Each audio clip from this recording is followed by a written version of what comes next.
What's up, people?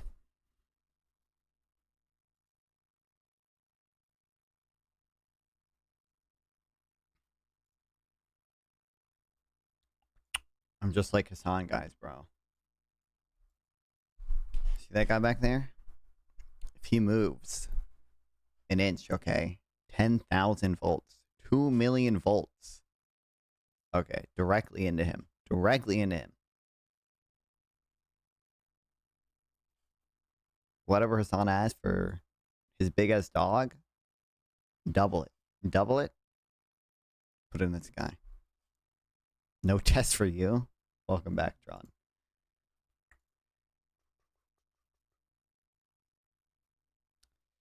Why don't you do the cringe Hassan grunt? Dude, it is great, dude.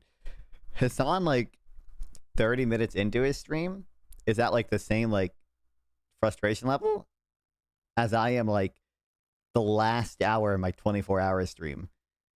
Like it's so crazy how every Hassan stream, like, he opens it up and it's like, okay, we're gonna do the news today, guys. Ugh, oh my god. Ugh. Oh, there's an LSF post about me. Destiny saying Epstiny, Sextiny, Destiny is doing. It's so insane, dude, that every one of these pro-Israel, dude, like, dude, it's crazy. I don't understand. It's 30,000 viewers. Okay. He's like so angry all the time. Oh my god. Dude, it's crazy. It is endemic of every a problem America has, and I fucking hate it. It's like 40 minutes into his stream, bro. It's like, okay, listen, like I said, at the end of my 24-hour stream, or whenever I do a real long stream or whatever, sometimes I get tired and I do shit like that. But bro, how are we doing that every day? How are we doing that every day all the time? It's hard to cover politics when you have to completely ideologically conform and don't have good arguments. This is true. Yeah, it doesn't. I don't get it. And he barely even he like covers politics in the sense that he like reacts to the news, provides almost zero commentary, and then will shift to some random talking point about Israel whenever that comes up, or he just whenever like he gets fucking one guide. It's crazy. Let's test something, guys. I got free viewers. Dude, Lonerbot, I was watching Lonerbox's stream like 3 days ago or something, because of he wanted someone with the shock collar basically, and I have the shock collar, so I was like sending pictures in his Discord and stuff. He pulled up Hassan's stream just at a random point. It took like 4 minutes and 45 seconds for Hassan to say anything about the fucking press conference that was going on that he was reacting to. He actually oh, it's funny how you can't tell when his son is washing a lot of the Destiny. He actually starts to make coherent points based. I'm assuming even watching. But like how like he has the intro screen for a few minutes or whatever. Insane while craving for our territory, Xinjiang badly. Their government lied to them about the Great Wall. They have been conned. Hello, Turkey people. Like he already sounds so. Bro, this has 60 likes. What are you, crazy? We're 16 minutes into the stream, and it sounds like me 24 hours in, bro. And most of this is not even the stream. It's just the starting soon screen. You personal news for all the parasocialists out there. Personal news. Law El Bozoshi, don't even know you. I know. It's under optimistic estimates. It will take the United States and its America than there are. But yeah, most of the stuff isn't even news, which is like fine or whatever. Like you don't have to cover that much news. I don't do a ton of the news, I guess. But Second thought. Just watching Benny Johnson. Let's go. But yeah. We'll get to the news in a second. Speaking of news, speaking of covering the news. I just don't understand why anyone would watch him. I don't understand how 30,000 people watch him every day. Who's the leftist you're debating? He's like barely even a streamer, dude. He's like his name is Avin, I think, or something. I don't know. It's just some dude that says some dumb shit to me on Twitter, but apparently he said it'll be more respectful in our conversation.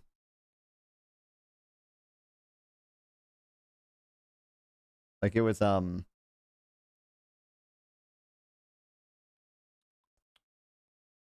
what isn't happening? I don't, like I think 11 or 12. I don't know. We'll see.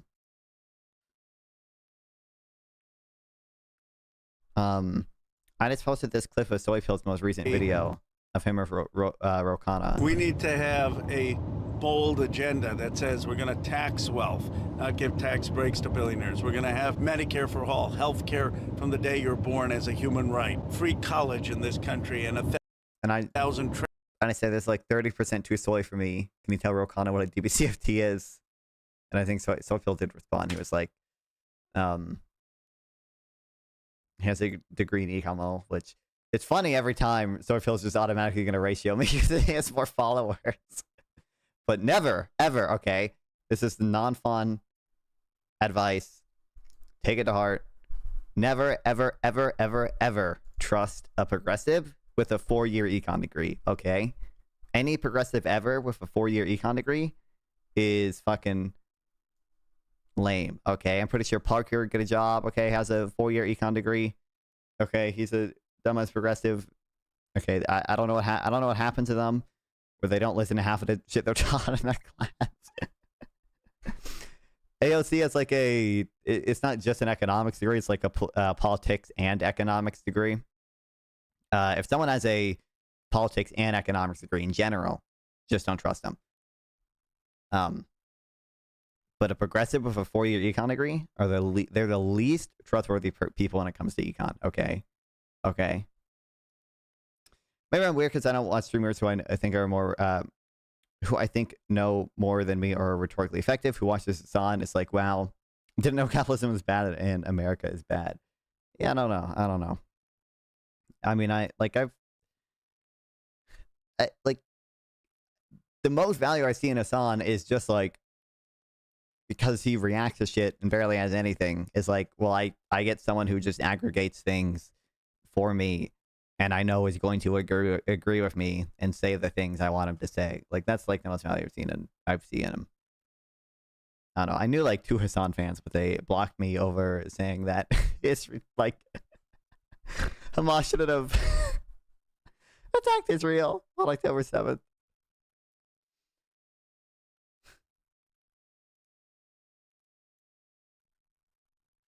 So now I don't talk to them anymore. Like I knew them like personally just from school. It was like 2 years ago by now. Let me see if I can find. I'm gonna have to scroll so far down.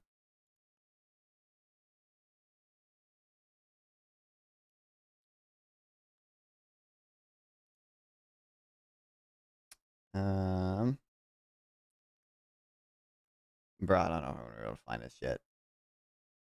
But it was literally like, I don't know. They were like making some comparison to like Native Americans and stuff. I was just like, yeah, like at some point, I think like your claim to land when debate, either 11 p.m. or 12 p.m. I don't know. We'll see. Whatever this guy joins the waiting room. I don't know.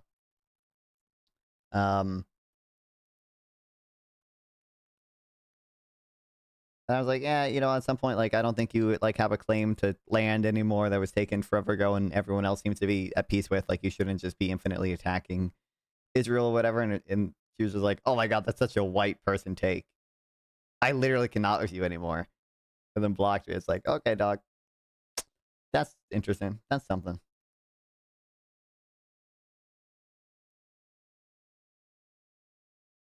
Bro, I can't even, I think I don't even know if I can view it on Instagram desktop or whatever because I think it might be this account. That's such a white take. I know. I still always read it on YouTube. Stop being what?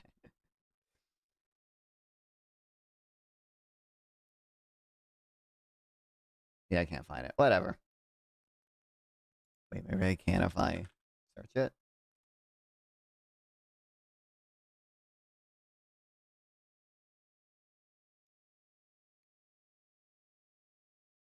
Maybe it's in general.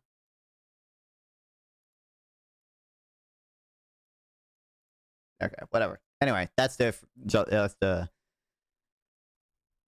thrust of the point. Whatever. I don't feel the need to.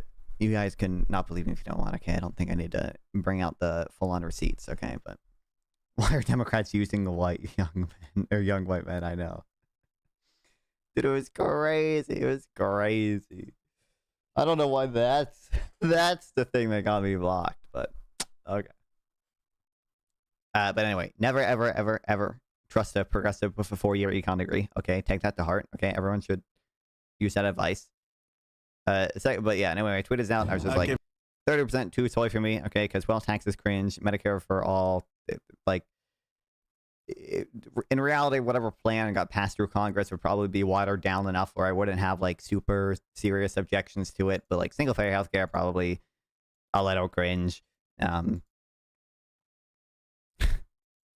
is a guy who wants to debate me or whatever. Just replied, "You're more economically right wing than Nick Fuentes, so please shut the fuck up. Libtards like you can go back to talking and fucking up the economy after populists actually fix it.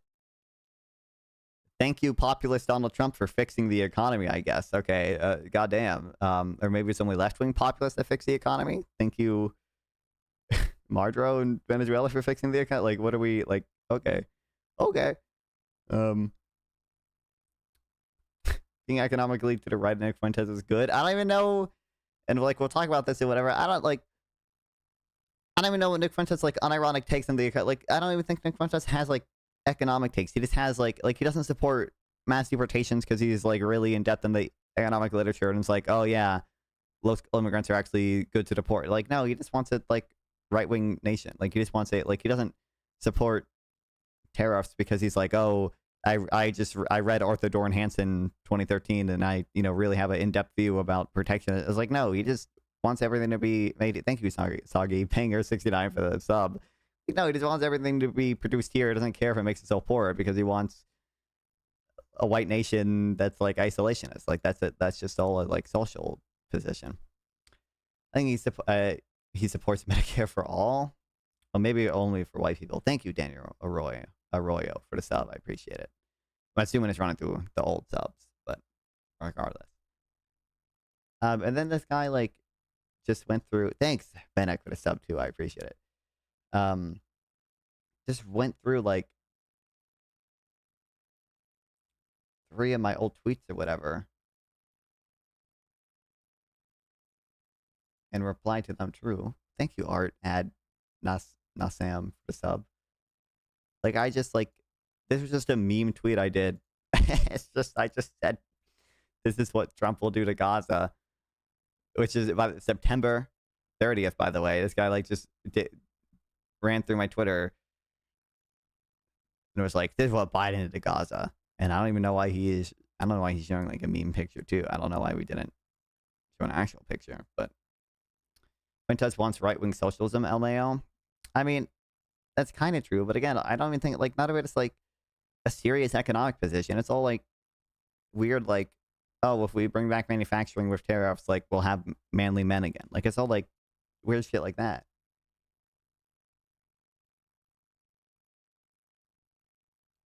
Reread that. Oh, white wing. Sorry, my bad. No, you're right. Then there was this, which again posted September 19th. It's just that like intro for me, like debating a MAGA dude. I don't want a king. This is a guy desperately pushing for neo-feudalism, LMAO. Okay. You mean you're against the king from the government? It's probably a king to be enslaved. It's probably your king to be enslaved by Bezos, which is true. This is true. I just invited him to talk or whatever. So we're not going to have at some point. Not fun. Something you need to think about. It's that it's not just a left and right spectrum. It's a liberal versus illiberal. I agree. And populist versus establishment. No, I agree. And that's a lot of times I do think about it that way, right? Like I think, there's a reason Bernie Sanders is able to go to West Virginia and do the populist brain rot and appeal to all the people there, right? Like, all my homies are libas for real. He seems like a dumbass, to be honest. All his response is basically, "You're dumb." Well, we'll see when we'll see when we chat. Bro, flat rolled iron. I'm gonna guess like China and like Germany and shit. China's number 4. Germany, Japan, maybe. Yeah, Germany's number 1. Japan, number 5. Okay. It could be like South Korea. It could even be the U.S. But I don't know. I don't know if the U.S. is a good guess. It could be Canada as well. It's got to be like U.S., Canada, South Korea.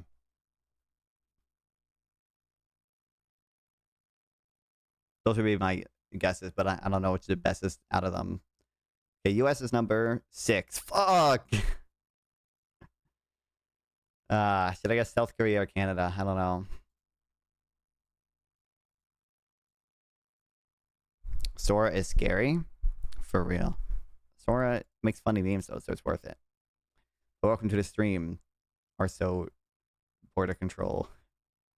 Arso Zaka. I'm gonna guess Canada, but I feel like it could be South Korea or something. Austria? No, I wouldn't have guessed that. Yeah, Canada was number 12. Okay, whatever. Good enough. I'm happy with that. Stunning how many far lefties have read Adam Smith in the past few years. Too bad they didn't read the One Economic Systems. Lefties, what do you mean? Lefties quote snipe Adam Smith sometimes. Just like, to be fair, there are plenty of libertarians and right-wing people who quote snipe Adam Smith too, and quote snipe Marx as well. Lefties don't read. They don't. No one has read. No normie lefty has read Wealth of Nations, okay? And or the other shit Adam Smith wrote. What's the book? Adam Smith Moral and blah blah blah blah blah. If I just Google Adam Smith morality book, will it come up? Doesn't he have one called like Morals and something? Theory of Moral Sentiments? Yeah. Right Order is quoting Marx unironically. I mean, people do it. Like, you can find, I'm sure you could find examples of this, but people love just quote sniping historical figures who no one knows what the fuck they actually said. Like, 1 billion jewelry, broadcasting equipment. It's gotta be video games and stuff. It's gotta be like some fucking small ass European country, right? Jewelry and broadcasting equipment. And rolled tobacco and stuff, I guess.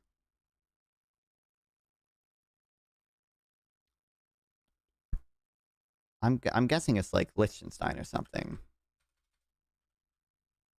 I don't even know how to spell that. I know how to spell Luxembourg, but I feel like they would have gold and shit. No, I guess there's got to be some like small Asian country.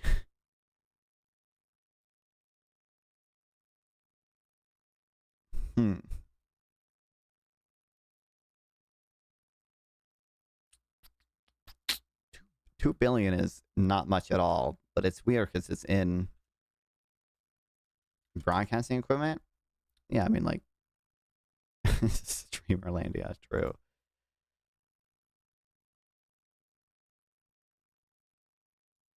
It wouldn't be like it wouldn't be like Hong Kong or not Morocco. What's the name of that fucking the other Hong Kong like thing that China has? Does like a gambling hub. I feel like 9,000 kilometers is kind of far for that as well.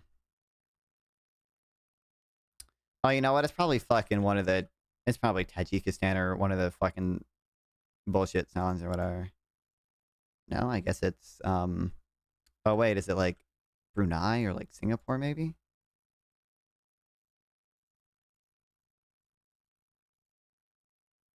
Oh fuck.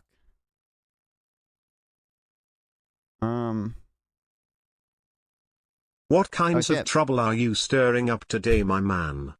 I don't think I've been stirring up trouble. Thanks for the $5, Michael. I appreciate it. I don't know. I try not to stir up much trouble. No short stream? No, I don't really need to do one. I don't feel like when it's relatively chill or whatever. Thanks for the gifted membership, dude. I don't even know. I don't know who gifted you that, Guido, but thanks. Welcome back.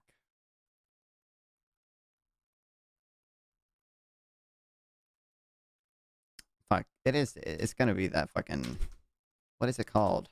Starts with an M.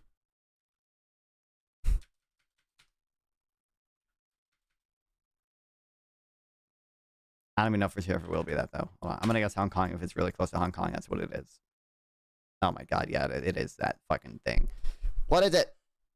M-A, it's like M-U-M-O.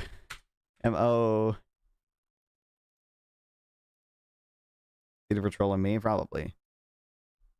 Is it Macau or whatever? Yeah, Macau. Yeah, okay. God damn it. If I knew how to spell it, I would have guessed it like third try too, but stop doing vertical streams, so I haven't seen you. Fuck, maybe you're right, Tron. Maybe I should do that. YouTube did add kind of an well, they added a way to do the vertical stream stuff, but I think it literally just like takes a vertical crop of your horizontal stream and streams it. And that's not what I want.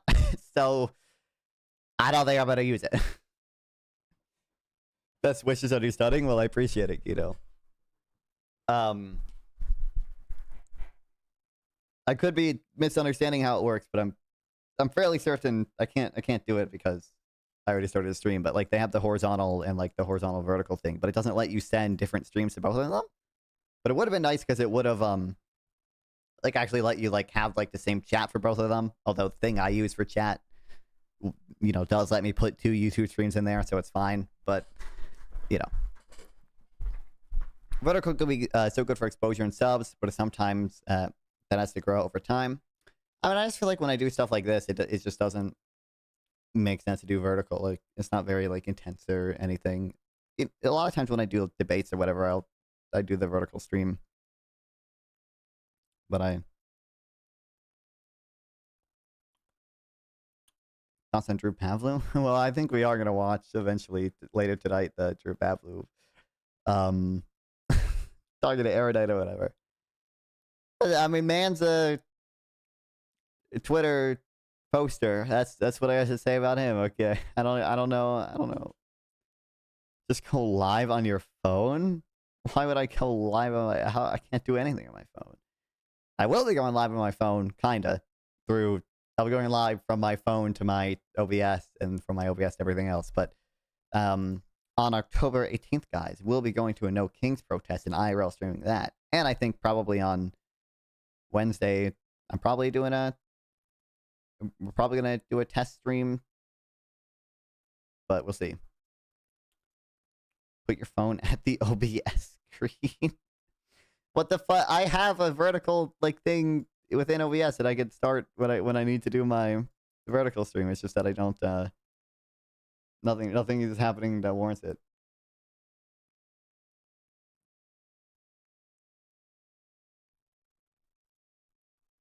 Are we getting Professor Font tonight? Well, I think we're getting half that. We're getting I don't know, reading, chilling, that stuff on tonight. Okay, well, one meme before we get to that. As a conservative and as a business owner in the construction industry and as a realist, I can say we have to do something about labor, and that needs to be a smarter plan than just rounding up every single person and deporting them just like that. Right. So, and I'm going to get pushback on that, but it's I'm just living in reality from We did it, folks. here on out. Yeah. And if I'm Invoke the Insurrection Act, okay.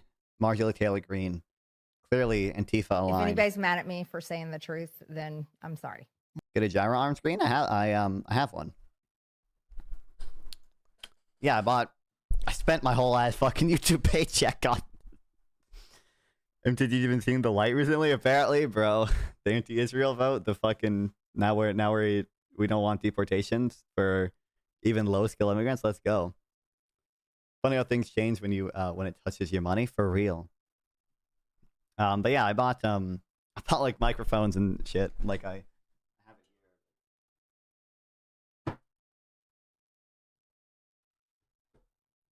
here. I knocked everything over. It's your fault, Tron.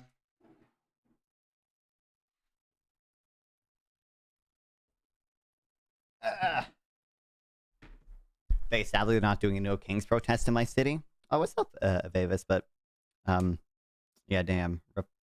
I'm going to. They are doing one in my city, but it'll be like relatively small because I live in a relatively small conservative town, so I don't think many people are going to be there. I'm driving a little bit to go to one closer to where my friends are too.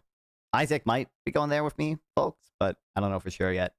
But I think some of my like mod IRL friends will be there. Hey, look, okay, see when the YouTube paycheck hit, I bought these microphones, like just lab mics or whatever. These are like relatively nice ones. Not like the fanciest or anything. Same thing with the fucking gimbal that I bought. And I just got some power banks. I got like 2 of these. 86 populism for real. Dude, I kind of hope there's a I like either way, like I'm gonna be like probably interviewing people, I guess. Just chatting with people who want to be chatted because it'd be fun and stuff. If there is like a MAGA counter protest or some shit there, maybe I'll see if I can talk to some of them. But I thought about maybe just like having a thing, you know, set up for like wearing a fucking banner or like having a table or whatever that would just say like billionaires should exist, change my mind, or like single payer healthcare is bad, change my mind. But I feel like the disagreements with a lot of people there would be pretty marginal, especially because they're normies. So if I like cite a paper at them, they're not gonna know how to respond to that and stuff. Like it's, you know, it wouldn't be that interesting. But I don't know, we'll see.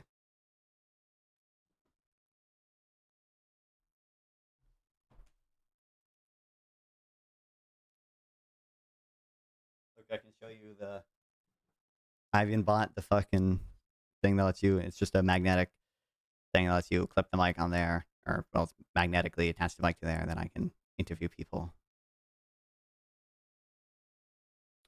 We're not gonna allow you healthcare position, mainly if it pisses me off, LMAO.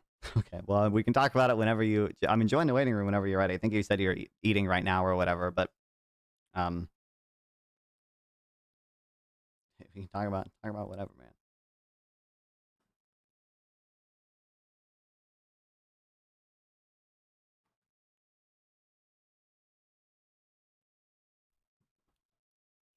So that'll be fun. And I think, like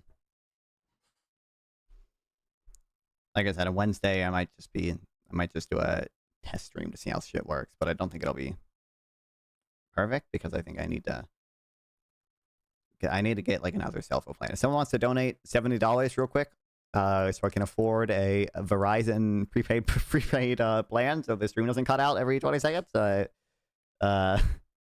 Exclamation point TTS in the chat. Я не знаю.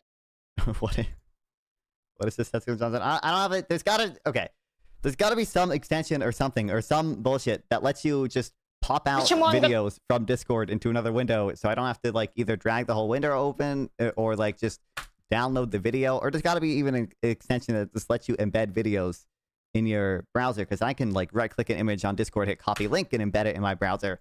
But if I do that for a video, it just tries to download it, and it pisses me the fuck off. Anyway, what's this, Tesco Johnson? Я не знаю, к чему он готовится, но он точно готов. В общем, смотрите, виртуальные очки от Vision Pro Apple. Можно сделать всякие разные очки, можно включить себе любые. Can I show this on Twitch? Face. If someone wants to donate $500 so I can get that, fuck the cell phone plan. Spoke to the guys, and we were already gave you the litmus test. You passed. There's a spot for you in a reasonable right when you're ready to get a pro free market cohort. Wait, do you mean the like North and Connor and all those people? The issue, I mean, I feel like I don't know. Like the issue is like I probably have some very fundamental disagreements with them, and for the sake of policy, that doesn't actually matter a lot of times. But like I bet like most of the reasonable right people are all like cringe deontologist, okay, people, and I'm just a base act utilitarian, and that's going to get you to different results and everything. Because I do think that like I've never drawn up the exact ideal non-font society, but I think like there would be a decent amount of redistribution in my policy because I believe you can tax in an efficient way that doesn't distort markets that much, doesn't distort investment that much. And redistribution is just like instrumentally good a lot of times because the rich tend to have pretty low marginal utility on their consumption. And I don't really give a fuck if the rich own their wealth or whatever, like deserve their wealth or like have some moral claim to their wealth. I mean, I don't think they do really. I don't think any of those theories make much sense, but I'm just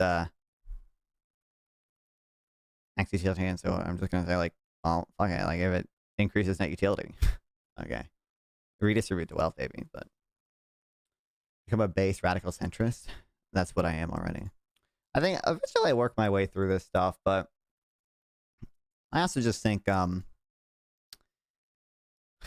don't know. I never found the arguments that most of the right-wing people make about like localism or like the administrative state to be that convincing. Like I think there probably is an okay case sometimes of like some of the ways the administrative state works today and or did before the Supreme Court's like Chevron rulings and stuff or overturning it. Like might have been like to some extent unconstitutional. I'm not a law guy, so I don't have a strong opinion on that, but I don't know. To me, it just seems like one, there's economies of scale from things. So it makes sense for the federal government to do stuff and ensure some minimum standards for a bunch of shit. And I think they would be against that. And two, I just am.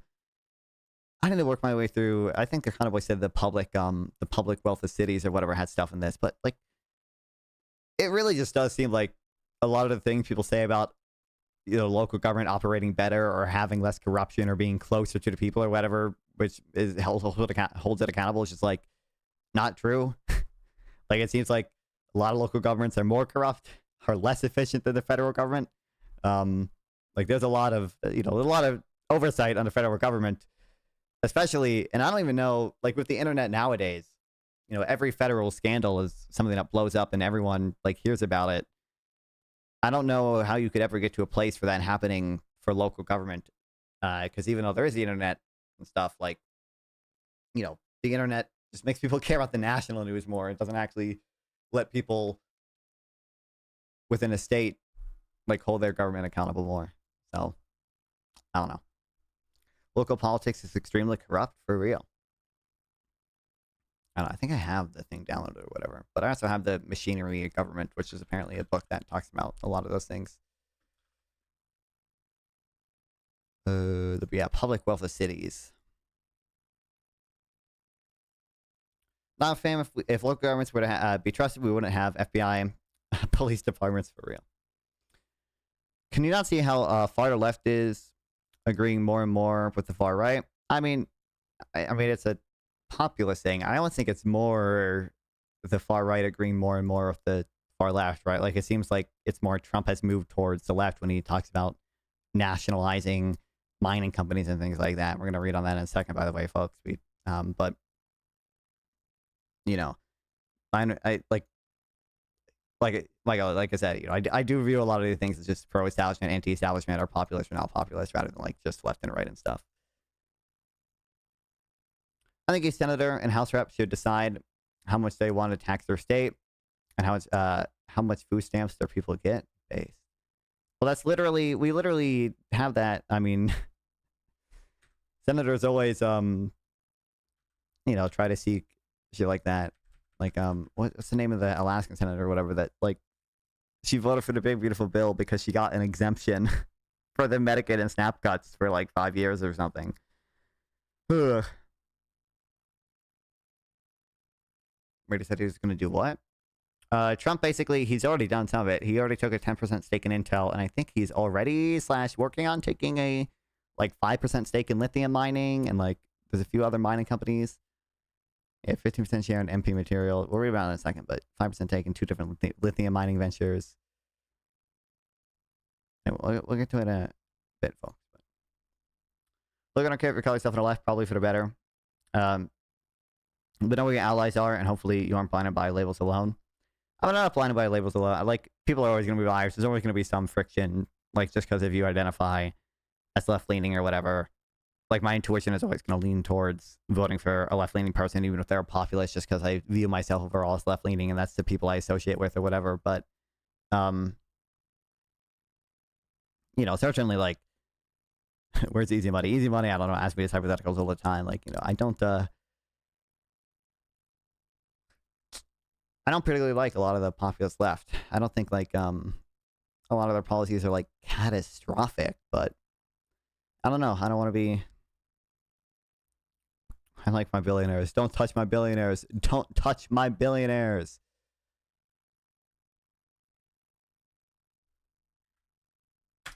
I also, all the love to North or whatever, I don't think...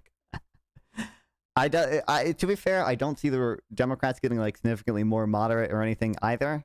But I think the Democrats are probably only going to get like I don't think for the next like 10 years, I don't think it's going to be the case that most Democrats in Congress are people like Zoran. For the right, I just don't see how they're not going to lean more and more into populism. Like I think that's going to stick around. I don't know. I don't think that's changing anytime soon. I don't see a path where it really changes, but...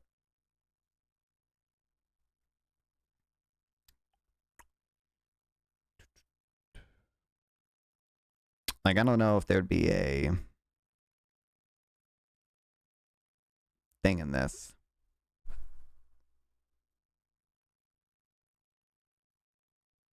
Despite, I think you got censored, Tron.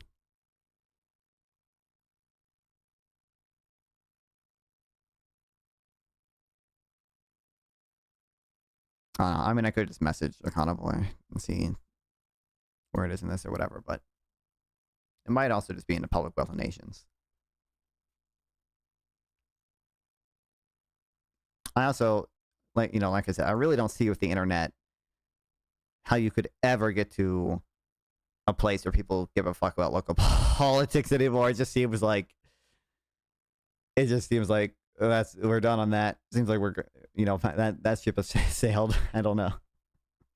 It seems like you'd have to change like a substantial part of the culture about talking about politics and everything. But maybe it's just because I'm online streamer brained or whatever. Anyway, speaking of national politics, okay. Trump reached some deal with the pharmaceutical company about basically it's they get like some tariff relief in exchange for them cutting down the markup on drugs. And it's so funny the way all these fucking retards speak, where they say like there's a 650% discount on drugs. Like it's fucking crazy, because obviously a 650% discount on the drug itself would mean they pay you to take it. More than a 100% discount would be that. But I think what they're actually referring to is just a markup. Like they're saying it goes from like a 700% markup to a 50% markup or whatever. I think. Only for like Medicare, by the way. But President Trump on Friday announced a deal with British drug maker AstraZeneca to lower drug prices, his second pact with a major pharmaceutical company in an effort to make prescription drugs more affordable. Under the deal, I'm just going to say AZ agreed to sell its drug to Medicaid, the health insurance program for lower-income Americans, at about the same price that it offers to wealthy countries in Europe. The agreement, along with one with Pfizer last week, is the product of the Trumpian brand of horse trading. For months, the president has threatened to impose tariffs on imported medicines, demanding that drug companies lower prices and bring manufacturing back to the United States. Drug makers have been eager to find ways to dodge much more aggressive action that could deeply cut into their profits. The nation's top health officials publicly acknowledged on Friday that Mr. Trump's tariff threats were the leverage needed to persuade powerful drug companies to expand and build new U.S. plants as well. What's up, Nathan? Are you not in favor of government regulation on the price of insulin? I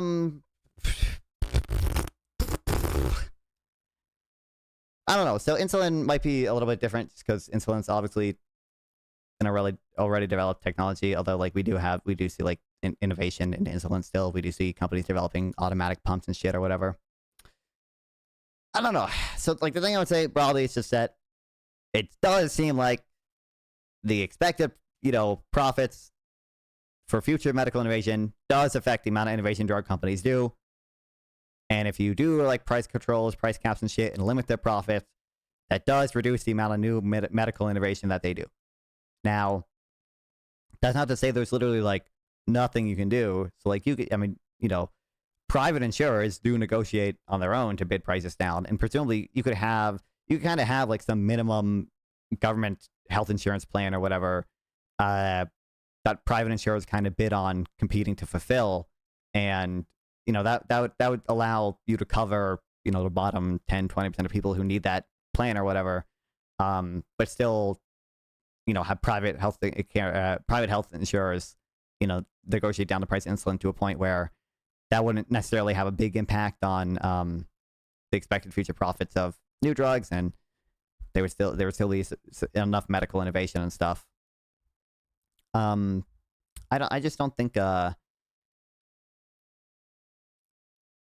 I said, insulin might be a little different. I just don't think in general, like, price control is not like that good of an idea for this stuff. I think if you want to make drugs cheaper, you should just subsidize the consumption of them. Or it's cheaper for the consumer. For a more Soviet-style federal involvement, don't you know they had the fastest growing economy? This is true. Who competes with the Fed government? For what, Michael? Are you saying, like, for the plan the plan I just described, I think it's like something similar to what we do for like Medicare Advantage right now. You'd have like the government say like, hey, health insurers, like it'd be kind of like contracting. Like, this is a plan for the bottom 10% of people, whatever, in America who are too poor to afford health insurance. This is what kind of the minimum stuff that we want for them. Submit as your best offers for dealing with these patients or whatever. And they would compete amongst another for that like contract, essentially. I think like something like that would, probably be best. And then the government would, say to the people who get those health insurance plans, like, hey, here's, they would pay for it on the person's behalf, essentially, or at least part of it. You might like phase it out over time with income or whatever. I don't know what the optimal thing would look like there. Competition is key in all setting where money is trading hands, for real. By the way, I think, I don't know if I told this on stream. I said it on Twitter or whatever. Jubilee's having a like capitalist versus socialist middle ground. I applied to be on it. I don't think they get back to you, and I don't think they get back to you until like a week before the shoot date, apparently, which is November 16th. And technically, if I get on it, I think they make you sign a non-disclosure agreement, so I couldn't even say. But hopefully, they accept me. And then hopefully, if they accept me, I can go. And they do. They provide a limited travel stipend for each cast member, but I don't think it'd be enough to get me to California. Because the flight there is like $300 on its own. But we're not going to be debating as a socialist in Jubilee. No, I will be a capitalist. Although, depending on how the prompt goes, and depending on who my teammates are or whatever, it would be funny if I was on the socialist side more than the capitalist side. But I don't think that'll be the case. But sometimes, and I even said this in my intro video, sometimes some of the things are fucking stupid. Like, if they have like the same type of prompts Patrick Bet David had, oh my god, kill me. I would try to make sure to steer the conversation in the direction I want. Because technically, like, if the prompt is something like fucking, can everybody become a millionaire? Okay, then it's like, okay, technically I agree. Some fucking single mother disabled person not going to be a millionaire. They're not going to be able to pull themselves up with a bootstraps. Okay, but can we just talk about like overall, like, you know, how labor is allocated under markets and why it's like efficient, generally speaking, and like, you know, why and we see like still gains for the median person or average person, like real wage gains and everything. Like, isn't that just kind of something we should talk about as well, folks? Like, psychic damage for real. And I don't know, I don't maybe come up with a more intuitive way to frame this, but I think if we print money, everyone can be a millionaire, and it'll mean nothing. This is true. This is true. This is true, though. Technically true. I mean, I think or not a intuitive way or whatever, but no, we talk about the 1% real. Any of the issues people point out, like, usually there's a way to almost like entirely solve them, I would say, like, and they still holistically capitalist framework. Like, if your issue is just that single mothers are not compensated for how hard they work or whatever, like, that was an issue like multiple people raised on the Jubilee thing, Patrick with David. It's like, okay, you could literally address that by taxing, like whatever you want to say the most capitalist thing to tax is, right? Like, I would say like a resource rent tax is it's like a not super anti-capitalist thing to tax, because, you know, conventional neoclassical economic models would suggest like this is an efficient tax or whatever. I guess you can call it Georgist, maybe not strictly capitalist or whatever, and then just giving that money to who you want to help. And that would seem to like address that issue on it. Like, obviously they have other issues, and like they would just say it's fundamentally unfair that they're putting this in the first place. But I think someone much smarter than me said that. Real. But like, this is that's a solution to that, very much under a holistically capitalist system. And like, I think that'd be my point generally for a lot of these things as well.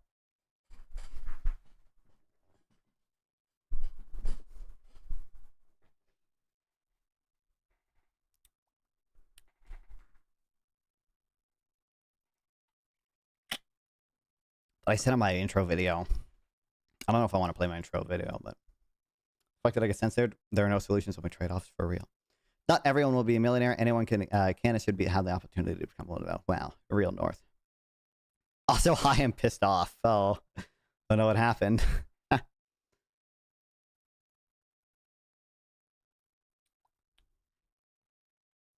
think that would be, I think that would be my general point. But there's gotta be like a, I think that's intuitive to most people or whatever, but.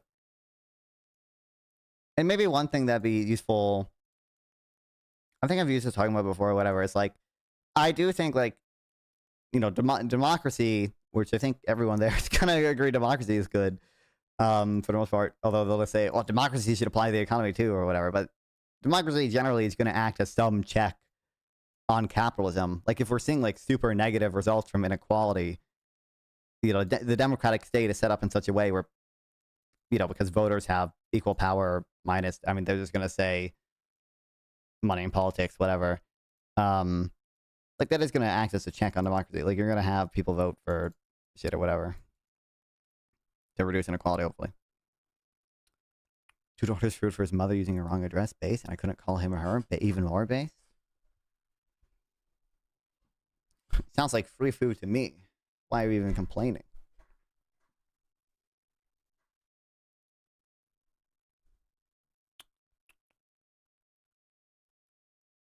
Okay, anyway.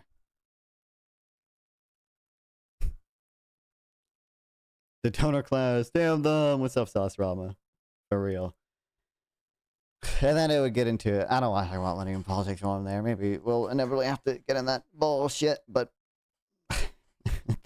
it's just, it'd be stupid. It'd be stupid. I'm not sure Pascal would say, but behind the scenes, he did say tariffs were a big reason he came here, Mr. Trump said, referring to AZ's chief executive, Pascal Soret. who stood beside him at Friday's announcement in the Oval Office. AstraZeneca and Pfizer both revealed that the new pricing arrangement with the White House guaranteed them a 3-year reprieve from any tariffs the Trump administration would impose on the products they produce overseas. The Trump administration has threatened to impose tariffs of up to 15% on brand name drugs from the European Union and 100% from other parts of the world, but it has delayed those from a deadline of October 1st. Still, it is unclear whether Mr. Trump's deals will significantly lower Medicaid's drug prices. In many cases, the prices that Medicaid pays are already similar to those in Europe, experts said. And the AstraZeneca agreement involves only a small share of the U.S. company's sales. At his Oval Office news briefing, Mr. Trump promised, without evidence, we're going to bring drug prices down at numbers nobody ever thought possible. He spoke of delivering seemingly impossible price reductions, such as a 654% discount on Vivespi Aerosphere, an AstraZeneca inhaler for patients with respiratory problems. For too long, America shouldered a disproportionate portion of the world's R&D costs, Mr. Sword said, referring to research and development. That imbalance is not sustainable. It had to change. You're changing it by just showing all medical. We're not making Europe pay more, and we're not making Europe pay more of an equal share or whatever. We're just showing the whole thing. We're just saying no one's subsidizing it now. It's just not going to get done. What are we doing?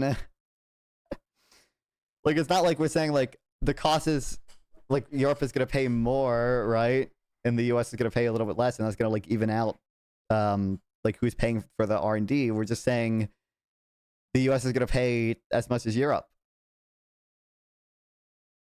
which is wait, and is there new money? Where's this new money coming from? Who, like, now no one's subsidizing it. Implicitly subsidizing might be the right term or whatever. The two deals so far do not affect the bulk of prescription drug coverage. AstraZeneca made no commitment to lower prices for drugs it currently sells for U.S. employers, insurers, and other government programs like Medicare, which shoulder most of the cost of drugs in the U.S.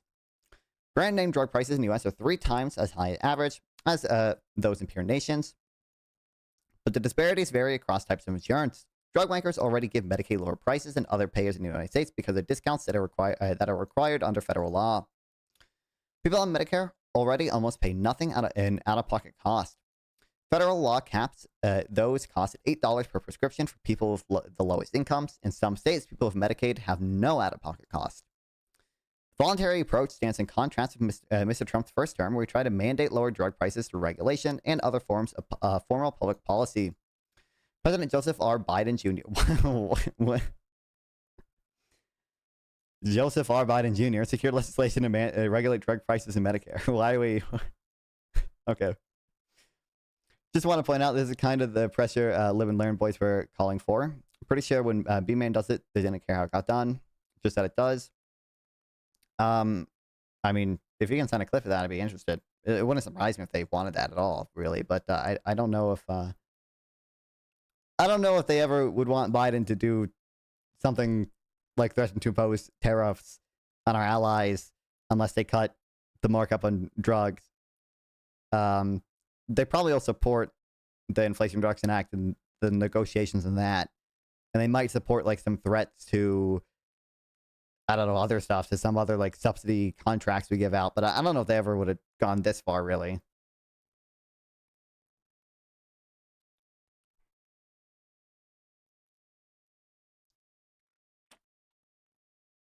The new deals are occurring while Mr. Trump and Republicans in Congress have been wrangling with Democrats over whether to extend Obamacare subsidies that help cover the cost of health insurance for more than 20 million Americans. Democrats have seized on the issue as a way of criticizing the Trump administration for raising Americans' healthcare costs. Mr. Trump has argued his deals over drug prices will help more consumers.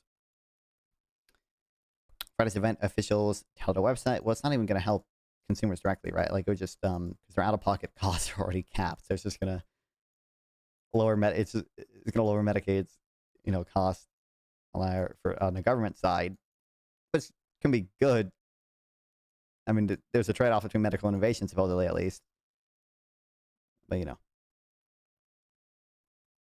Friday's event officials touted a website, TrumpRx.gov, which would help patients use their own money to buy drugs, sidestepping insurance. What?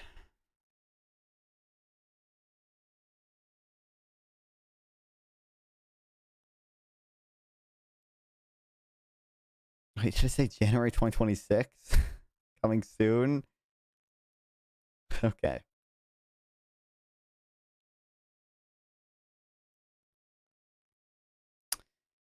AstraZeneca recently set up a website that will be part of Trump RX where patients can use their own money to buy several of the company's drugs. It includes Farxiga, something like that, for diabetes, kidney disease, and heart failure, Arisepra for an asthma inhaler, and Flu Mist, a nasal flu vaccine recently authorized for home use. The company plans to expand the website to include other primary care drugs. The website may be helpful in certain circumstances, but most insured patients pay less in out-of-pocket costs and they would buy drugs directly. Yeah, I would imagine. For example, some patients can buy a month's supply of Farxiga for $182 on AstraZeneca's site, while their copayment may only be $25 if they use insurance. But yeah. But don't they have a I thought he had another fucking chart with it. I mean, you can see some of it to the side there. But I think that chart is where the markups are? Or whatever?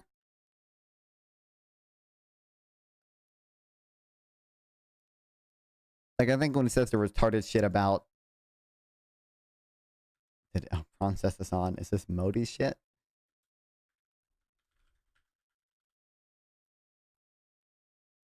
When he says the retarded shit about the discounts, I think he's just referring to the markups.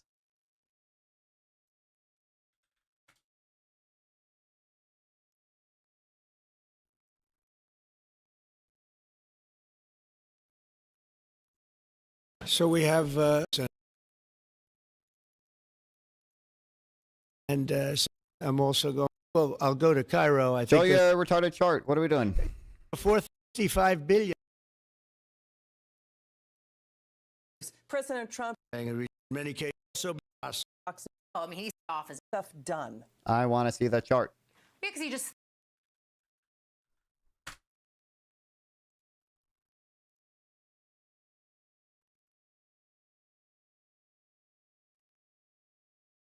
Bro. Old and retarded? For real. Yeah, okay, wait, there it is.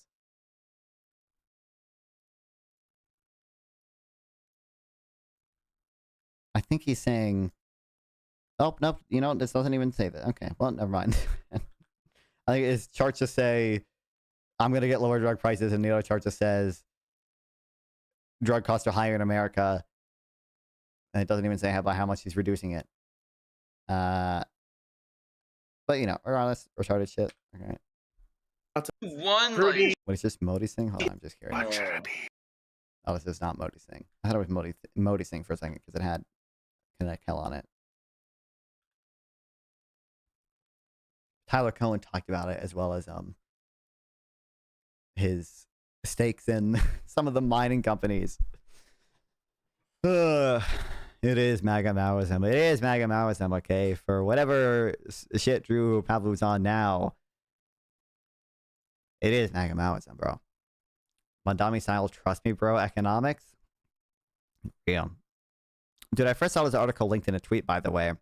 That was just like, you know, crazy how little coverage this is getting compared to what, you know, Mondami's plan to have city-owned grocery stores. And like, yeah, it is kind of crazy. At least in the circles I'm in, I see way more people talk about Mondami's plan to have city-owned grocery stores than this shit, bro. But, you know. Is President Donald Trump a socialist in disguise? Trump made his name in the private sector as a deal maker. And so my worry has long been he will try to make too many deals, specifically here at home with American companies. Sure enough, that's exactly what he has been doing, effectively turning major U.S. businesses into arms of the government. My first big wave of anxiety came in August when Trump announced the federal government would be taking 10% of Intel, the microchip company, in return for a previously approved subsidy. Needless to say, this was done without any congressional stamp of approval. Viewed as a standalone incident, the Intel deal could have been dismissed as unimportant. They were state-owned or partly state-owned companies all around the world, after all, and some are more efficient than others. Mondami comes from the right place, but I fear he might have the wrong implementation. I mean, I think Mondami's implementation would be better than a lot of people's implementation. I think he would try, like, At least we're trying to do pilot programs, okay? And at least we're trying to. He made a dumb accounting mistake when he did this, but at least what he said he was going to do is he was going to take money already used for subsidies at grocery stores and just use it to do the grocery store shit himself. Now he made a mistake with that with the amount of money that was actually given to grocery stores. There's not actually that money. Like I think he said $60 million or whatever. Like of that $60 million, most of it was like private spending that maybe the subsidies enabled. But it was not actually like $60 million in subsidies directly that the New York government actually has to do city-owned grocery stores. You know, but at least Mandami is doing like pilot programs. Like we're gonna see if it works or whatever. And he's trying to fund it through previously existing subsidies, but don't think it'll work regardless. And I think you know, Avis, but whenever you're ready, you can join VC. Although I might wait, whenever you do, I might finish up whatever we're talking about at the time before I drag you in.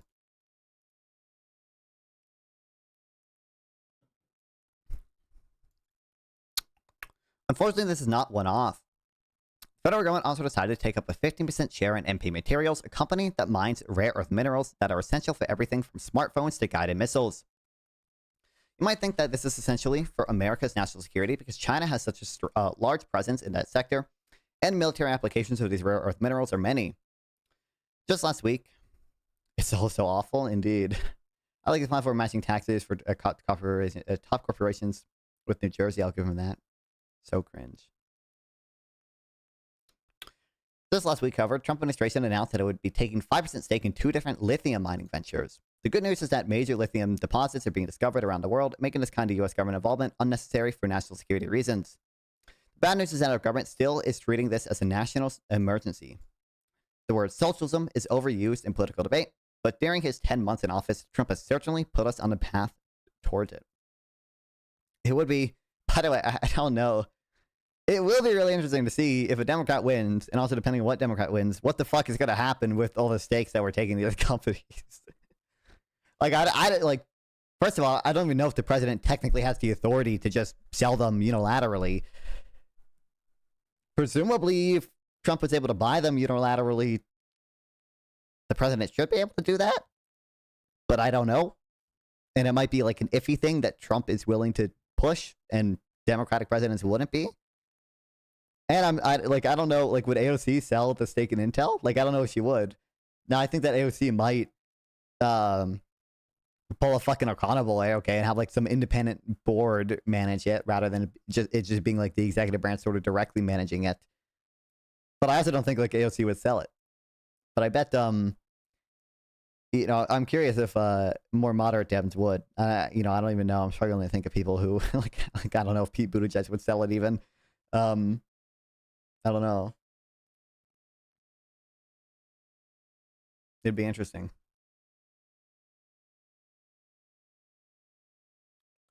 We need more childlike innovators in government, for real. We need more childlike people in government just for the funny natural experiments they curate, okay? It's all about creating natural experiments, okay? Let's go.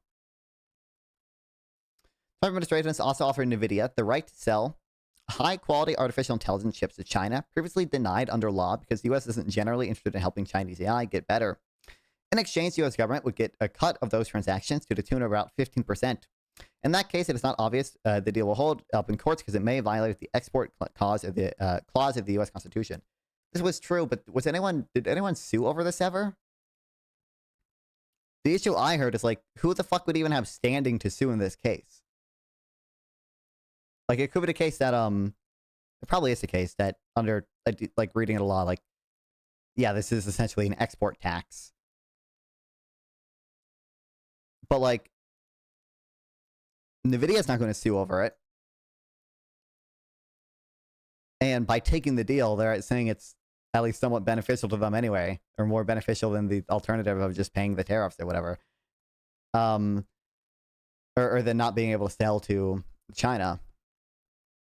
And it, like at best, you could maybe have an argument of some other company that exports shit to China would say it's unfair NVIDIA got this deal, and maybe they would have cause to sue. But even that is iffy if they would even have standing. So I don't even know who the fuck would be able to get standing in a court to sue. Of course, if it's not in here, once deals like this are being made, now they're going to be all over quasi-nationalization. Could be the case, Michael. Once deals like this are being made and safeguards protecting private business and government control are done away with, we can only expect more of them. Last week, the Trump administration announced an arrangement with Pfizer, which would cut pharmaceutical prices in the U.S. in return for some tariff relief. Reuters has reported Trump administration is now planning various kinds of deals with up to 30 industries. To make sure that the new deals stick, there is a plan in the works to formalize them and make it so this is how the U.S. government deals with businesses going forward. To that end, the Trump administration wishes to greatly expand financial authority of what was previously a minor institution, namely the International Development Finance Corporation. The DFC was created in 2018 to help finance projections in developing nations. But under the proposed expansions, it would establish an equity fund to cement federal government ownership of key parts of American industry. This means that the federal government would move away from its longstanding and beneficial stance of letting private ownership stay private. By the way, it's like, guys, I wonder why would the dollar be falling when we're doing this, bro? Why would the dollar? Why would people be trying to sell American assets?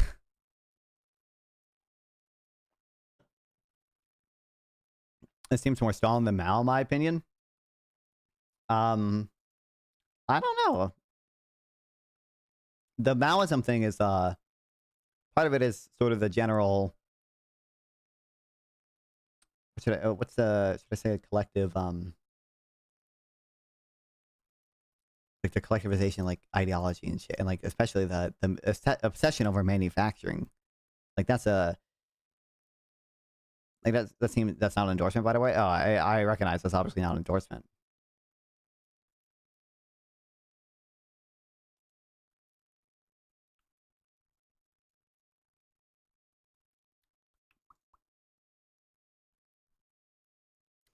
The word socialism is overused in political debate, but during his 10 months in office, Trump certainly put us on a path towards it. Wow. And in case you're wondering, this is a bad thing. American business has been world-beating for a long time now, in large part because we avoid these sorts of public-private arrangements, which are common in faltering European economies. A dose of government ownership and the associated politicization are not what American industry and innovation need for real. When we start killing birds, I'll apologize for being wrong. I mean, don't you know? Actually, Trump can't do that. He's tearing down little windmills because of all the birds they kill. So, you're right, Michael. I didn't consider this.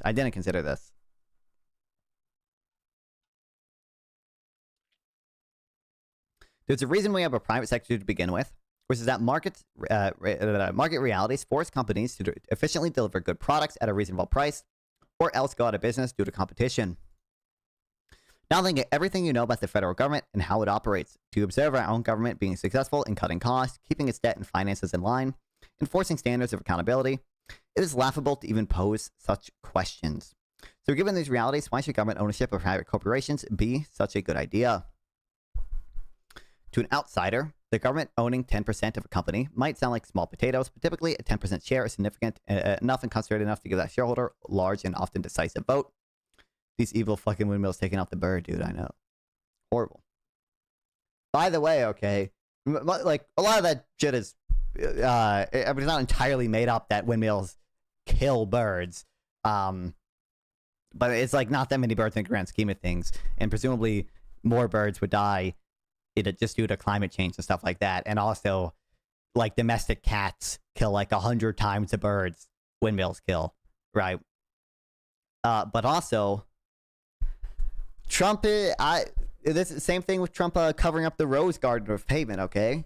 Trump is debased, anti-nature vegan we need, okay? Trump is debased, reduced wild animal suffering, okay? Most birds in the wild probably live negative lives, okay? So absolutely reduce their future population. Let's go! Covering the rose garden with pavement, let's go. We're reducing the future insect population. Let's fucking go. He read the Bethan's Bulldog post. Let's go. Is based. Oh yeah, they kill the birds, but my opinion is fuck pigeon space. You get a free trade Democrat that just likes giving poor people money for free heal. Dude, I don't even know. Like, I don't even know who that'd be at this point. It's frustrating. Like, I think Pete Buttigieg has probably gotten more progressive since 2020, or at least it seems that way. I don't know. We'll see. I can't wait for the 2028 or 2027 whenever we do the Democratic primary for those debates. That'll be so fun.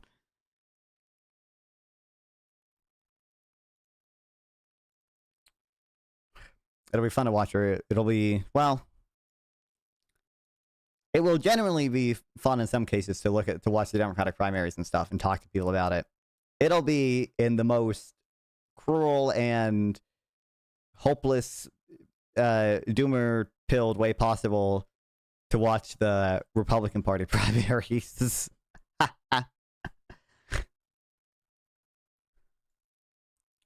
Listen, some people didn't agree with this prediction, okay? But I think there's a 30% chance or something. The 2028 Republican primary, for as much as I love billionaires, is just going to be half a competition of who cucks out to Elon Musk the most. Like, it's going to be awful. It will be. Like, I think, like, for as much as I think money in politics is overstated and everything, Elon Musk, it does hold a lot of power, even if he's not influencing the Twitter algorithm directly or anything, which, to be clear, I don't know if there's evidence that he's done that really. Like, if he, like, tweets about you enough or whatever, he can draw up his own base or whatever. I think there might just be people in the 2028 primary trying to cuck out the Elon Musk. We'll see, but might not happen. Good luck when that primary comes around, yeah. We never read this. I think I had this open last stream. It was like 4 days ago by now. We were seeing Nadia talking about why it's probably going to get worse after Trump or whatever. Oh, kill me.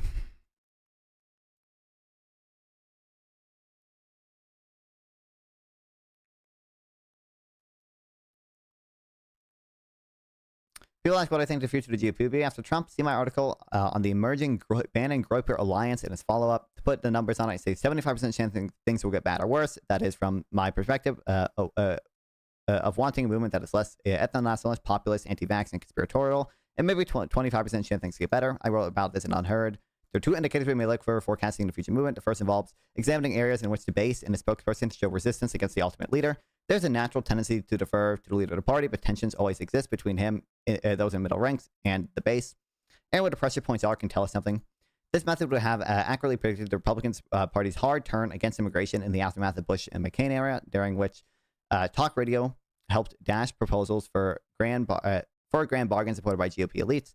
We've seen something similar on the Democratic side over the last year, with the party mainstream abandoning support for the Israeli war effort in response to pressure from the left flank. The other method involves assessing a movement's information ecosystem. I would argue that this is more useful guide than general public opinion within a party, since most people aren't thinking about the issues about most issues most of the time, and it's the opinion-forming classes today, which within each that shapes what normies will care about and vote about tomorrow. On the Democratic side, the relevant elites are the prestige, press, and the liberal activist class. For the Republicans, it's Fox News, major podcasts, and the community, or right-wing Twitter influencers on X, formerly Twitter. Both indicators suggest that post-Trump GOP would be more conspiratorial, more deeply enthralled to pseudoscience, and more likely to hold uncompromising attitudes towards immigrants and political opponents. I think this is probably right. The left, with very few exceptions, seems totally open to becoming more populist. Look at NYC. They say those ideas get votes. I think populist economics play well to both sides, so I don't disagree with you. Like, we just watched, I just went over the clip of O'Connor, whatever, I tweeted out everything, right? But I do think that my understanding is, if you look at national polling for Zorhan, like, first of all, like 80% of people are like, I don't know who the fuck you're talking about. But it does seem like people, like, even most Democrats don't have a super favorable view of him outside New York. Like, there is still, like, non-socialist moderate Democrats out there. But I agree. I think, to some extent, unfortunately, I think the populist slop just plays really well. Which, that's going to be, I'm going to have to draw up for the 2027 primary. Okay? I'm going to have to draw up an algorithm, okay? It's going to be like, it's going to have to be like, brain slap for real. It's gonna have to be like, because I think the populist candidates are probably more likely to win. Not Peace Corps said he was the future. Oh no. It's gonna have to be like my like percent credence of it's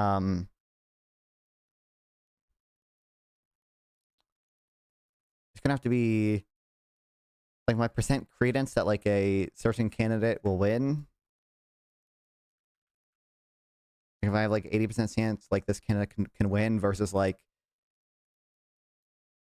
the percent that like the fucking Republican candidate could win, it's gonna have to, I'm gonna have to weigh so many things. I'm gonna have to weigh like how bad I think the progressive's policy is gonna be versus how much I think how much more likely I think the progressive is to win if he plays into populism, versus like my credence in both of those things being accurate too. Because like I don't know how to weight like if there's not like super good polling in some of these things, like how much better Bernie would have done than Biden, for example, or how much worse he possibly could have done, right? Like I'm gonna have we're gonna have like the most advanced like non-fun algorithm to plug numbers into to determine who I vote for in 2020. I think it is 2027 is when the primaries start, right? It might be earlier than that. When do Dem primary start?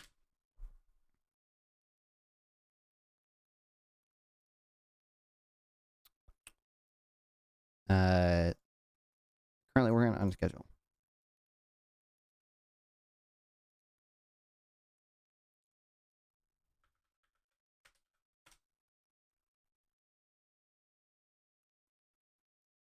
I don't know. We'll see.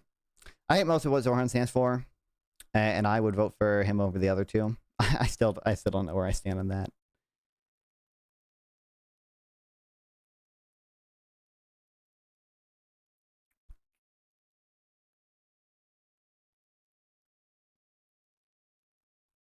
Do we know if ARC is running yet? Just is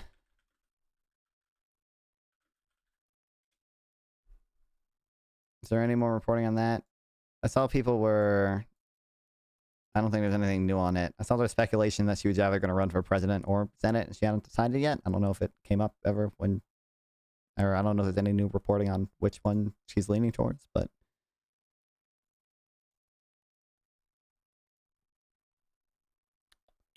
Here, America primary start the day after the last elected officials were sworn in. Well, that's true.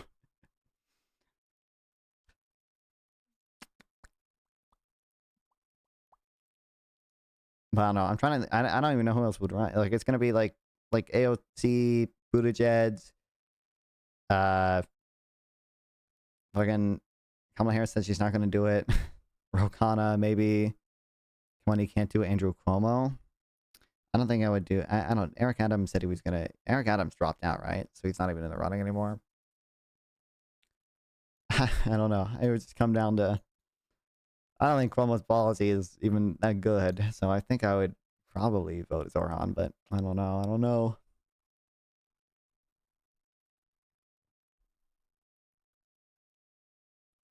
Okay, blah, blah, blah, blah. That is all the more true when a holder of the 10% is a regulator, taxer, and law enforcer and holds the bully pulpit of the presidency. In most cases, holding just a tiny share of a large company means the government could exercise effective control over it. And like, why would like if Trump didn't want some amount of control over it, why would he even be like? Why would he be directly like buying a stake? Like, why wouldn't we just be doing like some passive investment sovereign wealth fund shit? Like, obviously he wants some control over it. Like, that's his whole justification for the Intel thing. Like, is a national security thing, is it not? FDR mentioned. Was FDR mentioned? I worry all the more because Trump has not hesitated to use both stick and carrot to induce business leaders to either support him or at least speak nicely of him in public. This, of course, includes his repeated threats to use the FCC against those who criticize him, which resulted in ABC late-night host Jimmy Kimmel's removal from the airwaves. Disney quickly decided to bring Kimmel back, but at the risk of giving Trump more mad ideas, the outcome would likely have been different if the federal government owned a sizable chunk of that entertainment giant. If the federal government owns 10% of you, or is doing major deals with you, the pressure to comply and fall in line would be exceptionally powerful. Zoran hasn't earned my vote yet? Real. When even, that doesn't, the actual election, it's not even that, It's not that far away at this point, right? Isn't it this November? Isn't it next month? I could be wrong. And the role of DFC could expand it further yet, which would corrupt political discourse all the more.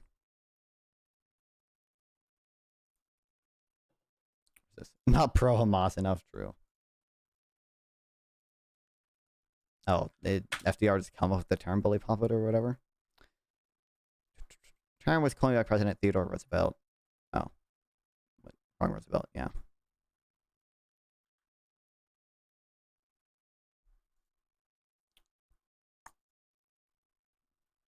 I went back and I checked the 1994 book, As We Go Marching, written by the American conservative John T. Flynn. Writing in the aftermath of the New Deal, Flynn predicted that now FDR was mentioned, America was headed towards a mix of socialism and fascism due to the growing involvement of the government in the economy. It turned out Flynn was wrong, and his worst fears came to naught. But it is fascinating to go back and see what he thought the announcement would consist of. He wrote that this American fascism would involve the comprehensive integration of government and private finances, under which investment is directed and regimented by the government, so that while ownership is private and production is carried out by private owners, there's a type of socialization of investment. Literally, a convoy John Maynard Keynes pilled. Literally, a convoy is fascist. Keynes, fascist. Okay. Okay.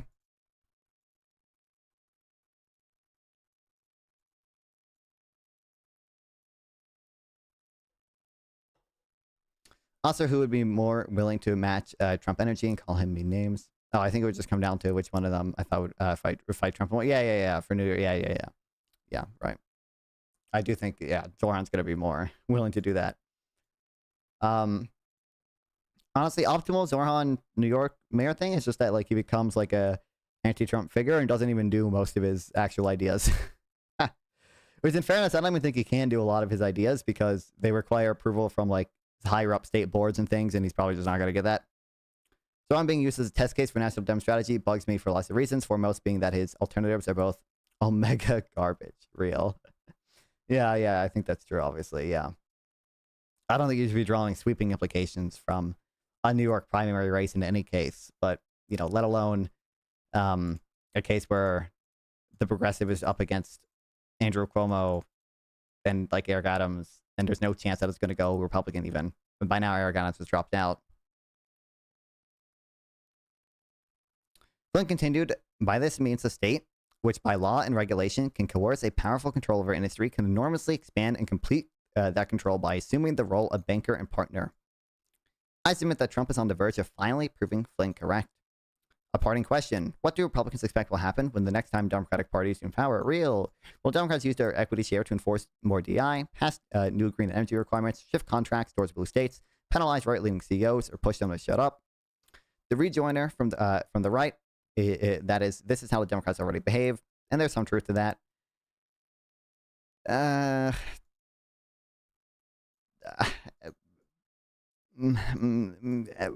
I mean, Democrats will have, like, for, like, federal contractors, some DEI requirements, but really? What's up, Dylan Thomas? Welcome back. Do you think Trump will be irrelevant in 12 months? No. I mean, even if he dies, people will still be talking about his death. Will we be lucky if Trump is irrelevant in 12 years? Probably.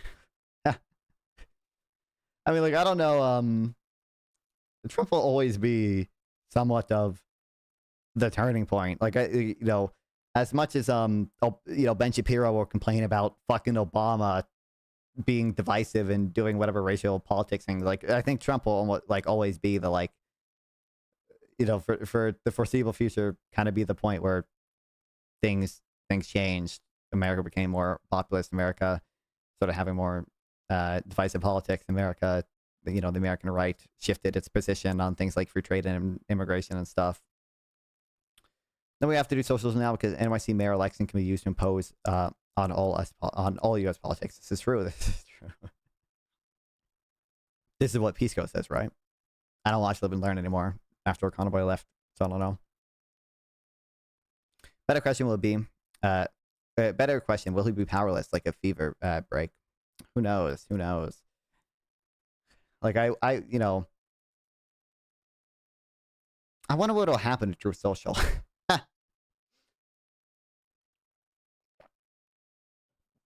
from what I know, Truth Social is not profitable. Well, Trump is fucking president. Once Trump goes, is Truth Social going to be used by the new president?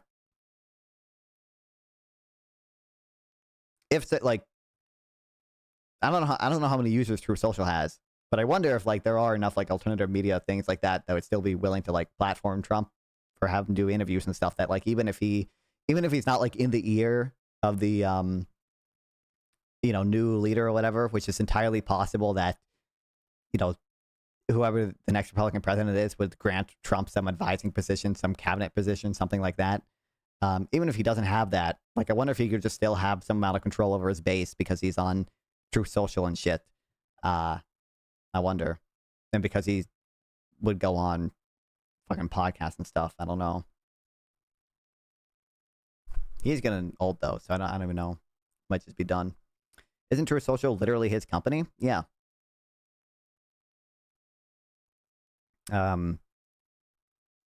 Which is why it's kind of funny. It's not, as far as I know, it's not profitable. Or the company that owns it is not profitable.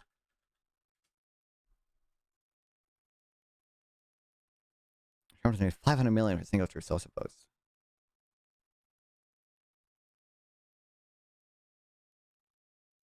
It might be. Oh, it might just be owned by Trump Media and Technology Group. I think this is maybe it's just this that I don't think it's not profitable.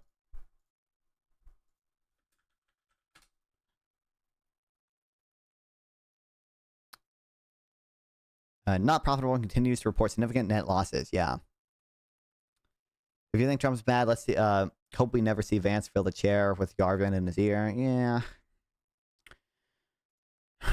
I do think it's likely things will get worse, but I have, God, I hope even if Vance becomes president, he just reverts back to his 2018 self or some shit. I don't think it's likely, but I read to see the president, Stephen Miller, evil max acceleration as admin. Never lose Jope, guys. It'll all be okay. It'll all be okay. It'll all be okay. Never lose Jope. Never lose Jope. Never lose Jope. Nothing ever happens. It's over. Yeah, Trump's Truth Social parent company posts 20 million quarter. Like I think I don't know exactly what they're doing where they're not profitable, but they have not been profitable.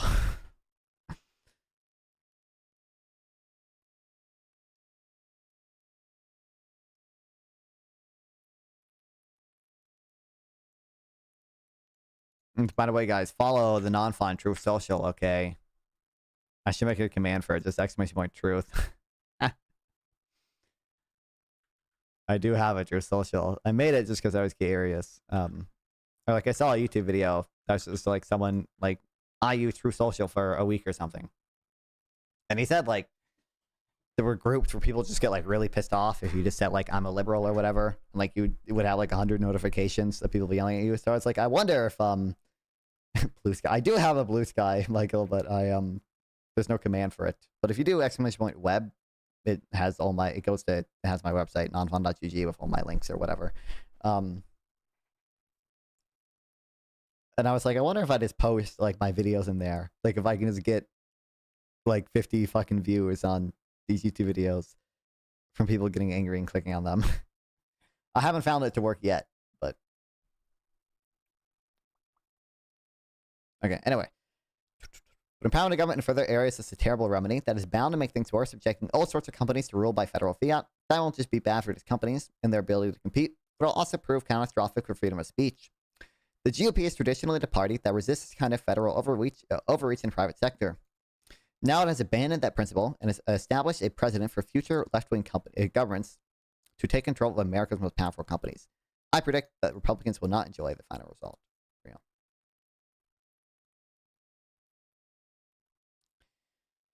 But, you know, I'll be waiting, okay, for the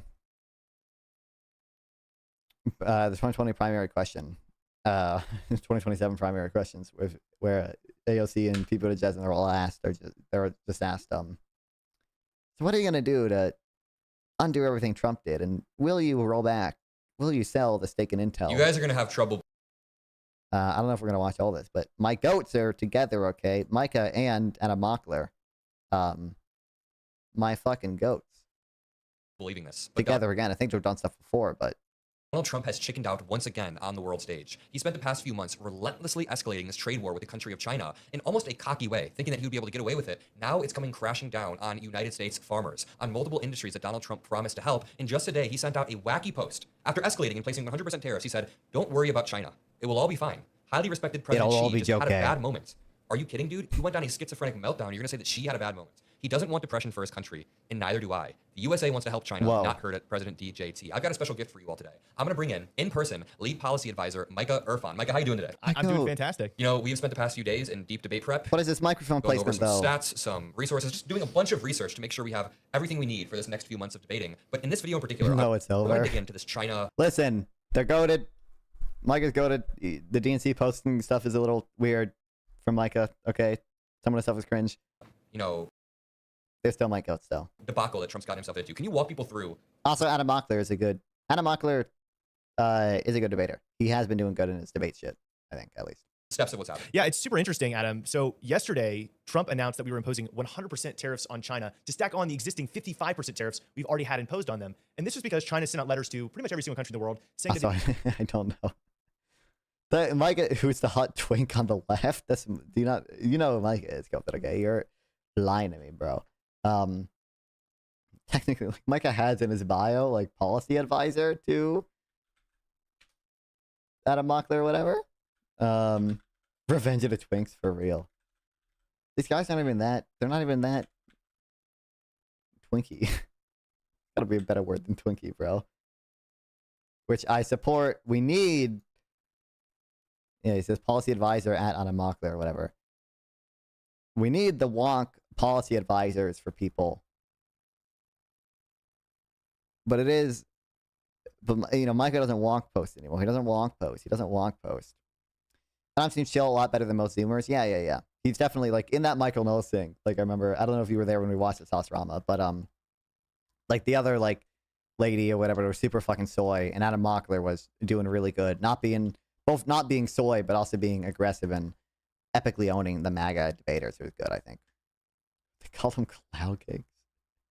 How dare you judge Trump economics? Were you a millionaire at 14? This is true. Not fun. You think you know economics, but you're not even rich. How can I trust you? Exclamation point TTS in chat. We can change that. they don't want to export as many of their rare minerals. They want to conserve those minerals for themselves. This was a shocking demand, 100% new tariffs on China as of November 1st. And he also said he doesn't think that we're going to continue to have meetings with them. There was a planned meeting in South Korea upcoming. That same day, he said, actually, we probably will meet with them, and we'll see how everything goes. This is just like... I need to, by the way, the No Kings thing reminded me, I need to make a sign for the No Kings protest on the 18th that I'm going to. If you guys have any suggestions, I don't want to just hold a... I want to hold something relatively unique, okay? I don't want just a end deportation sign. I want something... better than that, but I don't know. Seeing the journey from Wonk to DNC shield. So listen, the Wonk is still inside of him. The latest instance of the most incoherent trade relationship that we've had with China since the very beginning of Trump's presidency, where he continues to ramp up the pressure, make insane demands, impose sky-high tariffs, and then back off without getting anything for America. He backs off over... Seriously, looking at Trump was a millionaire at 14. I mean, he was born into a rich family. I don't know. Is this like a meme claim that MAGA makes or whatever?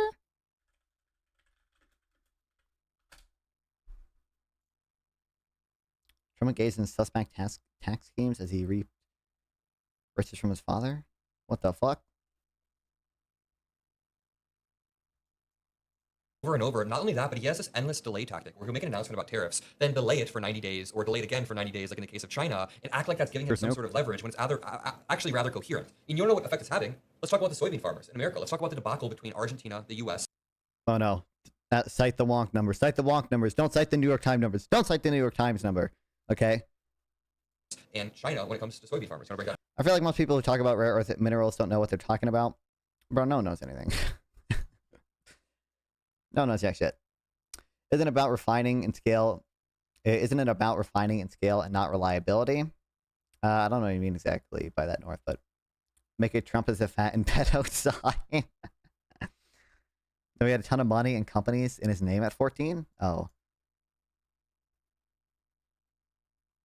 Wait, how is that even... You shouldn't even be able to do that, right? Because it should be Don't you have to be 18 to have an LLC or whatever? Maybe not in the 70s and shit, but. Right. So we are a huge exporter, or historically we were a huge exporter of agricultural products to China because China does buy some of our goods, at least it historically did. And because of Trump's trade war with China, it absolutely destroyed our agricultural sector, including especially soybean farmers, which are an important constituency in Iowa. Trump should have known that this was going to be the effect of his policies because it happened. We have rare earth minerals in the U.S., but we don't refine them in scale, so it costs a lot. Yeah. Part of it, I mean, I don't know a ton about it. But yeah, part of that is even if you have rare earth minerals and stuff here, support Trump. That'd be funny. Countries will specialize. Presumably, it's a decently labor-intensive thing to refine those minerals and stuff, and there are just economies of scale from doing it. So, you will see countries still specialize in refining those minerals and stuff, even if those minerals exist in a bunch of different places. First Trump administration. That's why we had to have a multi-billion-dollar bailout of farmers under Trump the first time. This second time, it's been even more disastrous because the tariffs have been even larger. But the craziest thing is he's been giving billions of dollars just recently to Argentina, which is... I can't wait till Parker, Dean, Harry, Micah, and Adam are all in Congress. Dude, let's go. One of our biggest soybean... I mean, that would be somewhat goated. That'd be 50% goated. Competitors. There is no coherency to the economic policy of the Trump administration. It's only coherent if you're trying to actually hurt America or if you're just trying to benefit yourself. I mean, think about this. Argentina is currently undercutting our farmers very intentionally with China. China is going to Argentina instead, and rather than any, leverage Trump can use, rather than saying, Argentina, stop, China, stop. What Donald Trump decides to do is give Argentina It's not so much about the labor, it's about the working conditions and refining knowledge and tool making that we lack. Some of it might be about the knowledge, but I would bet a lot of it is labor too. I don't know. I know a lot of things are automated nowadays, so I don't know how labor intensive some of these things are. But also, a lot of refining things I know is very energy intensive. Like Iceland, if you look at Iceland, look up Iceland. Oops, I just looked up Iceland exports. I think they export a lot of refined minerals because energy is very cheap in Iceland because they have a lot of geothermal energy. So I think Iceland exports a lot of refined minerals, even though they don't have many minerals themselves. Iceland's export product, raw aluminum, aluminum wire,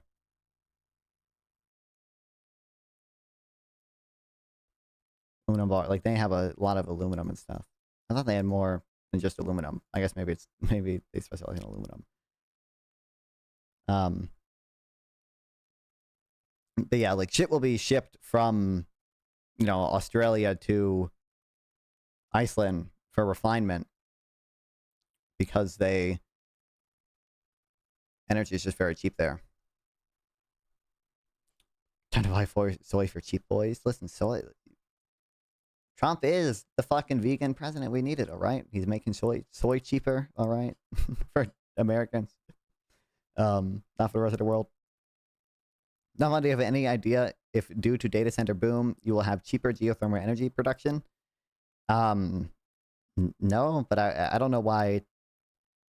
I don't know why the energy, geothermal energy production would get cheaper due to data center boom. The price of electricity might go up, which would incentivize more electricity to be produced, which would lead to people maybe exploiting geothermal energy that they weren't before. But I don't know why. I don't really know what you're asking, but no, I don't know anything about that. I don't think, don't be wrong, I don't think North Carolina has much geothermal energy to begin with, but billions and billions of dollars for other economic related things, which only helps them undercut our market. So this is not only Irfan got a perfect score on the LSAT. This is true. But it is destructive for America. And I would make the argument that Donald Trump has been ruining the economy rather than taking us into this golden age that he promised. What sort of statistics would you point at when it comes to the economy right now? A quick story for you all. I realized recently that I spend most of my time talking or researching politics. So I made an entire garbage. Recommend it enough. If it can. Thank you to Hexclad. Administration is slow. To look at most macroeconomic variables, you look at the economic growth rate. Average economic GDP growth over the Trump administration is slower than under the last 6 months of the Biden administration. Unemployment is up, especially youth unemployment, up by 16%. Manufacturing unemployment up. Private investment in manufacturing is actually down, despite the fact. Private investment is down in manufacturing? I thought we brought in trillions of dollars. I know. He said that we brought in trillions of dollars, but if you look into the data, as we've done the past couple of days, you actually see these data that the claims he's making are not even consistent with the claims of the White House. He's claiming something like 17 trillion. I don't know how, people hate the word nuclear. I don't know, I don't know how open NC voters are to that, unfortunately. The White House is claiming 8 or 9 trillion. And then you look at the actual numbers detailed in these so-called trade agreements, which are not actually binding contracts. They're more like memorandums. And they say they're counting investment as the entire trade balance. So all goods traded between the United States and India, for instance. And they're probably yeah, I mean, like, to some extent, all the trade deals do this as well. But like all the like investment things or whatever, probably counting investment that would have happened, anyway. Like, it's not like $600 billion in like new investment necessarily. It's like we're just committing to $600 billion of investment. Well, committing over the next year or next quarter or whatever. And hey, by the way, last quarter we also had 500 billion in investment. So it's like a lot of it is not even necessarily new shit. And that's assuming it even is binding and gets done or whatever. How towards the investment number, it's clearly made up numbers. I don't know why 3 Mile Island. I think only one person died like years later. Yeah, people hate it. People see The Simpsons, green goo. Okay, they see Chernobyl and they get freaked the fuck out. Surprised that the Trump administration, which is historically dishonest and loose and light with the facts, would lie about this number. Of course they are. It's not just they're lying about what other countries have promised as well. So they claim that there are all these deals that have been cut. By deals, they mean there's no paperwork, there's no actual enforcement, there's no mechanism to make sure these deals go through and are paid through. There's nothing like that. It's just words. But when you look at the actual words, Trump is misrepresenting those. Like you just said, it's not 17 trillion, it's not 8 trillion. When you dig into all of these numbers, for example, the country of India was supposed to make a multi-$100 billion investment into the United States. But when you dig into those India numbers, they're just adding up bilateral trade between the two countries. So Donald Trump is king of the coast like nuclear energy. I mean, I really don't know. I would guess so, but it's not like he doesn't talk about energy policy that much, I don't think. Taking our trade and historic indicators that don't even have anything to do with what he's claiming. And he's saying this is all from his tariffs. And he's trying to claim that it's all downstream from his tariffs when we're not seeing this in any of the indicators. Right. We're not seeing any positive economic indicators under the Trump administration. The trade policy is failing. The deals that they're talking about, they talk so much. Micah, please, can we at least get a little bit of wonkery? Can we at least the balance of payments? Okay. Can we at least bring up, foreign direct investment, all else equal, is going to increase your trade deficit, please. At least a little bit of wonk. About these deals. They're with countries that we largely had free trade with before. Yep. Look at the United Kingdom. Oh my God, what kind of tariffs did the United Kingdom have on us before the trade deal? There's actually higher tariffs now on goods from the United Kingdom than we had before. He put tariffs on Japan, South Korea, places that we had basically free trade deals with or complete free trade deals with. And then he bragged about how he got 0 tariffs on American goods from those countries. They already had 0 tariffs on us. Congratulations, you got us absolutely nothing but short-term economic disruption. And that's what we see over and over and over again all over the place. Back to the China point, just for a moment. I don't think most people realize that we actually never got a trade deal with China. We had up to, I think it was 125% tariffs on China. Have we tried to invite King on his stream? Yeah, but this is a somewhat busy dude. I mean, he's open to it. I think he said one day he'll, make for sure do something with me or whatever. But yeah, I invited during the Shrimp Welfare Project stream. I invited him on to just talk about monetary policy because the Jackson Hole speech stuff had just happened, and that's kind of, I mean, that's something that he likes talking about, but didn't end up happening. Reciprocated with super high tariffs on us. Hamsters did DM him about the Jubilee thing.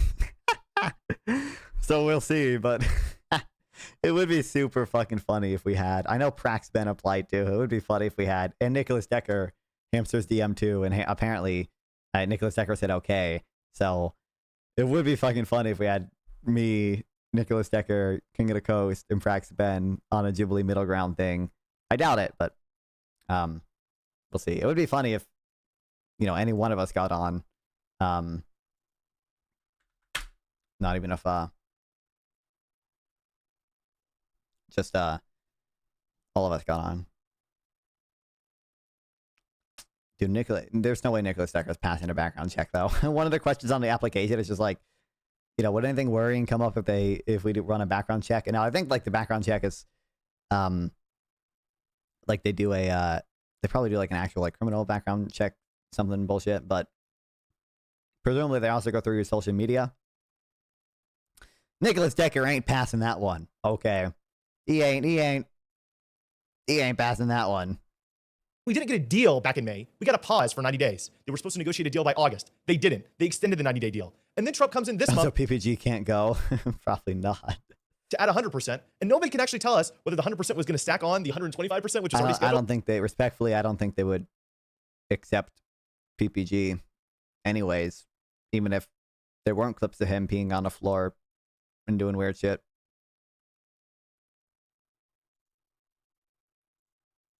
Or whether it was going to stack on the 55%, because there's no coherency to this trade strategy. You talk to one person in the Trump administration and they say something that's completely different than another person because there is no strategy whatsoever. Are you telling me that tariffing every single country indiscriminately except for... Wow, truth new. Okay, what is this, Michael? Many so-called rare earth elements are actually quite common, and they are mined globally. But China has a near monopoly on refining them for use in everyday electronics like smartphones and speakers, as well as for crucial defense systems like fighter jets. Yep. For much of the second half of the 20th century, the United States controlled the market on rare earth elements after prospects discovered them in Mountain Pass, California, 1949.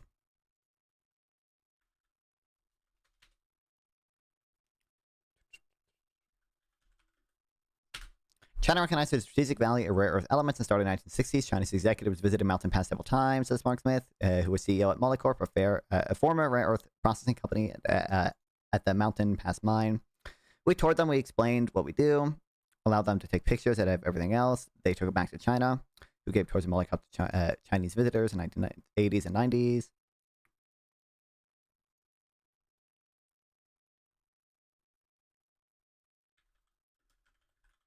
Chinese producers sought an upper hand of rare earth. They also unleashed unrestrained mining that came at a great cost to the environment.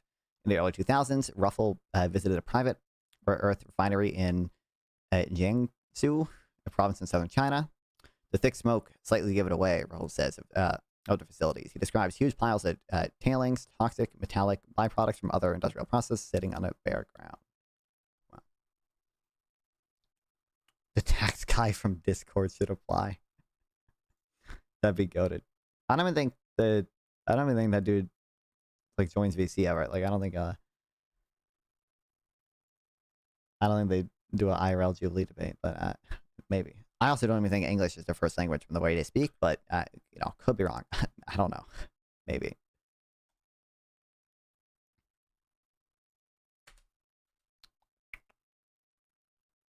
Okay, I'll be back in 1 second. You know what? I can just steal food shops content. What did that? Oh, she's still on her loading screen. Let's go.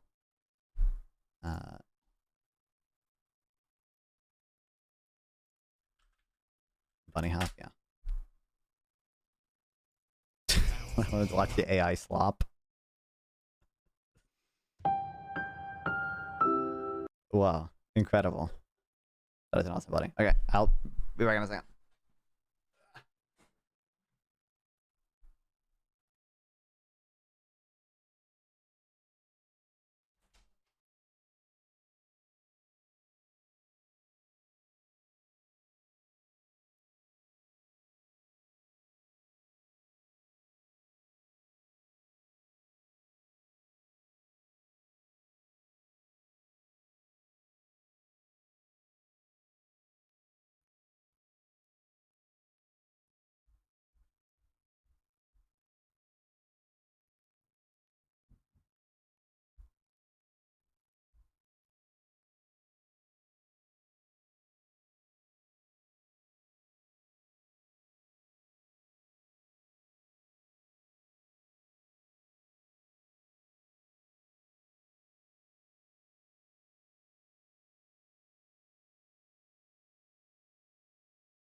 Fuck this.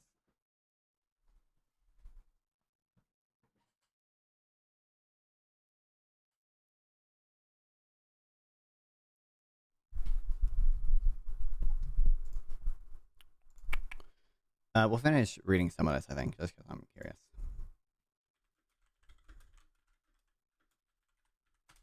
Do you think the Game Mixers sell many channels advertise? Kind of. I drink well, right now I'm drinking Celsius.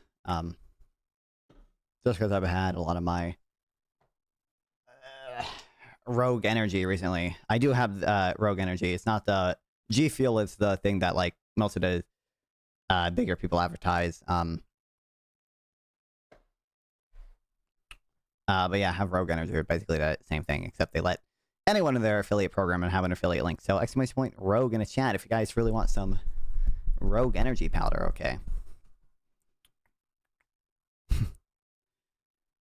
It is good. I do like it. I just I need to buy more flavors because the only one I've had is the pink lemonade one, and we got Celsius today, and I'm like, I've had too much pink lemonade Rogue recently. Okay, I'm gonna have my other stuff.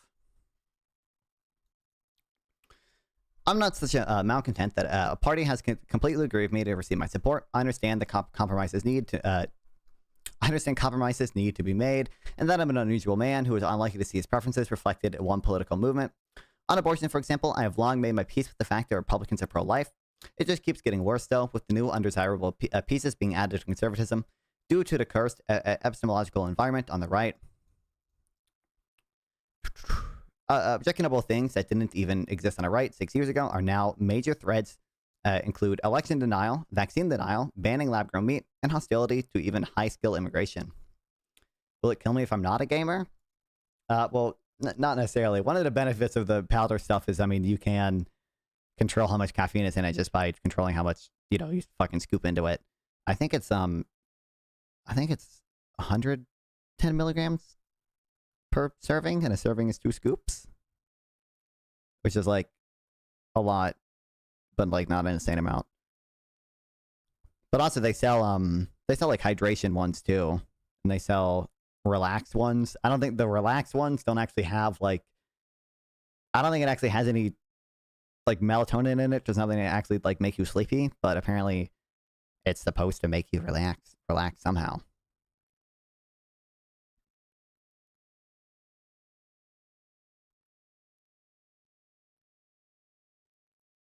Where does it say how much caffeine? I forget where it says how much caffeine is in these. Fuck me. I think it's like 110 or 170.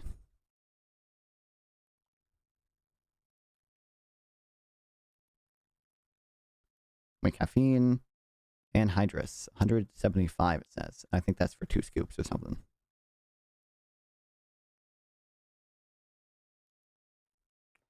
Gen Z went with vape. Gen Alpha gonna be into powder. I mean, plenty of Gen Zers drink the energy powder just like I do.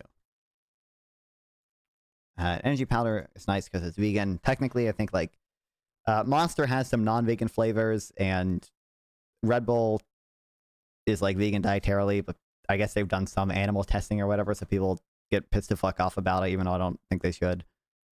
As far as I know, Rogue Energy has not done animal testing, but I don't know. I'm pretty sure I looked into it.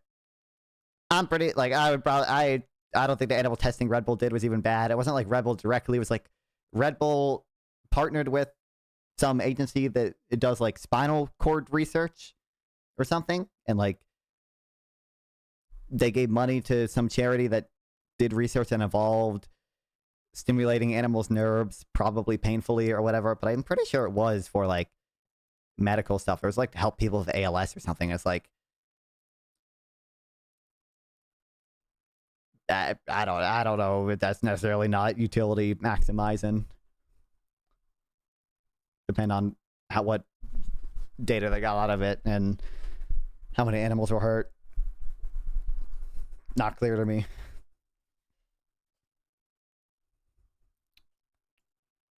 I'm judging your relationship to be a movement. In judging your relationship to a movement, you have to look at not only where it is right now, but also where things are going. I search for intellectuals or influencers on the right who think I jeez, I can't fucking speak. Influencers on the right who I think are a positive force while managing to have large audiences. Very few exist. When a base disagrees with Trump, I find Trump to be the more reasonable side in the dispute almost every time. And I think Trump is a corrupt criminal who wants to abolish democracy. So yeah, we probably haven't reached the bottom. That said, in a piece I explain, later in the piece I explain how I might be wrong. There are countervailing forces within the Republican Party. They remain mostly hidden for now. In fairness, mainstream Republicans have put pressure on RFK over his anti-vaccine positions and likely have stopped the Department of Health and Human Services from embracing pseudoscience even more than it has. When Trump tried to prosecute his enemies on flimsy pretexts, He has encountered resistance even among his appointees. In order to get his indictment of former FBI Director James Comey, the president had to push his own attorney for the Eastern District of Virginia and replace him with one of his personal lawyers over the objections of top officials at the Department of Justice, one of whom who also served as his personal lawyer. My sister is cosplaying a certain British. Oh, that's not my sister, Doom. That's my cousin, basically. But yeah. After Jan 6 and the events leading up to it, it is difficult to imagine a story involving any other Republican leader. Trump is an outlier, both in terms of how flawed he is as an individual, and also in the kinds of personal grip he maintains on the GOP base. Top attorneys in the executive branch aren't Twitter influencers and have their own code of ethics and professional norms. They will resist a leader who tries to get them to do things that are too far outside the bounds of legality and establish norms. Still working under Trump takes the ability to draw red lines much more difficult. In other words, perhaps I'm going to about this the wrong way because by just counting positions where I agree with Trump, counting those where I agree with him agree with the base, and then deciding Trump is better. Trump is more than the sum of his political positions. He's a walking statement about the lack of honesty, intelligence, and integrity of the movement he leads. Trump is by the very nature of who he is, draws into the Republican coalition the worst people. He himself might not be anti-vax or want to release Epstein files, for example, but the kinds of people who, like Trump, have the traits that make them hostile to established medicine and embrace conspiratorial thinking. Trump uses cognitive and psychological shortcomings of his base for his own advantage, like when he complains about the deep state conspiracies or in events leading up to January 6th, where he talks about how he found it easy to sell supporters on the side that the election was stolen. He talks about the deep state conspiracies and a type who believe in QAnon types who believe in QAnon and feel heard and become his personal loyal soldiers. Funny and pathetic part of all this is that people need a hero, and he gives them one, but always in the service of his own ego gratification and accumulation of wealth and power. Truth note. Without Trump, perhaps politics becomes boring to them, and these people find some other way to occupy their time. But I think Candace and Tucker types have perfected politics as entertainment model, so enough of them stick around. Another possibility is that the crazies remain, but they can't consolidate themselves behind one candidate. Imagine Republican base is like 30% sane and 70% crazy, or under the sway of some crazy influencers. And maybe if the 70% are divided and overall less competent due to human capital limitations, the 30% have a chance in an inter-party struggle in a way they didn't when Trump was the leader. But the most likely successor is Vance, who might tone down the corruption, conspiracy theories, and lies, but increase the ethno-nationalism and populism. Truth note. Maha is probably here to stay regardless. I'm counting that in the category of bad outcomes from my perspective, as a more focused program based around hostility to foreigners and trade can do a lot more long-term damage to the country. Truth note.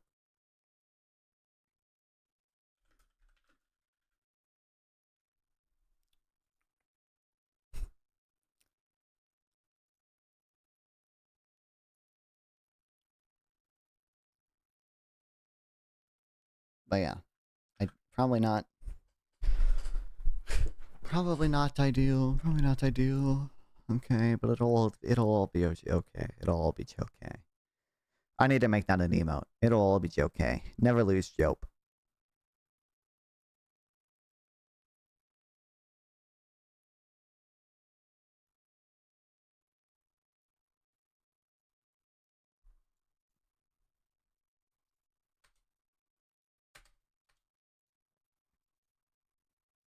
I think we'll read this, and then I'm probably talking to the dude or whatever. And then we'll other stuff to read today and stuff. Leprechauns, effective tariffs, and inflation. Yes, tariffs are hurting us. No, Trump wasn't right. Lately, there's been a lot of chatter that economists were wrong about Trump's tariffs. Gen Z went with didn't you? Is it just broken? Oh, good old Crime Bill Joe. I love Joe. I mean, I don't even know if the Biden crime bill was that bad. I've never researched a ton into it.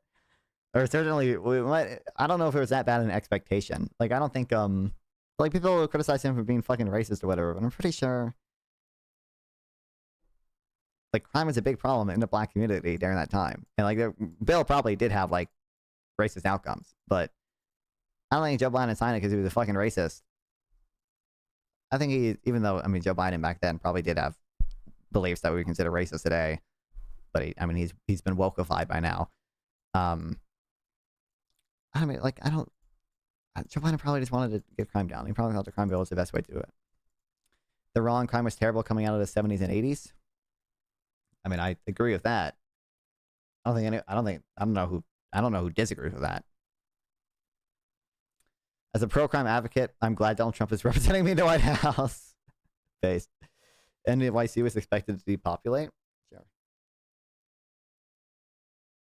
I mean, I don't think that changes whether or not it necessarily had like systemically racist outcomes or whatever. But I don't know. Like I said, not a ton of research on it. I did watch that, or a little bit of that fucking crime debate between Soy Pill, Erudite, Lactoid, and the Ant-Man lawyer dude or whatever. Kill me. When it went basically how I expected it to. I've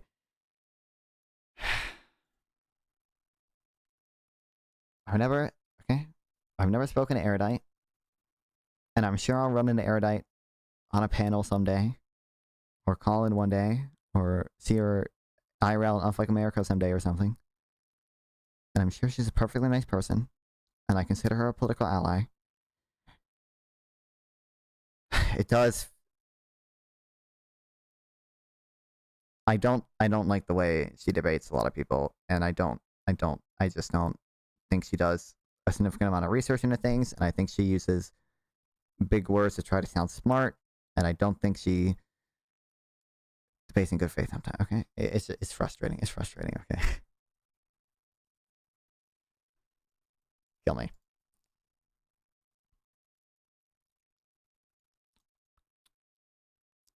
All right, didn't economists predict that we'd be stuck in a recession with runaway inflation by now, so maybe Trump was right after all?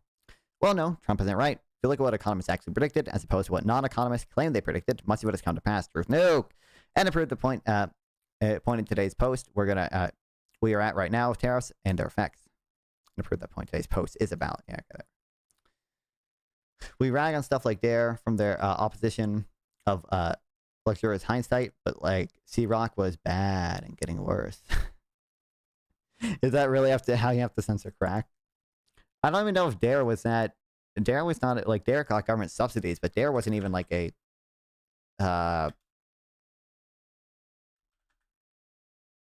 like, was that even in the? That might have been in a bill or whatever, but that wasn't even like a government run thing or whatever. Wasn't that just a?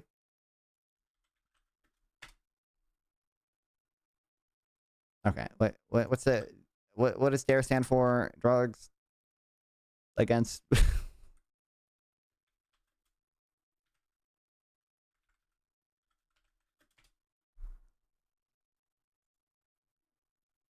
New to channel, but hi. Well, what's up, Grassroots Hedgeman? Welcome. Oh no, it wasn't it was a government thing. I thought it was just a like private organization that got government subsidies. I didn't even think it was a thing, like a government run thing or whatever. Drug awareness, something. Yeah, it's drug awareness, re-education, something. Resistance education, re-education. Let's go.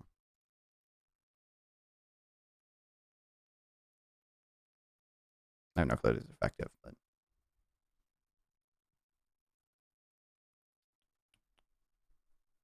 goated for real. But there is one thing that I believe all economists, including me, overlook: the possible role of tax avoidance / evasion in limiting tariffs' impact. Avoidance is when it's legal, even if it shouldn't be. Evasion is when it isn't. First, let's look at where economists actually predicted. Well, there were many flat assertions that tariffs would cause a recession. These claims weren't based on economic models. Here's what I said in my April conversation with Ezra Klein. Ordinarily, I would say that tariffs are bad. They don't cause recessions. It makes the economy less efficient. You turn your higher cost domestic sources for stuff instead of buying lower cost foreign sources, and foreigners turn away from the stuff you can produce cheaply. But that's a reduction in economy's efficiency, not a shortfall in demand.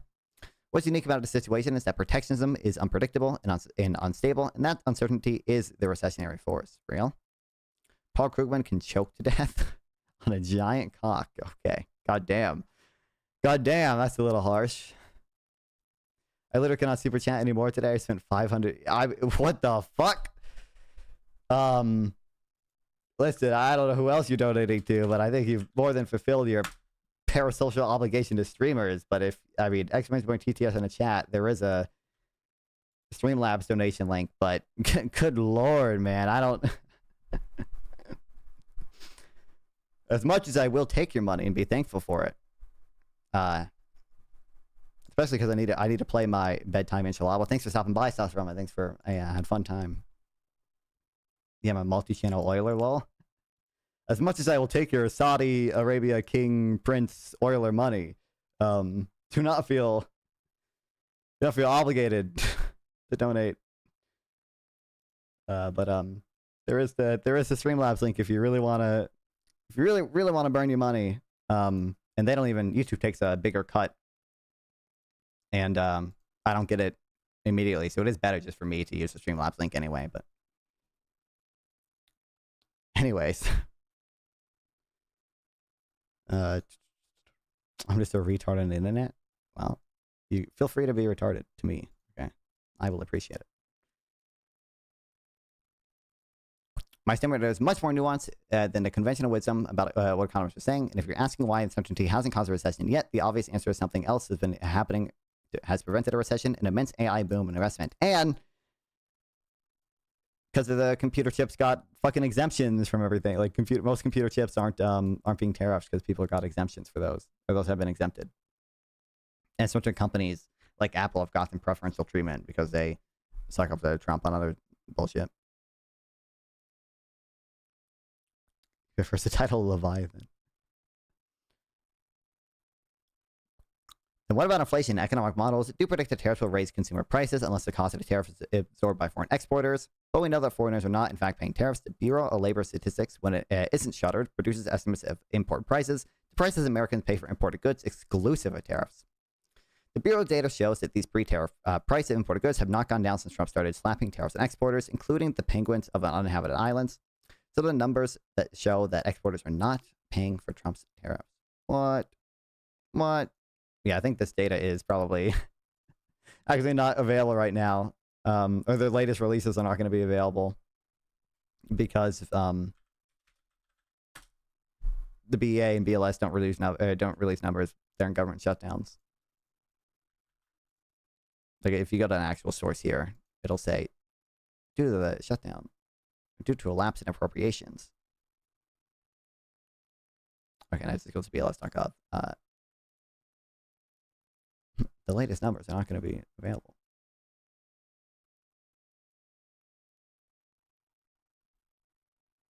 I should just put this in here to dig through later.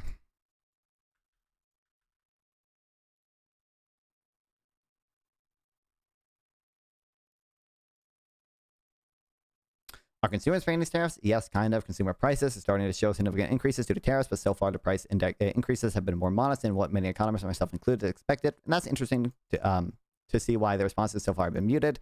Now, official consumer price data doesn't separate out imported products from domestically produced products, and in any case, we won't be getting CPI updates until the shutdown ends. So that data source won't be of any use in answering our question. However, the Digital Data Design Institute's pricing lab calculates a tariff tracker using online prices. To shackle Leviathan, to be specific, I say Hobbs sleeps half of my bed and drools in my lap. Face. This kind of private data collection that needs to be done both during shutdown and maybe even after, if the Trump administration succeeds in corrupting the Bureau of Labor Statistics. Notably, these data show that the prices of imported goods, orange line, have risen substantially more than the price of domestically produced goods, blue line, since Trump began his tariff spree. What? Shocking. Hobbs is my dog. Well, I did assume that from the drilling on a lap thing.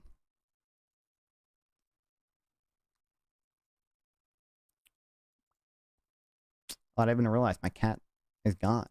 I said I was gonna send 20,000 volts through him if he left. When did he leave? I need to make up for him.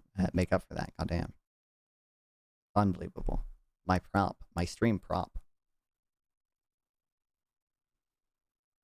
According to the estimates, retail prices of imports are up 4% since Trump's office versus 2.8% for domestic goods. And by the way, if you look at like the trend line for goods, usually is down. They get cheaper over time. And if you compare like it to the trend line, they're up even more. They've been going up since December. Volts are across, amps are through. I ain't no electrician, okay, but yeah, 20 million amps.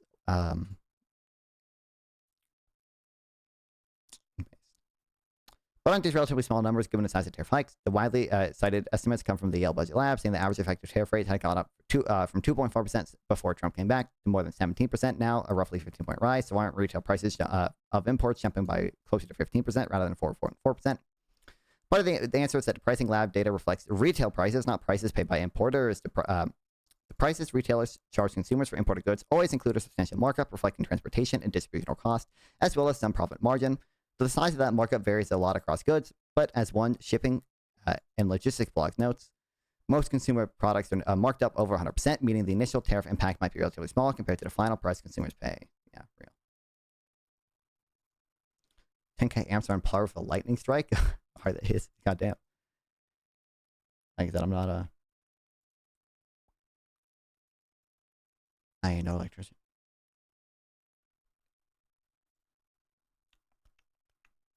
This means that even if effective tariff rates had really gone up by 15 points, we should expect the retail price of imports to rise 6 or 7%, not 15. But as a further point, at least so far, average tariff rates are actually paying, which we can measure by simply the ratio of tariff revenue to the value of imports, is running well below estimates of average tariff rate applied by Trump's decrees. Yo, thanks for the gifted memberships. Grassroots Hegemon. Yeah, hell fucking yeah. Yeah, everyone in here getting a gifted membership. You know what's funny? It actually doesn't. YouTube annoyingly, I don't think, like, does not prioritize people who are in the chat for gifted memberships. Like, some of these people are probably not even in stream. Sadly. Yeah, see, Tron didn't get one, even though he's in here. Oh, wait, real quick, I didn't see your last message, Tron. Is that why you do the test or whatever? Get to the top of LSF base. Used to get a remote cat feeder and try to make it look like you used it like a shock collar to change cat behavior. I could do that.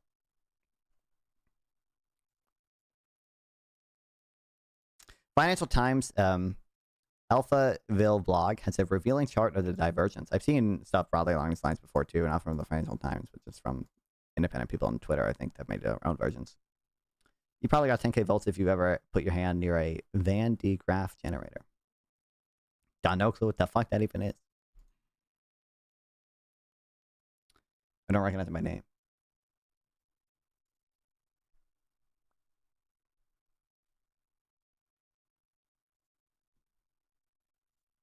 Yeah, I have no clue what that.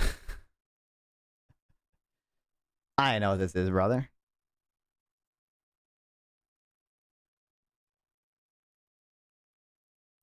You know what now I can do now? Grassroots Hegemon, I can make more members only shit posts. Let's go.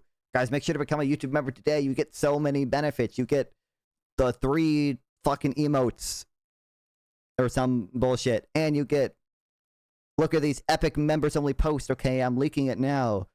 Only members get access to this exclusive and secret information. Hello, members.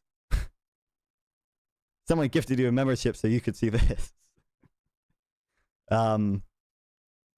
Yeah, become a member today, folks. I have no idea why YouTube doesn't put its more money into making it live more competitive with Twitch. And I think, like, yeah, see, look at a Biden Blasty movie you get, baby. It's so goated. I mean, I think it just makes more sense for YouTube to focus on other things. I don't think YouTube, like, wants to prioritize live streaming because I think, like, unironically, they just, like, get more money from, you know, uploaded, edited videos and stuff. And they don't want to, like, take away from that by adding more live stream shit. I don't know. I wish it was better too. I don't know why they don't, like, marginally improve it. They did. I mean, I guess they've been working on it a little bit because they have added things like more recently they added, like, super chat goals, right? Like, I can make a goal. Okay, guys, let's 5 super chats of Teal and Higher, 1 hour, Share Hallow, Celebrate, Shrimp costume, start goal. Like, this is a relatively new thing, which is cool or whatever. And they added, for YouTube Shorts, they added that equivalent to TikTok GIFs And I guess they did just add the dual streaming thing within YouTube itself, which is, like I said, not useful for me because I think it does just take a vertical crop of your video and play it to YouTube Shorts, which is not useful at all. But yeah, I wish they worked a little more on it. I think I think Moist Critical made a video about it or whatever. It might have been Ludwig. Ironically on YouTube, like people like Moist Critical get more money from the VOD than they do from the actual live stream. Like they'll get members and super chats and ads from the live stream, but then they'll get like 5x that from just the VOD that they leave on their channel sometimes. Ludwig, why YouTube live streaming sucks. The TikTok request to talk is #1. That'd be amazing. That would be cool. I think he might talk about it in here or whatever. To mogul mail, this is the rating to other live streams, which is awesome. That currently exists with YouTube live streaming. One example right here on the left is a YouTube live chat. Things we're trying. I don't know if he goes over here or whatever, but yeah, it is. I just wish I do wish the chatting features on YouTube were better. That'd be the thing. Like there's a reason the chatters are more often on Twitch, the lurkers are more often on YouTube, and I love you lurkers. Shout out to the lurkers in YouTube chat. There's definitely more of a chatting culture on Twitch than there is on YouTube.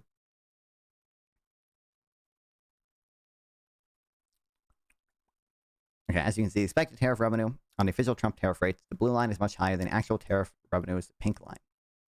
Yeah, I can't move without getting zapped. Like the point of live streams interaction, this is true.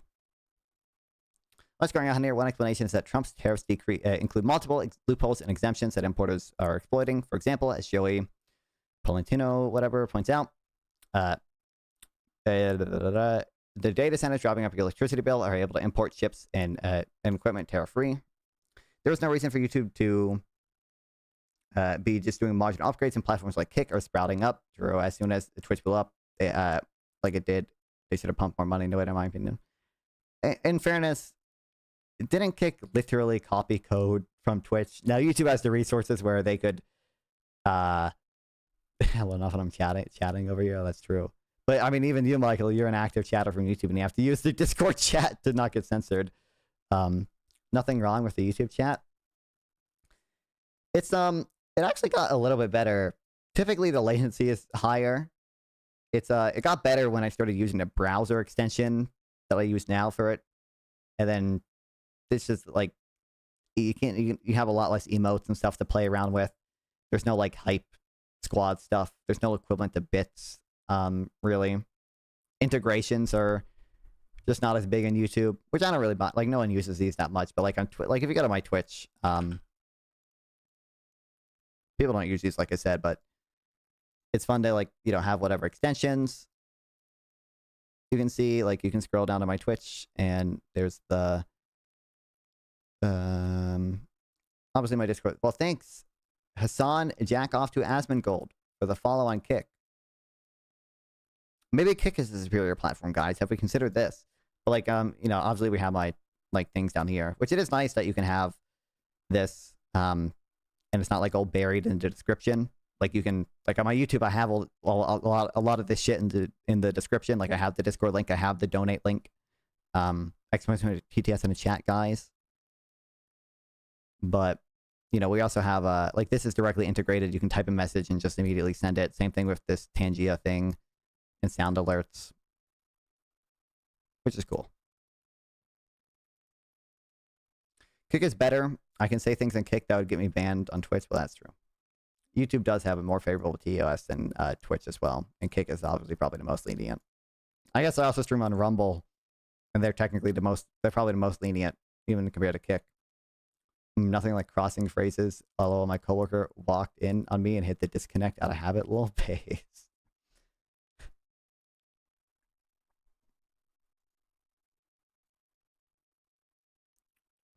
Fortunately, I hadn't enough coffee, or I would have pissed myself. Well, I guess there's always look on the bright side. And as helpful for the notes, these exemptions create big problems in estimating just how much Trump has actually raised tariffs. Researchers at the Yale Budget Lab and other institutions are doing their best to take account of these exemptions when estimating overall tariff rate, but it's easy to see how their estimates may be somewhat off. Also, buyers may be blunting the effects of tariffs by shifting away from highly tariffed imports to exempt products. And there's a second explanation, which I'm surprised hasn't received more attention. Deliberate misclassification of imports by corporations, shifting them from tariffed categories to tariff-exempt categories. Blah.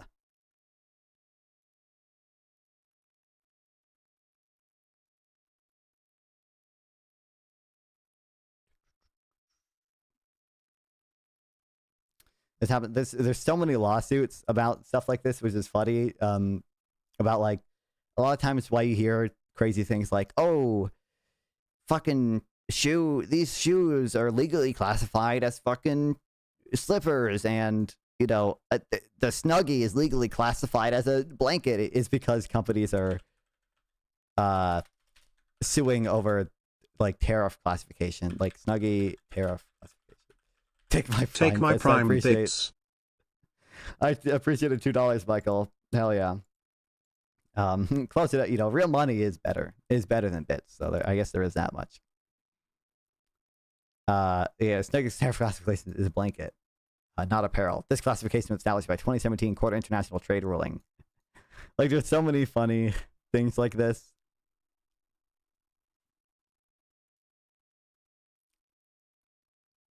Like, this isn't directly to do with tariffs, I think, but bees are fish. California law. There was a lawsuit about this. I don't think it was to do with like cross-state transportation or something, but not tariffs.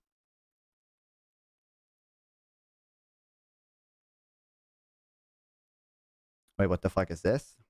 It's what? Snuffle? Snuggie. It's like the blanket you wear.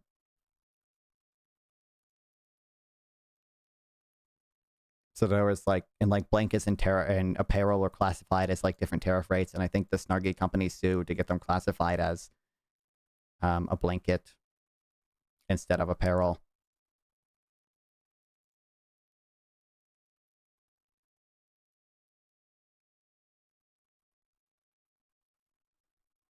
I need one of those for me, for real. I got my regular blanket. So lame.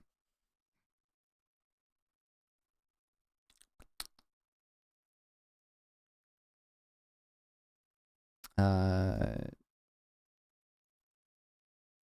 don't remember exactly what the fucking thing was here.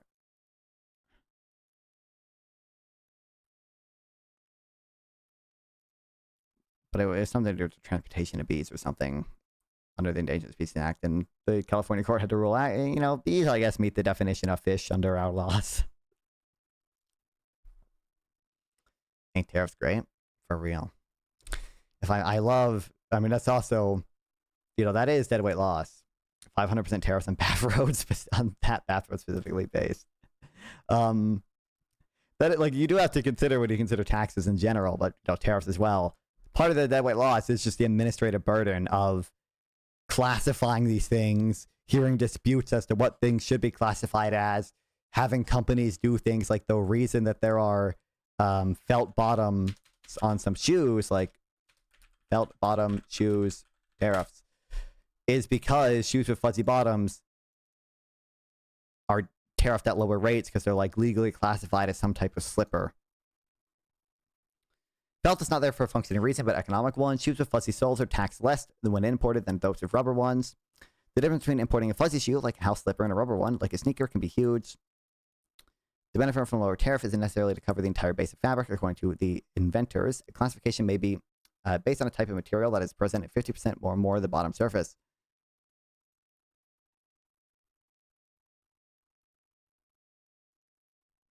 Will Shark Tank get kicked off the air because of tariffs? I mean, I haven't. Is that like, that's not a real thing, is it? I doubt it. Okay, you'll just hear all the new people having their own American manufacturing companies. Okay.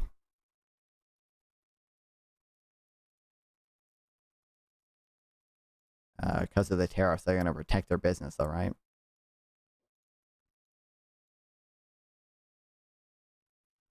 There's another kind of pistol that was built specifically to be one machined in the U.S. Everyone from that show imports from China. Well, yeah, there was that. they're not going to get kicked off the air. They're going to have to charge more. Or, like I said, okay, you're going to see all the... I can't wait for Shark Tank. I'm going to start up my own American widget factory. I'm seeking $20 billion for 5% of my company because we're going to make America great and Trump is going to protect us forever.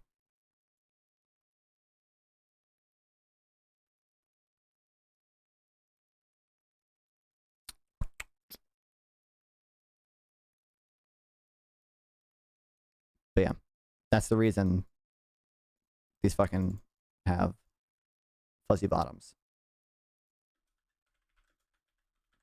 Okay. We're finishing the recruitment article, and then this dude's ready to talk, I think. So.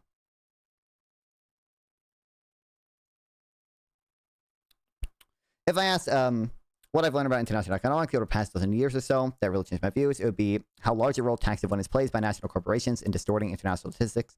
For example, back in 2016, Ireland, famously a tax haven, reported 26% economic growth the previous year. This obviously didn't reflect anything real. Instead, it reflected a change in tax strategy by a small number of multinationals, possibly just Apple, that caused them to fictitiously report a large share of their profits were earned in Ireland.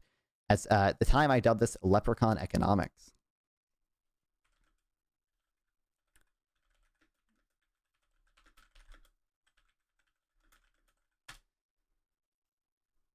Based. Oh my god, it's got a whole Wikipedia article.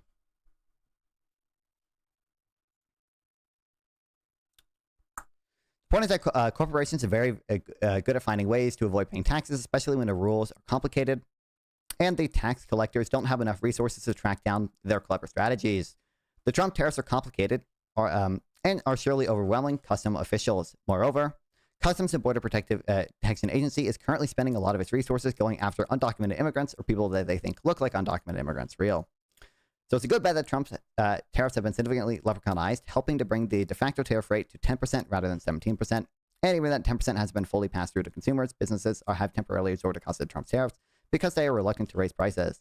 And no, I don't, maybe I might write a blog post about this, whatever, but like, God, no fucking, like, no one would be celebrating companies eating the tariffs like 5 years ago, or maybe not 5 years ago, but like MAGA hates taxing corporations. Like, why are we so happy that corporations are just paying a ton of taxes now? Tariffs aren't gay if you keep your socks on. That's true, grassroots. But that reluctance will come to an end, possibly sooner rather than later. At that point, we'll see substantially larger price increases. So Trump wasn't right. Once you look at the details, tariffs are having more or less exactly the effects economists would have predicted. As likely, those effects would become pronounced over the next several months.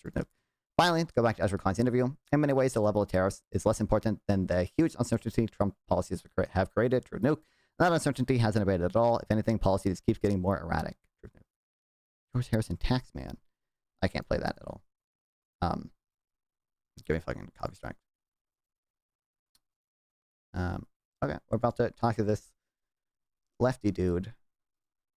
So, wish me luck, folks.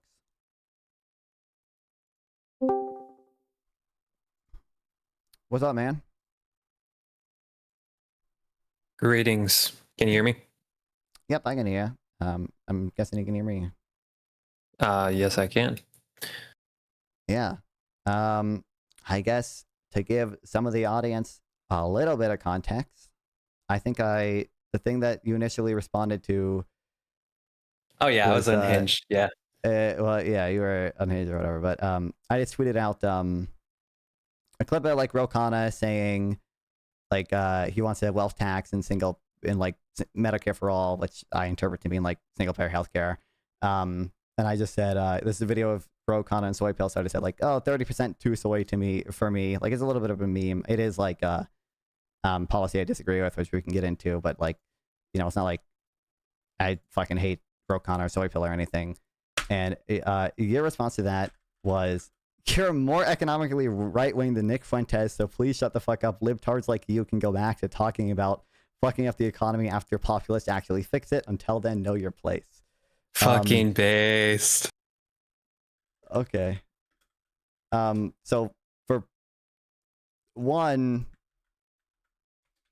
I don't Look, I will own up right now. After watching some videos of yours and watching your stream, I've realized I built up a simulacrum in my head of something you weren't. Because honestly, I thought you were like way more fucking like lib-pilled. Like I thought you were like the average like Destiny stand, because I used to like fucking join like Destiny. I used to be a part of like Destiny server. I would argue with a lot of people over there, and it's just I saw your opinion on healthcare. I saw your opinion on a couple of other things, so I kind of like built this framework in my head of what I thought you were. But now I'm realizing I might have had an incorrect interpretation of that. So I think actually we might have a decent conversation. Okay. Wait, real quick. Do you? You don't have to at all. But if you want to turn your camera on, you can. I can set it up, but you don't have to. It doesn't matter. But I don't have my fucking webcam plugged in right now. I'm gonna be honest. You're good. Don't worry. Okay. I guess I don't. For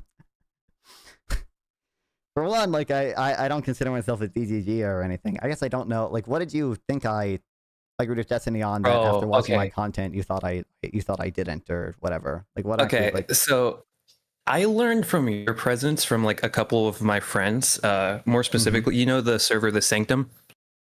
Yeah. Avoided Hornet. You Yeah, told so me, yeah, I used to just bullshit with those guys all the time.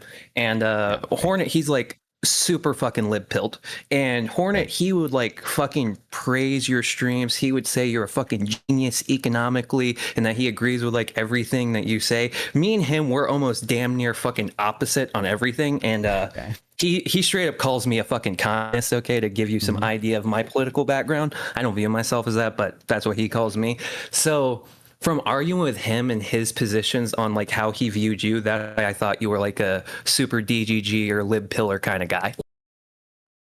Well, yeah, I guess I don't consider myself a DGGer. I wouldn't brand myself that way, but I am a liberal. I do have issues with the things that, like Rokana said in this or whatever. I don't think it's fair to classify me as more right-wing than Nick Fuentes on the economy.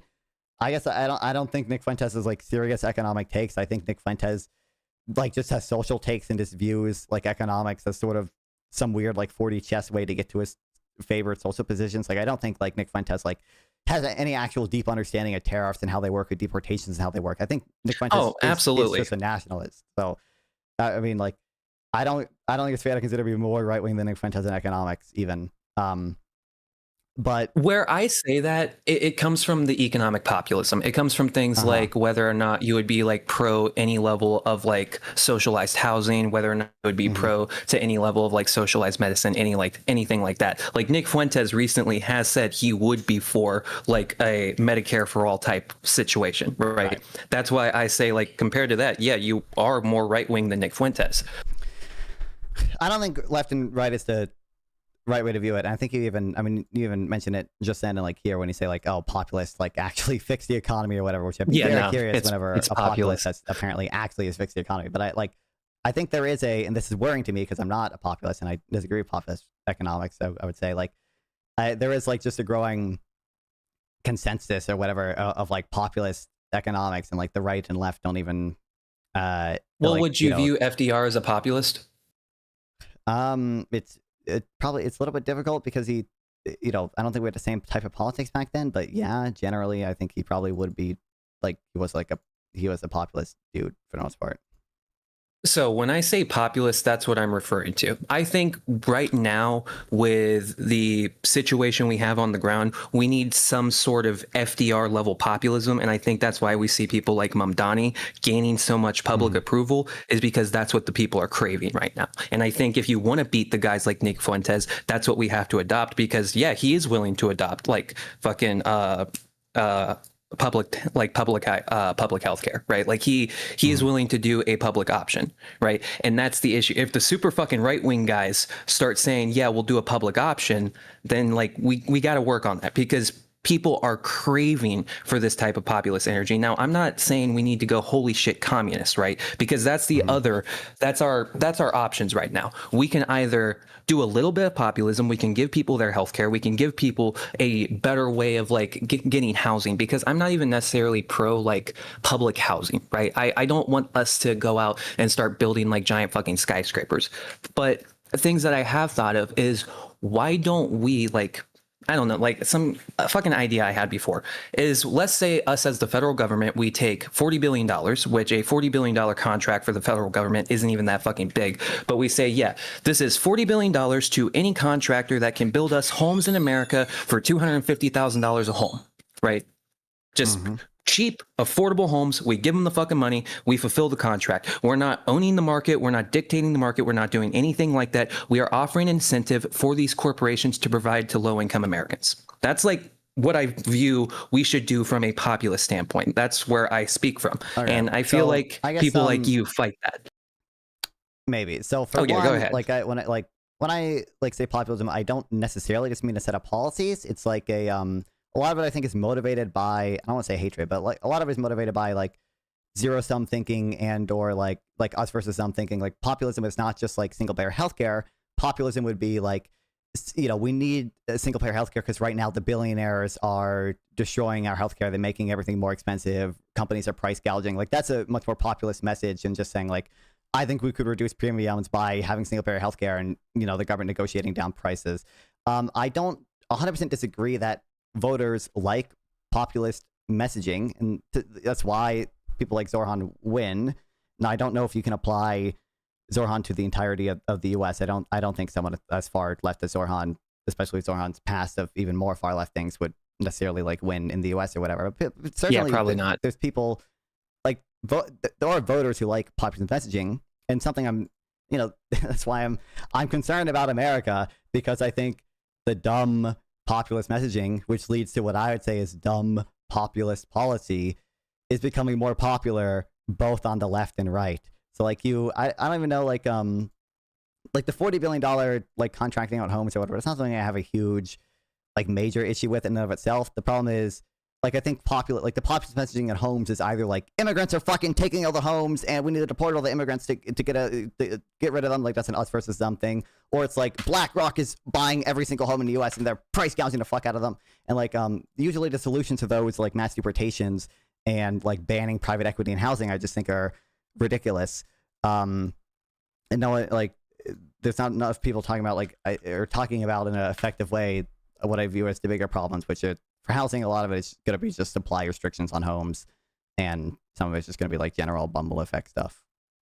Yeah, and I feel like the biggest problem with this, like the biggest anti-socialist, like anti-populist like fight you could use is people don't like it when the government steps in and does like massive projects in the private market and like shit like that, right? I don't know but if that's I true. would argue Populists do like that though. I don't know.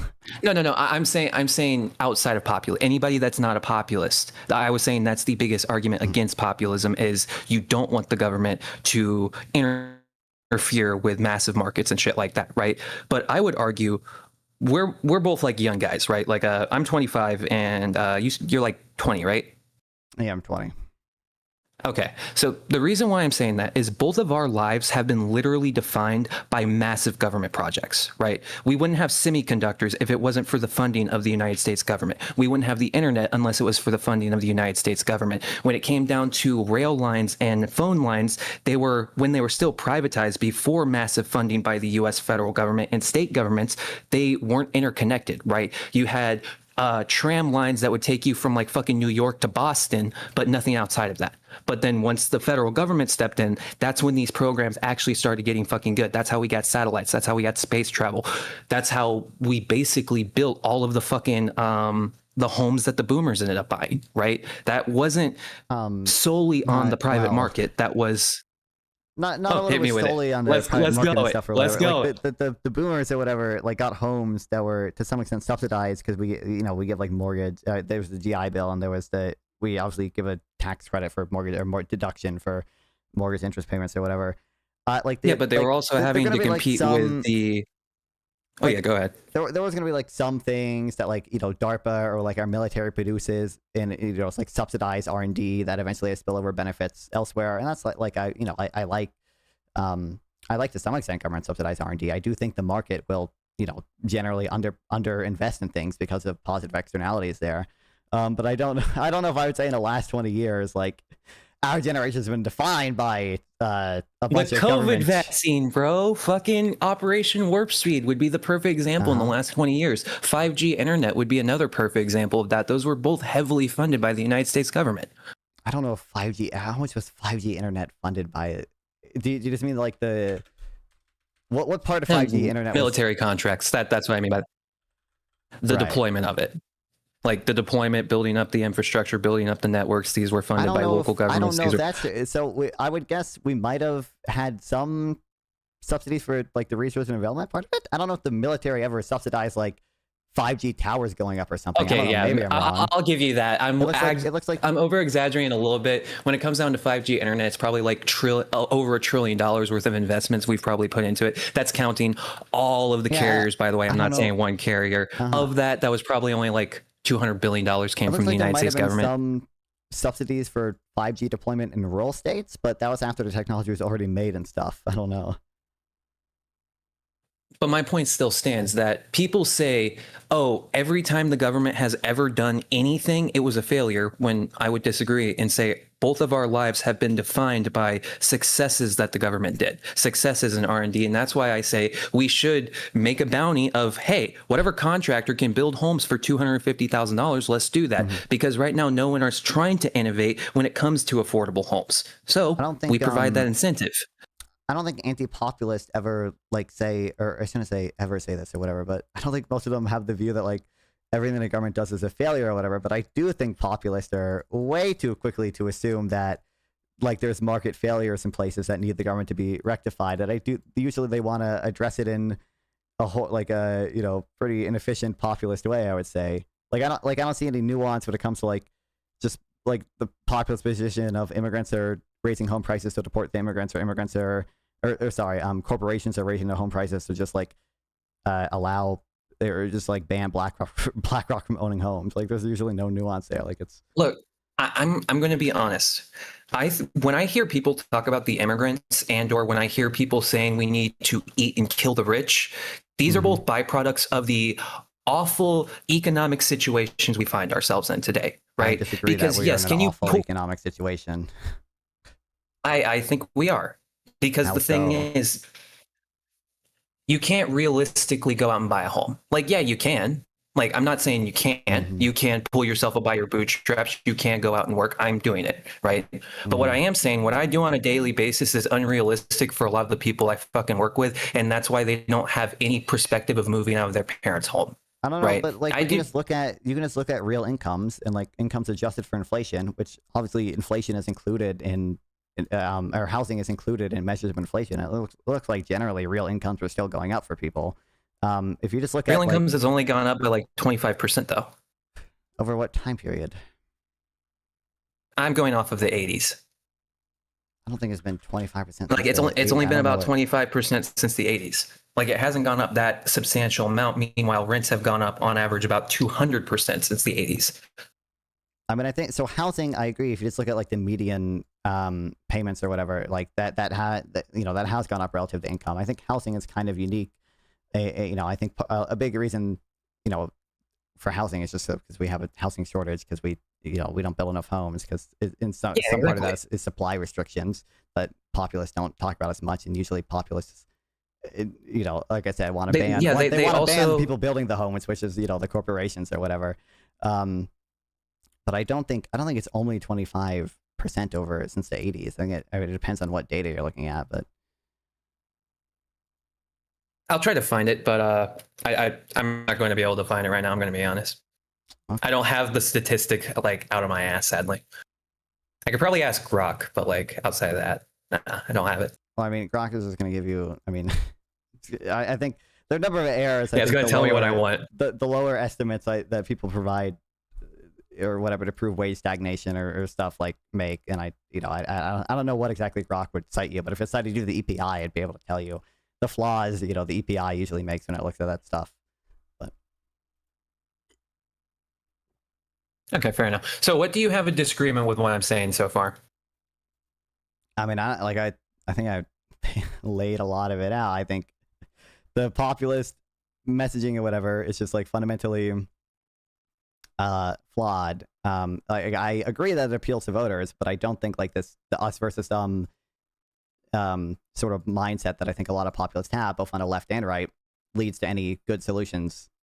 You know, yeah, but the problem is it's a byproduct of people having to do 80-hour work weeks just to have a dream of owning a home. I mean, you agree, just right? That's where that comes from. Median working hours have gone down, right? Like they haven't though. Or if you have that number, please show me, because from what I've seen, it hasn't. I mean, just Google median working hours, like Fred or whatever. Like this is not like up a little since the pandemic, but like it's been going down since 2022. I think if you look longer term, it's been going down. Oh, it only goes back to 2015. Hold on, there's a longer series, I think. All right, I know I have other data. Yeah, I'm looking it up. That's actually a good statistic to look up. I'll give it a. Yeah, so like if you look at like annual hours worked too, like that's just been trending downward as well. Like,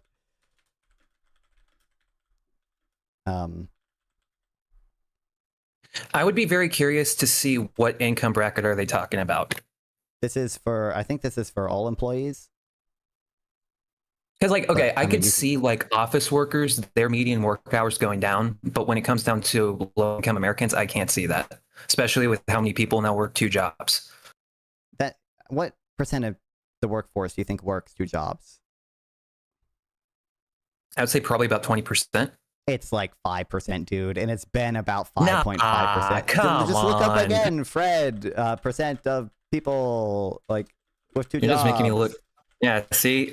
All right, I expected this. Fair enough. Multiple jobs holders as a percent of employed, right? It's at like 5.4%, and like it's basically, you know, that's where it's been at for like the past 20 years or so. Like it cannot be 5.4%. Hang on, hold up.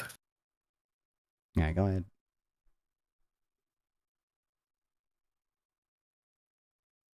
Oh, I mean, I just sent the stuff in general.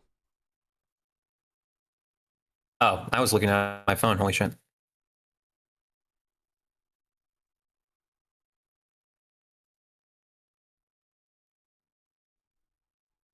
Okay. All right. Fair enough. Yeah, it does show that. We had a massive drop in 2020, but it ended up leveling back off to the level of 2005. Because a lot of people were like unemployed from one of their jobs during COVID and stuff. But like this is also just like this is a chart from, I think, a book, The Rise and Fall of American Growth. This is just showing average, you know, weekly hours per employee. You know, it's just been trending downward as well. Okay. I don't think you see like. See, I fucked it up. I knew I should have pulled out my statistics. I didn't do research before coming up. I mean, the issue, like I would almost guarantee you I know exactly what statistics you're gonna cite. Just the thing, like people cite the same, like all the populists cite the same, like you know, EPI, you know, bullshit charts or whatever when it comes to wages or when it comes to I don't know if they have anything in working hours or whatever. Yeah, but they usually make the same. This is the problem. Errors. Okay, I'm in a post-truth state at this point, okay? Because I used to be a Destiny fan. I used to be more fucking lib-pilled than you are, right? But the problem is the data doesn't mean shit because people on the ground feel totally different. And I really don't remember where the fuck I heard this before, but I remember hearing before, if people are saying something opposite of the data, it's because the data isn't tracking something correctly.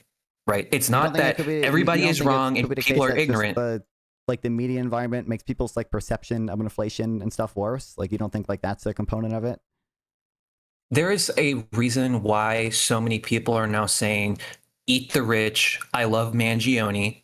And then there's also a reason why people are saying we need to do mass deportations. OK, these are responses to stress that people are having in their daily life. Right. People don't come to these conclusions of we need to deport all the Mexicans for no reason. I don't entirely disagree with you, but I think like this broad zero-sum us versus them tribal mindset is just broadly appealing to people, generally speaking. I think during COVID, you did see like the person, like the median person's real income either stagnate or go down slightly. Although overall, I think we did pretty good. But I also just think like that, you know, the media environment matters. I believe there was a paper. I don't think it's been published yet, but it was a working paper that was like, oh, you know, the media environment, social media did affect people's perception of inflation. They did view it as worse than it was or whatever. Like, I think like a lot of that plays a part in it too. And I think like so many populists push like just a zero trade-off like mindset. Like Bernie Sanders is not like going out to voters in West Virginia saying like, hey, I think the decrease in medical innovation from single-payer healthcare would be worth it to get you people in rural West Virginia healthcare. Bernie Sanders is going out there and saying the billionaires are evil and making your healthcare worse. And yeah, but he gets to say that because people are going infinitely better. But there's people going bankrupt because they have cancer, right? That's the country in which we find ourselves in. People go bankrupt because they have cancer. So when you're in an environment like that, you shouldn't be surprised when there's a large group of people that now say we need to deport all the Mexicans so we can afford healthcare, and or we need to kill all the fucking healthcare CEOs, right? I mean, that's the problem. You can either address the fact that people are going bankrupt from cancer, or we're going to have more Mangionis. The issue is I think populists like actively feed into that and make it worse by not going in there and explaining. Yes, because people are getting bankrupt. Like, okay, racist people aren't created in a vacuum. Most racist people had a negative interaction, and then Charlie Kirk will use and abuse that negative reaction, so they turn into a full-fledged fucking racist that believe black people have a lower IQ. Right? You agree that the people will feed off of that. He shouldn't do that. He shouldn't feed into that. He shouldn't make things worse. Populists do that. That's the issue of populists. And then they use that to justify what I think is bad policy. But they're feeding on an energy that already exists.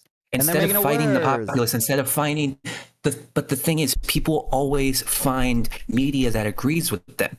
People aren't watching Fox News because they were brainwashed into watching Fox News. They watch Fox News because they agree with it. They're turning it on willingly because it's speaking to them in some way. It's listening to their concerns and it's giving them a solution. It might be the wrong solution. It might be a fucked up solution, but it's a solution. When people turn into Hassan, they get the solution through make it rain with their fucking capitalist blood, because that's what people want to hear right now, because they're tired of going medically bankrupt because they had cancer.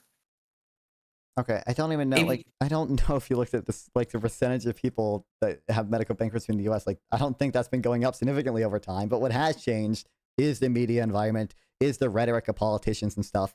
I don't think like if you're Bernie Sanders and you see people being upset about healthcare, you shouldn't like feed into that by, like in my view, saying a bunch of borderline false things about why healthcare is so bad or whatever.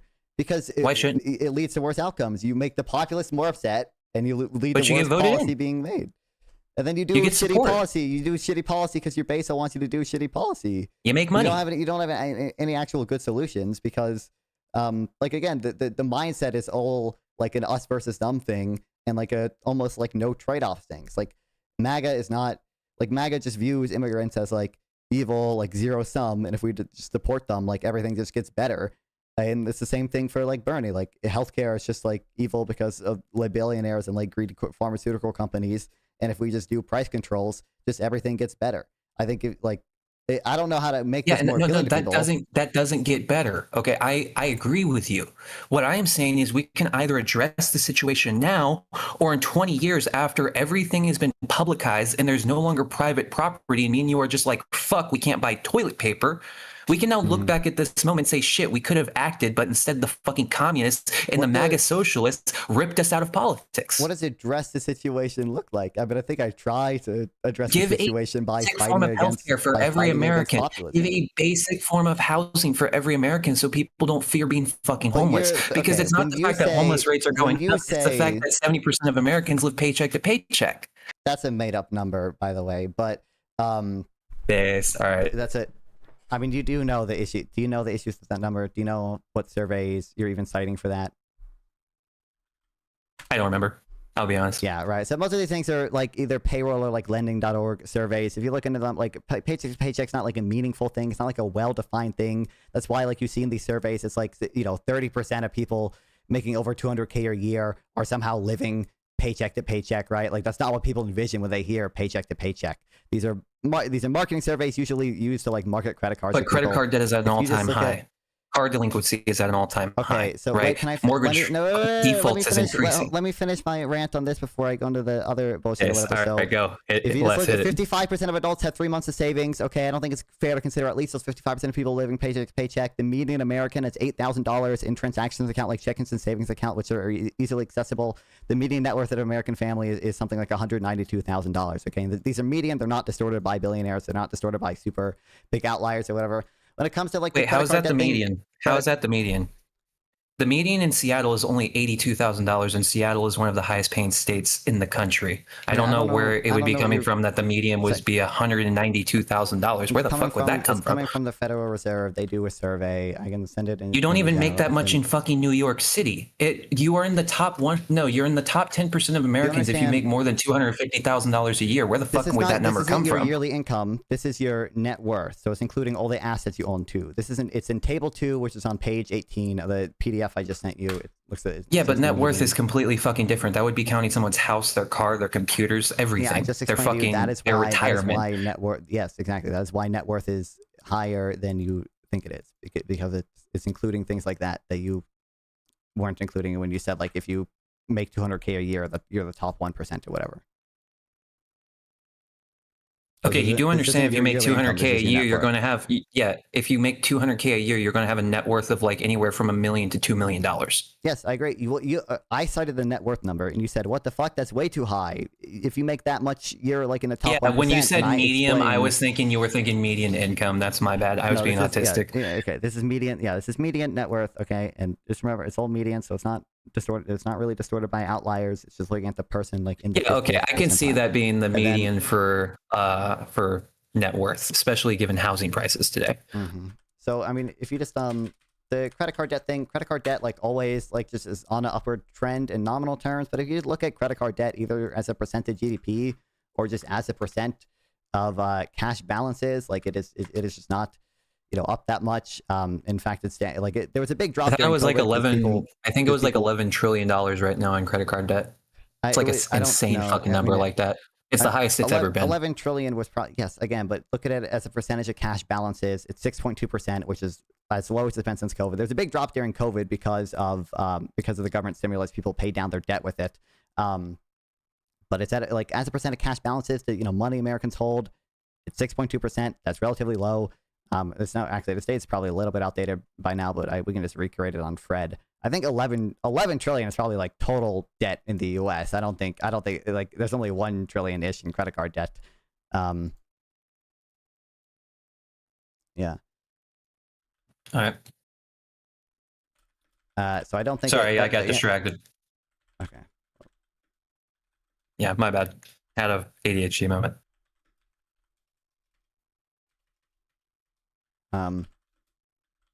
So I mean, I guess didn't mean to kill the conversation. My bad. Do you understand? Do you understand why you should look at credit card debt as compared to cash balances as opposed to compared by? Yeah, I could get that. Just nominal, total nominal numbers. I think if you also just look at total household debt as percent of GDP, that's been going down too. But to be fair, some of that is boomers or whatever.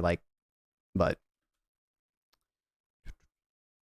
Then why is there less people going out to restaurants? Why is there less people going out and buying RVs? There's less people going out and installing a pool in their backyard. There's less people doing home renovations, right? When it comes down to when I see these kinds of things, that tells me there's a deeper problem in the economy. Because back in the healthy 1990s, that people did. The average middle class person, they bought a fucking RV. They bought a Jeep to drive in the fucking mountains. They had a pool in their backyard.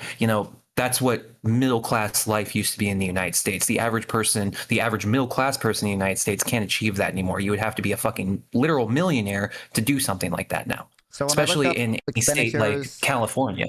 When I look up expenditures on food away from home, which is the category we have for like restaurant spending and stuff, like that appears to be up. There's a big dip during COVID. Obviously, it recovered by 2022, and it's still like trending upward now. I don't know if like. And how are companies like Starbucks reporting their 6th negative quarter in a row?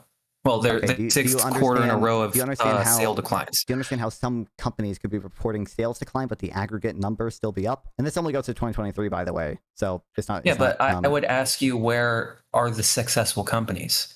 because McDonald's is reporting that they're receiving more pushback when it comes to, well, actually, McDonald's has literally said they can't raise their prices. Wendy's has said we can no longer raise our prices because we're experiencing too much pushback. Like, pick the fucking restaurant. They're literally saying we can't raise prices anymore, right? This only goes to 2023. The new data isn't out yet, okay, as far as I know. So it could be the case. I don't know. Maybe all these companies started failing in 2024 and there's a big dip since then.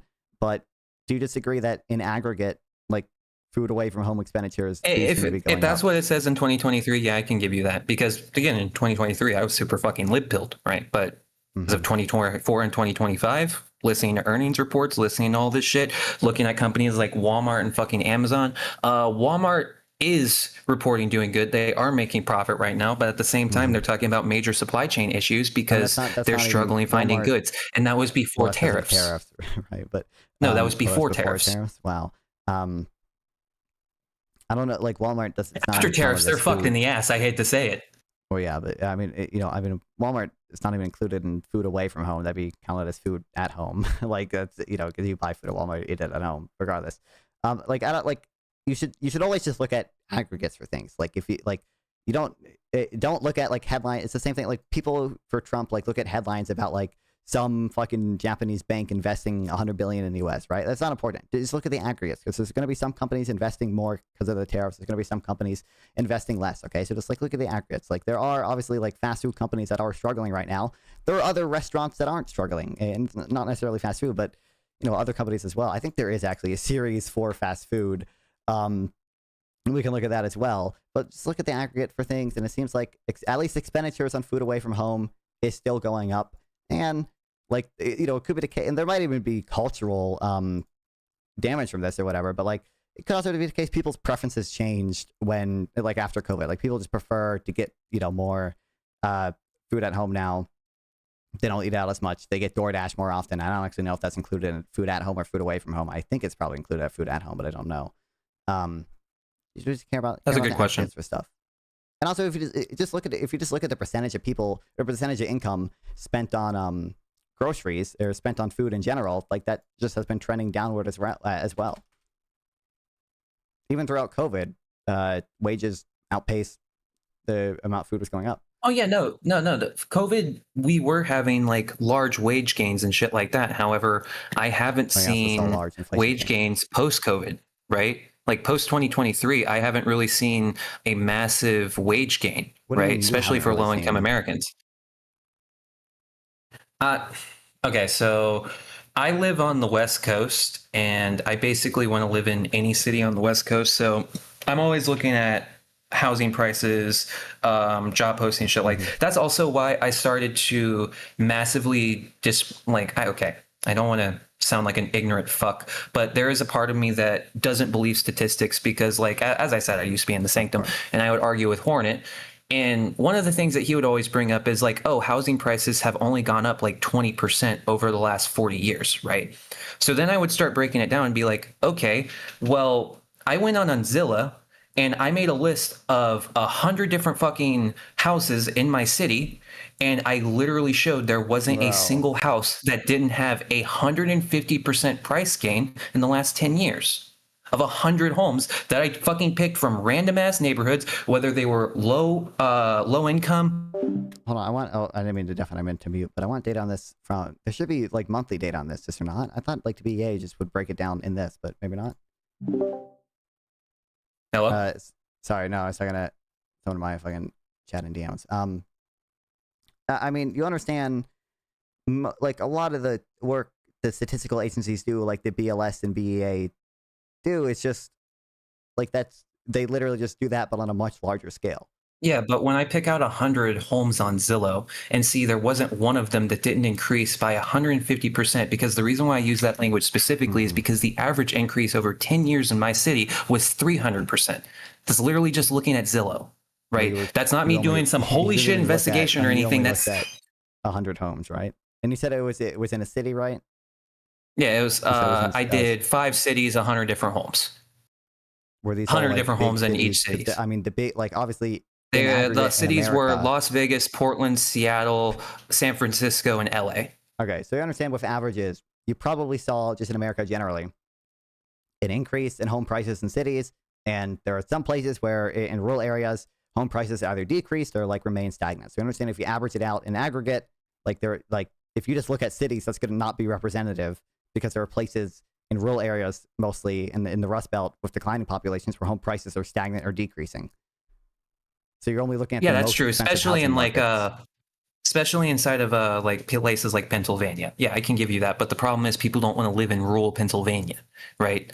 That's not where people are wanting to live. People want to live where there's opportunities, where there's good jobs and shit like that. And you know what? Because there's a lot of people who want to live there. Yeah, and there's a lot of really good fucking jobs in San Francisco, right? There's a lot of really good jobs in San Francisco. So shouldn't the average American be able to afford it? I mean, so probably, I mean, it's always going to be neighborhoods or whatever that average American is like never going to be able to afford or whatever. But I think absolutely, but they should be able to afford the hood.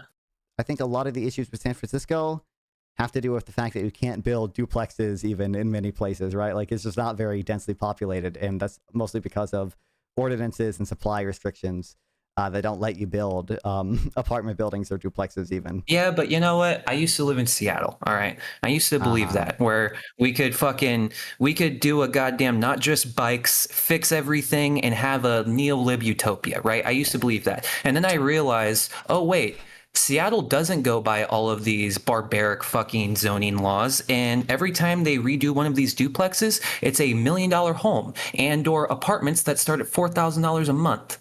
Huh. Okay, fascinating. I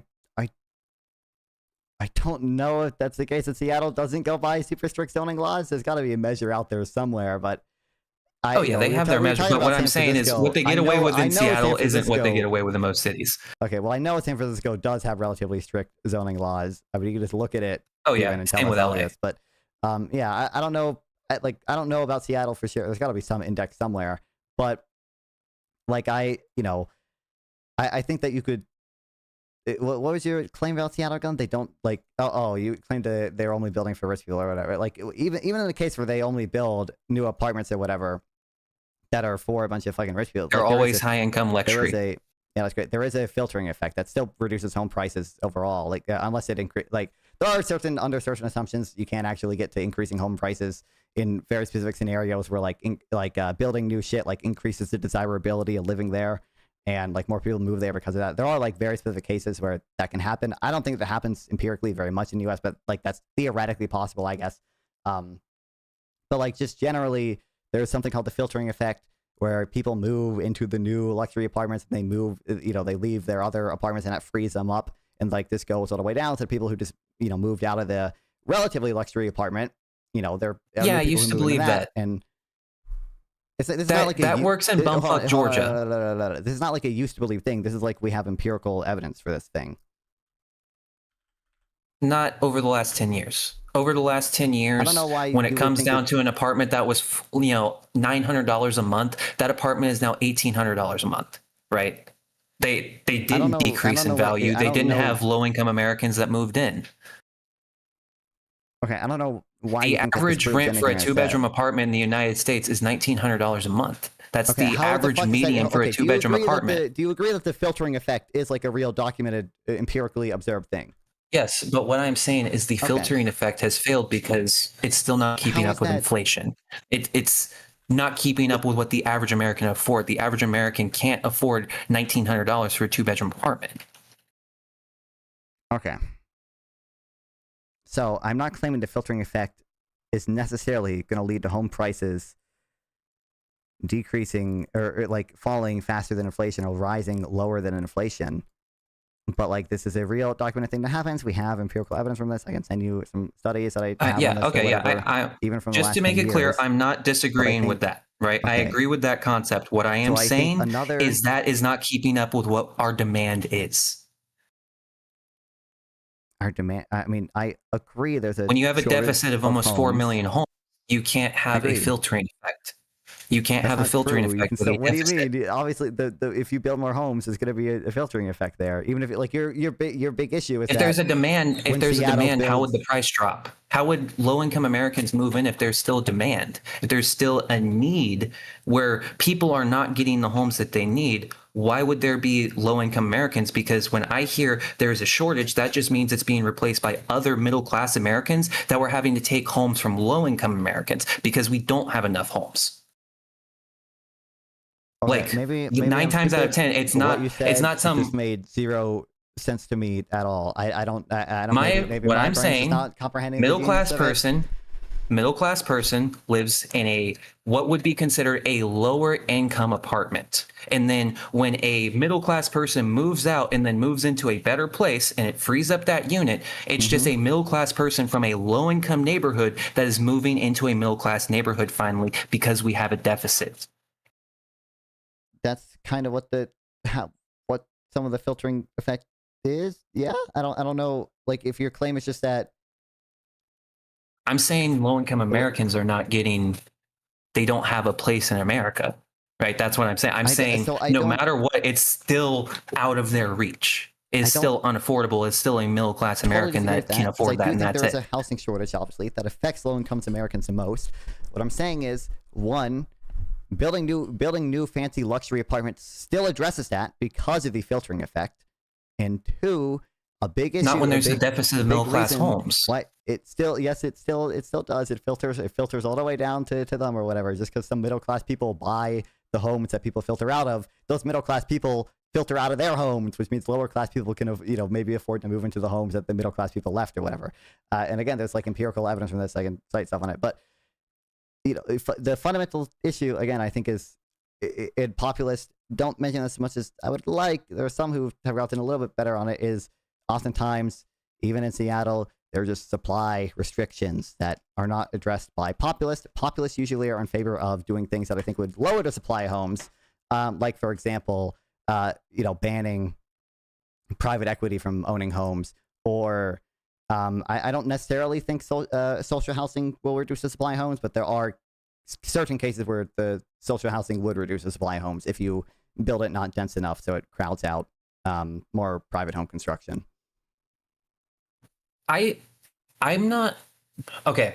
My entire point of we need to have publicized housing, right, isn't a like, oh, I want the equal. I'm not coming at it from a fucking Mamdani perspective. Where I'm coming at it is companies, corporations in America have said it is not economically viable for us to build for low-income Americans. It is only economically viable for us to build for middle-class Americans, right? That's the problem. You understand, like, the middle-class American housing of today is the lower-class American housing of tomorrow, right? And it, like, a lot of the no, that's how it used to work. But that's what I'm saying. Within the last 15 years, middle-class neighborhood is still a middle-class neighborhood. Okay. It didn't lower. Okay. Even when it comes down to the ghetto is now having the same price as the middle class neighborhood, and it's still a fucking ghetto. Okay. I don't know, like, what, especially in cities like Seattle and Portland. I don't know what evidence you could cite for that. I think, like, again, the evidence shows it literally just comes down to the prices that I have witnessed personally from Seattle, Portland, New York, and Nevada. Okay, do you understand if economists do a study on the filtering effect and they find, like, it does actually seem to, filter down, trickle down, to, like, even the lowest. Yeah, but the problem is when it comes down to my black friend who likes Nick Fuentes, he doesn't read that shit. He doesn't care. He bitches about me every day how he can't pay his rent. Okay. That's the issue. You can either listen to the black dude who's now a fucking Nick Fuentes fan and the fact that he can't pay his rent, or you can say, well, actually, you're wrong because the empirical data states that you're a fucking idiot. Yeah, like, so you can stick with that. That just means more black people are going to listen to Fuentes. Yeah, so there is an issue there, which, again, I agree with the fundamental point. This is why I'm disappointed. I'm not happy with that populist messaging plays super well with voters. And this populist messaging, both sides are using it. I mean, I think right now, like, Republicans and MAGA Republicans are probably using it more than Democrats. At least they're doing it in a more extreme way. But I don't like that the country's trending in this direction because, again, I think the populist mindset that's based on zero-sum thinking, that's based on not understanding trade-offs, that's based on an us versus them mentality, offers poor solutions. Like, it's That's why I don't like it. That's why I try to fight against it. And I don't know what the most effective rhetorical way to fight against it is, but that's something The most rhetorical way to fight against it is to give into the parts where they have a point. Because, like, me, my favorite. What does that mean? Embrace radical centrism. All right, that's what you have to do. Embrace radical centrism. All right, and what that means is yes. If all of the fucking socialists are bitching saying they can't afford anything and they don't want to move out of their fucking parents' house and shit like that, just make it easier for them. We have fucking resources, we have the ability, and we don't even have to hurt the fucking private market when we do it. When it comes down to the United States healthcare industry, in 2024, they made $5 trillion. And of that $5 trillion, $950 billion came from Medicaid. So I'm just arguing, okay, if we fund the innovation, why don't we just do a fucking public option and give them $2 trillion? Instead of $1 trillion, we give them $2 trillion this year. I don't think that would make much of a difference, but what it would make a difference in is people saying, hey, maybe we should deport all the Mexicans. I think it would make a difference in that degree. Well, I unfortunately not even sure it would because of the media environment that exists on the right now. But I don't like when you say like give in to where they have a point. I agree we should do good policy to the extent that like good policy exists or whatever. That comes from the populist or whatever. Yeah, good policy would be a public option. I don't agree. I don't. I mean, I think the issue is a lot of populists don't even like the public option. I say public option doesn't go far enough. Bernie doesn't want a public option. Yes. Bernie wants to ban. But if we already fund 20%, if we already fund 20% of the entire industry, the entire healthcare industry in America right now, and we don't have a public option, why shouldn't we do a public option? Because there are other trade-offs. First of all, I mean, there are trade-offs even existing with Medicare or whatever. For one, I mean, it would just be expensive to do that. For two, insofar as you say, we're already spending $1 trillion. For example, negotiate. Yes, it's expensive, but we're already spending $1 trillion of the $5.4 trillion they made in 2024. We already spent $950 billion. What would be another $950 billion to that? It would be nothing, especially compared to what we spend on the fucking DUD in the U.S. military. But I think you would see, I think there are trade-offs associated with that, depending on how you would treat private insurance under that system as well, with either people not being able to buy the health insurance plan they prefer. There are people who just have preferences with regards to what type of healthcare. Yes, and when I was younger, I had the... Can I finish my thing? I think you're probably going to go ahead. Probably going to see trade-offs with quality as well, like, you know, the U.S., for all the money that we spend on healthcare and shit and stuff, like it does seem like that funds medical innovation. There's a reason a lot of medical innovation comes out of the U.S. and there's a reason the U.S. gets new drugs sooner and higher quality drugs than other countries have. And we have generally, for the people that get care, higher quality care, like stroke survivability in the U.S. is, you know, for example, better than other even comparable developed countries.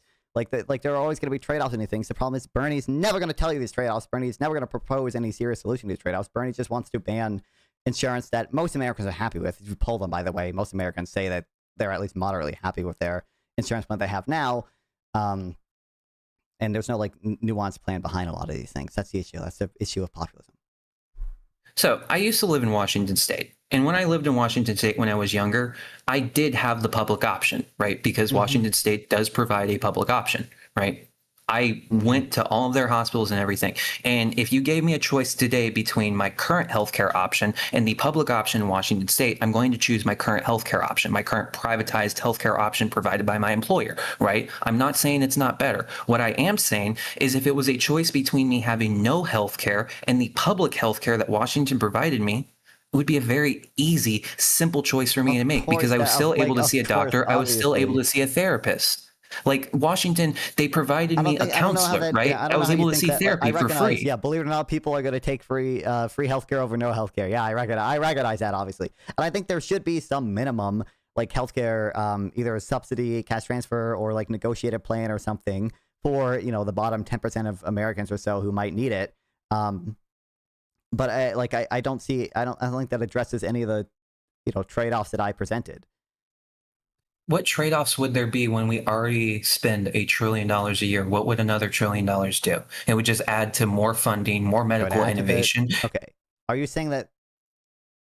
So there is millions of people in America today. There's millions of people in America today that choose not to go to a doctor when they're sick. I'm saying provide a public option to where they still go to the doctor, and then these medical companies make money off these motherfuckers that weren't going to a doctor. So how would that not lead to more medical innovation? Is your plan to not negotiate down prices at all as our public, like Medicare? Of course we would negotiate prices down. We would negotiate fucking insulin. We would negotiate all that shit. Yeah, I'm just saying provide a base option for all Americans. If you reduce the profit that these companies make from medical innovation, they're probably going to supply less medical innovation, right? Are you against capping of insulin? I mean, insulin, I don't know, but I'm against like the super strong price controls that we see in like most European countries, for example. But I just want you to acknowledge like there's a trade-off there. Like previously you were saying like how is this going to Yeah, there is a trade, but I'm not saying we do all of that. Okay, I'm saying we keep it to like insulin and simple shit that people literally need to survive, and we provide a basic public option for all Americans. It's all shit people need to survive. What do you mean, bro? You know what I mean. Without insulin, people literally die. That's all I'm saying. That would be the things that we put cap on. Things that people would literally fucking die. We put a cap on things like PrEP, right? If you have HIV, yeah, we'll cap that type of medicine. We'll cap your fucking insulin. We'll cap whatever else you can think of like that degree of medicine. If it is a literal life or death situation, that's what we put a cap on. Are you capping the out-of-pocket cost, or are you capping the cost that the providers can charge? Out of pocket. I don't see a reason to cap the provider. I guess if you like, so if you're just going to cap the out-of-pocket costs, and you might not necessarily have a ton of reduced medical innovation, but you would probably see it just be super fucking expensive to do that. We already spend $1 trillion a year. Yeah, what would be another trillion? I don't know why you think $1 trillion is just like a trivial amount of money. I don't know why. Because it is to America. It really is. It really is. Doubling our healthcare expenditure, which is already one of the biggest like lines that America spends money on. That's not a trivial amount of money. We just did a $5 trillion bill and it didn't do anything. Okay, $1 trillion isn't a lot anymore. Like you're not gonna see the super big effects from it yet, but like you don't think, for example, do you think interest rates are gonna go up because of the big beautiful bill? Do you think that's reasonable? I would hope so, just given the fact that it's going to add $5 trillion inflation. Like, I would hope interest rates would go up, but probably not. No. Okay. Well, part of it kind of is that. But do you think that, do you understand, like, generally, something called crowding out? For example, people generally, like, are concerned when the U.S. government debt goes up a lot. Like, you know, the U.S. government is either going to default on its payments and or they're going to essentially inflate away the debt, so they, you know, you essentially have to demand higher interest rates on the bonds that we pay for investors to buy them. Organized like that might be a thing. Yeah, so that stuff ends up affecting all long-term rates. That makes it harder for every company to borrow, every private company to invest in stuff, and like that's probably just a drag on the economy overall. Yeah, and you know what? I disagree with the 1970s economic policy of we need to raise interest rates and we need to stop investments and loans. Like I disagree with that. I think, you know, money should flow. I think we shouldn't dictate the private market in that degree. I'm anti-Federal Reserve. Okay, I don't like the Federal Reserve. Okay, we can talk about that, but first of all, that's not the Federal Reserve raising interest rates in the 70s or whatever. It was not have to have anything to do with crowding out. Those are two different things. Now there can be cases where, like, you know, because we might be worried that inflation is going to be an issue because of increased spending, the Federal Reserve does raise rates like that. Like that is a. I thought that was like the main reason why they raised rates. Honestly, I'll own that. They raise rates to combat inflation, yes, but it's not always because they have a fear of government deficits driving inflation, and there are other reasons crowding out can happen other than the Federal Reserve choosing to raise rates. But okay, I don't know why we're against the Federal Reserve raising rates to combat inflation in the 70s. I don't know, like the Volcker shock probably. No, I'm not. I don't know, but look, Volcker was good. Jerome Powell, I don't know. Okay, that's where I'll come from. Volcker, Powell, maybe. Wait, what's wrong with I don't know about Jerome Powell, all, bro. You just said you disagree with the 70s shit or whatever. But what's wrong with Powell? I don't know. I feel like the way that he is raising. So the problem is he's too much of a pussy. He either needs to rip the Band-Aid off or he needs to just leave it the fuck alone, because I believe the interest rates that he did raise didn't have any effect on inflation because he didn't go strong enough, but he's too much of a pussy to do it. So literally the only thing that his interest rates did was cause damage and didn't help anyone. Wait, what damage did they cause? People stopped investing. People stopped building homes. People stopped loaning. You started having massive layoffs. What was that? What was that last one? People stopped taking out loans, and I don't remember the last thing I said, honestly. But do you understand how reducing loans probably controls inflation? And the other stuff as well probably has some effect on inflation. Like you're just saying demand went down and loans also can create money. Yeah, but it So- also hurt the Americans, right? It hurt the Americans that were laid off of fucking Microsoft, that were laid off of. I don't know if Microsoft did layoffs because of the raise in interest rates, but they're a trade-off between. I don't know if it was the reason, but I think that the 20,000 Facebook employees that were laid off probably didn't like what Jerome Powell was doing. Okay, but do you reckon that no American likes inflation? Like there are a whole lot more people that don't like inflation. In fact, people fucking hate inflation now because of I think a large part again because of the media environment. Yeah, but okay, so I am more pro bills like the CHIPS Act. Instead of us raising interest rate, I would rather see things like the CHIPS Act go into place. I would like to see a CHIPS Act, a BREAD Act. That's what I would like to see. I don't know how that would address inflation, but okay. Because at the time we were having hard inflation when it came down to semiconductors. That's why in like 2023 it would cost you fucking $2,000 to buy a basic graphics card, right? Because we had a huge supply and demand issues when it came down to semiconductors, right? So when the US government says we're going to offer you guys money to build semiconductors domestically, that is directly addressing inflation, right? You are saying, okay, if that's the issue, let's address the issue. It's not going to address it anywhere near enough in the short term, number one, because it takes years to build. Nothing's going to address inflation in the short term, not even raising interest rates. I mean, it's shorter term. It's not necessarily short term, but like interest, I mean, long and variable lags is the meme or whatever, but certainly interest rates are probably going to have, like, they're not necessarily going to have a big effect on like month to month inflation, but like, you know, over the course of even a year, they can lower inflation probably. I think if you did Operation CHIPS Act, like Operation Warp Speed CHIPS Act, I think that could also have an effect, right? If you walked up to these companies and said, "Fucking green light, go start building right now," right? Say you have 12 fucking months, we'll give you all the money you need. I think they would get it done. I think Intel would get their fucking foundry done if you said, "You have 12 months, here's all the money you need." I think if we did that, they would get it done. You would have said, like, you're not going to address like most goods by doing that. I don't know. Like the government's just probably. You don't need to address most goods. You need to address the ones that are important. I don't think semiconductor. Like I agree, semiconductor shortage is important and everything, and we should probably have some here for national security reasons. But I don't think the majority, or even like 30% of inflation, would have been addressed if you built out semiconductor production here, especially because that's why I said I would like to see a CHIPS Act and a BREAD Act. They're going to be more expensive when you buy them here. Yeah, but my point still stands. I want to see a BREAD Act, right? I want to see a National Energy Act. I want to see a fucking. That's what I want to see, right?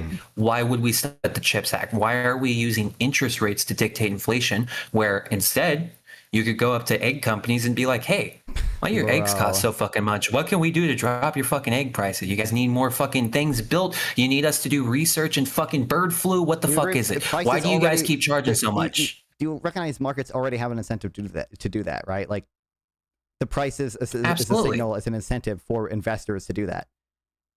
Absolutely. For egg company, which is why egg companies, like egg prices went down, partly because we imported eggs and partly because egg companies just had, started laying more hens and eventually caught up with supply. Yes, I'm not saying change the incentive game. I'm not a fucking communist. What I'm saying is offer a different incentive. I'm saying proposing some like weird massive government intervention into like any market experiencing price increases when the market already has incentives to solve these things, which is that prices going up is an incentive for producers to produce more. You don't agree to price it like when egg companies see egg prices going up, they have an incentive to hatch more chickens and stuff? What I will say is deflation is a awful concept in any market whatsoever. Deflation will kill you, right? Deflation is viewed as the enemy. So companies will never allow deflation. That's not like companies don't allow deflation. The companies have deflation all the time. The Federal Reserve doesn't want deflation on net because deflation, can be bad. Yeah, but we need deflation on egg prices. I don't know if it's always super bad and killer or whatever. But eggs literally saw deflation. The price of eggs went down because companies had an incentive to produce more eggs and they started producing more eggs. Because we imported eggs from turkeys. Look, I might live in an area that's a little bit different, but I spend fucking $7 a dozen on my eggs. Okay, like this shit hasn't gone down so fucking ever, right? And when it comes down to the average American in Seattle, like my friends in Seattle, they talk about they spend $8 on eggs.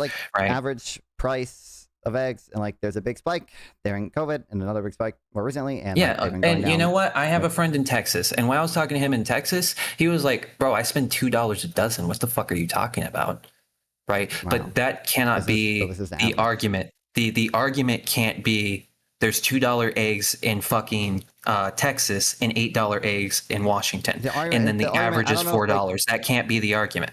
I don't know what you mean that can't be. Because when you talk about like the median price would be $4. However, that means there is a good portion of Americans that are paying $8 for eggs. Yeah, that's great. Anytime you look at national averages, yeah, you're going to see that effect. I don't know, like I recognize there are going to be local discrepancies, believe it or not, but averages still have are still important and everything. But regardless, like in the conversation we're having, we should be talking about averages. I don't know why we talk about like local discrepancies or whatever.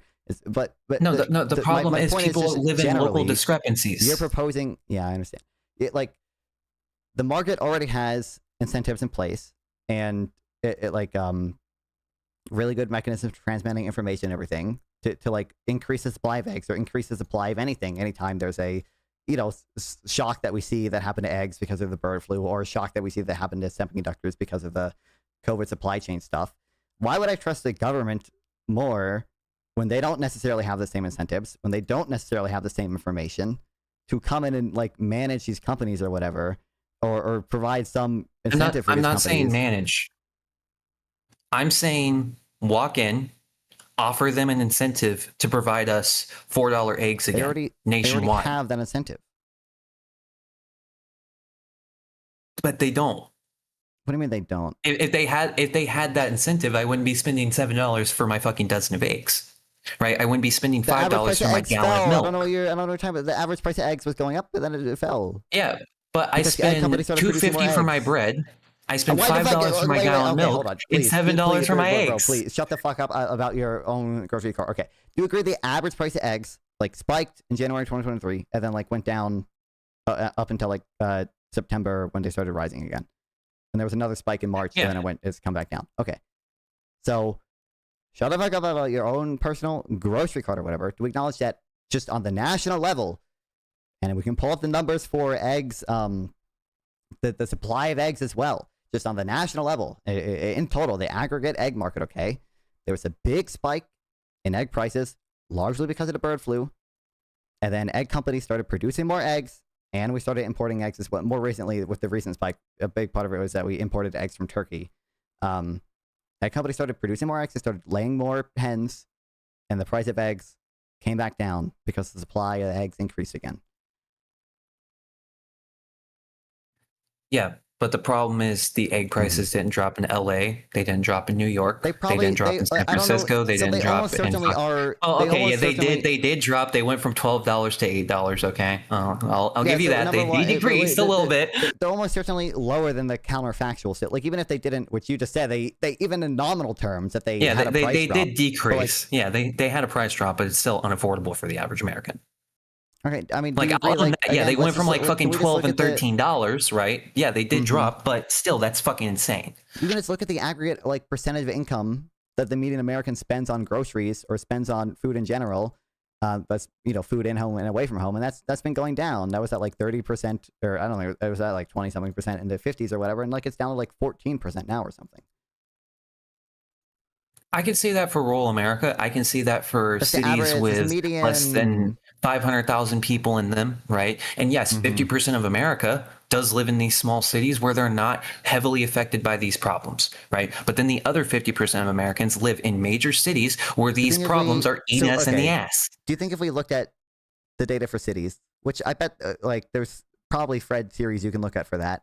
Do you think if I looked at that, I would see that the percent of income spent on food like has gone up in cities for the median? Yeah, let's see. Yeah, I'd be curious about that. I don't know. I don't know. Maybe you'll destroy me with facts and logic on this one. The issue, like, you're just not gonna care or whatever. And I think the national data, I think the average median data speaks well enough or whatever. But the issue is I don't know if there's good data on like just the income of people in urban places generally, and I don't know exactly if there's a good deflator for urban areas, because I know in CPI, the Consumer Price Index, when they say urban consumers, they mean like places classified in the census by urban, and that's like 90% of the country or whatever. That's like places above 50,000 people, which is like not really what you want, I think. Yeah, okay, I'm going to be know. honest. I don't give a single fuck about rural America, and I consider rural America any city under a population of 600,000, right? Because those guys have completely different issues than the average American, and what comes down to the people saying we need mass deportations and we need to kill all the fucking rich, these are people in major cities because they are suffering. I don't know. Like, okay, you can deny the anxiety, but people get a fuck ton of anxiety when they have to spend I don't deny fucking $50 buying their basic groceries. I don't deny that there's some anxiety there, but I think a big reason why the anxiety is not the only reason, obviously, is because populists create this framing. They're the ones creating this message. They're the ones hosting, and they're winning, bro. You can either get on the winning team or you can lose. I don't like. That's the problem. I agree with you to that degree. But when it comes down to the statistics, they agree with you. But people disagree with the statistics. The average American will say, "Fuck your guys'." I don't think it's a foregone conclusion that like populists have to win. Like, I don't think just because Trump is winning or whatever that like I should join Trump and become MAGA or whatever. I think if like I should want to fight against Trump. No. Trump is It's doing the bad, fact evil, that horrible if things. Newsom is if Newsom runs and Newsom wins, it will be because Newsom adopts a populist position. Okay, so I'm just saying right now we need to regulate the populist position so we don't have a fucking communist society where we can't buy toilet paper. I don't know why you're speaking like we, bro. Like you are a populist. You're the dude that disagrees with me on this or whatever. But again, I don't know. Like, I think liberals can play into pseudo-populist messaging, which can play well with voters. That much I agree with. But the reason I want to fight against populism is, again, I think it's a flawed mindset that leads to shit solutions to things.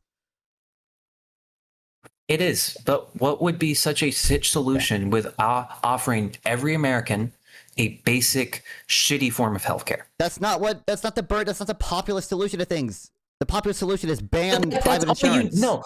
That's all you need to do to counter the populists. You don't need to ban fucking private insurance. You just need to offer a public solution. If you don't want the fucking populists to ban everything, just provide them a basic thing that they're asking for. Okay, I think we have different definitions of quote unquote providing Americans a basic healthcare plan. I agree there should be some safety net for healthcare. Like, I don't think like if you're just fucking poor, like you just should not have any healthcare plan whatsoever. Like, there should be some government subsidies. I like that. The issue is like that doesn't like there's an actual like nuanced conversation to have there and everything, but no one wants to have it. They just want to debate why like billionaires and pharmaceutical companies are evil and price gouging on everything and killing everyone. Yeah, I can give you that, but there is no person on the left outside of the populace offering a solution for a public option. Right? There isn't somebody like you offering a public option. It is all these psycho motherfuckers. That's just not true. That's just not true. But hit me, bro. Let's go. Let's try to linearize the conversation. Let's try to break it down. There are two dimensions here. One is narratives, right? Descriptions of reality. The second one is policies.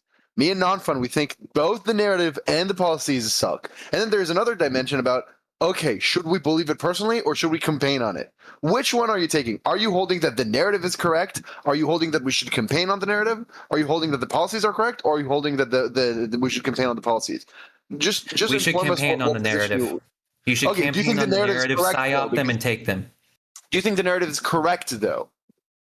I think if you have cancer and you want to go take chemotherapy, you shouldn't go bankrupt for that, right? Wow. Even if it is 0.1% of Americans. Conversation, that's why you have to pivot. I want to draw attention to this. You have to pivot. The reason why you didn't answer is because you have to not answer. This entire conversation, every single moment, you've been saying, "Oh, this is true. This is true. Oh, it is true. Oh, a bajillion% of Americans are paycheck to paycheck. That is true. Whatever." So every step along the conversation, you are saying the narrative is correct, but when you're asked on it, you're just saying, "Oh, I just think it's electorally good." So you're pivoting on this. So I want to make it clear. Oh fuck! I dropped my vape.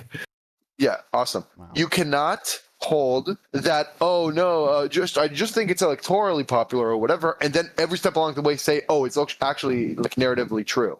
Just say you believe both, and then we'll debunk you on both. But it cannot be that you're saying both and then only defending one. That's Mod and Bailey. Narratively speaking, all the statistics disagree with me. All right. When it comes down to most statistics, when it comes down to whether or not Americans can afford homes, whether anything, right? Yes, it's all up. However, it doesn't change the fact that when it comes down to the average American that's making $150,000 a year, they're still bitching about how they can't afford their home and they can't go out and buy fucking dinner. You said earlier in the conversation that you think because the average American believes it, that's actually true. The statistics are fake. No. I'm saying we're in a post-truth reality. It doesn't matter. You literally said that. I literally heard you say that. Yeah, maybe you didn't I did. mean it. Maybe you misspoke. That was bad framing. Okay, maybe you're saying I disagree with all statistics? No, I'm a very fucking autistic guy. I like statistics. Okay, clearly, that's why you knew what it doesn't matter. Yeah, that's okay, right. it doesn't matter about the statistics because the average American will disagree with you. All right. So now we're talking about the politics. The average American will actually straight up say, "I don't believe in statistics." Yeah, and you said that. But okay, see, I was the average American, bro. That's it. Look, you get it. So would I cry? Would I shit the bed if Newsom went on stage and said, "Oh, paycheck to paycheck, 120% of paycheck to paycheck"? Would I cry about that?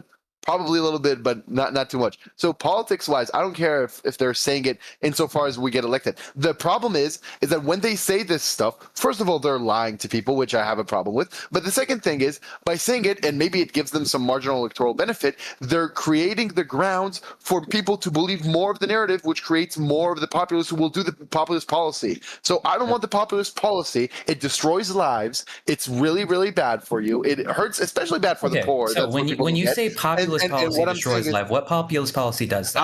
I'm talking about rent control, right? I'm talking about tariffs. I'm talking about restricting immigration. All of these things Bernie defended explicitly. I'm talking about banning private insurance. That's another thing I'm talking about. I'm talking about ignoring completely the Federal Reserve, which is probably the most important institution in the United States, probably one of the top three, right? I'm talking about all these things. All of them you defended. All of them are things that people believe because of the rhetoric. When did I defend tariffs? I hate tariffs. Okay, not tariffs. Okay, the Federal Reserve one. Okay, what do you think I'm saying?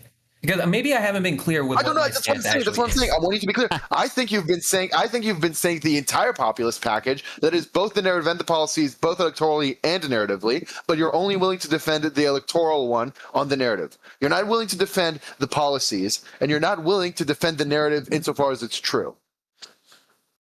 I like privatized markets. I think capitalism is based as fuck. But you're saying that. You're saying 200% of Americans are paycheck to paycheck. What I am saying, you're also saying that you want the government to intervene in egg markets when egg prices are too high. Like that's not even like. Yes, because $8 eggs cause people to want to start a fucking communist revolution. Well, saying to people that like you have 120% of Americans are paycheck to paycheck, that also makes them want more populist leaders. Yeah, but because they think, everything's fucked. I'm probably like the 100th person that repeated that statistic. Yeah, okay. My frustration is that you're the 100th person. Don't you think like the entire reason Bernie and people are more successful, like electorally, is because they drop support for populism? Like, isn't that the entire reason why they do well? But why do people have a craving for populism?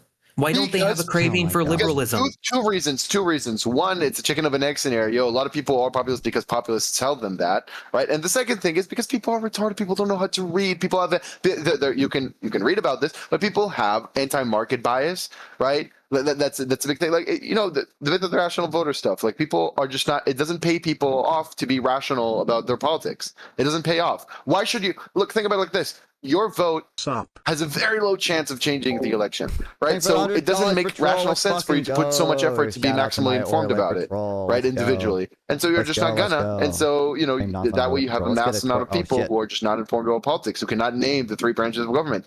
I doubt you can draw a basic supply and demand curve, right? That's how we get to the situation we're in right now. Hold on. I gotta set up the torque break. Yeah, but here's the thing.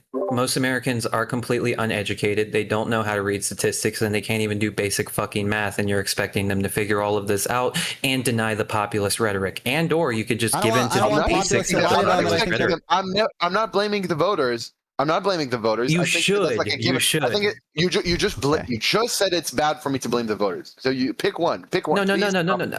See, okay, I must not be being clear. Okay, because my position comes from the fact it doesn't matter what the fucking statistics say because most Americans aren't going to fucking listen, right? And when it comes down to when they cut on their fucking Fox News or who the fuck ever, They're going to give them populist message that they agree. So why the fuck would they ever look for I don't anything to want disagree with populists what they already agree I don't with? want populists to destroy their lives with bad policy. That should be what the Yes, debate but is about. they turned on Fox So News what to I listen to don't a like- populist. What I don't like, so what I think we should do, I don't blame the voters. I just said There it's we a go. natural feature of democracy that people will be like retarded, right?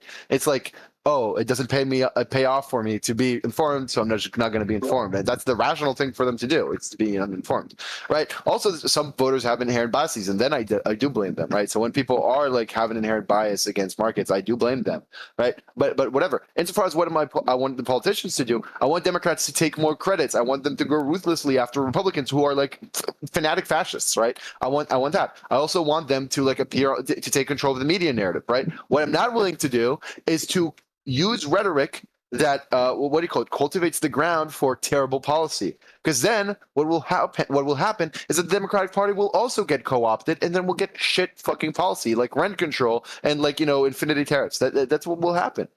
And offer a better solution than rent control for the fucking socialists, because either way, the socialists are in the room with us. Okay, they're here. Gavin Newsom just signed a historic YIMBY bill. Does any socialist give a fuck? No, they think markets are fake.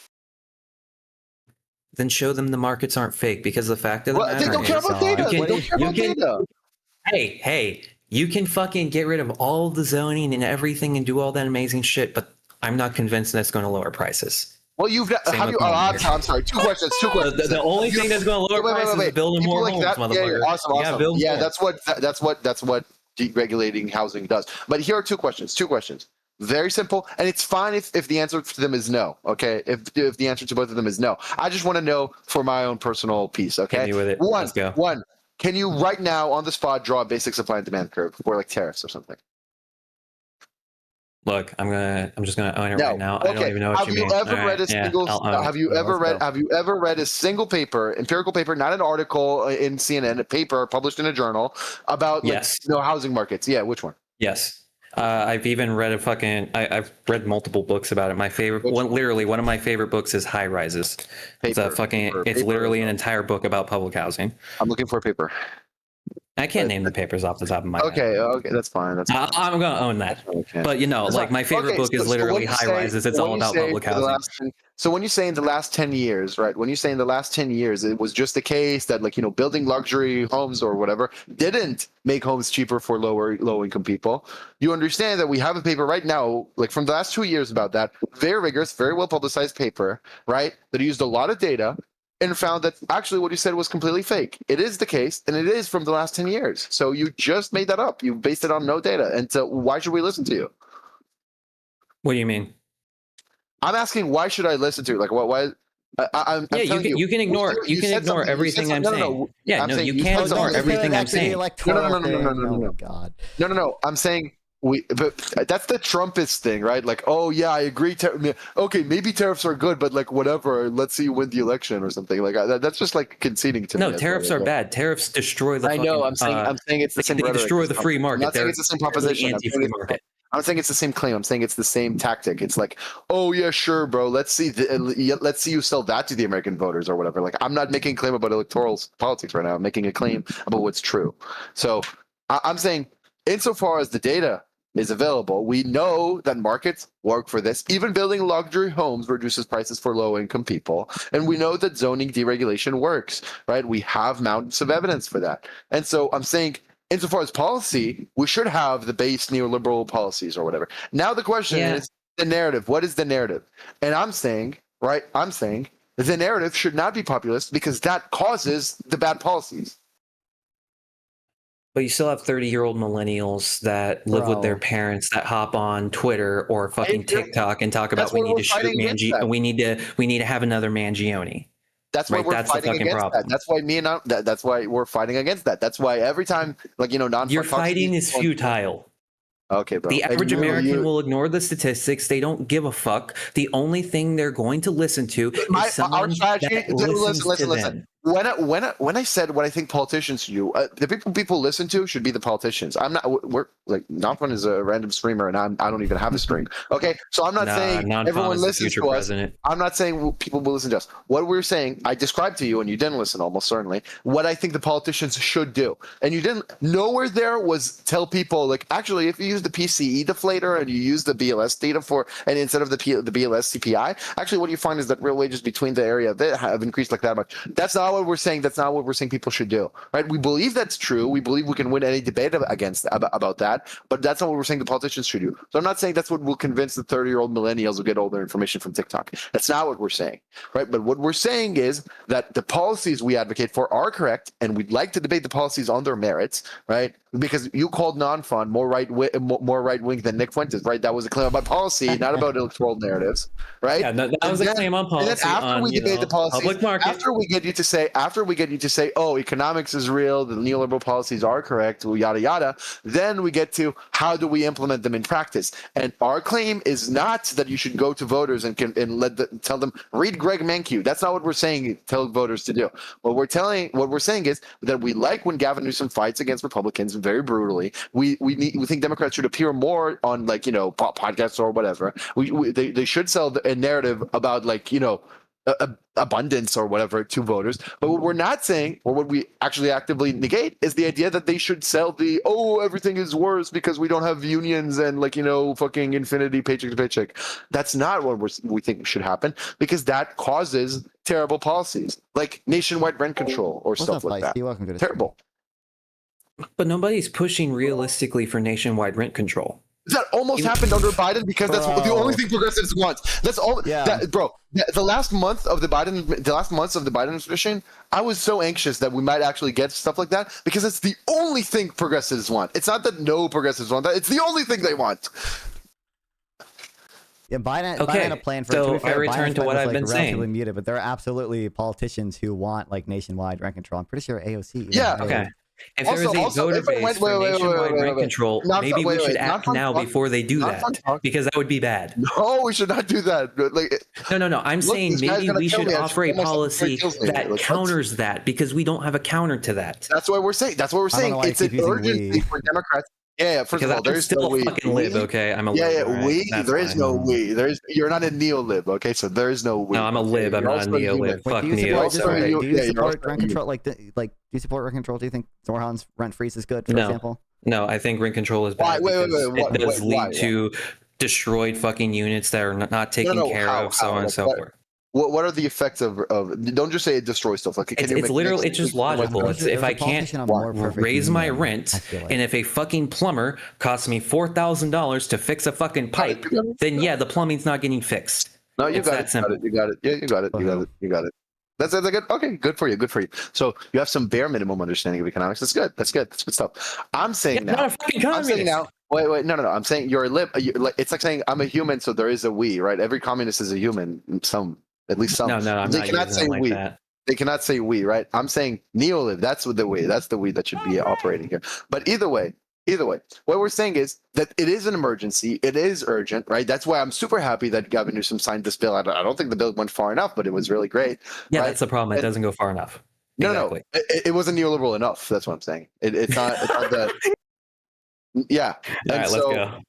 No, I mean, it's still, whatever.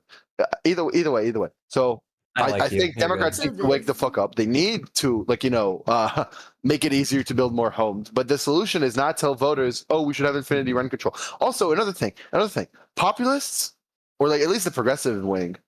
So there are two types of progressives, right? Right wing and left wing progressives. Right wing progressives are insane demons, right? They just follow Trump. Whatever Trump says, they believe. So it doesn't matter.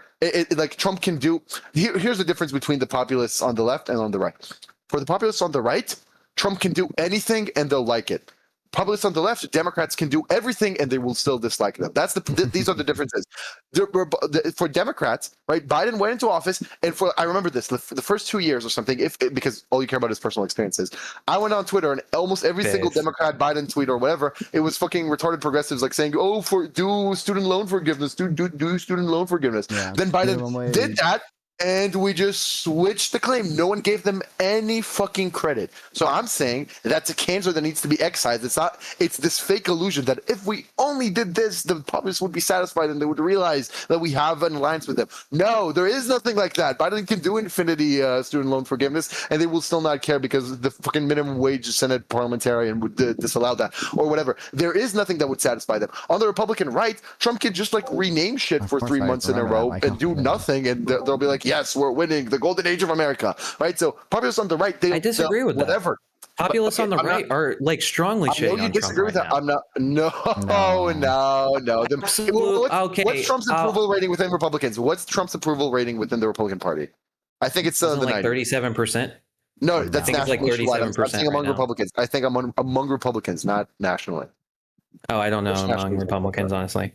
What I do know is when I cut on the Fox News clip of him talking about funding the military using the Pentagon, basically every Republican in the comment section was shitting on him, either asking for the Epstein list or saying, how did you just do a $5 trillion government bill and you can't pay our troops? That's what I've seen.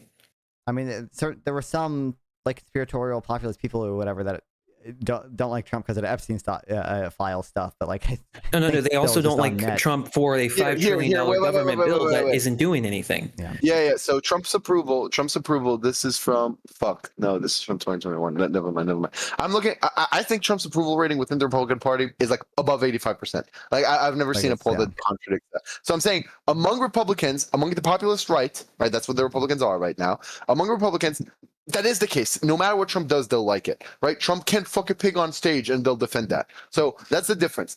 If Biden does literally like fucking, minimum wage and then he fucking passes like, fucking infinity student loan forgiveness or whatever the fuck other policy, they will still cry about it because we don't have Medicare for all. And if he does Medicare for all, they'll say, it's still bad because like fucking, I don't know, we don't have nationwide trains or whatever. Like they'll find another thing and complain about it. Okay, you can never win. That's what you do. You give them the basic option and you tell them fuck off past that.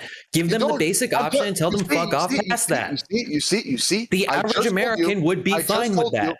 I just told you your strategy leads to the bad policy ad infinitum. It just leads to bad policy after bad policy after bad policy with no benefit. I feel like your policy leads to bad politicians because they're going to vote them in to vote you out. Because you don't agree with them. Because the average American does want some form of a public option, even if they're fucking Nick Fuentes. You they could be the most far-right motherfucker living in deep South Appalachia, and they still want a public option. Okay. First of all, no, people disagree honestly about how it should be implemented. When you ask people, should we ban? Yes, they disagree on how it should be implemented, but 70% of Americans still say we need the option. Yes, but there's still broad differences of public options between fucking Sweden, Norway, and France. I want to finish. I know people want it. I'm saying it's bad. So what I told you, and you didn't listen, I said, but before that, everyone can go back and see. I said your strategy leads to more of the bad policy that I think is bad. And then I described to you that if you give progressives the nationwide minimum wage, which I think is probably bad, they'll still not be satisfied. When you do infinity student loan forgiveness, which I think is probably bad, they'll still not be satisfied. And then what you said is, my strategy is just keep doing that. So you just conceded your strategy is keep doing the policy, which me and my strategy is give them minimum and tell them fuck off past that. And the average American would see, these are just a bunch of unreasonable psycho fucking leftists. I guess they were right all along. The fucking populace has the entire argument because you're not even giving a little bit. You're not even willing to compromise. We did. Biden did forgive student loans. No one gave him any credit for that. What would be the compromise on a public option? What would be the compromise on a public option for public health care? There are two reasons here. Wait, give me a second. There are two reasons here why the people would not be like, they just cannot be compromised with the progressives. There are two reasons. One is the Democrats are incompetent. They can never take credit for any of their stuff. Biden passed historic amounts of legislation, and Democrats don't take any credit for that. And that's uncomfortable to hear if you're a neoliberal, but that's true. It's true. They never take any credit for anything. They're completely incompetent. I don't like that. That's why I love Newsom right now. He's competent, right? Narrative-wise. So that's the first reason. Second reason is that the entire strategy proposed by people like you is be more populist. And then when you are populist and when you tell people infinity paycheck to paycheck, they become like the progressives. So by using your strategy, we create more people who are minimal to the narrative of like, Democrats can never do anything ever, right? If you no, the people are already there. I'm just responding to the demographic that already exists. What? As we focus, what? I'm just responding to a demographic that already exists. I'm not creating the demographic. I'm not fucking pulling more populists out of my ass. The populists are in the room with us. You can either listen to them or they will throw you out of the room. Okay. So I'm saying that's a bad thing. And even I think fucking Pisco has said Mamdani is the future of the Democratic Party. I hear that and I'm just like, oh, fuck, that's terrifying. I think that's bad. Yes, that's what we agree on. So that's why I'm saying, what is your compromise for a public option? Because unless you compromise on a public option, they're the only ones that are talking about it.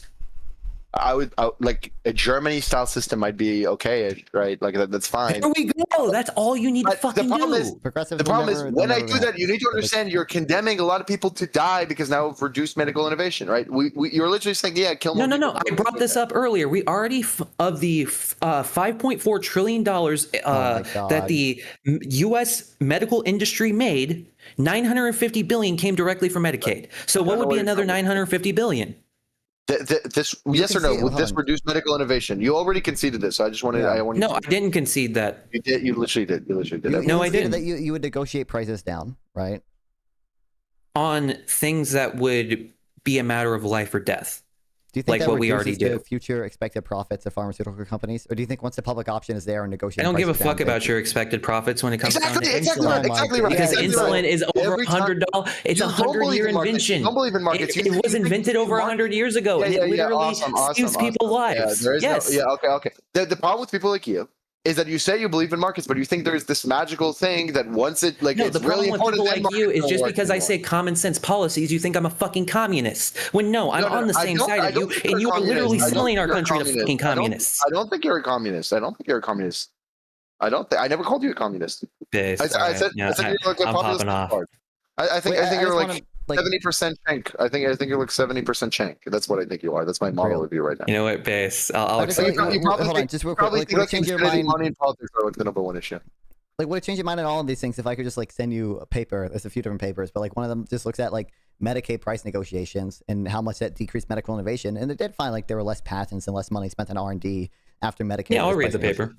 And yeah, that's the problem. The thing that drives that in the market economy is profits, right? Companies, you cap the price or you negotiate it down. Yeah, okay. They see less profits, and then they innovate less. But if I say profits, because of the rhetoric promoted by people like you, every time I say the word profit, the brains get shut down. I'll say my actual opinion. I think any price freezes is fucked up and stupid, and it literally hurts the public market. It hurts the private market. I don't think we should cap insulin or anything like that. I think we should provide a public market where we pay $200 a fucking shot of insulin. But the thing is, if I say that, people are going to say I'm extra fucking retarded. But no, I don't want to control the fucking medical market. I want to fund them.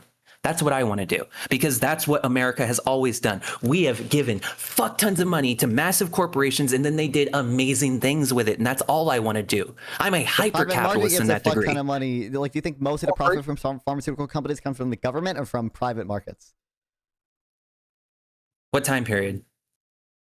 Right now. Today comes mostly from private, but it's because we only have Medicaid, but Medicaid already funds 20% of the entire market. You understand that you don't wait. Globally, we see innovation not from fucking Europe or Norway or whatever. We see it from the United States. Yes, but you see innovation from money. Why do you think is that? Why do you think is that? Why do you think is that? Why do you think that's the case?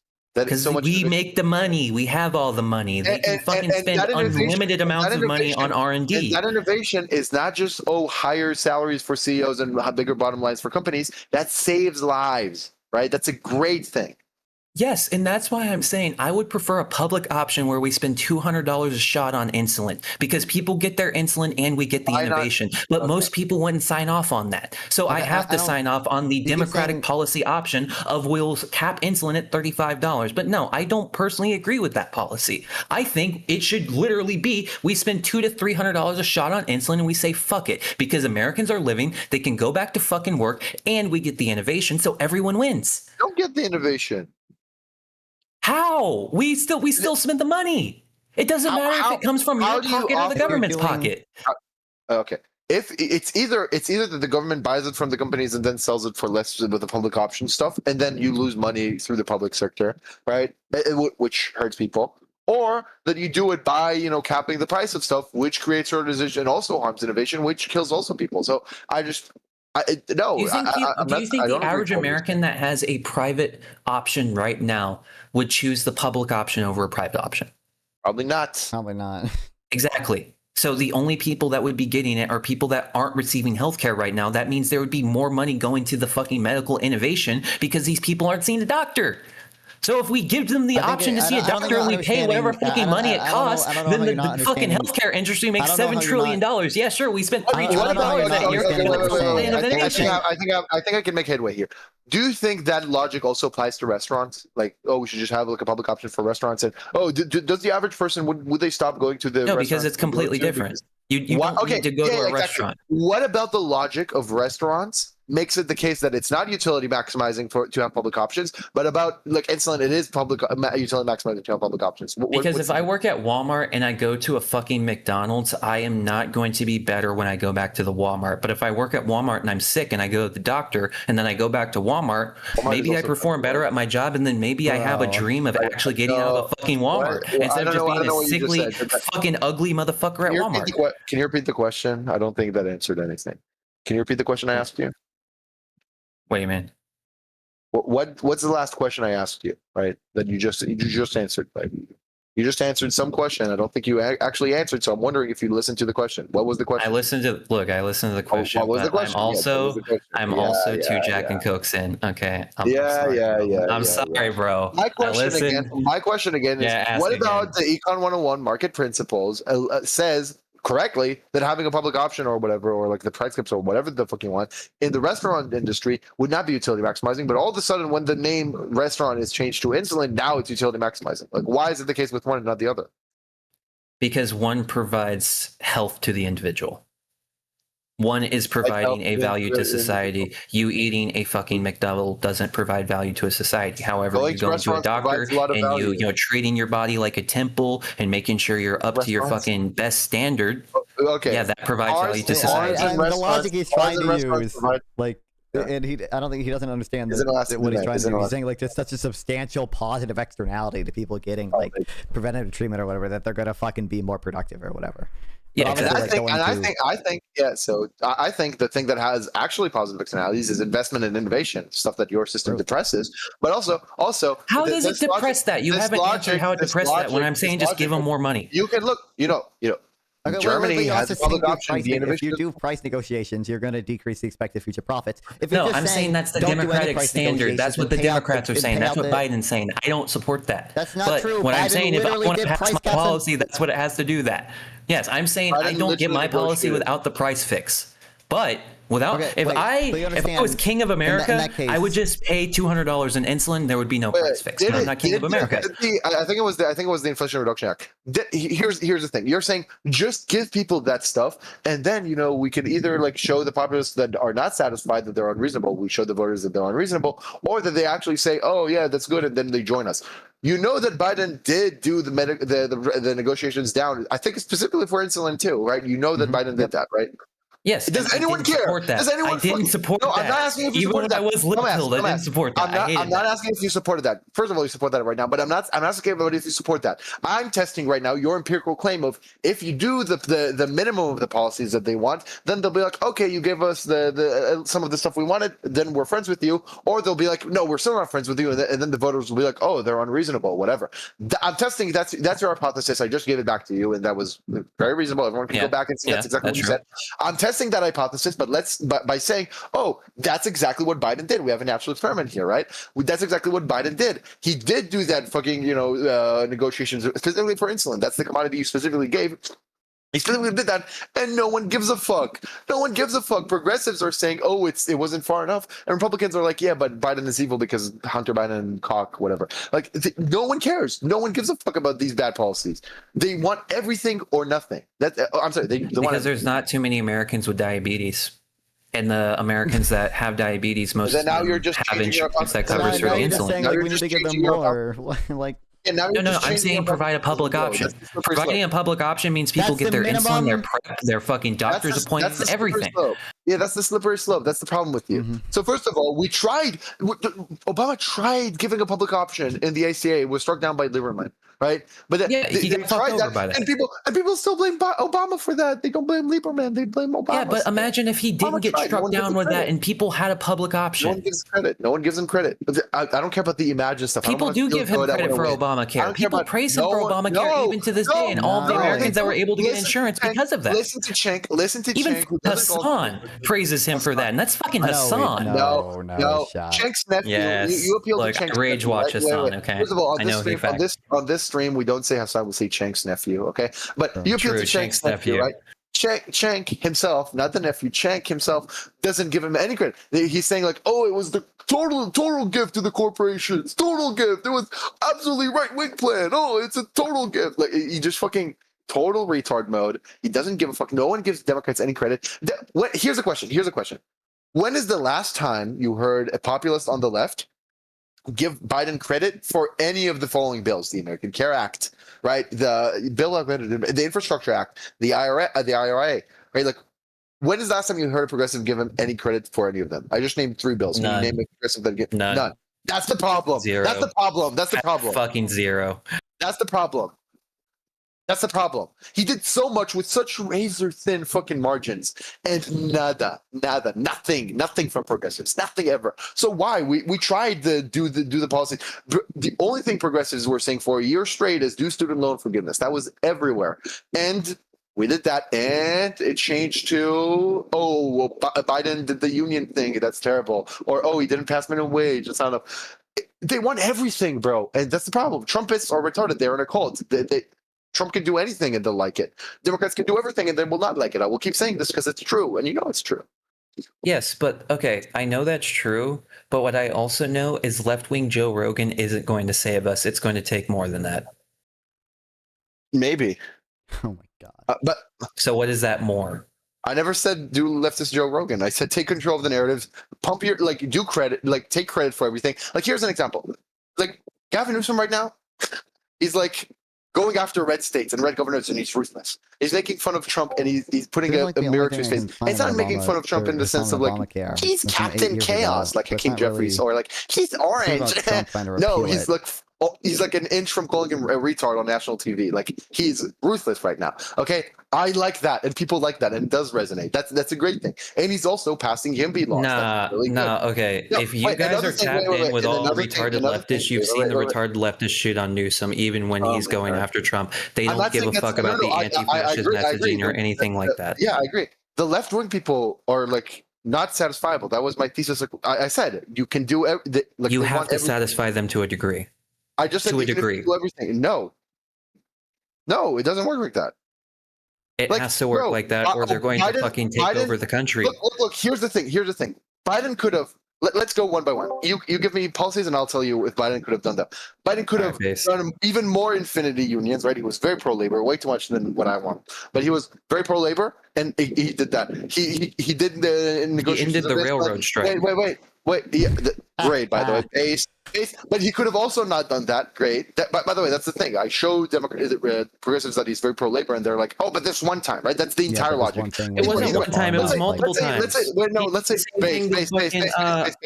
Wait, but let's say he didn't do that. Let's say he didn't do that. Let's say he did pass the minimum wage. Let's say he even did a public option. Let's say he did all that.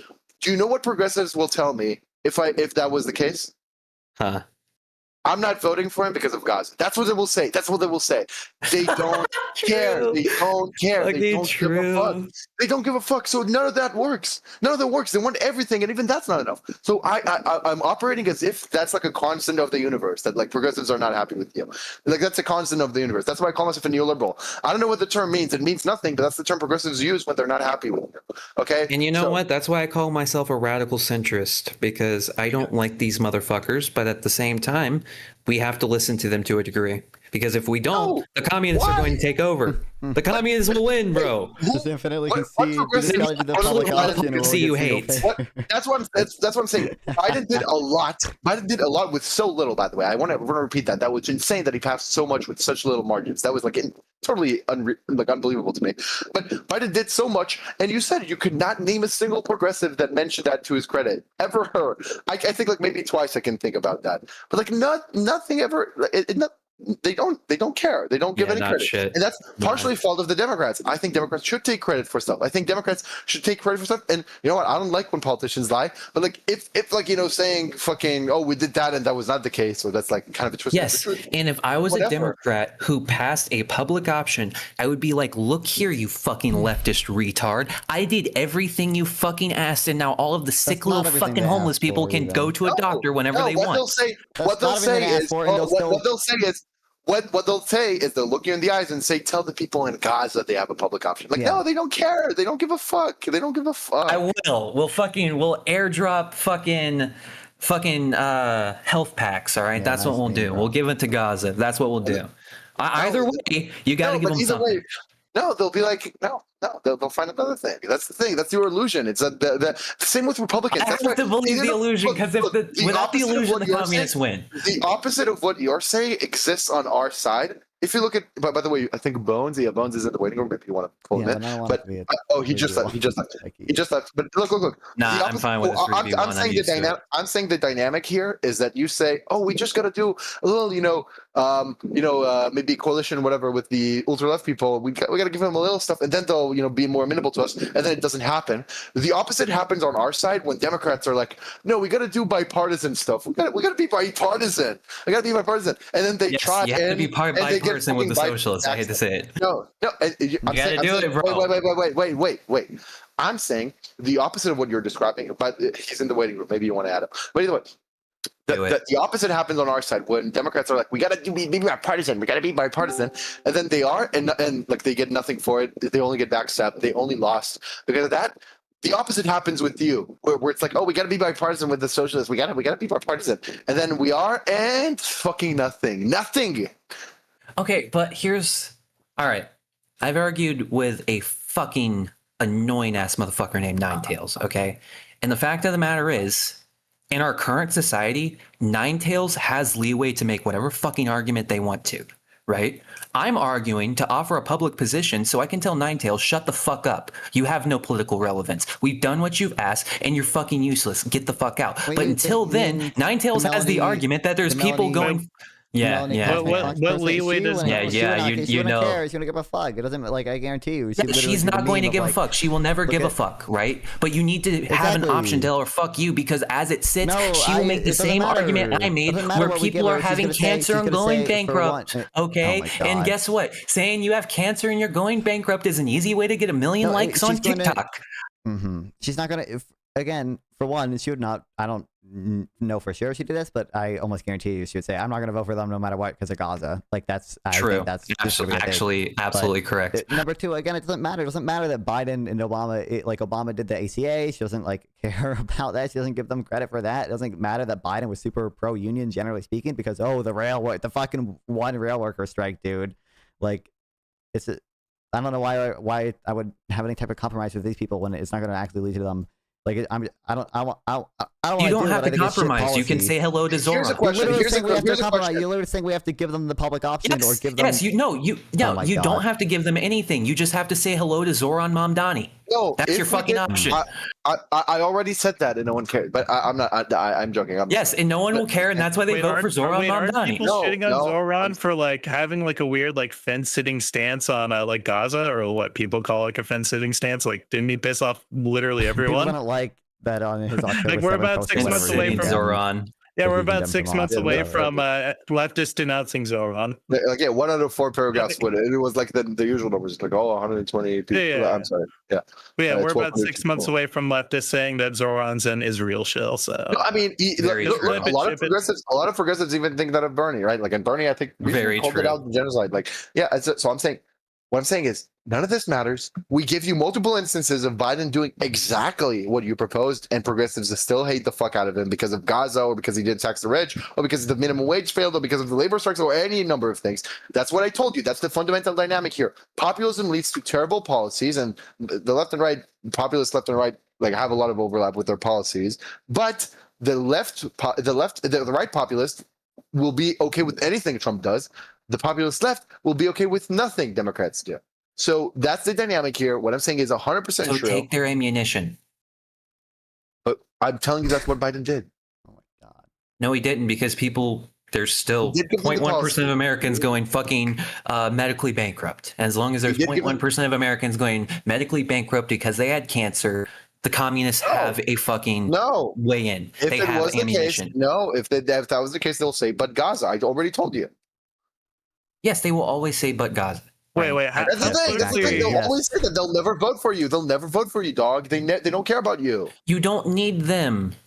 Okay, You just said the average person on TikTok is trying to win. The average person liking their video of what you were saying. Just where you can't. No, that's how you counter their but also they're propaganda. not politically relevant at all. Like what the fuck? No. Which is it? You believe that we don't need them and that we have to counter them? How does it? How can it? Okay, let me make my stance very clear. Right, we need a left-wing Joe Rogan. However, left-wing Joe Rogan needs to be telling the communists you're a fucking idiot because we did offer a public option and now all the homeless people are being taken care of. It's not just the fact that we have to have the policy, but we also have the domination on the propaganda sphere as well. We don't have domination on either. And the fact of the matter is, you can't have the Joe Rogan. If we did a public option, what they'll say is you didn't do minimum wage, you still did the labor strike and Gaza and tax the rich. They'll say that. They'll just say that. Yes, that's why you need a control in the narrative, so that people are giving 500,000 likes to leftist Joe Rogan who says we did a base job. So here's the thing. When you talk to Republicans, they think Trump is awesome.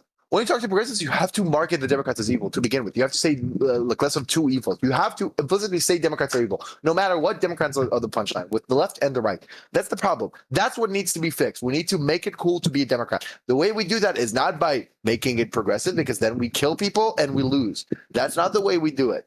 The way we do it is by taking control of the narrative. It's by being ruthless. It's by passing policy that actually helps people and making and taking credit for that. Because it turns out it doesn't matter what you take credit for as long as you take credit for it. And Trump did that. Trump shows that. So what we That doesn't need, work what for we need is not a Democrats, left wing. because most Democrats are intelligent I've been people who thinking can this actually for a see what's while. happening Let me in their come out and lives. say this. I've been thinking this for a Consumer debt while, as a but let me come out and say this is not officially really now. up. That's People will tell Wisconsin. me, no, we shouldn't be a cult or whatever, but at this point, I don't care. What we need is not left wing Joe Rogan. We need left wing Trump. That's what we need, and not policy-wise, narrative-wise. We need it narrative-wise. We need a Democrat that will go after the other side ruthlessly, no bipartisanship, and they take credit for everything. I want infinite renaming of stuff. I want to rename like the fucking, I don't know, everything to like the George Floyd department or anything. That's what I want them to do. I want them infinity trigger the right, because right now the Trump is like trigger the libs. That's like his narrative, or that's like everything he does is to trigger the libs. I want a Democrat that will be the left wing Trump, trigger the right wing infinitely, right? And don't do bad policy. Do the good neoliberal policy and take credit for it. And as long as you take credit, that's good. That's what. Yeah, that's what but turns out to okay, be the no, case. that, It that's doesn't not matter if going your to policy is work. good or not. If When you New take credit. Yorkers are polled, what is their number one concern? New Yorkers are not representative of the United States. I agree progressives are good in New York. I agree Sauron is good in New York. What is New Yorkers' number one stance right now in this election? And what was one of the number one stances in the 2024 presidential election? I am probably pretty quiet against something. That's your Affordability. economy. I need to fix No, my fucking affordability. shit one day. Literally, Yeah, that's it, you know progressives affordability. don't So make stuff the more affordable. leftist They don't Trump make stuff needs to more do affordable. affordability. That's what he needs to run on, they is don't. affordability. I'm fine. I'm fine with running on affordability, whatever the fuck that means. But you know Yeah, that so what the none of fuck this does that matters. mean? What you're saying, here's another problem with your stuff. It's very short term. If we get a progressive elected, or if we do the progressive policy, I know you don't want like a progressive elected. You want some of the progressive policy that doesn't fix the issue. It doesn't make I don't know stuff if more I'm gonna start affordable. fucking And so that peaking way because of we this, just though. last one That's the election issue. cycle. Then Yes, we fucked again. but when So it that comes down to even if Like, you're, am I have like even this? if Am I you were just like, number one correct, which am I you're not, issue- like peaking even if really you were bad? correct, which you're not, Like, that does it only sound like lasts I'm you one clipping or election something? cycle. Yeah, but here's the problem. The reason why Donald Trump works with the Republicans is because the Republicans' two biggest issues is the fucking migrant invasion and wokeness, right? Those are the two things that Republicans vote for. But when it comes down to Democrats, the average progressive person votes on things like, affordability and Gaza. You want to know why? I don't think they vote on Israel. I don't think they're a real. I don't think they're like a sizable electoral margin. I don't even think we really need them. Yeah. Maybe. Yeah. So the reason why things like wokeness and the border are such big issues for Republicans is because there's a media apparatus that specifically pushes that shit, because it's a good I say good, but a very simple and very like easy way to just kind of dismiss other fucking issues that actually exist. That actually are the reasons why things aren't affordable, and the reason that they can get But am I away with still that is quiet because they relative do to them? Am I populist increasing my rhetoric gain? really fucking good. see Trump. By the way, Yeah, half so of the that's shit why that the Republicans issues are again, there. half of the shit Republicans campaign on that's like so popular, whatever. It's like populist shit, and I don't want like Democrats playing into populism and Yes, making and it the like. main attack Also, that to people be use clear, against Donald Trump is he runs on all this populism, but he doesn't do populism. Biden did do affordability. The U.S. recovered one of the fastest in like the OECD from the inflation crisis. He did do the Inflation Reduction Act. He did Bro, a is this bunch of stuff. better? Is it better now? Am I louder now? In history, like against climate change, right? And no one gave a fuck. It's not a function. Yeah, it doesn't stop the whiny fucks I work It's not a with. function. It's not a function of if your policies are like work or not. It's a function of if you take credit for your policies, even if they're bad. That's what Trump does, and he's still popular within his base. It's a Is this function good? of if you take credit. The problem is that Democrats don't take credit, and they'll Holy fuck! Actually worked out. Well, I imagine I was like peaking. Bipartisanship, whether it's bipartisanship Like really with bad. the Republicans or bipartisanship with the progressives, whatever I call them. That's the problem.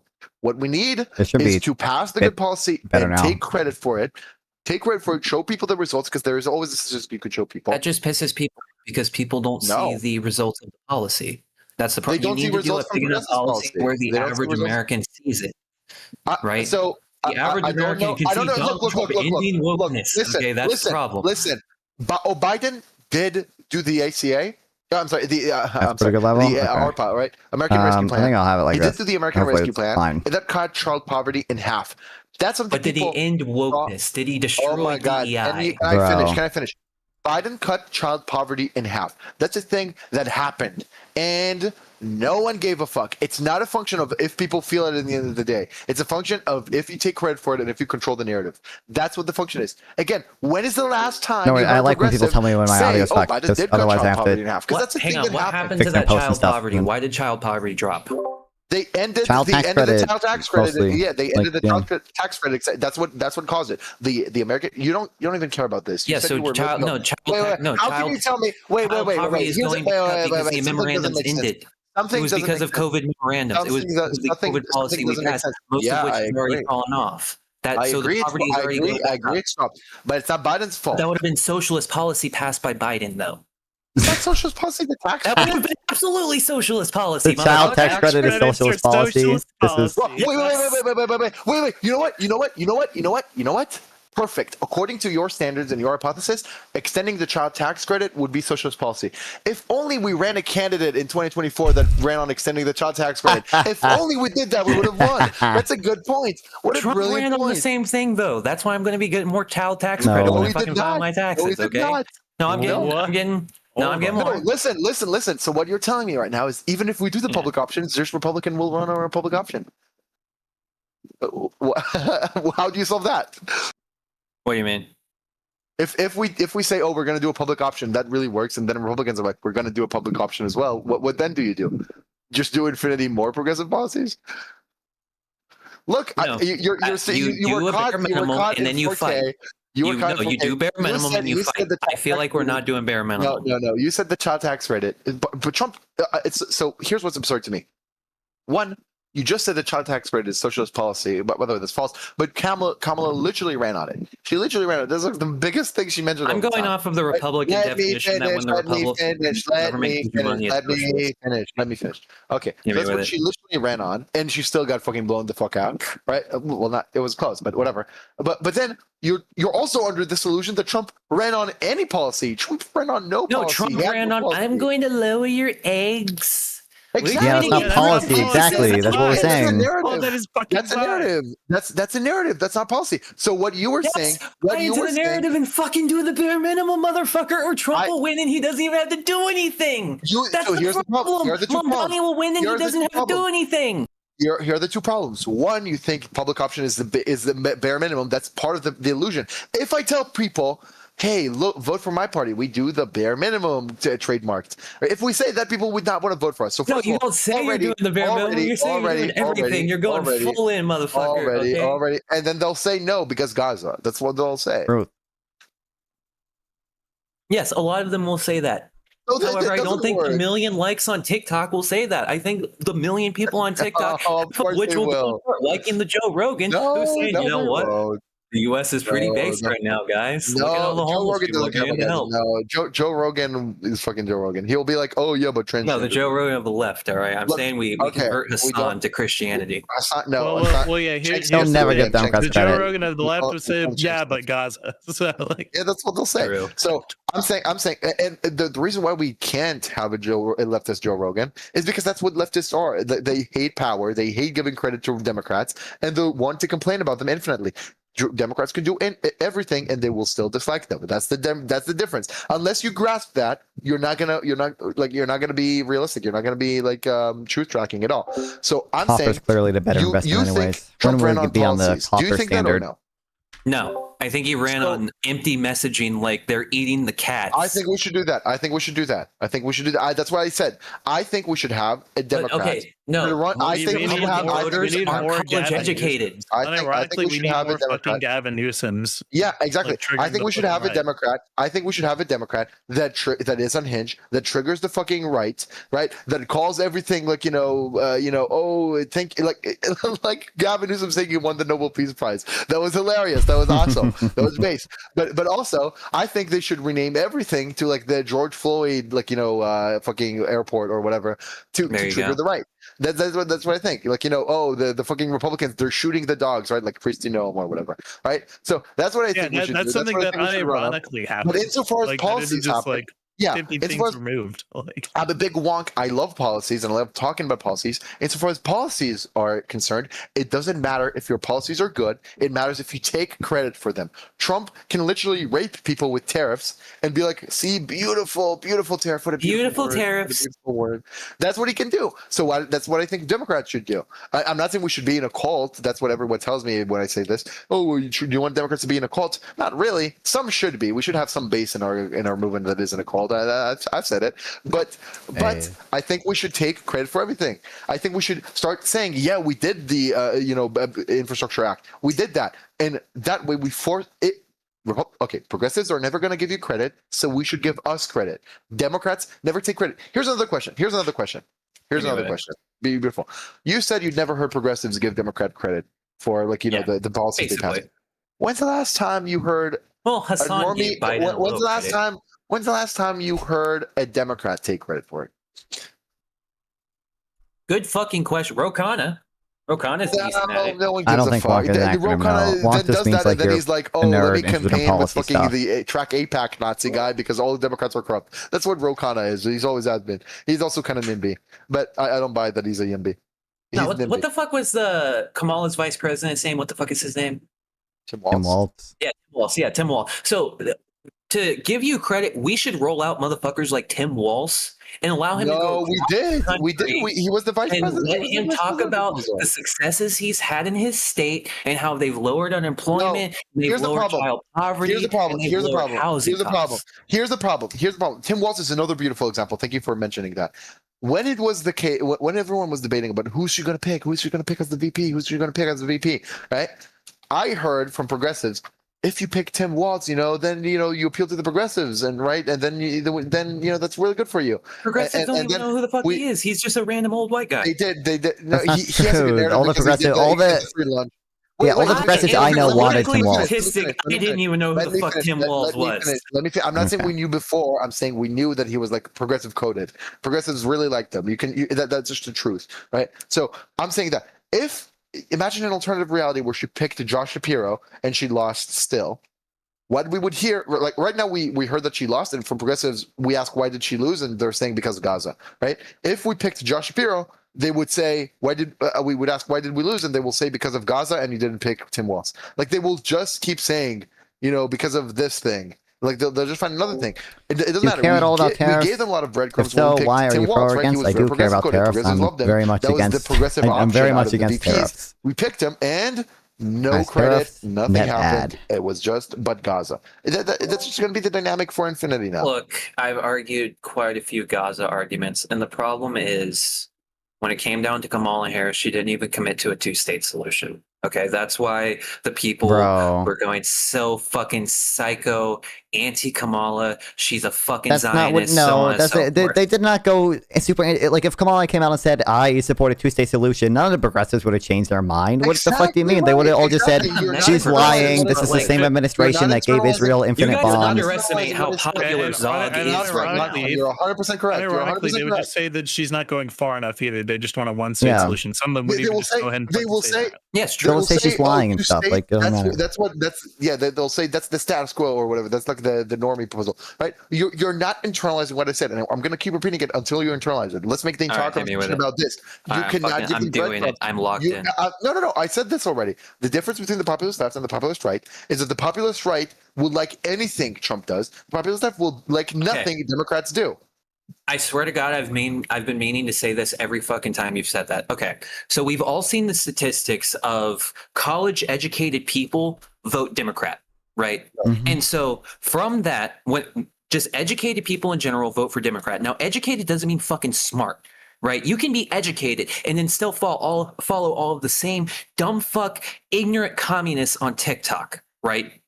But you're still educated. And you're still going to vote for Democrats. So the fact that you're educated, are not you're voting going for to Democrat. Okay. Yes, but when you're not educated, when you're a dumb fuck Republican, you're going to be like, "Fuck yeah, he eliminated DEI, yeah." That's why I'm saying. But when you're a dumb fuck Democrat that's educated, you're going to be like, "I don't know. They're saying everything is good, but my eggs are still $8, so I guess it's not good. And these guys suck. not what Fuck educated these people do. guys." What? That's such a betrayal of everything the narrative is. The narrative is not that the college educated people are like who care about the fucking eggs on the table or food on the table. They're saying it's the working class people, right? They're like the uneducated union. The working class people are Yeah, the because Trump like literally his sign said just like Kamala high prices, Trump low prices. Like Trump talked about the price of eggs a ton. Trump talked about capping credit card interest rates. Like Trump did this shit a lot too. Like, and by the way, another thing is, I want to keep hammering this point home. Hit me with it. Not only can we stop saying hit me with it, I'm literally going to do that. I'm going to keep doing it. All right. You said that every time. Look, that's who I am. You still say we need to do this. The problem is that even if we did do this, this being whatever you want, progressive would still not like us. And that's another difference is not only that if we did this, progressive would not like that, it would like us, is that we are doing it and progressives don't like us. Here's an example. You said we need to run on affordability, right? Gavin Newsom right now, you can go through his tweets. He's attacking Trump for making stuff more expensive now. He has been attacking him for it. He has saying, "Oh, look, meat prices are the highest of all time. Thank you, Trump," or whatever. And he does attack him for that. And do progressives give him credit? No, it's not about that. It's not about that. Kamala Harris, because the average progressive, they're cut on their TikTok and they're just like, "Yep, Gavin Newsom, a fucking neo-lib that's going to sell us out to the managerial class." Well, okay, non-fob. The way that I was acting on fucking Twitter, just in case you didn't realize, that was me being hyper-ironic, but that's how the average person acts. They'll see someone like you and they'll be like, "Oh, you're a slave to the managerial class." That's all it is. You're a fucking donor class. Do you concede that you said Democrats just need to run on affordability and whatever, right? Yes, no, because that's what the average Democrat cares about. Do you concede that right now Gavin Newsom is doing that? And Kamala Harris did that partly too. Like she, in one of her first speeches, literally said, we're gonna, have our price cap on grocery store profits or whatever. Even the soy pill, even the fucking soy pill talked about how he thinks Gavin Newsom is a failure when it comes down to California. How he wished Gavin Newsom did a lot fucking more when it comes down to California. Soy pill is a fucking lip. Right? So it feels pretty progressive. So it feels pretty progressive. I don't know why you think my solution. He doesn't think he's a fucking failure. He just thinks that there's a lot of issues that he has with his policies. Yes. My point is, even soy pill, a lib doesn't think Gavin has gone far enough. So why would a fucking progressive think he has? Yeah, I know. I watched. Soy pill's progressive. Me I don't know what you think my position is that California represent the fuck. I don't know what you think my position is that I want nothing to change and I think California is awesome. I literally said the opposite. I have a lot of policies that I want to implement. I think a lot of them would be amazing. Some of them are even radical, never been implemented, like UEI. I support that, right? But I'm not saying California is awesome. We should be like California. I'm saying modern Newsom is fucking awesome, and he's awesome because he's controlling the narrative. He's controlling the narrative. He's not running on policy. He's running on a narrative, and that's all I think you need. He's ignoring the progressives. I think that's really fucking awesome. And That's what we need in the Democratic Party. He's the Democratic Trump. That's what we need. We need the Democratic Trump, not to be in a cult. I don't want Democrats to defend him even if he's a rapist. I don't want that. I'm against that. That's against my principles. But I do think we should control the narrative and not be obsessed with appealing to progressives and running on policy, because that's not what wins. Trump does that and he wins. Trump doesn't do that and he wins. We do that and we lose. So that's not the case. Yeah, but I think we're having a Bush moment. No. But you still have not recovered from the fact that you've said, "Oh, just do the insulin stuff, and then just do truth nuke." The child tax rate with the socialist policy," and we literally did that. Biden literally did do both these things, and no one cares. No one cares. No one gives a fuck. No, but here's my philosophy. And then it's not going to be because it's not fuck up. Gavin needs to do something more. Gavin needs to actually say a fucking policy that would be major, like a public option for healthcare.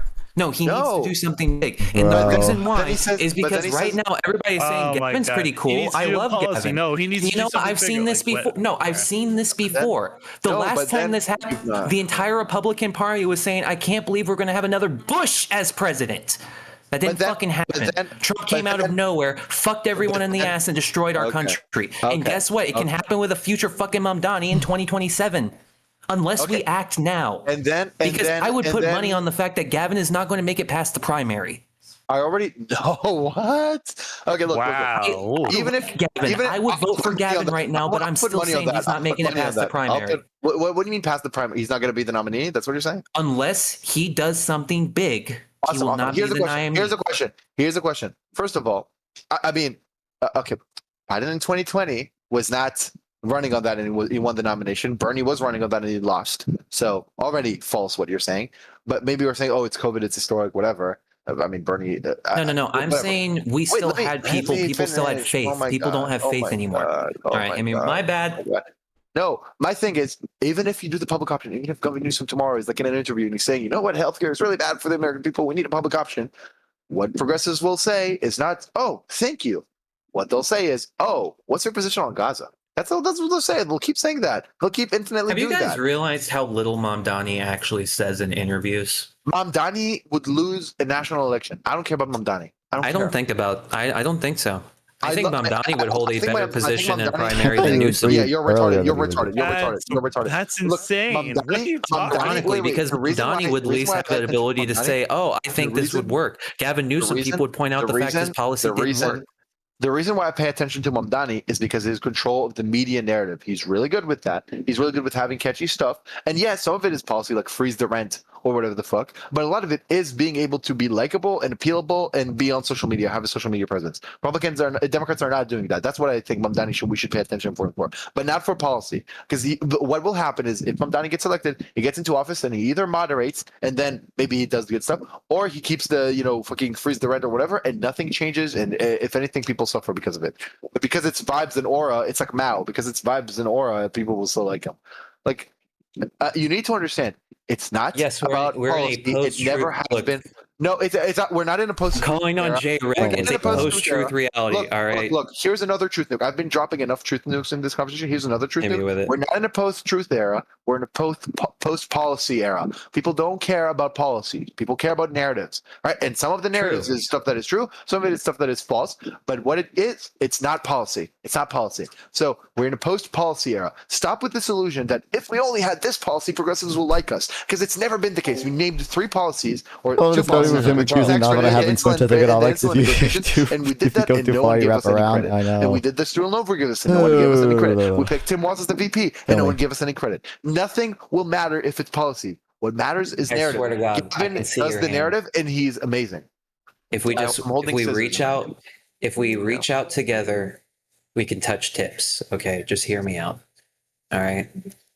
All I am trying to say is, yes, it is a narrative battle and people care more about narratives than they do policy. But what I am saying is when it comes down to the narrative of the communists and the fucking progressives and everybody that has control of the normies right now, because the people who have control of the normies are the people that control Twitter, TikTok, and Instagram. If you control those narratives, That's it. You have the normies right now. Those media chambers are being controlled by the fucking populace, nobody else. If you want to challenge that, what you have to do, you can't just run on the same democratic policies we've been doing, because there is already effective propaganda that disproves everything you're saying. So what you need to do is provide a basic public option and then say, we did a fucking Hail Mary of healthcare. We did everything. We fucking gave you everything you guys could ask for. The problem is the fundamental issue with American politics is that it's not cool to be a Democrat. It's just not cool. Every time I say I'm a Democrat, it's fucking cringe. When Republicans say they're MAGA, they're feeling pride. They're not feeling shame. That's what works. When progressives are like, I'm a progressive, I want infinity socialism, they feel pride. They don't feel shame. When Democrats are like, I'm a neolib or whatever, like no one says I'm a neolib. That's only a me thing. Or like, so this is my corner of Twitter said that. But like when Democrats are like, yeah, we like think the ACA was good or whatever, that they feel shame. Why is this shit fun? When they say that. When they say, oh, the IRA was the biggest investment in climate change in human history, they feel shame when they say that. That's the problem. Is that it's not cool to be a Democrat, and that's a narrative thing. It's not about policies. It's not if only you did a public option. It's not ever the case. If you do a public option, then it's you didn't do minimum wage because people are suffering. And then if you do minimum wage, it's you struck that labor union down, and that's why people are suffering because we don't have good paying union jobs. And then even if you do Gaza, even if you fund Hamas or whatever, people are going to be like, oh no. It's because you don't tax the rich. And if you tax the rich and whatever, and at some point you just become the progressives, and then you lose. Look, I love not make the world worse because you do shit policies. There's one thing I know watching Not Just Bikes. It's the fact that if a United States municipality, if a United States municipality actually listened to everything that Not Just Bikes said on his YouTube channel, those houses would cost anywhere from $500 to $1 million, and I would never be able to afford that city.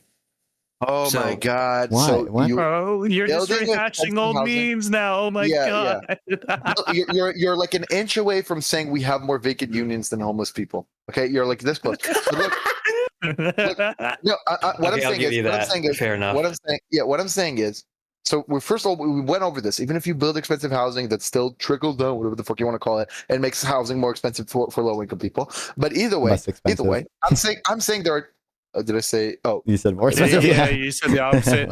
Oh, my bad. I meant less expensive. Yeah, my bad. So yeah, okay. Common sample text blunder right here. That's right. But I'm saying there are like kind of two dimensions to the American politics right now. There's if the claim you're making is true, or if it's about what will win elections, and then if what you're making a claim is about narratives or about policy, right? This is the two dimensions, and then. What you also need to understand is that policies don't cause narratives, but narratives cause policy. So if we go with the populist narrative, that will cause progressive policies. And these will suck. These will be like, do infinity rent control and do infinity wealth tax and do like a, infinity ban. No, I think that's going to happen anyway. Okay, then I think that's going to happen no matter what. That's the problem. We're in the final days. I want to finish. I'm giving you an analytic framework, and you're going to ignore it. Hit me with it. I already was hitting you with it, and you were like, "No, stop! I gotta interrupt." Did I hit because it's so some brutal command? and correct. But either way.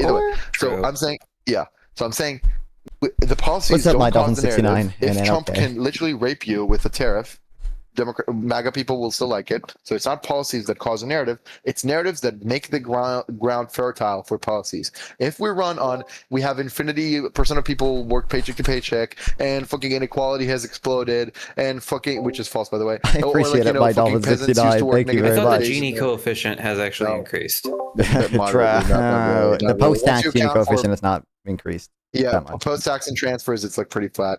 Yeah. Really? Fair enough.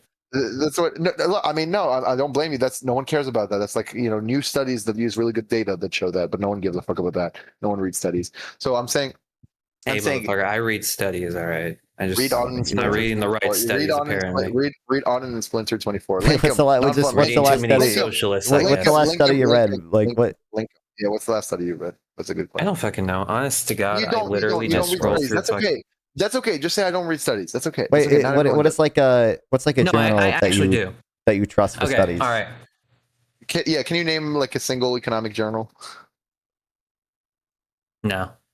Okay, then no. I'll just own that. Just say you don't read studies. It's okay. It's okay not to read studies. Like I don't. Most people don't read studies. I'm just saying. Yo, thanks for the star. If you read my studies, dolphin then you know what 69. you're saying. What like the narrative is saying is false. Me There's reading the alert. Thanks for the consists- sub. I found appreciate it something very much. online, Hell so yeah. then I You download should it read. and then I Here's listen book. to a Look, PDF if you reader like at reading work. books, if you like reading books, you should read. I haven't read it yet, but I went over the contents and like I agree with everything. So I don't know how much information. New Yeah, information I like can reading. get. Let me finish. Okay, so read. So here's my claim. Here's my claim. I'm claiming the American dream is not dead, but populism can kill it. That's what I'm claiming, and I'm fine. And I think you should read a book with the same title. The American dream is not dead, but populism can kill it. Right? That's what he. That goes. Some That key goes line over, hit something goes that over like the data. just I don't think it goes over the new data about inequality stuff. That's like really from last year. disabled the snapping. Or But something. Okay. Yeah. From what I've been saying, do you think I'm a populist? I mean, I think you're 70% Schenk. That's what I was saying. Best. So populist. Yeah. Like 70% populist. See, I disagree with that. I think I am a 1940s capitalist. I think I'm just a that the Clinton government Democrat. has a I'm just a Clinton Democrat. position. I think the government does Wait, what have did a you call it? position to play in the 1980s or private. 1940s? He said You said 1940s. 1940s. Let me guess, because after we had the Great infinity Because we had Depression. such high tax rates and we had everything. infinity taxes on the rich, right? We had infinity taxes You would have on the said rich. every like this is superior. Like every populist But we points to like this funded period to programs. We say, did Yeah, you amazing, understand that cool that's what shit Schenk all the says. time. That's what yeah, Schenk exactly. says. That's what You're like populism Schenk is. says that. You're on You the know that order Schenk of calls Sam's himself a theater capitalist. right now. This Yeah, is you know Yeah. that Schenk this is calls himself a Nice. capitalist and says the exact same thing. I think I'll have Schenk- to kill myself if you call me Sam Cedar. I agree with that. Oh, yeah. I agree with the. Okay, whatever. Listen. Either way, Schenk says that. Schenk calls himself a capitalist and then says, we did have infinity taxes on the rich, but the corporate Democrats, the Reagan, of course. Oh. That's what he does. He's Schenking out. So you're also Schenking out. You're saying, oh, I'm just a 1940s Democrat. I want like infinity taxes on the rich and I want like infinity. No, I don't want infinity taxes. I think the way that we spend our taxes right now is fucking stupid because California. Why are you talking about spending if now? you live in California, Wait, would you pay one of the wait, highest tax would you have brackets a in the would you world. would you Why the would fuck you are we would- doing anything with that? Great. Would you have a So wealth wait, tax? what about the 1940s did you like? What about the 1940s did you like? If not the infinity taxes on the rich. We invested in corporations that had a really fucking good idea. When people couldn't afford homes, we spent money to invest in homes, and then we even gave money to companies like fucking Sears Here's to make the sure question. that they could know. build homes for veterans. If I open the data right now and I looked at like the percent of government spending that goes to housing, do you think it's going to be bigger or lower? Today, Yeah. probably bigger. Okay, then you want less of that if you want the 1940s? No, I want it to go back the way it was in the 1940s. Sure, where it could be noticeable, my where prices it's are really not high towards fucking- we're spending more on that right now. At So then least you social want it spending to is higher go right now. down as a percentage of spend like that, whatever. No. I want it to go back to where it was people who came back from World War II who was living in public housing, and then they were able That to was not save up public. money, and they I don't bought think a that was house in the 1950s. Hold on, I could even say the GI Bill did not like provide public housing. It just provided favorable loans No. to like What I'm veterans, saying right? is there was a housing and by the way, you guys told me to read a book. Read fucking High Rises. Okay, here I'll pull up the name of the author. This is one of my favorite fucking books. Has a fuck Wait, ton can we of fucking answer- statistical wait. data about how America recovered from the Great Depression using public housing. We recovered from the Great Depression. That was the thing that recovered us from the Great Depression was public housing. It was how we recovered when it came down to housing Who's demand. the author? Wait, who's the author? I was trying to pull that up actually. What's the name of the book? High Rises. It wasn't the wartime economy that we were developing Yeah, I for World War know. II. I don't know. Yeah, it wasn't. I'm It looking wasn't at monetary high-rise policy at all. It housing. was apparently it was public Yeah, housing. I'm Let's looking. go. What's the name of the The author? wartime economy didn't do anything when it came down to the price What's of the name of housing. the? I looked up High Rises book and like nothing. Like, only I'm trying to pull it up. Okay. I'm saying when people say they're High 1940s Rise by capitalists, Ben Austin. That's the book. Ben Austin. Okay. High Rise. Fuck ton of delicious statistical data. All right. Before then, Sure. before I read this book, I was anti-public housing. The State of American Public Housing. 2018. What was his last name? It was Ben. Ben Austin. It's such a good fucking read, unironically. I'm sure. Either way. Wait, I don't even. Housing is Okay. expensive right now. The government. When you say public housing, I could be wrong. I don't think the government itself built much public housing, even in the 40s. It was just like us providing favorable loans to GI people, right? That was a part of it.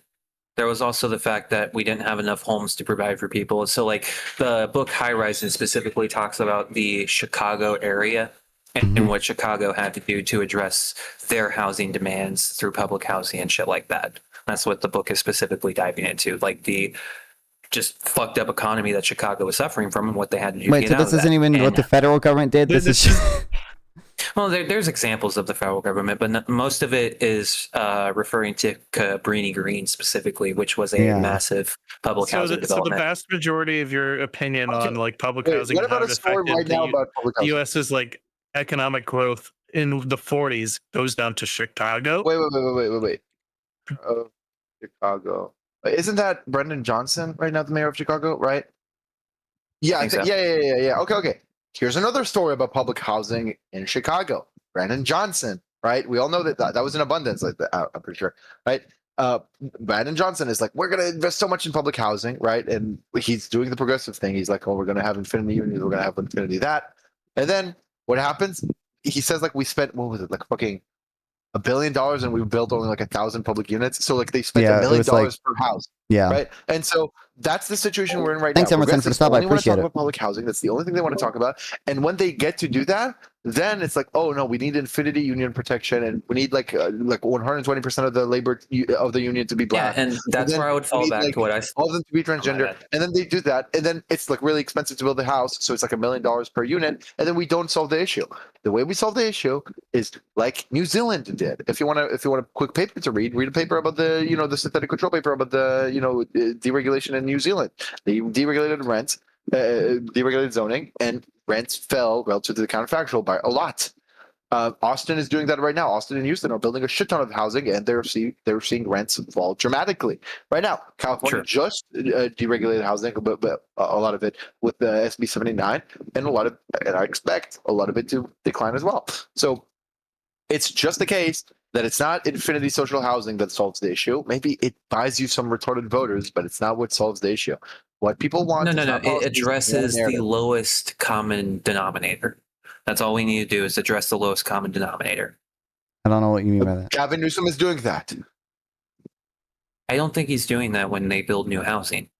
Even the people who move out of the old housing and go to the new housing, that old housing isn't going to the lowest common denominator. That's why I was arguing. By the lowest common denominator, you're just mean the lowest income people.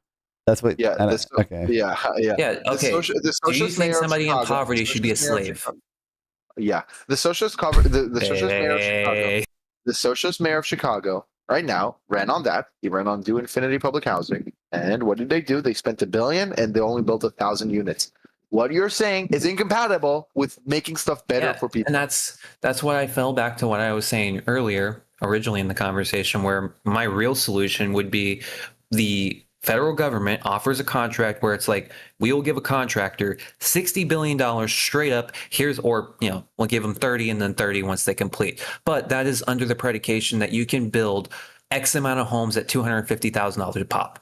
Right, that you're building these homes below the market value of what it costs to build a home. So these companies are incentivized to do innovation. Wait. So wait, how much per home and how much it should be sold for? We just tell the builder build it for $250,000 a home. Figure out a way, or sell them for $250,000. $250,000, and how much do we give them in grants for that? Because if they could already do that, they would, right? Because I'm saying we do the fucking House Act. We give $60 billion to the question. The question wasn't do the House Act or not. The question was, okay, you want the developers to sell a home for $250,000, yes, right? $250,000. How much should we give them in grants for them to sell the home in $250,000? Because if they already could build a home and sell it for $250,000, and everyone would buy from them, and they would already do that. So how much in grants do you want to give them per home? How much? What's the number? What I'm saying is the United States federal government would own that home, and we would give it out. No, the grant would be the $60 billion. The $60 billion at $250,000 a home. That would be the grant. We give them the $60 billion at $250,000 a home. These homes will be owned by the U.S. government, and that's what we give out. How much? I'm not asking about what the sum total will be. I'm asking how much does each developer get per home? Because if we had only one, no, that's the selling number. You said. Yeah, no, no. What I'm saying is the average developer would sell their home right now for $350,000 to $500,000 is the medium in the United States. I'm saying we walk up to them and say, lower the price under $100,000. You're good. Under $100,000 now it's from 250 to 100. No. You misunderstand what I'm saying. I'm saying the medium in the United States is anywhere from $300,000 I don't know what to $500,000. you keep shifting to like an entirely different thing. What you were saying earlier, I think I understood what you're trying to. You were saying that you were going to give contractors $200,000 or $250,000 a home that they build, per home. and then that home would just be owned by the U.S. government. You're just saying like the U.S. government would pay someone $250,000 to build a home. Okay, great. Yes. So here's my question. So wait.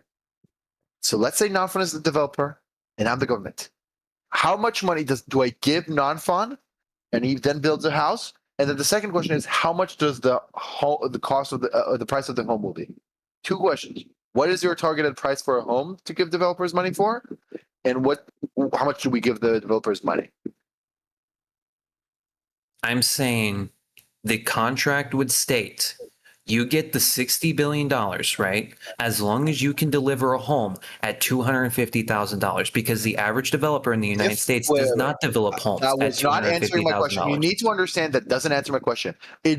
Both in a situation where there's one developer and he builds one home for 250,000, he gets all the 60 billion, or they build 10 million homes and they get the 60 billion. These two situations, you answered both of them. So I want to know which situation. I'm saying, which situation is it? How much per developer, per house? How much per house are we subsidizing? How much money? 250,000. As long as you can build a home, you get 250,000 from the government. Okay, great. As long as you can build a home, you get $250,000 from the government. If you can build a home and it's economically valuable at that, then you get 250,000. What do you mean economically valuable at that? How much? Yeah, that term means nothing. They would already be doing it if it was profitable. What should be the price of the home? What should be the price of that home? I don't know. We rent it out through the fucking federal government at like $1,300 a month to make sure that we can cover the maintenance expenses and, surveying it with police and making sure the fire department. So we rent it for $1,300 a month, but the home costs $250, and so we're not going to cover the. We're not looking to cover the expense of the building cost. The building cost was the home bill. We're just looking to cover the maintenance cost. We're looking to make sure that this doesn't become a shitty, dirty, rundown place. That's the only thing that we need to consider. If we want to build, 15, oh my God. Even if we could manage to build, even if we could manage to afford to fund with that, let's say, I don't know, $12 billion to do that, that would only create, even under this system, which is retarded, even then, it would create at most 50K homes, right? That's just not enough. We have a housing shortage of millions of homes. That's not the solution. And this is obviously the ability of the government to build homes is constrained by the same things that make it harder for the private market to build homes. When the government builds homes, there's usually even more strings attached. That's the issue right now. Exactly. Look, when I think about this, ideally they would be building duplexes. The progressives will want. Also we need infinity unions protections. You don't want workers to be exploited, right? You don't think workers should be slaves. So we need. Yeah, but what's wrong with the idea of getting some developers to build duplexes at $250,000 a duplex? No, me and Temple are not going to disagree that there might be some places sometimes where I'm losing it. You said 250,000. Okay, I feel like I'm losing. Oh my God! Shut the fuck up! You said 250,000 duplex. So which one is it? The quarter mil? Is the quarter mil the price of the home or the money we give per developer? No. Holy fuck! Quarter mil is what we give the developer to incentivize them to build. How much should the duplex cost? What's the price we target with this subsidy? Or you don't even have that in mind? When it comes down to building in America, it costs anywhere from $120,000 to $300,000. That's the price of building in America. That's the reason why I'm saying we offer $250,000 at a price tag of $20 billion. So it's the incentive to get the $20 billion. I wish, you know what? We just need. So first of all, the average voter doesn't even care about it. Like, they're not going to follow the conversation to that point. So already the average American doesn't care about the plumber or the fucking roofer or any of these guys, but they're Americans too. That goes to show that already, insofar as you propose policy, it doesn't matter for electoral chances. You said, oh, you need some policy. It's not just you need to appeal to the lowest common denominator and then some policy, but the lowest common denominator doesn't get the policy we're talking about. They don't know what like a subsidy is even. Okay, that's the first thing. Second thing is Kamala literally ran on giving money to developers. She literally ran on that. And no one gave a fuck. You don't give a fuck. The progressives don't give a fuck. I'm pretty sure Kamala doesn't give a fuck. No one gives a fuck about that policy. She ran on giving $20,000 to first-time home buyers. And also, first of all, yeah, but also a $40 billion fund, some of which was to be used for local communities to reform their zoning laws, and some of which was to be used by, I think, $20 billion of which was supposed to be used to build affordable housing. Yes. Okay, so what the fuck is so different from what she was saying to what I'm saying? I'm saying, no, I think it's the exact same. And we lost. We lost. No, you didn't go far enough. You didn't have the fucking Joe Rogan. Oh my god. Oh my god. No, you didn't have Joe Rogan, bro. That's the problem. We went from wait, I just want you to understand. You need to own policy and narrative. You just went from how is what she proposed different to what I said to she didn't go far enough in less than 10 seconds. You just did that in less than 10 seconds. That kind of autistic. Because you're retarded. No, you're I'm retarded. Just that good. You just contradicted yourself in the most blatant way. You don't even understand. You just contradicted yourself in the most, and now you're memeing. You just contradicted yourself in the most fucking way. beyond comprehension, bro. You just contradicted yourself in the most blatant way in less than 10 seconds. You went from we have the exact same policy to she didn't go far enough. Escaped Matrix. Yeah, so no, you can meme and all that, but I'm serious here. I want to win, and I want to make lives better for people. You don't. You just want to meme. You just want to bash Democrats, it seems. No. My problem is I live in a fucking city that realistically should be controlled by the Democrats in all facets of ways, but most people are psycho fucking populists that either talk about deporting everyone or Luigi. I'm really not interested. I really don't. Wait, also, just real quick, before I do want you to address the fact that you fucking contradict yourself, but did you vote for Kamala Harris? I'm just so curious. No, I didn't vote. Of course. Wait, why didn't you vote? Oh my god! I was working overtime that day. Okay, I just doubled my rage. You didn't. You could not early vote. You couldn't vote, so I couldn't vote in. You could not early vote. Do mail-in voting. Wait. Before I kill myself, what state are you from? If you feel comfortable saying. Nevada. No. Yeah. Oh and my I'm surrounded god. by psycho fucking Republicans and/or people that want to kill Luigi. No. And you didn't vote even though you were in a swing state, bro. Oh no! I work. I fucking bro. You can vote early. You can vote early. You can vote early. There's early voting. I voted early. Early vote. Yeah, you can do an early vote. No, that hit like a motherfucker. That Nevada. I'm not gonna forget that. Wait, why didn't you vote early? Yeah, why didn't you vote early? Didn't think about it. He doesn't. No, what he didn't vote. I'll own that. Okay, I'm a retard. I'll tell you why he didn't vote. I'll tell you why he didn't vote. Two reasons. One, I was going to say that. One, because he heard Kamala say, I'm not going to say the reason I didn't vote. I know the reason. Listen. He heard Kamala say, I'm going to do the $40 billion fund to help developers build homes. And he heard that and he was like, oh, 40, that's just not enough. It's got to be 60. And that just like made him really not the appetite. And ironically, because of Gaza. These are the two reasons he didn't vote. No. Unironically, I didn't vote for Kamala, and I didn't care about Kamala for the same reason why I will never vote for AOC. Both of their voices are off-putting, and if you want to win a general national election, you can't sound fucking annoying. When it comes down to Kamala Harris, she has an Trump speaks very intelligently. Because people wanted to have a fucking beer with him, okay? Your voice matters, your posture matters, all of this matters. When Trump says they're eating the dogs and nothing bad can happen, only good can He sounds funny. He legitimately sounds funny, but the thing is, the white Democrat voter in the fucking Rust Belt doesn't like the way Kamala sounds. Yeah. That's the reason you personally didn't vote for her. if they're going to You run a don't give woman, that fuck woman about needs to remind politics. them of their mother You or don't give a grandmother. fuck. You don't give a fuck about politics. You don't give a fuck. Nah, I do. I do. You don't. You didn't vote. You didn't vote in the swing state. That's just like you go to hell for that. I'll give you that. Okay, I will actually give you that. In my religion, you go However, to hell for that. Okay. look, this was my perspective.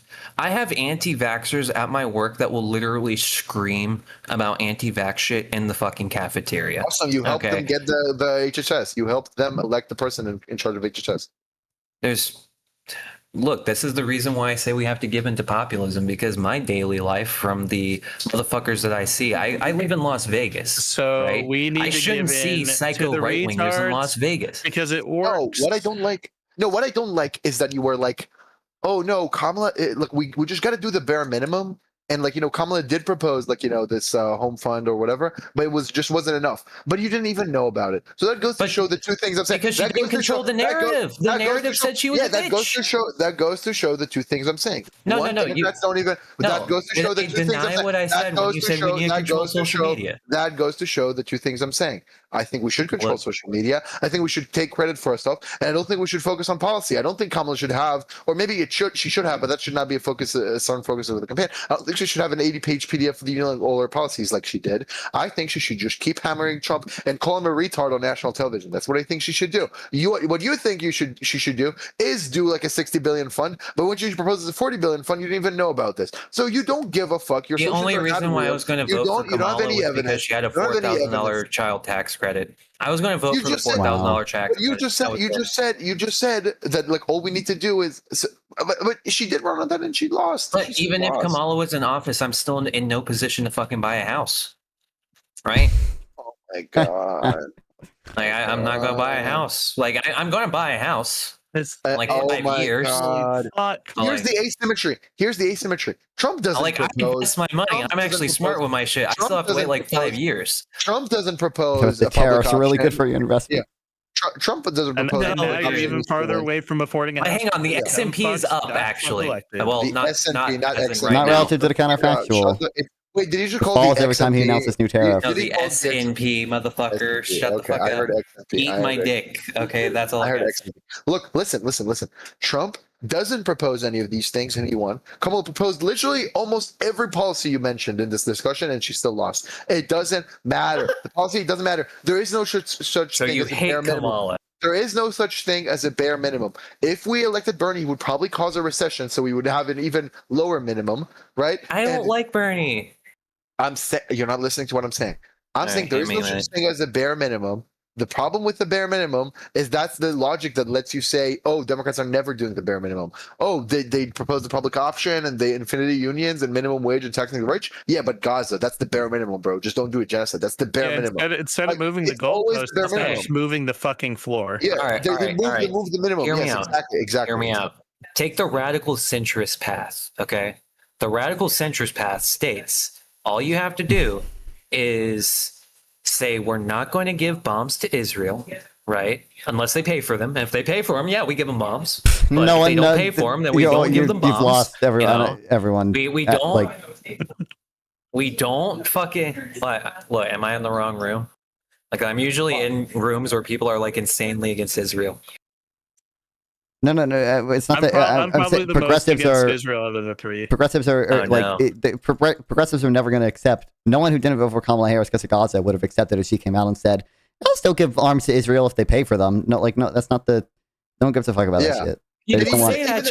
Wait. Okay, that's the unspoken word. Even if she was like, "Oh, we got to fund Hamas," even if she was like, "We got to fund Hamas," right? It still would not have been enough because then it's like, okay, yeah, sure, but fucking healthcare, bro. You got to do a public option, and if you don't want a public option, that's just the bare minimum. It's trademarked, and then like, oh, I will also want a public option. Yeah, but you don't want rent control, and that's the bare minimum, trademarked. And it's like, oh no, I also want rent control, and then okay, well, you want a rent control, but you don't want a wealth tax, right? And that's the bare minimum, trademarked. And then no, I also want a wealth tax. And at some point, you just become the progressive. At some point, you just become the socialist. It'll eventually circle back to Gaza at some point too. These people think socialism is the bare minimum. They think that, and so As long as you're not a socialist, you're not getting these voters, and you shouldn't be a socialist because the moment you are a socialist, you kill people. But that's going to happen no matter what, and that's the problem. Okay, populists are winning. They're taking over. They're gaining numbers. Nick Fuentes is the biggest he's ever fucking been. He's now on Spotify. Okay, so when it comes down to he's on Spotify. Hold on, I gotta see. Yes, he's on Spotify. I didn't consider Nick Fuentes on Spotify. My worldview's just been shattered. Possibly be true? The guy says the N-word all the time. Wait, is he on Spotify? He says the N-word all the time. Okay, well. Hold on. Yeah, the America First with Nick Fuentes. That's awesome. That's awesome. That's fucking awesome. Holy shit. Yeah, see, I just shattered your world a little bit. This is what I'm living. I don't know. No, I don't understand how like you repeating for the 10th time that populists are winning right now doesn't change anything that we said. Yeah, and also I said from the get-go that we should be on social media more. Like that's the thing I opened with. So you're not shattering my world. Like literally, when we were talking one-on-one, I literally said I agreed. The reason I'm worried for the future of our fucking country is that populists on both sides seem to be gaining ground. Like I don't like that. Like that's the thing I'm worried about. Okay, hang on. Yeah, he knew that Has anybody thought I disagreed when you guys said social media is important? No, you said you shattered our worldview by saying populism is on the rise with Nick Fuentes, but we knew populism was on the rise with Nick Fuentes. No. I was saying that about Nick Fuentes being on Spotify. Yeah. Why the fuck would we be talking about the issue with populism if it wasn't on the rise or popular? No. I wasn't talking about that. I was just specifically what we're saying is, what we're saying. I just want to highlight this. Every time you said this is the bare minimum Democrats got to run on this, it either was the case that they did run on this and you didn't even vote for them in one of the most important states, or that they would run on it and no one would. See, I knew I shouldn't have said that. No, but it's true. It's true. What this just means is that you just need to become a Democrat. Unironically, just become a Democrat. If you now realize that they are supporting all the issues that you support to some degree, and they've got solutions that would help you out. But it's not cool to be a Democrat. Is that what I said? No, that's what I'm saying. If you are now learning about these issues and there are solutions to the issues that you have that are proposed by Democrats. I'm just hearing a bunch of piss baby losers that don't want to ever win an election again. Oh my God! How dare you say that? How dare you say that when you didn't vote for Kamala? Yeah, that's why I didn't vote. Maybe you should have a good politician. You said you had overtime. You didn't say. Oh my God. Oh my God. Good point. Maybe I wouldn't vote for the overtime. Holy fuck. Good fucking point. Wait, what do you say? What's this guy's Twitter? You said, let me look up Gaza on his Twitter. I'm curious now. Oh God. Yeah, I'm curious. Now I'm fun. Pull it up. I literally. I posted just a shitpost meme saying like this is what I'm just all shitpost. Okay, you don't understand. Yep, I bet. Just saying like it was just shitpost meme of like this is what Biden or Trump is gonna do to Gaza, and it was just like some dumbass picture, some alien shit. And like he responded with that meme like Lego picture of a bunch of gray bricks and said like this is what Biden did to Gaza. It's like, oh my God, bro, like. Look, just quickly, I just want to be who is the better candidate that you would have taken off overtime for or whatever to go vote for? Reverse VP and president, I would have voted. You would have voted what? Really? Tim Walz, I wouldn't have picked up overtime for. Tim Walz, I would have voted for. Okay. What would the big how does flipping it make such a big difference that you would vote for them? Tim Walz actually listened. Tim Walz, even though he was still just as pro-Gaza as any other politician, the psychos on TikTok still liked him. Psychos on TikTok still said, he reminds me of my grandpa. Psychos on TikTok still talked about how he would lower prices. They liked it. Right? They liked it. Psychos on TikTok pointed out the fact that he actually did lower prices in his state. No. They quote unquote liked them, or they were pro Waltz because that was a way to attack establishment Democrats. If she would have picked Shapiro, we would have heard you should have picked Waltz and Gaza. But because she picked Waltz and she still lost, right? We only hear you should pick Gaza. It was only a way to attack Democrats or establishment Democrats. That's the way they supported Waltz. A lot of people support Waltz because he's legitimately likable and free school lunch. That's really compassionate or something. But no, the progressive people on TikTok liked Tim Walz because that was a way to that was the least corporate Democrat friendly option. Oh god, I just looked at the stream and I saw my Twitter. You're about to see Nah, some I shit. just looked up Israel. I found your Twitter already. I just looked up like at nonfun 420 Fuentes, and I found your tweet. So Look, my You Twitter bet. is golden. Okay, some shit that I say on there, Okay. bro. Oh, yeah. It's fucking golden. Oh my god, socially conservative, economically progressive. Okay, yeah. I know what you are. I know. Look, we haven't talked about trans people yet. You don't understand. Now I know why you know what What's up? people want. Look, Thanks for the problem is shouting with for me, the the most raid, I transphobic guess. shit that I've ever heard in my life was from trans Oh people. my I god, was fucking kill okay, myself. so This that kinda shattered conversation the has glass. already been going on almost 3 hours, and I'm gonna kill myself. I mean, yeah, no, that tracks. Wait, okay. Well, it doesn't What even. I'm curious is where this guy is on the Chud woke values test. That's what I'm wait, but no, before we That was a do that chud. even. It feels like you've flipped like 5 different times in the conversation of like, oh, actually, I don't even support the public option Because because I'm a actually, radical centrist. yep, because like actually under my radical ideal world, we centrism. wouldn't even have the public option or whatever. Like, why do you even like Tim Walz if apparently you don't even Look, like? all You you said need you to don't even know like about me- wealth You taxes and you whatever moved bullshit. you moved from Kamala lost because I'm sorry, I didn't vote for Kamala because I was working overtime too. Maybe Kamala should have had better policies, and then I would have voted for her. Yeah, You but lied, you here's lied, this you lied. is all Yeah, you need to lied. know about me. You lied. When it You comes lied. down to the We two know that you're people a I liar. follow and I love the most, it would be J-Reg and PF Young. Okay, Yeah, that's it's all you also need the to know Nice about troll, me. dude. Nice but troll. somehow, yeah, we could tell by saying radical. Fuentes like Fuentes for memes, all right? I'm not even gonna lie. Fuentes has some good memes. Clearly. I'll own that. But Like Fuentes, I'm saying he's a FP good Young. memer. I've been telling you not funny. You should talk to FP Young because FP Young says the exact same shit. He's Yeah. also retarded. He's also retarded. I as fuck. prepared you, okay? I prepared you for the conversation. So you should see Pisco's debate with FP Young. He destroyed him, completely demolished him. Yeah. But no, that's where I get the radical centrism memes. He's probably the person I agree with the most. I believe he's the guy I would vote for fucking president. I wouldn't have picked up the overtime for PF Young. All right. Yeah, but that's then my you position. vote for him and he doesn't make anything cheaper. He will just say, "Oh, the neoliberals," and we just gotta make like fucking funny memes because it's like this guy's a total unserious like dipshit. He's not. It's 5 He doesn't days care about politics, motherfucker. He doesn't care about he doesn't care about What politics. we even saying? He's just power. He's like there's nothing there. It's just like a veneer of like intellectualism. There's none of it. There's none of it. If he like, there's a reason why he's not endorsing any politician. Like it's just like he's just a memer. Like it's not serious. It's like all he wants to do is like make a video about like why the woke left is actually Petersonian because of the fucking whatever. Like it's just like fucking saying memes and living in brain rot. I don't care about that. I want to win. I want to implement good policies to improve the lives of people. You evidently don't because you didn't vote for that. I didn't like What do Kamala. you- I never did. I Yeah, hated Kamala we're as aware a about it. VP pick. Wow. Even in 2020, I could probably pull up TikTok videos of me talking shit about Kamala Harris. I was I'm a day sure. one Kamala hater. I never liked her. And guess what? I speak for America when I say I didn't like her because that's why No she one gives performed a- so poorly when she ran for president. Well, I don't think she performed like super poorly or anything, but like She got no less one than gets it. I don't even 5% know. of the vote on the primary. Oh, that's what you mean. In Okay. 2020. Yeah, I'm talking about the 2020 primary. I Okay, speak for most sure. Americans when I say I did not like Kamala.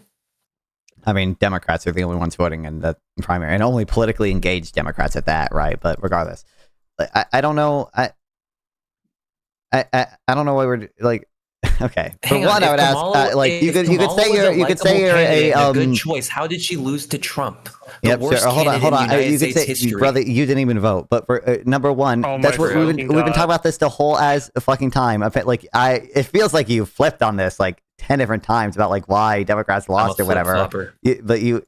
I don't know. It feels like It's before, that, like it's that Look, radical the centrism. problem you have is gone I from like you feel did like literally everybody just to be clear, and also for all the new people in chat, like this guy said like, oh, Kamala Harris like lost because she didn't go far enough in housing. Like we should have had like a $60 billion like housing fund or whatever. When we pointed out Kamala Harris did actually have like a $40 billion housing fund or whatever.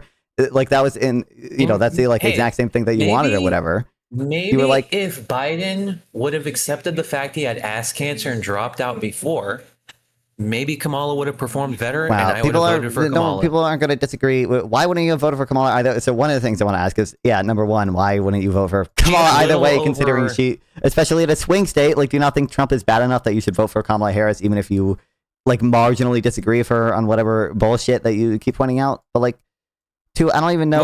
Was Trump bad? Yeah. Should I vote Is Trump right now really bad? Would you swap? Yes. Would you swap out Trump for Kamala Harris right now? You had a bunch in front of you. Okay, Yes. but you didn't view Trump as bad enough to vote for Kamala Harris in a swing state. Because I have nonetheless. kids. No. My view was because you have kids. She would have given you a child tax credit, motherfucker. We talked about that earlier. Was it worth me not taking overtime so I could buy extra Christmas gifts? No, I would have rather bought Christmas. Bro, you can gifts. So early guess vote. what? You can early vote, motherfucker. It's not hard to vote. This is not a difficult choice. Look, I'm gonna be honest. I didn't even think early about voting that, is bro. unironically I didn't even very think easy. about it. I thought, look, until you just said that. Look, until you just said that, I thought my only two options was going in person or mail-in vote. Yeah, nice one, retard. Very politically engaged. I got the Definitely card no. for mail-in You vote. care so much about politics, bro. You care so much. He cares so much about politics. He knows exactly the right prescriptions for the Democratic Party, bro. It's so obvious. Dude. He knows it, and he knows by the second too, because of how many times he changed. Like he's got the vibes of It's the a radical Democratic voter centrism. base. Very true. I know what to do. Just listen to me. I'll lead the way.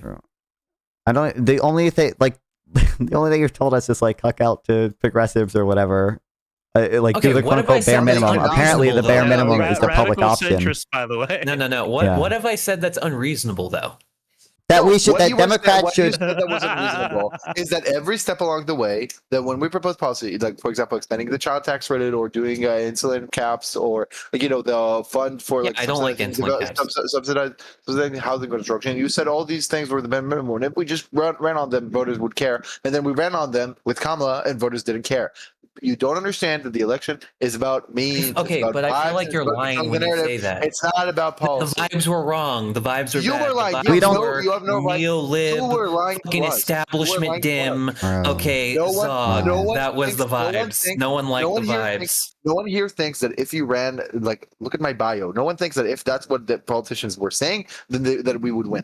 No one thinks that. I don't think that if we ran Greg Mankiw as the fucking politician, whatever, then we would win. I don't think that the way I talk is appealing to voters. I'm telling you however, accurate stuff. What I'm saying is correct. The reason why people, the way American politics Why works, is this? I think the game just bugs would out. never be satisfied on this and level builder. Republicans are Like the always snapping doesn't satisfied. work. It's cool to be a Republican. It's not cool to be a Democrat. These are the fundamental issues, and this is why Democrats lose. And As to be long clear, as they don't take credit, as long as they don't appear on social media, Hold on, just to be clear, this is where the conversation. as long as we give any credence to bipartisanship, we're going to lose. Yeah, go This is ahead. where the conversation started. Is we were debating whether or not the populist narrative about things is true, because earlier you were saying oh, Americans are so economic, 70% of people work paycheck to paycheck, blah blah blah blah. We debated that. It seems like we don't disagree that a lot of the populist narratives are untrue now, and I don't know if you want to go back on that or whatever. Yeah. And then we were debating whether or not the populist I don't disagree. we were debating whether populist policy is good and whether or not populist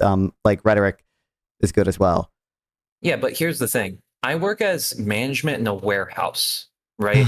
I work with the low class, working class American, and I can tell you every motherfucker that I've worked with in the period of 4 years that I've worked at my warehouse as management, they're all fucking insane. They're all you're also populist. insane. They You're also either went to yes, because I work with these motherfuckers and I have to reason with them. No, So it's that's either your- you If you get didn't with the even vote, I insanity don't or even you know. let I them don't take know what over. the high ground you're trying to stand on. No, Because no, I you're was not. surrounded by Wait, fucking anti-vaxxers. I thought the state was going to go fucking 70-30. Also, just to be clear, early at the beginning of the conversation, 2 hours ago, you said we. Now you know why there is no we. You didn't vote for Kamala. You didn't even vote for Kamala. You know what? I'll give you that. All this is memes for you. That's why Yeah, you're an fuck FP me. younger. That's why you probably fucking follow Shoe on Head. That's why you probably eat like Chinkweger. It's not No, about winning. I don't It's like not about Jank. winning. I don't like Shoe on Head. Why?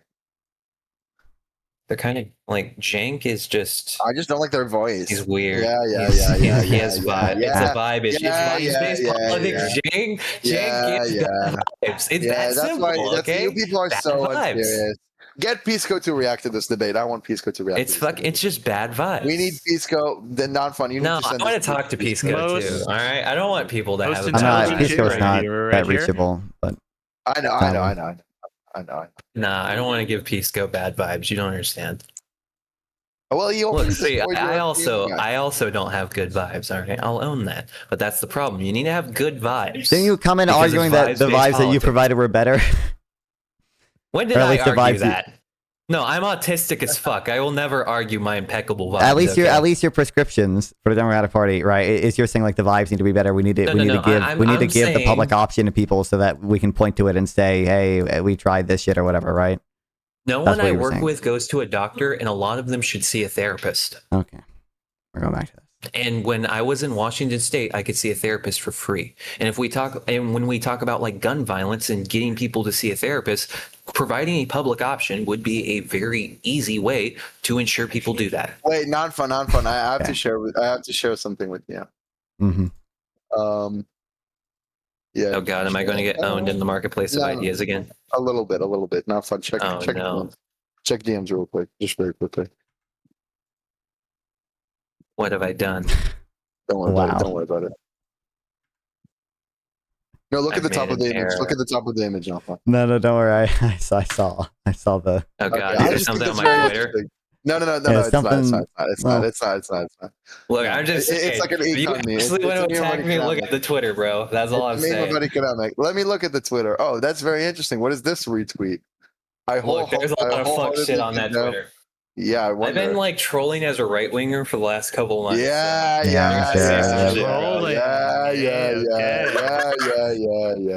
Yeah, I believe that. That's why you know what Nick Fuentes said. Look, the problem is Fuentes fans unironically agree with more of the shit I've been saying tonight than you guys. We know, bro. That's the problem. Yeah, we know.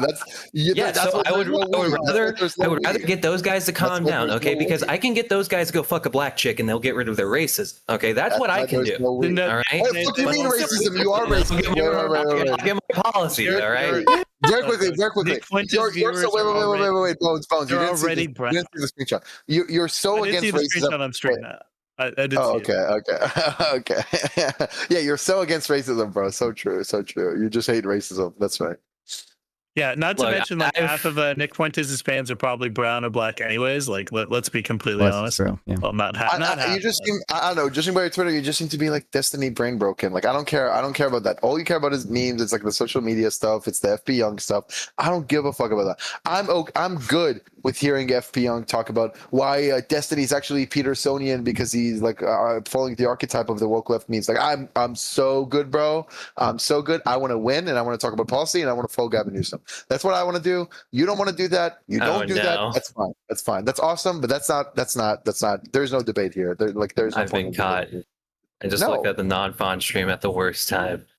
Yeah, bro, but that's you though. Yeah. Look, hey, yeah, no, look, I owned it. You're gonna find if you want to discredit me, doing the Twitter is the best part. I think you've discredited yourself enough in this debate. Yeah, I think you contradicted yourself like multiple times blatantly in this debate, and you're not interested in addressing that. Like if someone told me, "Hey, you just contradicted yourself back to back," what do you have to say hit me with it. Oh, by the way, there's someone in the waiting group. Okay, not fun. Listen. So I dominated this discussion. I completely destroyed them. Wait. I completely destroyed this guy. Wait. Let me finish. All right, hit me with it. I completely destroyed this guy. I'm good. I'm very hungry. I'm gonna go down and eat something. Maybe I'm pulling the Kai person in so he can replace me. Yeah, you can come in, I guess. But either way, we're gonna be talking. But regardless, yeah. I'm just saying. This has been like the most obvious fucking like result in my life that this guy is like. You know what he is. I'm not gonna say stuff, but not surprising. I still love I've listened to people like that. There is no we. What I've been saying is completely correct. This guy contradicted himself multiple times. He doesn't give a fuck. There's no consistency with these people. Yeah. I still love you. Okay, just to be clear. So do you remember the housing point? If I remember correctly, I don't know. Maybe I'm delusional. What you said first of all is that like, oh, Kamala Harris would have done better or would have won or whatever if she just like had better housing policy. Like you propose your housing policy of like having 40 billion homes. Or a $60 billion fund for housing or whatever. And then like you found out Kamala Harris had her housing plan, which was a $40 billion fund. And you were like, I forget exactly what you said about that. I think you said, God, what was it that he said? Bones, you remember, right? Fuck it. Well, I remember specifically that he was talking about giving like $250K to each like home. Like he couldn't elaborate on his actual policy or whatever. But he was saying like Kamala Harris should have had a more ambitious housing plan, and then like we explained Kamala Harris's housing plan, and you were like, well, how is it? I think you said like if Democrats had a plan like this or whatever, it would have worked. And then we explained Kamala Harris like had a plan exactly like that. This is what my opinion is. Okay, if you buddy. listen to this entire 2-hour fucking debate, you might 3 come hours by away now. with the fact that I'm a retard. All right, you can come away with the fact that I'm a retard. No, The one thing that you won't come across, the one thing that you won't come away with is the fact that I don't know a lot of shit about politics. Right? I know you a fuck definitely. ton I don't about know. politics. Oh my god. Hang on, no, I know Just talk more about than your the position. average person. I'm still a nitwit. I still I know know more than the average fucking person, but that's not saying right? that much. My entire fucking point is, I didn't really fucking pay attention to that policy. Yep. Like, I think I heard her talk about the fucking $40 billion like 3 times, right? She didn't own the media. She didn't take credit for it, like what you guys were saying, right? She didn't make it clear that that was her policy. What do you mean? First of all, that's a Sample's prescription and my prescription as well, is that Democrats should start taking credit for stuff. They don't. They're fucking bad at doing that. Did I disagree with that? I don't. It wasn't your initial prescription when you came in here, at least. See, like, this is the reason why I would rather talk to Fuentes fans. Yep. Because you guys, we agree with over 70% of what the fuck we're saying. It's the last. No. We agree with 70%. The last 30% we disagree with. So you say shit like you're not a part of us. You're completely different. You didn't vote. You Fuck didn't vote for. You didn't vote for Kamala Harris, and like you have like very like fundamentally different views A lot on. of people didn't vote Kamala Harris. That's why fucking Trump won. Yeah, I don't consider Most them of part my of quote unquote we generation- most either. of our And you were very generation open. You were didn't very vote. open to a lot of the place where it started. You're very open, at least, to a lot of populist Yes, policy but that we most do of disagree our upon. generation didn't vote. Why is that? I don't When know it if it's comes the- down I mean, to young people just don't Gen Z vote in people that general. voted for I the think a lot of them. primary I think a voted- lot of them, by the way, is Yeah. because they buy into your fucking narrative and bullshit. Where they buy into the There should have populist been at narrative. least 9 million extra voters for Kamala. When it comes to the 2022 primary, Generation Z people that voted for the 2022 primary compared to 2024, Kamala Harris should have had 9 million more Generation Z voters. They didn't show the fuck up. I'm not the only one. I mean, I don't like them either. If that's what you want me to say, I don't know what you. Yeah. Okay, cool. You can Gen Z fuck you peoples- to your entire generation, but that doesn't change the fact You know, that yeah, you're they will I do fucking- hate. you know, I do they will hate. say fuck I you do to my hate my entire generation. okay? But regardless, Fucking this whole conversation, or sorry, half this conversation is about the prescriptions for Democrats and what we think Democrats should do better to appeal to voters. Sample laid out a bunch of different things that he thinks Democrats should do as well. I don't know. I just said like. Democrats should do the quote unquote bare minimum, which is apparently a public option is the bare minimum, and also like how is that not the bare minimum? So How how is is a the public public option not the bare option? minimum when I could literally clip you saying that, post it on fucking Reddit, and have hundreds of thousands of people making fun of you saying, wow, another fucking donor class, fucking soy boy, whatever the fuck, right? I don't think a public When your option opinion's is the not bare your minimum opinion, because most a people public will fucking a shit public on you for option your opinion. a public So why are option you is shitting on a me for my significant. opinion when yes, the public option is the bare minimum today? No, it's not the bare minimum. No, absolutely is. not. A public Stop option fucking is the pretending it's not when significant. I That'd could be a post this on significant. Reddit and make That'd fun be. of you for this. Yeah, people on Reddit can make fun of me all they want or whatever. People it's not. It's public option is a pretty significant like step forward in The public socializing option is American the fucking healthcare. bare minimum, and until you wake up to that, we're It's going to have not. this country controlled by fucking communists. Yep, I'm sure, buddy. I'm sorry, isn't fucking Trump in office right now? Yeah, I don't consider Trump a communist really, but Might he as is well a be. populist. And again, He's this a whole conversation communist and a started, fucking which is socialist in the with me actual explaining Russian sense. why I He was want to closer fight. to a fucking Russian Why I want prime to minister than fight anybody else. Why I want to fight populism. I mean, yeah, he is really close to Putin, so yeah, you might be right at that. He might be an oligarch. That's true, actually. No. I fucked up with my language. I'm saying he's closer to the people that were controlling the Soviet Union. Yeah, he's to the oligarchs. he's closer Yeah. to those guys. So Okay, no, do you the recognize? communists have Hold on, already just won, real and quick. it's only going to get That worse. at least that like half the country right now is opposed to even like the ACA. How? The Republicans all want to repeal the ACA.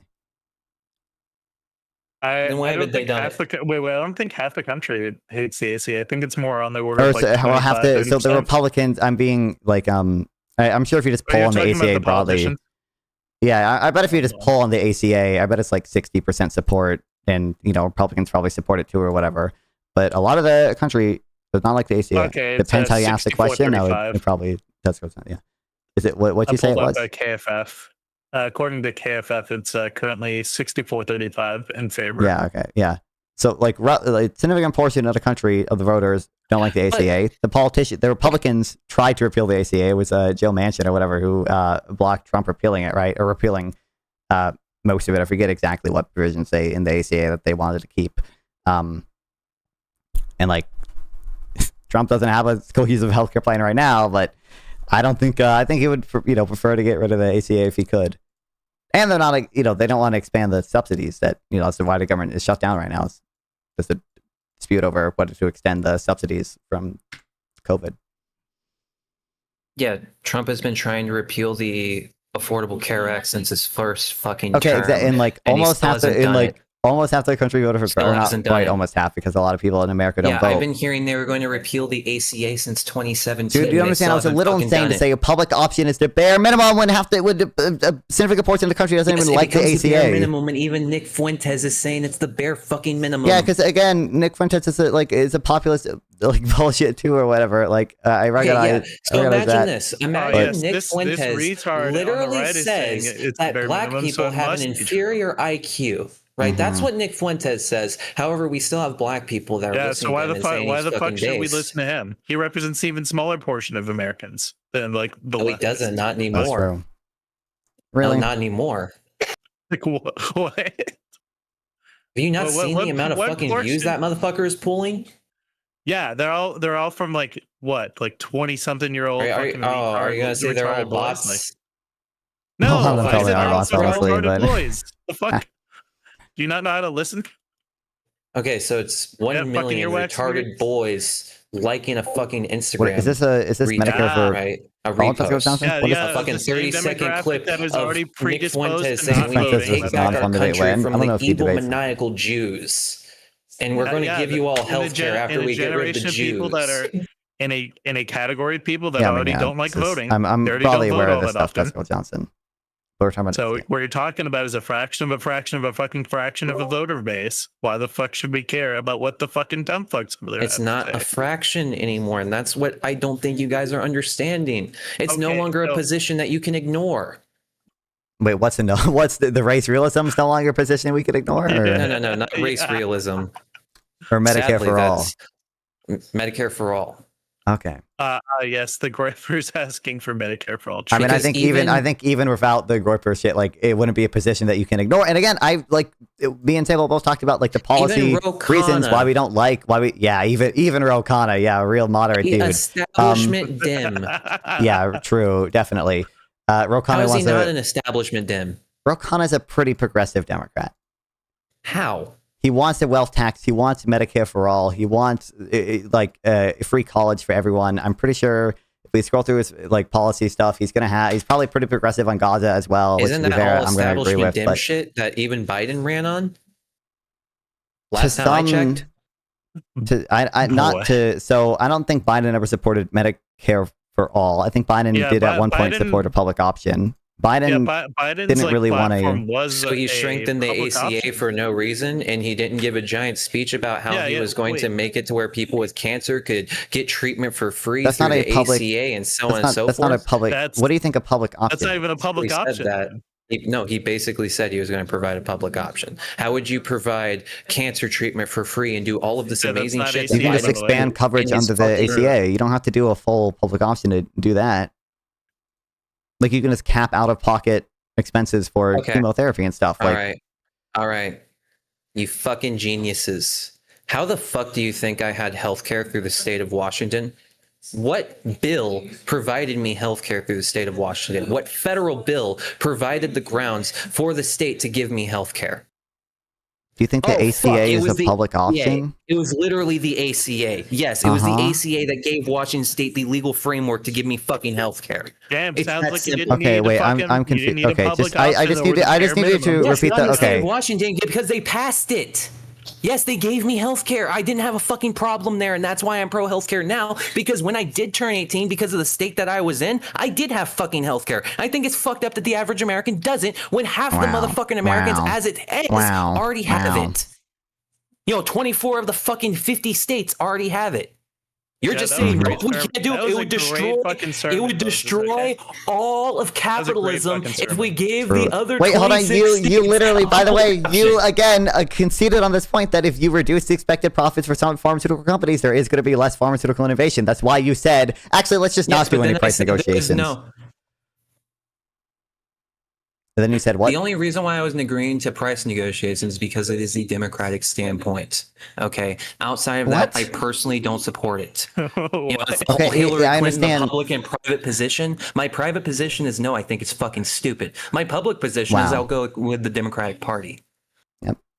It's that fucking simple. It's not I rocket understand, science. but again, All you're trying the to do is reason be you a fucking conceded mega that fucking the reason debate, you bro, instead I of could be actually trying to listen. mistaken. The reason you conceded that is because we pointed out the medical innovation point and the trade-offs between cost and Yes, and quality then I and said, things like that. what would another $950 billion do? Where the fuck am I saying I'm going to charge? I'm going to Because they're restrict how much obviously- money they can charge obviously- and so on and so forth. Where the fuck did I say that?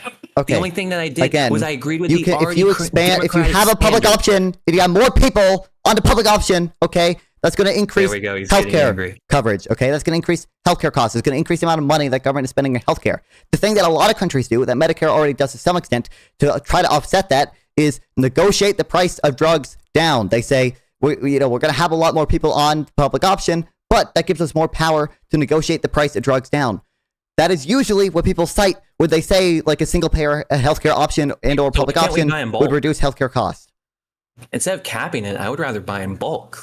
If we have $950 billion that we are now giving to a public option, why can't we, buy 10 billion fucking things of insulin, right? Why can't it work like any other company in the United States where if you buy in bulk, They they're giving you a already, discount? there's already, Are you I really guarantee willing to you, fund bulk that? discounts on it.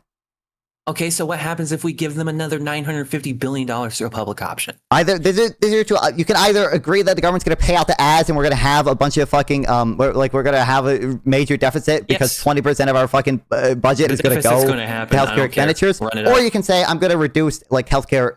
I'm going to reduce cost by negotiating down the price of drugs. Yeah, in I which don't give a case, you're fuck probably about going cost. I've seen what the U.S. Okay. military No, spends. no, Run it I up. think Yeah, no. well. The third option, Swipe. the third option for him is going to be actually we're just going to like give them money to build factories so that way they can just build it even harder. that They can build to scale. They can just There build you a fucking go. scale. See, now you're thinking. There- Now you're compromising. Yeah. How the fuck are you going to fund that? Magic. All right. The problem is, Incredible. I'm speaking to a bunch of fucking you're muggles so right now. unserious. Muggles. You're True. unserious. Holy shit. This guy, Well, I who, have to by the be way, given this has never read conversation a. because okay, the thing is, I don't feel Never like read a I've paper. contradicted myself. I don't feel like I'm fucking saying anything out of normal. I feel like I'm speaking for literally everyone I know in my fucking Mhm. life, right? I don't feel like And I'm you going already said extreme. everyone you And you know guys your are saying I'm a life is fucking retard. lunatic. You guys saying I don't know You're what the fuck I'm speaking for talking the about. You guys are. lunatic. You're you the have been. Lorax for the morons. Holy There we go. Look, but the problem is we're in a country full of fucking morons. Just in case you haven't realized. Just fucking Wow. open Yeah, up that's- Twitter for that- 5 seconds. Didn't you Open just up get- didn't you TikTok just for get 5 mad at us seconds. for- Open I anything. Didn't you just Go get mad at? outside. Go pick up a job at a fucking blue collar job for 2 minutes. Wow. I work You'll see as it. a server. I know. Everyone I work with is a dumb dog. Okay, I don't Okay, so know. why are you Again, acting where the like I'm saying conversation something started that at doesn't is fucking one. exist? I think the populist narratives are usually wrong, and it seems like you mostly conceded that. I don't know why we're going back to the like this is what blue collar workers feel or whatever. It seems like we mostly agreed on the fact that okay. Do you agree that a lot of times the populist narrative about even the things that you cited, like 70% paycheck to paycheck or whatever, like those are just wrong. Those are just like made up numbers. That's bullshit. Yeah, it probably is. Okay. I'll do more research on it. And then, yeah, I mean, I can send you all the research you'll need, Look, buddy. But I'm down for a round 2. Okay, send me everything. I'll come back prepared. okay, all the buddy. fucking And then statistics. part of it was also not only is the populist narrative typically wrong, not only is it like based on lies and everything, but it usually leads to shit policy. And it seems like we somewhat got concessions on that with regards to like the rent control and stuff. And I think you said rent control is bad. You said you don't think like your private position would not be negotiating down the price of drugs, even if your public position is. So it seems like we kind of got concessions on that, right? Yeah, I'll give you that. And then the last thing was what is actually effective for Democrats to do. And we've gotten sort of some mini concessions on that, and it also feels like we've contradicted yourself on that. So, because Sample and us will all say, like, we like things that people do, like Gavin Newsom are doing, for example, where they're ruthless to Republicans, and even if they should, like, obviously have, like I would prefer, like, they actually do have good policy and everything, but like it doesn't seem to actually matter whether or not you have good policy. It matters whether or not you take credit for things, and whether or not you have a good like social media presence, whether or not the online media space or the alternative media space is favorable to you. Like, we've laid out like why we think that can be the case, and all like the things that you have said is like, well, Kamala Harris didn't go far enough on these issues for me to take off over time to like vote for her. And then we point out Kamala Harris actually did seem to have pretty progressive things, and progressives don't even give us credit for the progressive things that Kamala Harris and Joe Biden did. But it sounds like you didn't support the progressive things that she did. I mean, I don't, some of them at least. I'm a neolib, but again, there's a conversation talking about effectiveness or whatever, and you were saying like we need to do the bare minimum or whatever so we can show progressives that we're doing shit, but Biden and Kamala Harris both did like relatively progressive things in office. The Biden administration did somewhat progressive things, and they don't give us credit for it, and it doesn't seem like anything we do that they'll actually give us significant credit for it. Like, they'll always just shift to But like, we lack chill. That's the issue. We lack chill. Okay. Because like the thing is, normally I'm overly fucking autistic to the point where Hornet pissed me off so much. As I said earlier, I literally looked up over 500 fucking houses just to compile a Google spreadsheet to yeah, prove just I was because you right. didn't trust it, you don't understand how aggregates work. But okay. No, I view the aggregates are calculating it wrong. I believe that look, I work for a company where I skew data every day. I think it's a standard in America that if you do your fucking job, you skew data. Mm-hmm. Well, like, what's wrong with saying that? If you work for a corporation, your job is to make sure your department looks well. If your department looks well, then the next department does the same, and the next, and the next, and the next. So at the end of the day, when all of that data gets reported to the federal government, how can we trust it? It was your job as a manager to make sure you had good data, even if it was bad. I don't think there's any. So first of all, like the methodology the BLS and the BEA and all these agencies uses are public or whatever. Like, it's all public, it's all transparent, it's all, there's oversight over it. Like, there's no evidence that they are constructing any like bullshit fake data or whatever. Secondly, I don't think it's like obviously no investor wants to like invest in a company where they know like there's fake data coming out about it. Like, there is some incentive for companies to produce truthful data and everything. Like, presumably it would be exposed, as it has been in the past, like even with Enron doing their shit, and there was the accounting firm that worked for Enron that got exposed because they were essentially like covering up for Enron. Like, this shit happens and companies are punished for it. There is an incentive even for obviously companies to report the data accurately.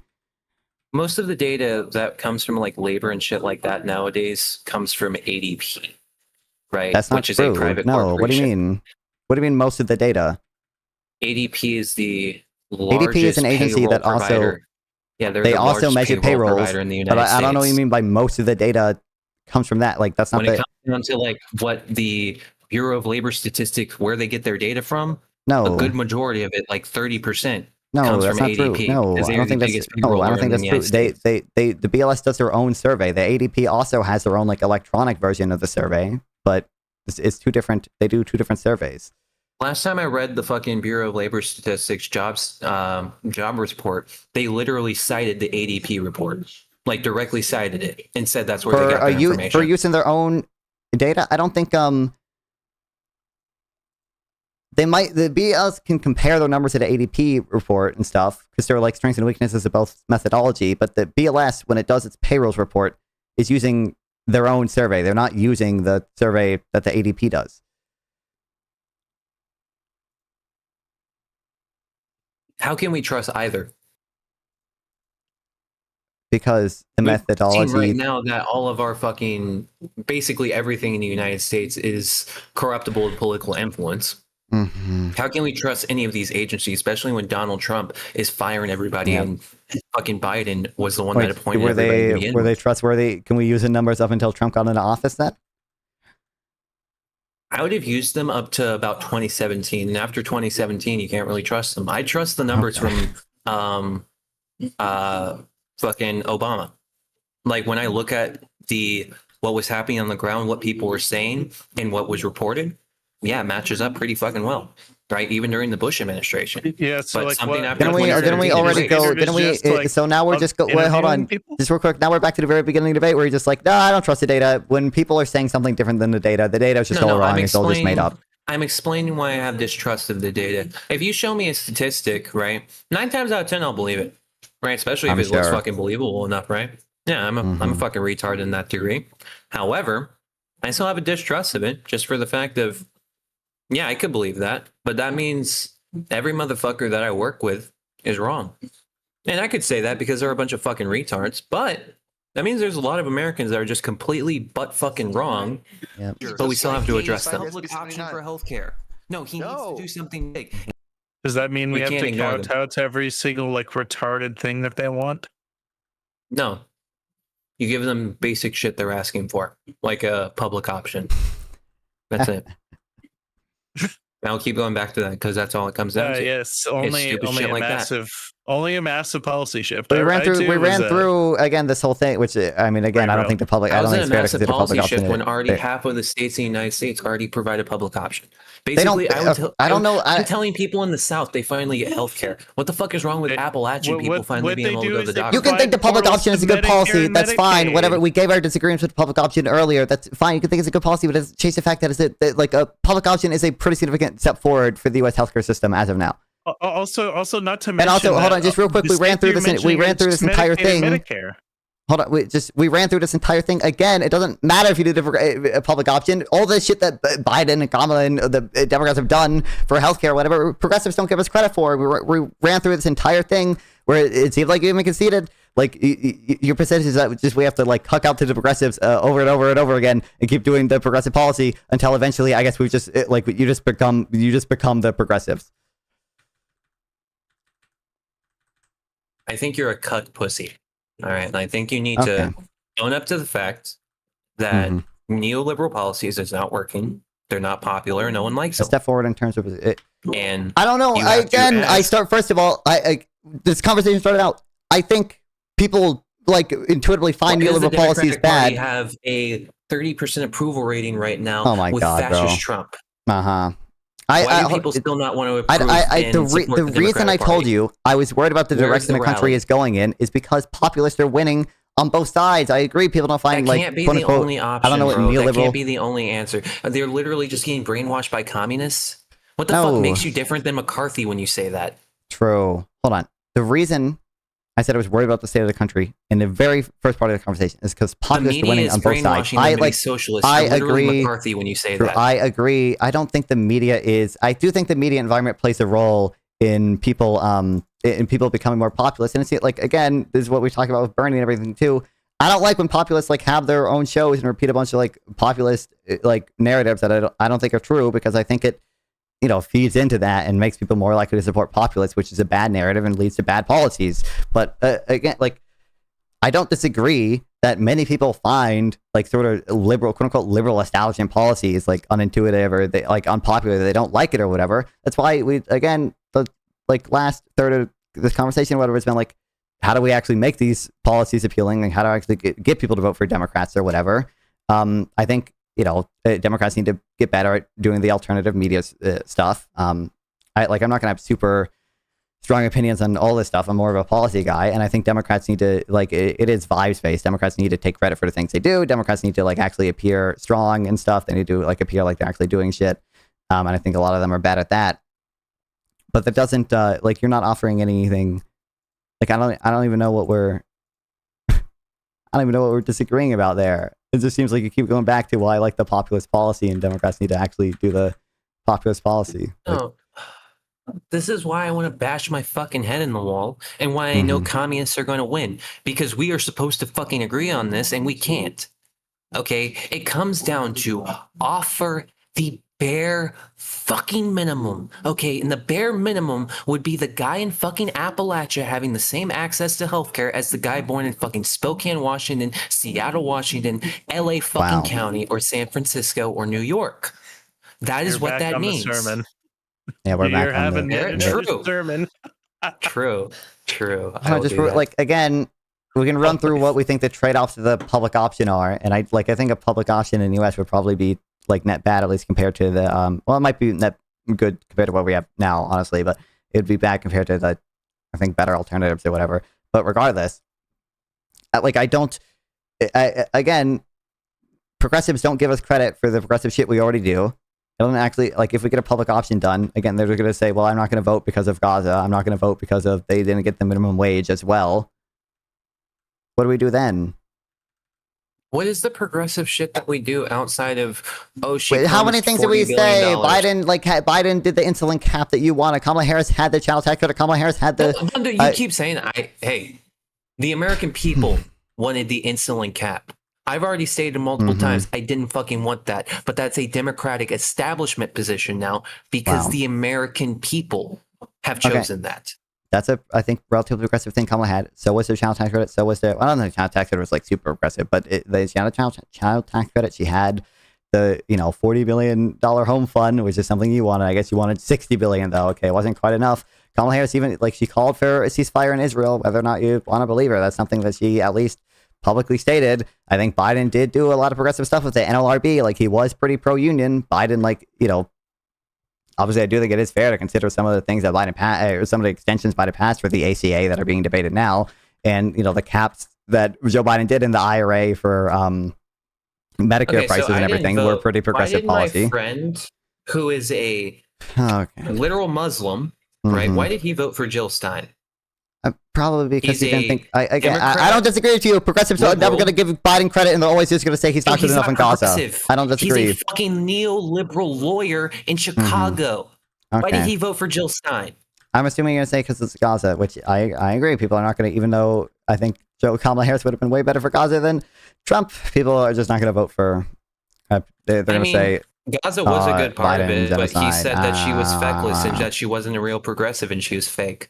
Yeah, well, I agree. But they're going to say, do you think that would have been significantly different if they had proposed a public option? Yes. If we get really okay. Yes. Okay. He told me himself. Yep, this is a fucking neoliberal lawyer from Chicago that voted for Jill Stein, and I'm the guy that didn't vote. So shouldn't you listen to me? Because that's the fucking problem with the Democratic establishment. You guys would rather look at people like me and fuck you. You obviously don't care about politics. You didn't vote. No, I care about politics a great deal, and you guys don't give a fuck about reaching me. So why the fuck would I ever vote for one of your politicians? Quick question. What do you think? What are your stances on vaccines? I'm pro-vaccine.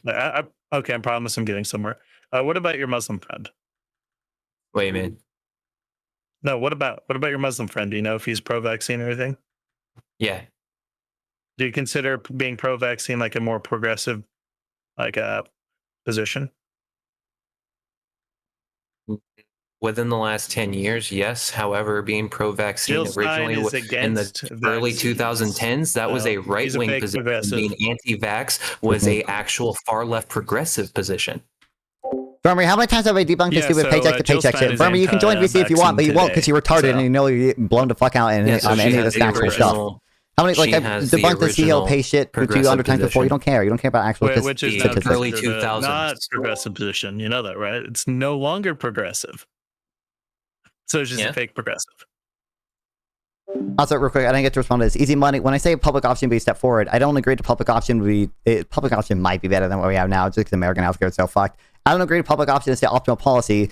What I'm saying is this guy thinks the public option is quote unquote the bare minimum that Democrats can do to like deserve your vote or whatever.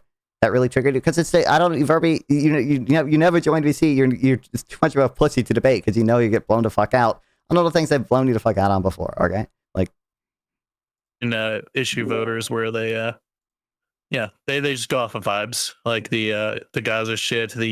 She's fact. This Have politician's night, too feckless or like they're fake, damage, even though fingers emoji. some of the people that they support are also kind of fake as the fuck. $2, and, Michael. Would support really authoritarian Have a good regimes night. like Russia. Jill Stein, hello. I don't know, man. I don't know.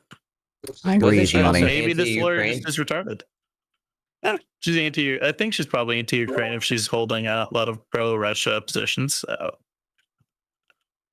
He does like to go on RN a lot. Or RT. Okay, awesome. So Kamala lost 9 million Generation Z votes compared to the 2022 primary because we're all a bunch What? of fucking pro-Israel retards. All right. What is that? What is that even? Wait. I'm just People kidding. voted for Kamala Donald lost Trump 9 because they're a million bunch of Gen Z fucking votes compared to the 2022 primaries. What does that mean? Yeah. I mean, when you look at the percentage of Generation Z voters and the percentage of people who turned 18 Are and saying could there have were registered to 9 vote and did register to vote, yeah, it was at least 9 million voters that didn't Hold vote on. for Kamala Harris, which would have won her the presidency. You're just saying, but what do you mean compared to the 2022 primaries? Okay, but the amount of Generation Z people that voted in the 2022 primaries, plus the amount of Generation Z people who turned, But you're just saying legal 9 age to vote million. and then You're saying 9 million Gen Z people in total at that point. Yes, those At are least that were- registered voters that didn't vote in Yeah, 2024 9 million. that voted Okay, in I don't know why you're saying 2022 compared and to or primary. registered to vote. Okay, whatever. Those were 9 million possible voters that didn't show up, period. Why?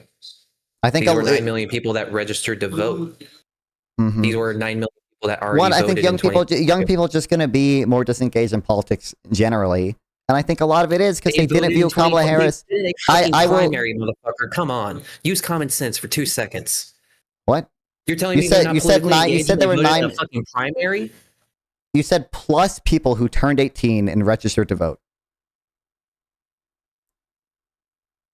right? These were people who registered to vote and voted in 2022. You said plus the people who turned 18 past 2022, right? Or was I? Or No. Okay, so that's where I'm fucking up. It was 9 million people who voted in the 2022 primary who didn't show up to vote in 2024, plus like an additional 6 million people who registered to vote that didn't vote, period. I don't even. Are there even 9? Do you mean by primary? Do you mean midterms? Yes, midterms. The 2022 midterms. Okay. I don't even know. I don't even Yeah, trust see, that. I brought the 9 same million thing up Gen Z to Hornet, voters. and Hornet was just like, yeah, I nobody don't has a even, fucking just answer to I that. don't even believe that Gen Z didn't. That there were 9 million Look, people I'll who be voted. back. I mean, I'll show you the numbers, bro. Okay, sure. You can link whatever. I don't even know if it's true that is happening or whatever. I don't know what you think I disagree with, though. I agree. A lot of times, establishment Dems are bad at messaging. I agree, but I think the populist narratives are bullshit and wrong. I think the populist policy is shit, and I don't like when the populist narratives lead to the populist shit policy. I think there are ways that establishment Dems can win over voters by, to some extent, it's going to be playing into pseudo-populism. It's going to be doing things like taking credit for stuff when you actually pass bills, like actually showing the American people what you're doing. It's going to be things like getting the alternative media to actually have an alternative media presence, essentially be on Twitter, be on Joe Rogan, be in these spaces. I don't know exactly what the best rhetoric for Democrats to engage in is, but I agree that the populists are winning right now. Again, the way I started this conversation was saying that I don't like that the populists on both sides are winning right now because I think the populist narrative is wrong and the populist policy is shit. Yes, but you think Medicare for all is populist. That's fucking stupid. Do you think every European country is populist? Do you think Canada is populist? No, retard. If you go back to the start of this conversation, by the way, everyone in chat can go back to the start of the conversation. What I said, I don't think that policy itself is intrinsically populist. I think the rhetoric that when Bernie goes into West Virginia and tries to sell the voters on Medicare for all, whatever, it's all populist rhetoric. It's an us versus them mentality of the evil. Just let me fucking finish the one thing. It's like, I'm going to, it's all because of billionaires, the greedy corporations, pharmaceutical companies are all making your healthcare worse. They're all being fucking evil, blah, blah, blah, blah. And it's no serious analysis of the trade-offs there, essentially. I think that's the populist mindset.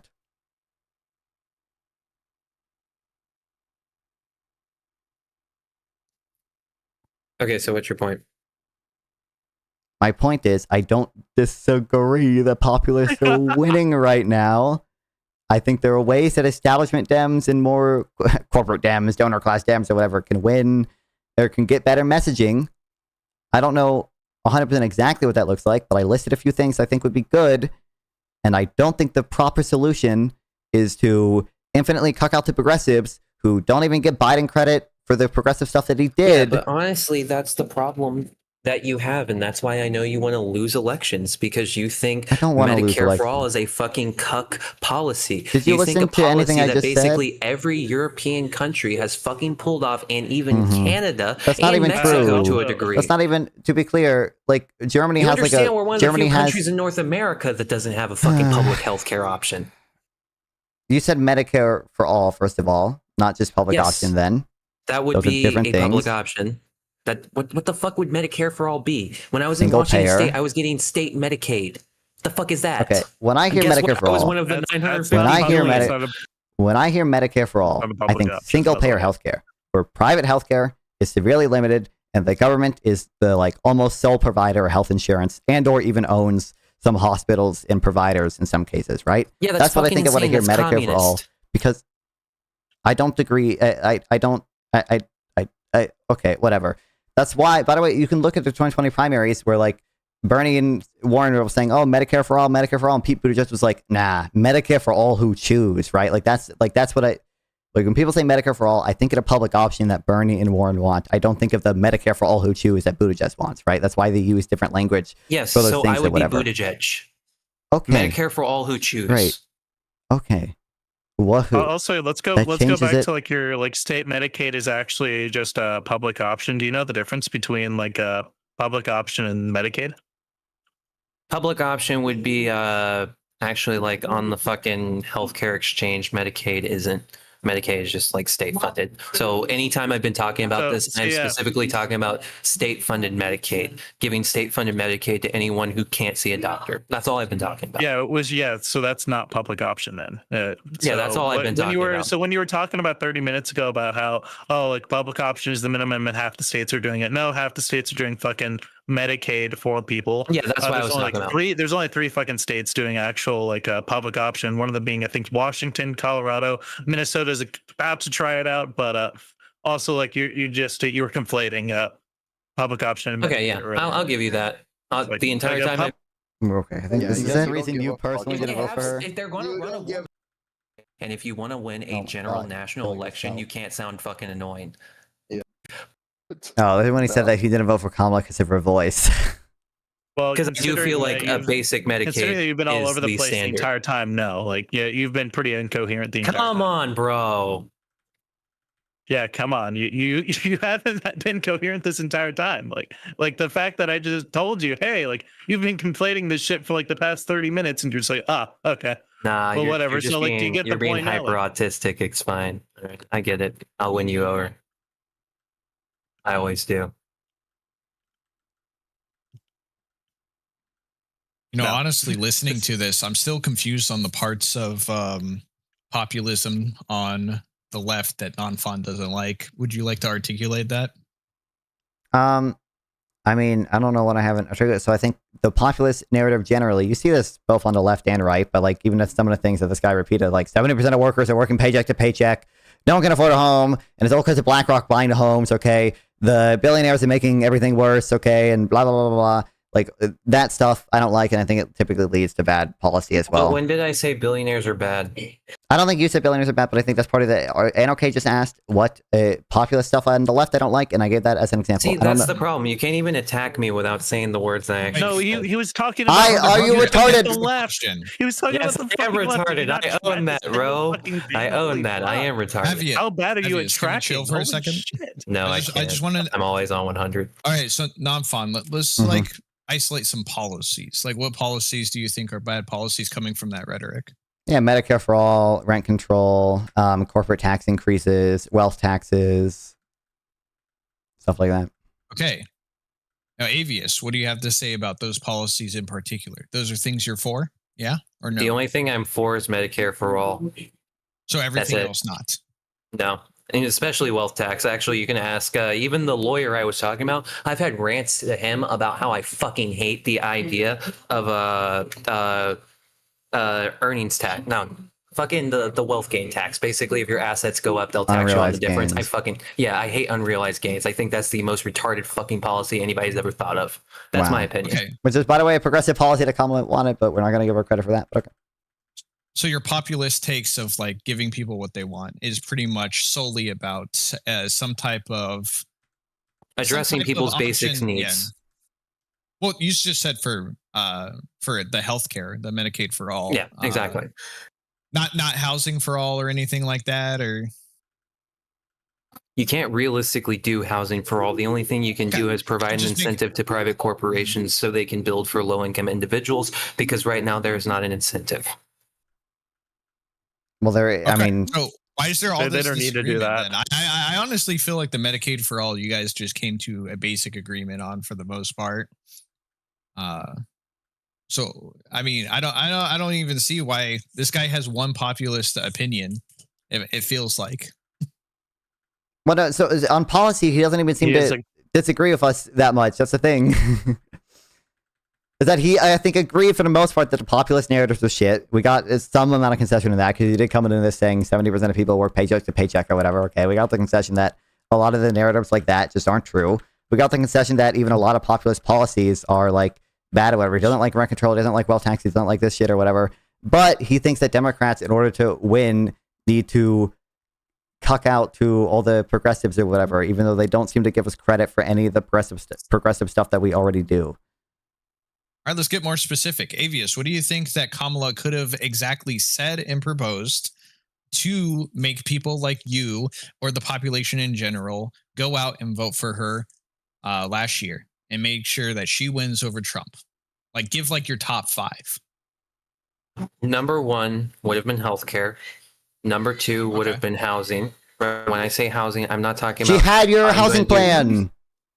Can you let him finish? Then she needs to go out and she needs to rally better, and she needs to control the media environment better. Okay. Wait, why the fuck is? Oh my god! Why the fuck is your vote for someone? Dumbass. Why the fuck is your? The $40 billion. Why the fuck is? She did mention that in rallies. Why the fuck is your vote for someone in the general election? I can get it if it's a primary, based on how well you think they control the media environment or whatever.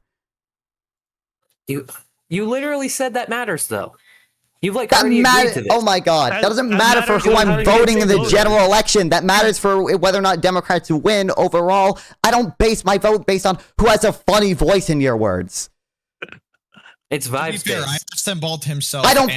You should not be basing your vote on vibes. I agree. A lot of Americans vote their base on vibes. I don't think they should do that. I think for people who do that, and we can't like change that, Democrats should play in to vibes to win that vote or whatever. I don't think you personally, as someone who claims to be in foreign politics, should be basing your vote based on vibes and based on who has a funny voice and based on who controls the media better. What changed? I used to be fucking holy shit autistic, reading everything, and then I had kids.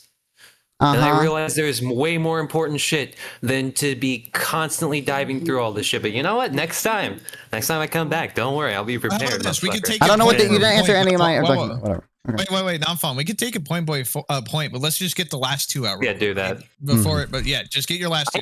I'm drunk, okay. Well, I mean, this debate is just fucking housing at this point. and PR. What are the last 2? What are the last 2?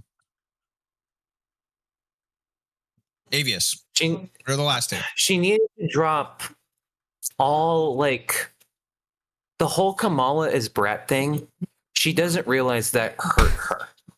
Right? She needed to have a more motherly position. She was coming off. I'm gonna kill myself. For your mother. Yes, that would have been a major point. PR was awful. Okay, last one. 5th point.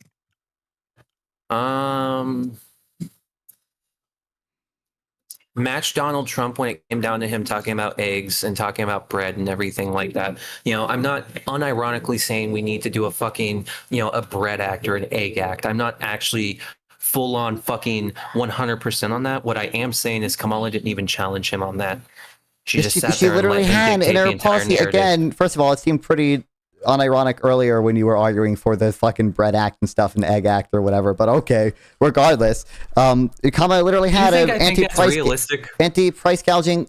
It sounded like you did think it was realistic, but Kamala literally had an anti-price gouging thing in her policy. People got fucking pissed off about it for it. Like, it was a pretty cringe policy. I think I memed too much. But You need to stop memeing. Okay. Yeah, just deflect to saying you were memeing. No, unironically, no, a bread act is never going to happen. But you can still do. You can still go up to bread companies. can still lobby it, the same way that the bread companies Biden lobby did the this. government, the Biden government did- can lobby the bread companies, right? It goes both ways. Quick pro quo, right? You scratch my back, I scratch yours. We didn't do that. Like that's really the problem. Biden like right? literally We didn't like people offer a fight. people made fun of him for doing this because he like literally had this whatever executive order or I don't even think it was an executive order. He literally just had like a video or whatever saying like, I urge companies to stop doing shrinkflation. Like, Yeah, but he didn't actually do anything. Meanwhile, Democrats like AOC Trump's not were actually doing anything. And I'm not pro this, but Democrats like AOC were literally trying to pass law that stopped people from price gouging. Kamala Harris Right. tried to do that. That was in Kamala Harris's policy. So, like, when are you going to come out as a Kamala Harris stand-in? Like, when are we? You can come out of the closet, by the way. You can just come the fuck out of the closet for this. Wait, what? You're talking about things that Kamala Harris already had in her policy plans as reasons why you would vote, why like you wouldn't have voted for her. You're saying that she was missing policies that she actually had. She didn't control the media. Why? Okay, please defend me. You basing all that just real quick. Vibes were wrong. Why do you base your you apparently you said you were so informed on politics, all the okay? stones. Why are you an informed supposed voter basing your vote on vibes? Because most people In a base swing on state, vibes. nonetheless. You live in a swing state. Wait. So if most people base their votes on vibes, that means you should just fucking join them for the ride? Yeah, just join the sheep. Yeah, Well, that way you're actually tapped in. You know what people are thinking, and you're not surprised by the stupidity. You're tapped into the vibes. Yeah, but I have TikToks from 2022 that I was able to call exactly what the fuck I happened have up to YouTube today. videos from right? 2019 of BreadTube. Yeah, no. This guy should fucking kill himself. Anyway. We lost. No, you didn't go far enough. You didn't have the fucking Oh Joe my Rogan. God. Oh my god! Oh my god! No, you didn't have Joe Rogan. I think it's when he said the housing thing. That's we went from. Wait, I just want you to understand. You need to own policy and narrative. You just went from. How is what you proposed different to Live what on I said? aggressive until era? She didn't go far enough in less than 10 seconds. You just didn't. Yeah, this is what he said. Hold on. He was going over his housing policy or whatever. Goes to show that already, insofar as you propose policy, it doesn't matter. And we were like, this is very similar to, like, we explained to him Kamala's housing policy. And he was like, how is this not what I said? And we were like, yeah, it's pretty similar. Why did Kamala lose? And he was like, well, she didn't go far enough. It's like, brother, we just went from this is the policy Democrats need to do to she didn't go far enough with the policy I said Democrats needed to do. You know what? We just need. So first of all, of building in America. That's the reason why I'm saying we offer $250,000. By the way, $20 billion. That's the incentive to get the $20 billion. I wish. You know what? We just need. So first of all, the average voter doesn't even like care about it. Like they're not going to follow the conversation to that point. So true.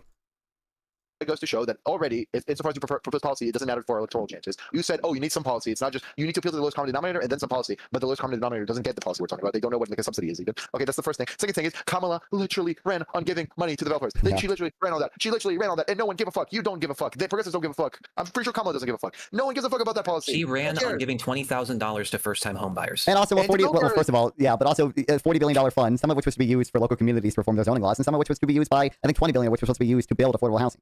Yes. Okay, so what the fuck is so different from what she was saying to what I'm saying? I'm saying, no, I think it's the exact same. And we lost. We lost. No, you didn't go far enough. You didn't have. The reason why I wouldn't have voted for Kamala is because she sucks. When it came down to her fucking what she did as a fucking DA, I didn't like, right? When it came down to how she ran California, I didn't fucking like. When it came down to the way that she would carry herself in politics, I didn't fucking like. When it came down to her as a vice president, I thought she was one of the worst vice presidents in fucking American history. And I was saying this going back since 2021, right? Wait, hold on. I just want my to be personal position. I would have never voted for Kamala for those reasons. What did she But why do? did Kamala not win nationally? Wait, hold on. I just what want did to. By she the way, do, hold on. though? I found the like clip finally, so I remember. To be clear, what Avivia said earlier was that Democrats needed to go further when it came to housing. For example, doing like some $60 billion fund or whatever. And then we said to him, Kamala Harris like had this like fund or whatever that was pretty similar to yours, and you said, "How's that different than what I said?" And we said, we think it's the exact same. Why did we lose? And then Avivia said, because you guys didn't go far enough. Okay, what's so her he's like policy? exactly proving a point that we never go far enough for we never go far enough for progressives. They're always gonna like invent some new line. Okay, we always need a new, better, expensive plan. There's a reason why you didn't give the details. What the fuck was she going to do with that $40 billion? Was that $40 billion? I gave she was going to use as $20,000 subsidies for first-time homebuyers? No, retard. These are two different policies. We explained this to you. She had the subsidy for first-time homebuyers, which is like a $10,000 tax credit or whatever, and she had a $40 billion fund that she was going to set up for local communities to both expand those zoning law, reform their zoning laws, and to invest in affordable housing with the private developers getting some of that money awarded contracts to build affordable housing, which is very similar to the plan that you wanted.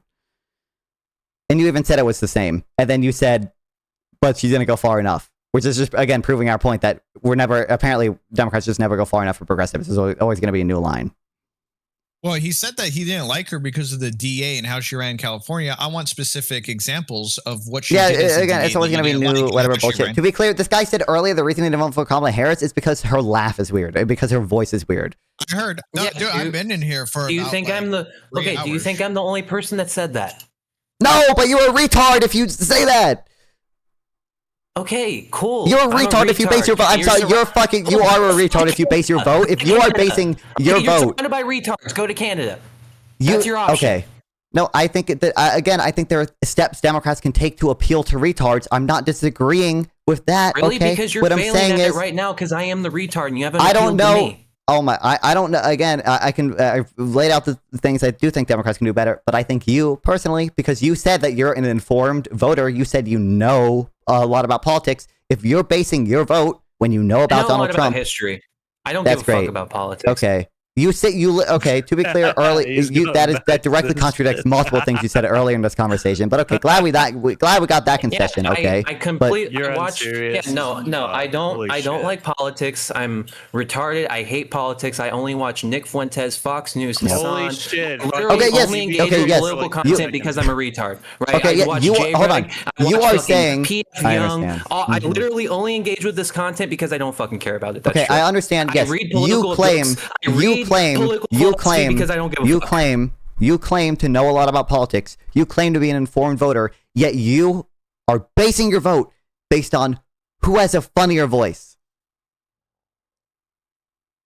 That's retarded.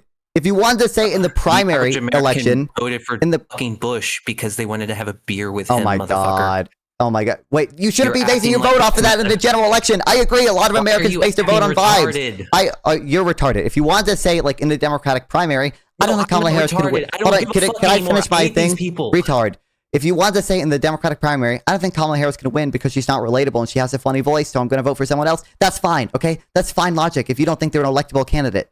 You should not be voting in the general election based on who has a funnier voice. You should be based on who has the better policy, who's going to protect the country more. Like, the average American is never going to fucking do that, bro. Retard! I'm not talking about the average American. I'm talking about you. I wish the average American wouldn't vote. Retard, shut the fuck up. Shut the fuck up. I wish the average American didn't vote based on vibes. Again, I agree. A lot of the average, most American, I agree. I think this is like the third or fourth time I've said, I think a lot of Americans do just vote based on vibes. I wish they didn't, but they do, and it's unlikely we're going to change that. So I think there are things Democrats can do to appeal to those types of people. You are not the average American. You claim to be super informed on politics. Why are you basing your vote based on who has the funnier voice? Look, I'm just like any other person. No, you're not. You literally claim to not be like every other person. No. You do the exact same thing. Everybody does this. When you say, "Oh, this is my reason," that's not your reason because everybody is a multi-factored person that has many different reasons why. I'm not saying it. I don't know. I'm not saying it wasn't your reason. I'm saying it's a retarded reason. You should know better than for that to be your reason. Yeah, but it was one of 50. Okay, that was the first one you gave us, brother. Stop talking about every American. I'm talking about you. Yes, I had one of 50 reasons, and then I was also surrounded by psycho anti-vax fucks. That should not be. I made the decision. First of all, why should I take time? Because again, I didn't think about doing early voting. So my position, my thought was, why the fuck should I take time off of work when I already know Kamala's going to lose? In fact, I voted for. Oh, I now you betted just on knew Donald Kamala Trump to win Harris the was gonna election. lose. Okay. I didn't Yep. vote. Okay. I didn't Wow. vote, but I betted on Donald Trump to win the election. I won money. Okay. Well, now your reason it shifted to just I knew Trump was gonna win anyway. Okay, but all right. I can literally post the video right now in the side chat. I know. I told you could have predicted. You could have predicted Trump was going to win. That's fine. And if you know what, if you gave the reason earlier, I still think this is a dumb reason, I especially didn't in only the swing predict state. it. I predicted the exact fucking reasons why and what was going to happen. Okay. Wow. That's great. Yep. Okay. So Yes, that's I'm fine. Nostradamus, When we motherfucker. asked why you didn't vote for Kamala Harris, like the first or second reason you gave to us was her voice was funny. No, she sounds okay. If you can listen to the Kamala is Brat video, if you can listen to her talk about that and not come away with the opinion that she has an off-putting voice that most Americans aren't going to like, Oh you're my delusional. God. You're just Why straight up is your delusional. vote based off of that? Because that's what most people's votes are based on. Why are you basing your votes based on what most people's votes are based off of? If most people, just really shut the fuck up. If most people in America were racist, would you vote for them based on race in the general election? My favorite sandwich is a peanut Answer the butter question. jelly Shut the sandwich fuck with up. Answer the fucking question. Answer the pepperoni question. on it. Do you Answer the think I'm question. gonna tell If people the most best people way in to eat a America, if pepperoni most people in sandwich is America with were peanut butter? racist, if most people in America were racist, would you say, well, most people in America are racist and hate fucking black people? So I'm just not going to vote for any black person in the general election. Would you do that? Yes or no? Kamala literally did that. Would That's why she would you do didn't that? choose Yes Pete or no? Buttigieg. Would you do that? Yes or no? Yes, I would do what Kamala did. You would, if most people in America were racist, you would not vote for a black person in the general election, not the primary. The general election, because again, in I the would vote primary, for a this black logic person. is fine. I like black- I've grown up in black neighborhoods my entire life. I'm more But comfortable you, with the black people than justification, white you said the justification for voting Kamala Harris based on having an annoying voice or whatever, an off-putting voice, is you saying that's what most Americans vote based off of. So I'm asking you, in the hypothetical world where most Americans were just fucking racist and they voted based on skin color, would you also vote in the general election based on skin color? No, Why not? because that's retarded. I don't. Why is it not choose look at retarded to people's base? skin Why tone is it not retarded to do it based on voice? Because I found her voice off-putting, and I immediately understood if I find her voice off-putting, most people are, and most people did. Why are you voting? Again, why is it retarded in one case to vote for what most people like and not retarded in the other case to vote for what most people like in the general Because election? a black person can sound very intelligent and very wise, and that's why Obama has the You're same retarded. charisma as someone like JFK. I don't. Hold on. I'm asking you, in the hypothetical world where most people are racist and they voted based on skin color, that is, we're not going to vote for any black person. In that world, by the way, I think it would be justified to say in the Democratic primary, I'm not going to vote for a black person because a black person in the Democrats is never going to win. But in the general election, where your choice is between a Democrat who is who you seem to agree is better than the Republicans. You said that you would swap out Trump for Kamala Harris if that button was in front of you right now. So why in the general election is your vote contingent at all based on what the majority of Americans think about either her voice or her race? If you knew most Americans, right? If you knew 60% of Americans were listening to Nick Fuentes and talking about racial conspiracy theory, would you run the guy from Georgia? In the I can't remember primary, his name. that might be a consideration. In the general election, I'm voting for who I think has the better policy, a higher expected value. Then you want to lose. No. That's not the only thing that matters. What the fuck do you mean? You're voting for who wins the election. Again, in You the went on who primary, has the best in the policy, primary, Pete in the Buttigieg, primary, than the vice retard. president. I don't know if you don't understand what I'm saying. In the primary, I agree. If most Americans were like racist or whatever, if they were all listening to Nick Fuentes, yeah, don't run the black person. They stand no chance of winning. I agree. Okay. In the general election, where your choice is just between Kamala Harris and Trump, your vote should not be contingent on what the majority of Americans think about her race or voice. It is retarded to do that. Yes, no, it's not contingent. It's not contingent on most people. It's contingent on my opinion. My opinion, one of 50 reasons why I didn't vote for Kamala was she had an annoying voice, and I feel like so we've if changed you our position. polled the average American that didn't vote for Stop Kamala, talking. Shut the fuck one up of about the average 50 American. reasons would have You been just her said voice. shut the fuck up about the average American. You disagreed. You didn't vote. Now you say you changed your position. You didn't vote based on what the average American thought. Okay, that's apparently not something that you're considering now. Okay, why are you considering her voice at all in the election, in the general election? Because this is the way I think about it. You have to think about how, as a president, going to react in the event of a national tragedy where they have to address the country. You need somebody that sounds wise, authoritative, and you just want to rally behind. Kamala. I want to remind you the other option is Trump. That Trump couldn't. Yeah, Trump couldn't provide that either. I'm not. Then why are you? Then why are you considering her voice?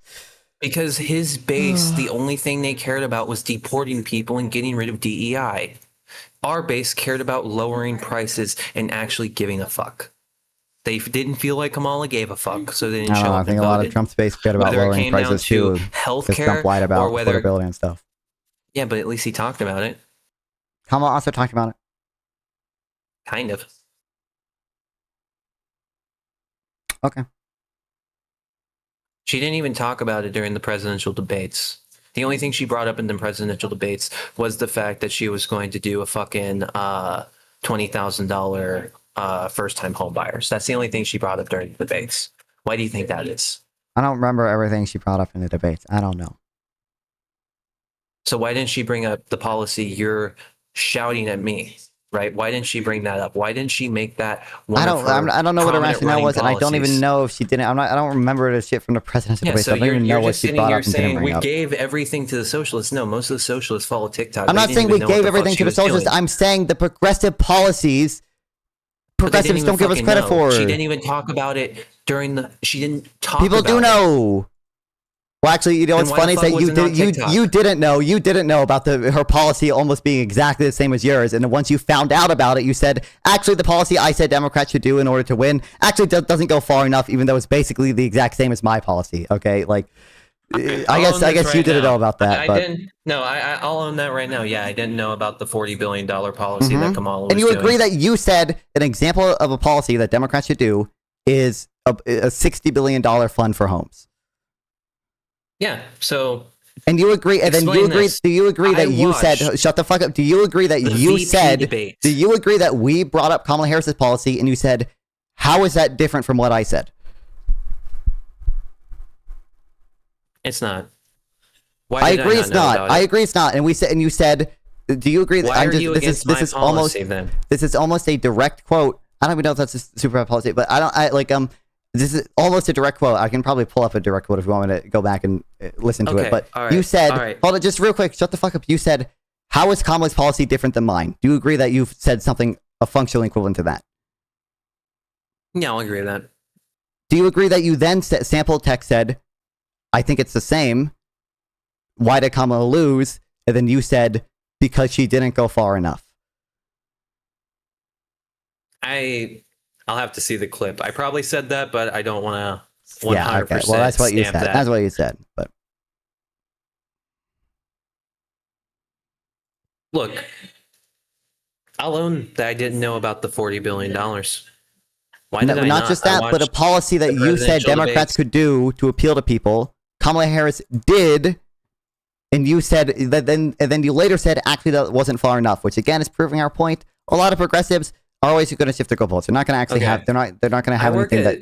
I work a 10.5-hour shift, and if I pull up my YouTube right now, I listen on average to 3.5 hours of YouTube each day. And it's always political, whether it's CNN, NBC, Fox News, so on and so forth. But I listen to about 3.5. Literally, if I look at my YouTube stats, it says I listen to 3.5 hours of YouTube each day for an entire year. So if I listen to that much political content, how did I not know about that? And why the fuck would the average progressive know about it? I don't know if the average progressive know about it, to be fair, but the progressives that do know about it, the point of it is not that you just didn't know about it or whatever. The point of it is that you gave an example of a policy you think Democrats should run on in order to appeal to people and win. And then, once we explained Kamala had that policy, you said that policy did not actually go far enough. Yeah, I'll say that. I'll say this right now. That was retarded from me to say. All right, if the policy was literally what I said, yeah, that was retarded of me to say. You said it was the same. Like, you asked, how is that different from what I said? And was not very different than what you said. Yeah, but you were shitting on Kamala Harris is like bringing. I'm skimming through this debate right now. Kamala Harris is talking about the cap that her administration, like Joe Biden, put on insulin.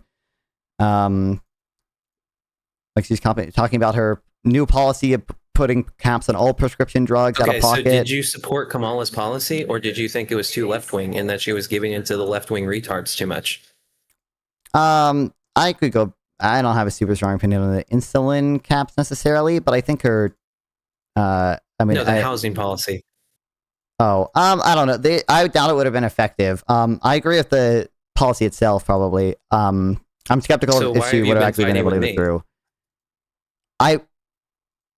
Okay. I've not been fighting with you much in the housing policy stuff. We did talk about a little bit about supply restrictions and stuff as well that need to be changed as well, and like why progressive housing policy, sucks sometimes. But it seems like we agree on things like rent control or whatever. That's cringe. Seems like we agree we need to build more homes, and some of that has to be the private market. We fought a little bit about the filtering effect and whether building new luxury housing lowers rents. I don't think you change your mind on that at all. I don't. So, other than the fact that you're an econ student, and I'm a father, why Yep, hold on, am just I real being quick, just called the a fact- fucking the reason- retard that doesn't know anything? I was calling you that just a minute ago for voting. You said you were voting based on. Well, first, your initial position was I voted based on her voice, based on what the majority of Americans thought about her voice, right? Like that was the initial position, and then it changed Okay, to. I'm Well, going I to just make voted based on my her voice point. because I think that when there's a national emergency, you need someone with a Okay, strong so voice or whatever. When I say I'm autistic, I'm actually fucking autistic, okay? So Uh-huh. I'm going to just lay out my point literally right now.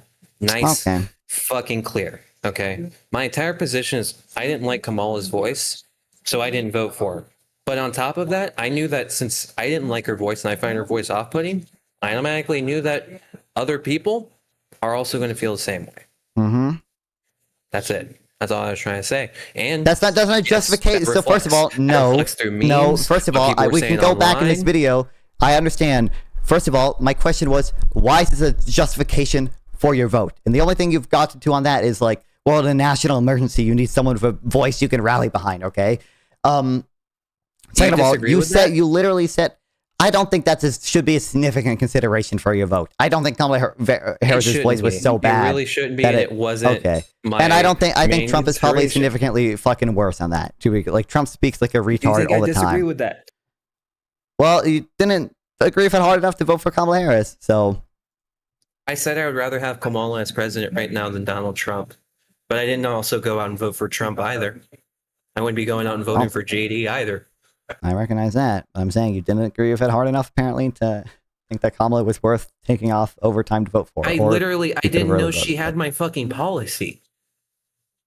Well, yeah, now that you know that, you would have voted for it. Really, that's the thing that would have. I'm just like, fuck. Yeah, I fucked up. Yeah, my bad, bro. My Wow. bad. Yeah, Wow, see, nice one. she should have owned the social They media. made a mistake. Yeah, I fucked up. I'll own that. Okay, Incredible. but That- guess what? wait, I really, owned that that's the day thing that that- Trump won. Okay, that was the fact. That's the thing that was significant enough. Is the home construction fund. Really, nothing else was worth voting Kamala Harris for. Keeping Donald Trump out was the main reason why you should have voted for Kamala Harris. Outside of that, there wasn't any reason. She's an historically bad candidate. You just And I'm said pretty that sure you had your policy, Joe Biden. but okay. You know what? Oh, That's actually a come fair on. statement. I think minus like taking out like Trump, like you can make an argument for a lot better candidates than Kamala. I think Kamala was nobody's first choice. Let's be honest. You disagree with this non-fun? There's nobody else you would have liked to see other than No, Kamala I would have liked. up There's on plenty that of people I stage? would have liked over Kamala Harris or whatever. But Yeah, it's a fair statement. I don't disagree. But Yeah, he I'll just also shifted go on from. limb and say I that would too. have voted for Kamala Harris if I knew she had my policy. To the only reason to vote for Kamala Harris I is literally because they're stated keeping Trump earlier I out. wouldn't have picked up the overtime. It was Oh yeah, fucking he's Waltz Kamala. just politically schizo. Yeah, you did say that as well. Yeah, I'll own that. I'm politically schizo. You know, that's the way of the radical enlightened centrist. Okay, you're gonna come off as schizo. That's just the way it is. Yeah, so why should we ever take you seriously? Well, I've already stated this. You don't have to. You don't have to listen to anything I'm saying. But what I am saying is if you want to tap into the average American on the street, you have to listen to me. can't listen to Non-Fawn. Non-Fawn is a smart fucking guy that knows a lot of shit. However, if you want to know what the average American that thinks on the street, you have to talk to me first. I don't know how many fucking times I've been. I agree. The best way to message and stuff is not going to do the non-fun and say, well, actually, if you look at the data provided by Austin and Splinter and account for post-tax transfers, then the inequality hasn't actually gone up that much. And actually, if you use PCE rather than CPI, because CPI is substitution, like the average voter is not going to care about. I agree with that. But that's the stuff I use when I say the populist narrative is wrong and bullshit. And it seems like you agree with that. And that's some of the things I use when I say the populist policies are bad. And it seems like you at least partially agree with that, except for like Medicare for all or whatever. But when it comes to messaging, I don't think you should be doing that. I think I laid out a few different things that I think Democrats could do better. But I don't even have like super strong positions of what the optimal thing for Democrats would be. But it's gonna be probably. And you know what? I don't also have strong positions. All right, I don't have strong positions. What do you mean? On what This whole data's Democrats should been do on outside of. I think Medicare for all. Outside of that, no, there's nothing. And you could literally pick any fucking politician with a backbone to run Medicaid for all, and it would be easy landslide fucking votes.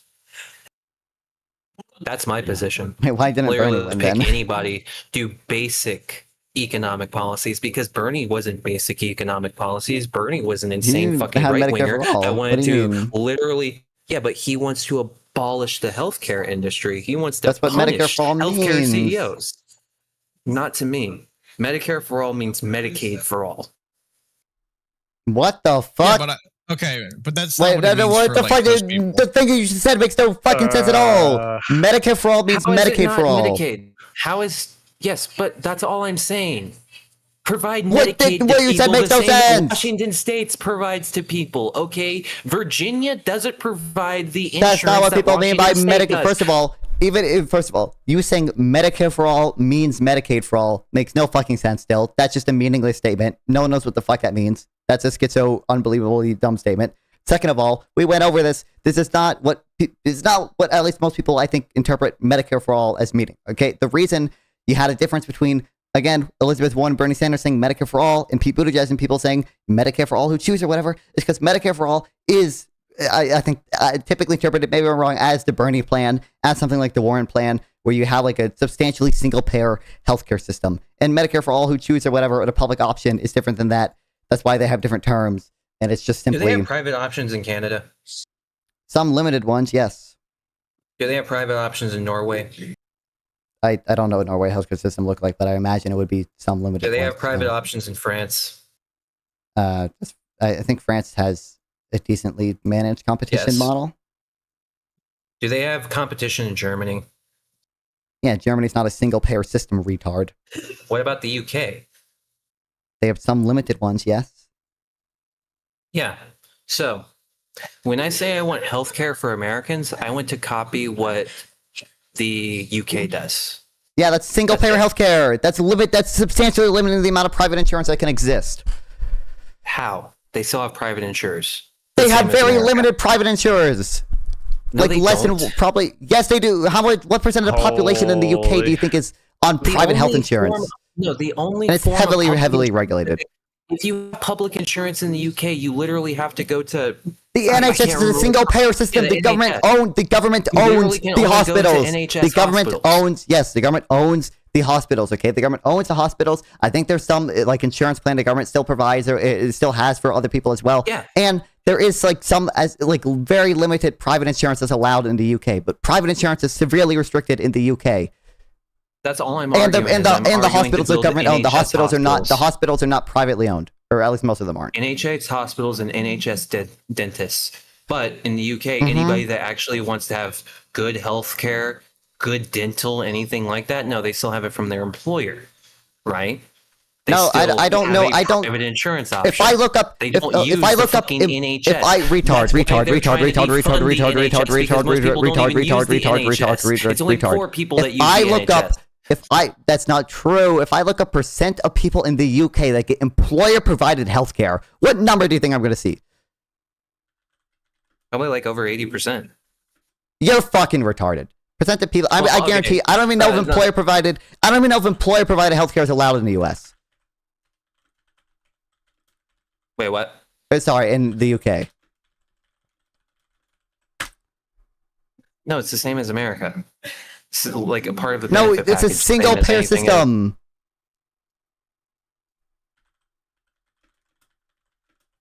Look, I'm pretty sure that's not how it works. Last time I checked, the only form of public health care that the UK offers is the NHS, and the only reason why the NHS exists is because of World War II, when they needed a way the number to I'm finding, provide and I don't even know. I don't even. Britons But the that number were of taken out by fucking German bombs. That's the only reason why the NHS exists. Wow. Right? It was for the average British person to go in and get treated when they got a Mhm. fucking bomb dropped on their house. Okay, but outside of that, no, I'm not really aware of like any law restriction or anything. No, I don't think they have that in Britain.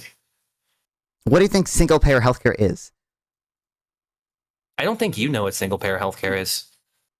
Single payer healthcare is when there's a primarily, it doesn't mean like literally one for all healthcare expenses, okay? But when there's primarily one payer for healthcare, for the healthcare system in a country, the government, and they own the hospitals.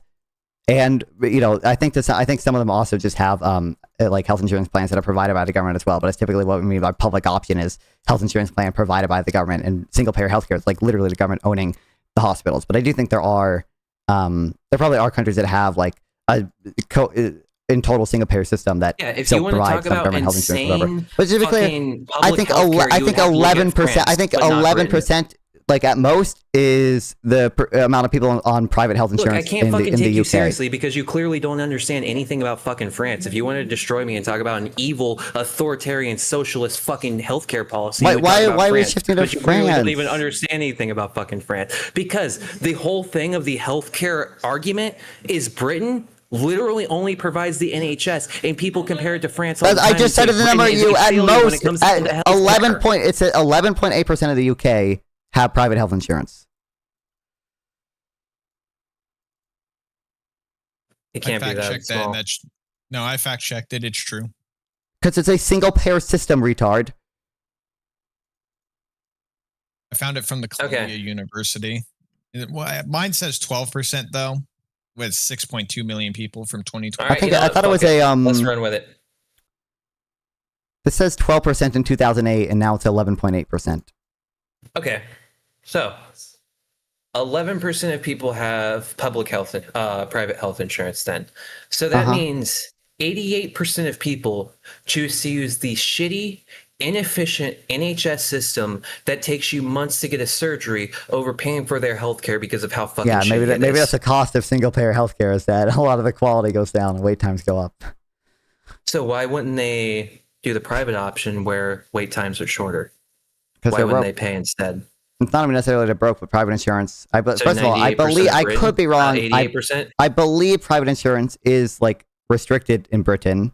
Like, I find it funny that you brought up that statistic thinking you would own me. You actually just helped me greatly with that, because that means 88% of Britain, which would be over 60 million individuals in a place that would be smaller than most US states, are fully covered with no issue. What do you mean fully covered? What? Hold on. Repeat what you just If said. there's only 12% of people with private insurance, that means 88% of people are covered by the NHS, which means they go to shitty, publicly funded hospitals. They don't have any issues with that. So that would be 60 million British people. Tesco Johnson, we've been over this. If you look at like stroke survivability in the US is higher. You're like, there are some things where the outcomes aren't necessarily better, but like, okay, sorry, I was finding someone in chat. Repeat the, okay. I recognize a lot of people in the UK go to fucking shitty healthcare places. Yes. Yeah, so why is 88% of people choosing to go to the shitty NHS program instead of paying private? Because why is the private insurance, because private, number one, I believe there are restrictions on private insurance in the UK. Like, I believe there are some things private insurance is just not allowed to do in the UK. Could be wrong on that, but I'm pretty sure private insurance is pretty limited in the UK by government restrictions. Second of all, obviously because the NHS is free, a lot of people just prefer to take the free plan with the shitty quality compared to whatever expensive private insurance plans exist. So shouldn't that offer an incentive for them to, give a little bit of better service so people aren't choosing the shitty free option that takes 6 months to get a surgery plan? I'm pretty sure they're restricted. Okay, you keep on saying I'm pretty sure, but you because I don't know. I don't know. I've not done a deep dive into the UK's healthcare system, but I'm pretty sure if I just look up like Okay, so you're insanely anti-healthcare, and you haven't dived into France's healthcare system. You haven't dived into the UK's healthcare system. I know you haven't dived into I don't know what you mean Canada's by I'm healthcare system insanely or Germany, anti-healthcare. and you straight up, you're completely against any public option. That's why I said I wouldn't could say clip I'm you on Reddit and completely people would against. make I even fun of said you and earlier. say you're part I of the even donor said class. earlier, by the way. I think the public option might even be that good compared with the fucked up system we have now. But how is I me have offering reasons to Medicaid believe. such an awful thing that you think is going to lead to a socialism? Okay, if one, when you say agree? Medicare for all, you don't know what people. You have a different definition of Medicare for all than I do. No, apparently. it's called you're overly fucking autistic. I use the Rokana definition of Medicare for all. You're just a fucking retard. I don't know if that's the definition Rokana uses either, to be clear. But okay, then regardless, maybe you should go the rewatch whole- Soy Pill and Rokana. Maybe I you should go don't- pay the fuck attention to your own tweets. What? Okay, in that video, did Yeah, you don't Rokana even know provide a what the fuck they were talking definition? about, did you? He provide a definition of Yes, what I've been Medicare for talking all? about, you literal retard. You What didn't was even his watch the definition video. he provided of Medicare Yeah, for all? I'm the one that doesn't know anything about politics. You can't even fucking Tell me watch the video, definition you Rokana retweeted. provided for Medicare for all in that video. I don't think there was But I've been one. talking about this whole fucking time. It's just a basic. Where is it? What's the public timestamp in the Medicaid video? Tell option. me. Tell me. I don't know the fucking timestamp. Just go watch the 20-minute fucking Soy Pill video. I've where he seen the interviewed video. Rokana. Well, clearly you haven't because you don't know what the fuck he's talking about. He said Because if you Medicare- knew what he was talking about, then you would say, fuck you, Rokana, you're a giant piece of shit idiot, the same way that you did to me. And then I would be able to That's clip you not- and make fun of you on Reddit because you want to Wow. lose elections. True. Yes, it's I don't absolutely know. true because you There's- are refusing to listen to reason in any fucking degree. Just to be clear, Like, how he is it does not not. true? He does not give a definition of Medicare for all in his video. There are 2 times he says Medicare. One time is Soy Pill saying it. It's not even Rokana. The second time is in the Twitter video clip I sent, which is just where Soy Pill asked, like, you know, what policy do you want Democrats to do? And he says Medicare for all, free college, and some other stuff. Yeah, that means they're doing a socialism and they're destroying all the private market. True, bro. You When absolutely. you're Rokana fucking says tapped in. Medicare for all, healthcare from the day Yeah, you're he's born as a destroying the human right, entire- Yeah, he's destroying the entire fucking. I interpret the entire that to healthcare mean system. I interpret that to You're mean right. True, bro. single You payer fucking- You're healthcare. tapped in. I interpret You that know to what mean. you- Wait, you- you know. said that Rokana? Just to be clear, you said Rokana provided a definition of Medicare for all in this video. Do you admit that is wrong? That you just lied? No, I don't. Tell me, where does he provide a definition? Where's the definition here? Watch the video later. I've Look, watched the video. I'll own it There's later no after I definition watch in the here. video. What? Tell me, like, broadly what he said when he gave the definition. What, like, Yeah, just but see, anything the he said. thing is, I've What? No, been- tell I've me been anything. good- Tell me any words that he said when he gave the Why definition. should I trust you past this What point did he when say? you called me a retard and you What did he argued in say? bad faith this whole time? I And did not learned- argue. didn't I have have to not tell argued in you- bad faith. The thing is, didn't I have called to you a tell you who I retard. voted for. I called you a Yeah, that's you retard being for. bad faith. You have How am I refused being to bad engage with a faith? lot of the points. You have literally fucking bombasted and insulted me every fucking chance. Because you are a retard for voting in the general election based on Yeah, yeah, someone's yeah. voice. But regardless, Also- so Rokana did not provide a definition of Medicare for all in this video. To be clear, I'm pretty sure you're just wrong on that. You're just lying about that shit. Under your semantics, Medicare for all is not single payer healthcare. You think that's different? Past this point, I don't think any of us understand what single payer healthcare is. Because when I hear Guy, Bernie wait, Sanders- I don't know how long you've been watching Sample Tech, but this guy thought been 80% of the watching UK was on. He thought 80% of the yeah. UK was on private health insurance. Yep. Wait, Sample, you know more than me. found where- Isn't private insurance pretty heavily regulated in the UK? I could be wrong, but like, aren't there? Like, incredibly few are on private healthcare, but yeah, It's like 12% are on private healthcare, but like, aren't there regulations on? I don't know the number. I don't know if they have specific restrictions, but either way. Wait, I want to first an answer. Under your semantics, you were like bullying non over like, oh, you don't even know single payer. Well, you don't. But Look, I had under to. your I've been fucking destroyed, bro. under your semantics, is Medicare for all single payer for the United States? Oh my God, so long. Okay, Just look, no, answer. the problem is when you guys Just say fucking Medicare for all, answer, you guys bro. think I'm doing a Just socialism, a fucking answer. communism. No My one definition here- of no one Medicare here- for all let me would be be clear, let me be Medicaid clear. for all. Let me be clear. That doesn't So make first sense. of No all- one knows first what of the all- fuck you mean when you say that. I know, not fun. I know. So first of all, no one here accuses you of being a socialist. No one here accuses you of being a communist. So first of all, stop with that bullshit. Second of all, Look, I can have you tell me? PTSD, okay. Can you tell me, Mister? I did the heavy deep dives into Canada, the UK, and France. Can you tell me the difference between Medicare and Medicaid? Hold on, just real quick. Tessica Johnson, are you saying like so? If Tessica Johnson, if you just Is it look at Medicare? are you looking at people who get healthcare or like overall? Because overall, the U.S. does worse in a lot of things because a lot of people don't get healthcare because we have an access problem. But if you look at people who get healthcare for many things, the UK or the US has the best healthcare. That's why so many people come to the US for healthcare. Not many people leave the US for healthcare if they're rich enough.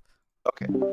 So what you were saying for Medicare for all is not Medicaid for all. Very different. Very different. Medicare for all, right? I don't know. I've never heard anyone say Medicaid for all. Medicare for all would be single payer for the United States. I just want to know if you agree or disagree with that. Sure. Okay. So why were you saying earlier that it's not single payer healthcare? Because you guys confuse me. Okay. Well, then I'll maybe give you don't be that. confused. Maybe you have a brain. Maybe you have a brain. Maybe try to have a brain. I'm trying, bro. You don't understand. I'm actually trying. No, evidently not. Evidently not. You contradict. No, I'm just not trying hard no enough. Okay. Listen. You go harder. Arfan talked to like 10 socialists in a row after the Jubilee debate thing. All of them were more coherent and contradicted themselves less than you did. Also, I don't even believe that he didn't vote Kamala. Based on your Twitter, I believe he voted Trump, but that's okay. No, I didn't vote Trump. I hate Trump. Unironically, I fucking despise Trump. Let's look Trump in your Twitter. Let's see how much you always mention him. Possible. I'm pretty sure you'll see me shitting on Trump, actually. That was like the first 900 tweets with me just fucking shitting on right-wingers constantly. Wow. Look, that's possible. That's possible. I'll see. Almost all of it is Destiny hate. You gotta let him. Not I fucking hate Destiny. Yeah, we can tell. Look, no, that's where the PTSD came from. Okay, the reason why I keep on saying I'm not fucking socialist. All right, I had too many goddamn debates in the Destiny server. Gave me PTSD. You don't even understand. No one. I don't know. I do think like single payer healthcare is probably like not bad for the U.S., but no one is claiming like it's super evil socialism and therefore it's bad. We have a lot more specific objections than that. You know, I'll give you that. It's just we need to do something. That's just the fundamental position that I have. You need to offer some sort of basic option for the fucking poor white guy in Appalachia. No, the poor guy in Appalachia does care because he voted for Donald Trump because he thought he was going to be. Who doesn't run on doing stuff for them? Who doesn't run on doing stuff for them? They're not voting based on I want stuff. They're voting based on rhetoric. They're voting based on narratives. That's how they vote. Yeah, and he said we're going to return to the 1950s where you can afford shit. Oh my God, that's not policy. Yeah, it's not policy, but that's what the dumb fucking Appalachia requires because that dumb fucking Appalachia has OD'd 3 times. But you're not saying, oh, we need to just say use a narrative to tell people we're going to do stuff for them. No, you're saying we need to do this specific policies because that's the bare minimum, man. That's the bare minimum. That's what you were saying. True. Yes. Okay, so you're completely retarded. I am completely retarded. Just in case you haven't fucking picked up on that, I'll be the first to tell you I'm retarded. However, doesn't change the fact I'm right. That's the problem. Okay, I'm a retard. That's right. You're wrong on every step. You've been wrong on every single claim in this conversation. Then how can I accurately predict everything? All right, I am Nostradamus, and that's the problem. Okay, I would agree with you that I'm a complete fucking retard that doesn't know anything if it wasn't for the fact that I've accurately predicted the future for the last 6 years. Like that. Right. Oh. I predicted what the fuck was going to happen with COVID. Literally, the moment COVID broke out in February of 2020, I immediately knew Trump was going to lose. I immediately knew the shit was going to blow up. He was not going to take it seriously. And again, I have videos of me talking about this shit. You're the only one who predicted that. Wow, that's awesome, bro. I don't know what the fuck February? You're on about. Who else was talking about that in fucking February of 2020? Most people were saying COVID was fake in February of 2020. I think it broke out in March. I think it was March 8th, but okay. Maybe I'm wrong. I think that's when we declared the emergency, first right? Cases first cases of COVID. Again, I was living there at the time in Washington State. It was, I want to say January 28th was the first outbreaks of COVID in Washington at the fucking nursing home. And after that happened, I was like, yeah, we're fucked. It's going to break through. It's going to spread across the nation. I literally predicted all of it. Like, yeah, you can call me I'm a retard, but like I have the video proof of me predicting this shit. Yep, you are retarded. I don't. Okay, first case. Okay, by the end of February, we had 24 cases. My bad. The breakout. Yeah, happened. most of which came from the nursing home that I wasn't actually too far from. Maybe. Wow. Either way. I don't care about your predictions about COVID or whatever the fuck. Like what we're saying is, you contradict yourself multiple times. You're not interested in addressing that. Usually, when people tell me I contradict myself, I'm very scared of that. I gotta It's explain because why. I'm too autistic to realize I've contradicted myself. Autism is not when you contradict yourself. Autism is not understanding social cues, which you seem to understand. You don't care. You weren't able to predict the percent of people in the UK on private health insurance. You said it was 80%. True.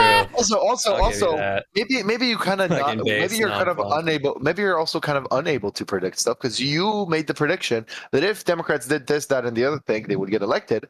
But then we're telling you, oh, Democrats did run on that and they didn't get elected.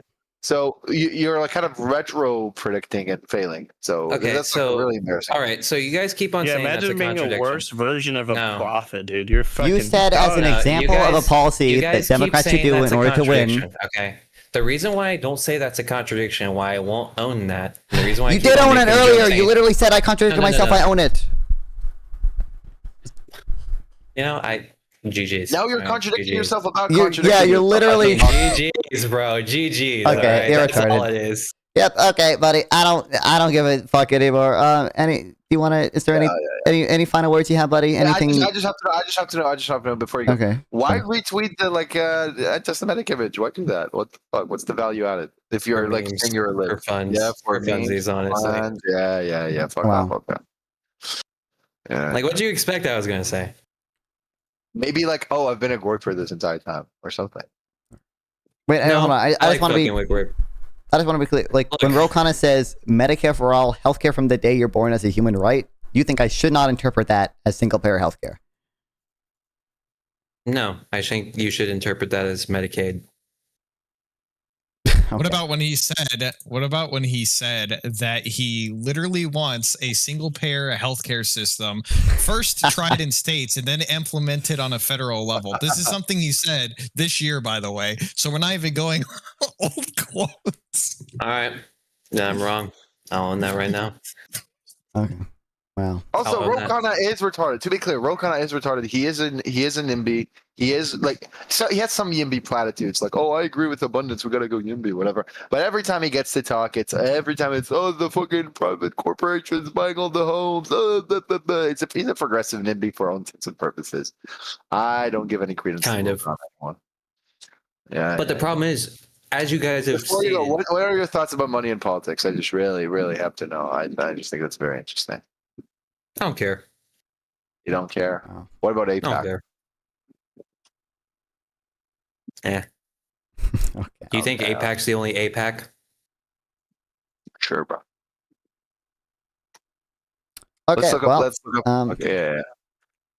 Yeah, you guys can go now. I think I'm done. I think we got everything we're gonna get out of this one, buddy. Yep. Yeah, I'm gonna disconnect him now. Fair enough. That's right. Give me a second. Let me find something. You did really good. You need to upload that non-fun. I mean, I probably will. That's your But best work. Watch the clip. I never said hope. I said Trump should have asked why he advocated for single payer, and it has flipped. And Democrats should fight for Medicare for all. Wait, what are you reading? Passing Medicare for all is a generational struggle. I pledge to keep fighting until single payer is a reality. That's Rokana 2023. What the fuck, man? He also said he does think that's what it means. He said he does agree that Medicare for all means single payer healthcare. So yeah, just look up Medicare single in Rokana's tweets, right? Well, he's a troll. He's a Nick Fuentes inspired troll. He even does the voice imitation of Nick Fuentes. I mean, you caught that, right? Like here, this is your daily reminder. This is your daily reminder that single payer healthcare would have saved blah blah blah lives during the pandemic. The answer is still Medicare for all. Like he constantly says single payer and Medicare for all in the same sentence. That's always what it meant. It always meant single payer. It always meant almost. Sanders' plan would have abolished private insurance. Pretty sure. Yeah, it's just. I don't know. This guy's unserious. I'm not like I don't know. His bio says socially conservative, economically leftist, or whatever. Like, yeah, these are the shoe and head people. Like, you know. But not Okay, fun. You well, can go viral off of these clips. There's so much shit that you could turn into like nice little. Yeah, I give you fucking content. moments. I give you a lot of content in this conversation. You owe me, bro. You owe me. Dude, it was fucking. no. Oh my god, it was so. I can't believe. I Oh my can't God, believe. it's 4 a.m. shit for you guys? What it was the fuck? fucking. It's 4 a.m. It's 4 a.m. for y'all. It's 4 a.m. I probably want to. I think I'll probably get through some other things on stream, but we'll Yeah, see. maybe. Maybe. How much time did you No, spend? I found a cute Python 4 hours, package. 36 minutes, I guess.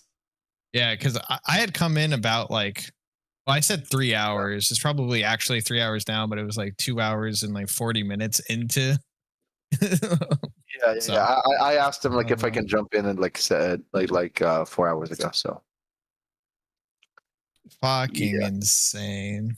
I wish there was a real Huge conversation work. to be had here because I do like the conversation of what Democrats should be doing next. It's important considering that midterms are going to be coming up and then 2028, and it's probably. I hate the like this is the most important election, but I do think this is one of those elections that are going to sway where the country is going in a very pivotal time on the global stage right now. So yeah. No, Very so what I'm. Well, yeah, I've said it. Like, yeah, I think the biggest problem in American politics right now is that it's not cool to be a Democrat. Now, then you ask the question of if we need policies to be elected. I don't think that anymore. I don't think that you need policies to be like very popular with the American people. It's just not the case. It's just not the case. You need a good narrative. You need to say it enough times, and you need to take credit every step along the way, or like have an enemy you can blame everything on. The problem is the Democrats are fucking held captive by this delusion of first of all, like they're not able to take credit for anything. They passed historic legislation during Biden and no one ever took credit for that, and that's why people don't give them credit for that. And the second thing is they're under this illusion of bipartisanship. Oh, we just got to work with Republicans. Oh, we just got to give progressives what they want. No, that's not the case. They will always hate you. Republicans and progressives, they will always hate you for being a Democrat. Cenk will never ever say, "Oh, good job, Biden, for this, whatever." He says, "What was good about Well, I swear to God, I might be thinking of Francis. I thought there was like literally, I thought there was a country with single payer healthcare that did have like, because most single payer countries like still have technically some private insurance. I thought there was literally a country that limited the size that private insurers could be. Like they literally could not insure more than like 10,000 people or something, or it might have been in like dollar terms instead. But I could be wrong.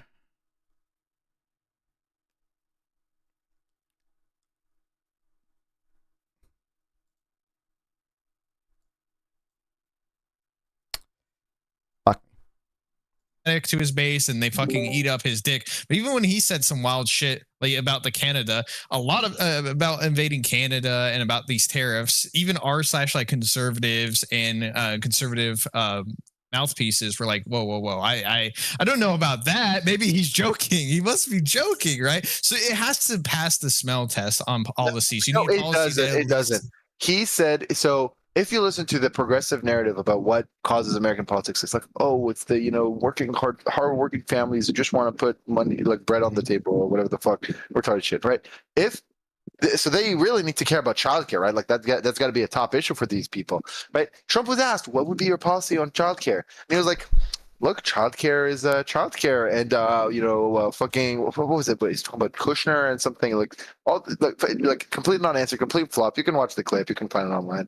It's like just 30 seconds of incoherence. No one gave a fuck. You didn't lose any support for that. Or like, I have concepts of a healthcare plan.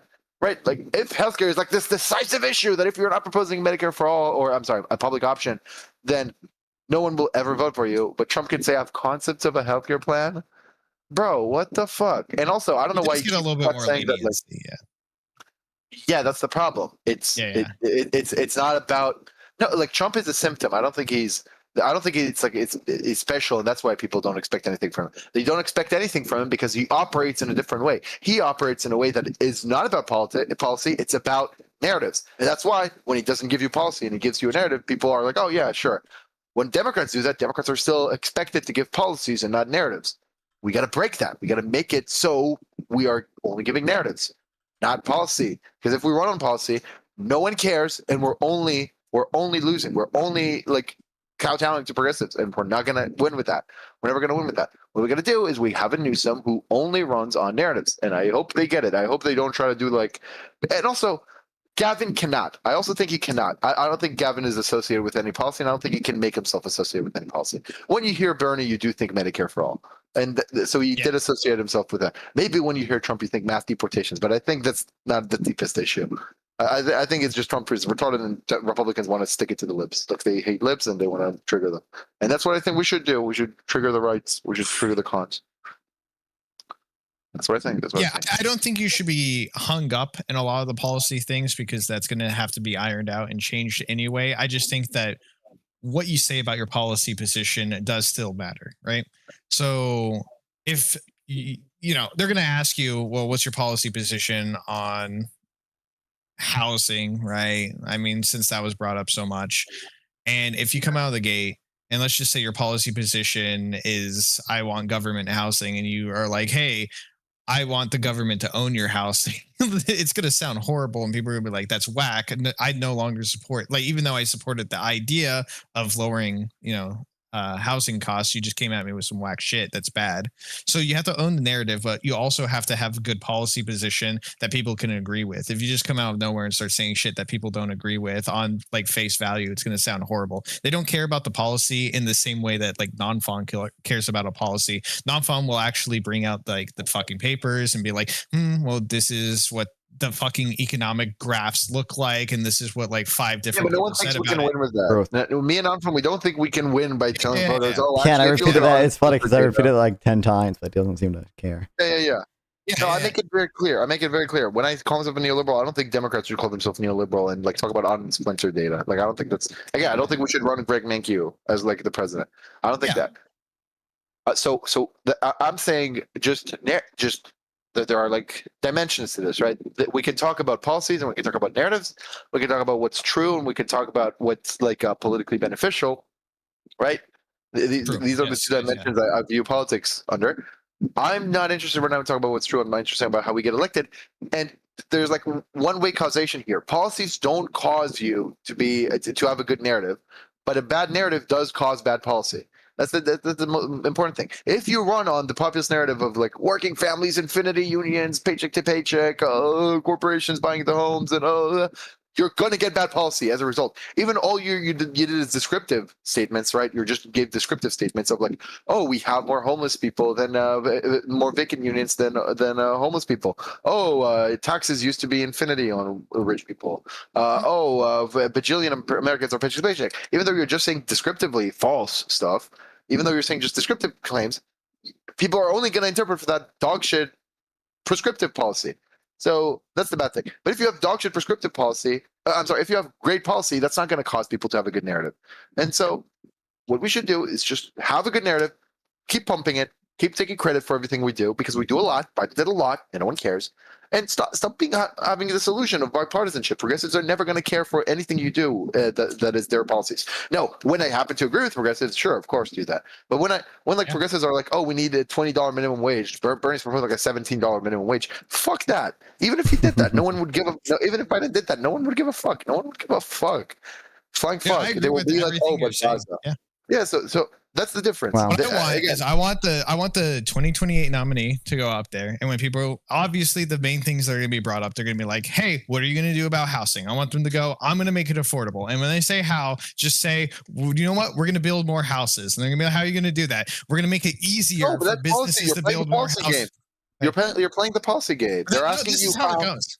That's a narrative. They're asking you how. You're saying by delivering for the real American people, the Trump administration has ruined it for people. Trump and his terror, or like whatever you want. That's what you should do. You should not be like, oh, by that's good, yeah. deregulating zoning laws in this way. I agreed with I 79. just you got to make it simple because that's what the Trump campaign actually does. Yes, you're right. They also sling mud pretty good, but the Trump maker, it needs to be as simple as possible for people. We're going to build more houses, and if the companies can't do it, then taxpayer money will do it. Either way, you're going to get more houses. I think we need an omni enemy. Like Trump has like the immigrants and the radical left, the radical Antifa left, which includes fucking shit. Immigration is going to come up. What are you going to do about immigration? America was founded on immigrants. What I'm going to do is make sure the good ones that have something to offer come in and the bad ones don't. Right now, Trump is getting rid of hardworking Americans that are helping you out. Now, your farmers are getting sent to prisons in El Salvador that we're paying for. Do you want to pay for that? No. What I'm hoping right now is that the lead policy analyst for Adam Mockler, also known as Micah Arfan, does know this as well. Mockler. We love him. Apparently, he recorded a podcast or something with Mockler now. So yeah, I saw. Yeah, I watched it. I mean, it wasn't. They might have recorded something else as well, but it was just like an 8-minute video about like tariffs or whatever, and they're like, "Hey, tariffs are bad and failing," and it was like, "Okay, is it recent? Is it like recent from last day or yeah, it was like it was like today. It was uploaded or yesterday by now. Probably. So it's probably part of a bigger thing because he uploaded to his story a picture of the Kamala book. And so, yeah. I think yeah, I bet they recorded multiple times. Did you see what Quick Thoughts said about the Kamala book? I've seen a few of his tweets or whatever. with the astrology stuff. I thought that was funny. I thought that was funny. Still on this topic, like I just like that. I mean, Adam Mockler is really good. I love Adam Mockler. I think everybody can learn from that kid. He's gonna go far in the place unless he has a huge ass scandal. 400 on Twitch, guys. Especially like Twitch in the chat. So first of all, he was like, Israel's doing genocide. I think that's cringe. I mean, he honestly believes it almost certainly. So. Sure, but I think that's cringe to say, like, especially a day before October 7th. If that's you come out as not your opinion, I think that's cringe. But that's just me. That's just me. Second thing is, I don't think he should hesitate by like saying, "Oh, did I go too far by calling them a retard? By calling Trump a retard? Did I go too far? Fuck it. No, you didn't go far enough. You didn't go far enough." And let's not forget that the Trump admin, because of his fucking stupid tariffs and his deals, we lost $20 billion worth of soybean. No, $10 billion worth of sales of soybeans to China.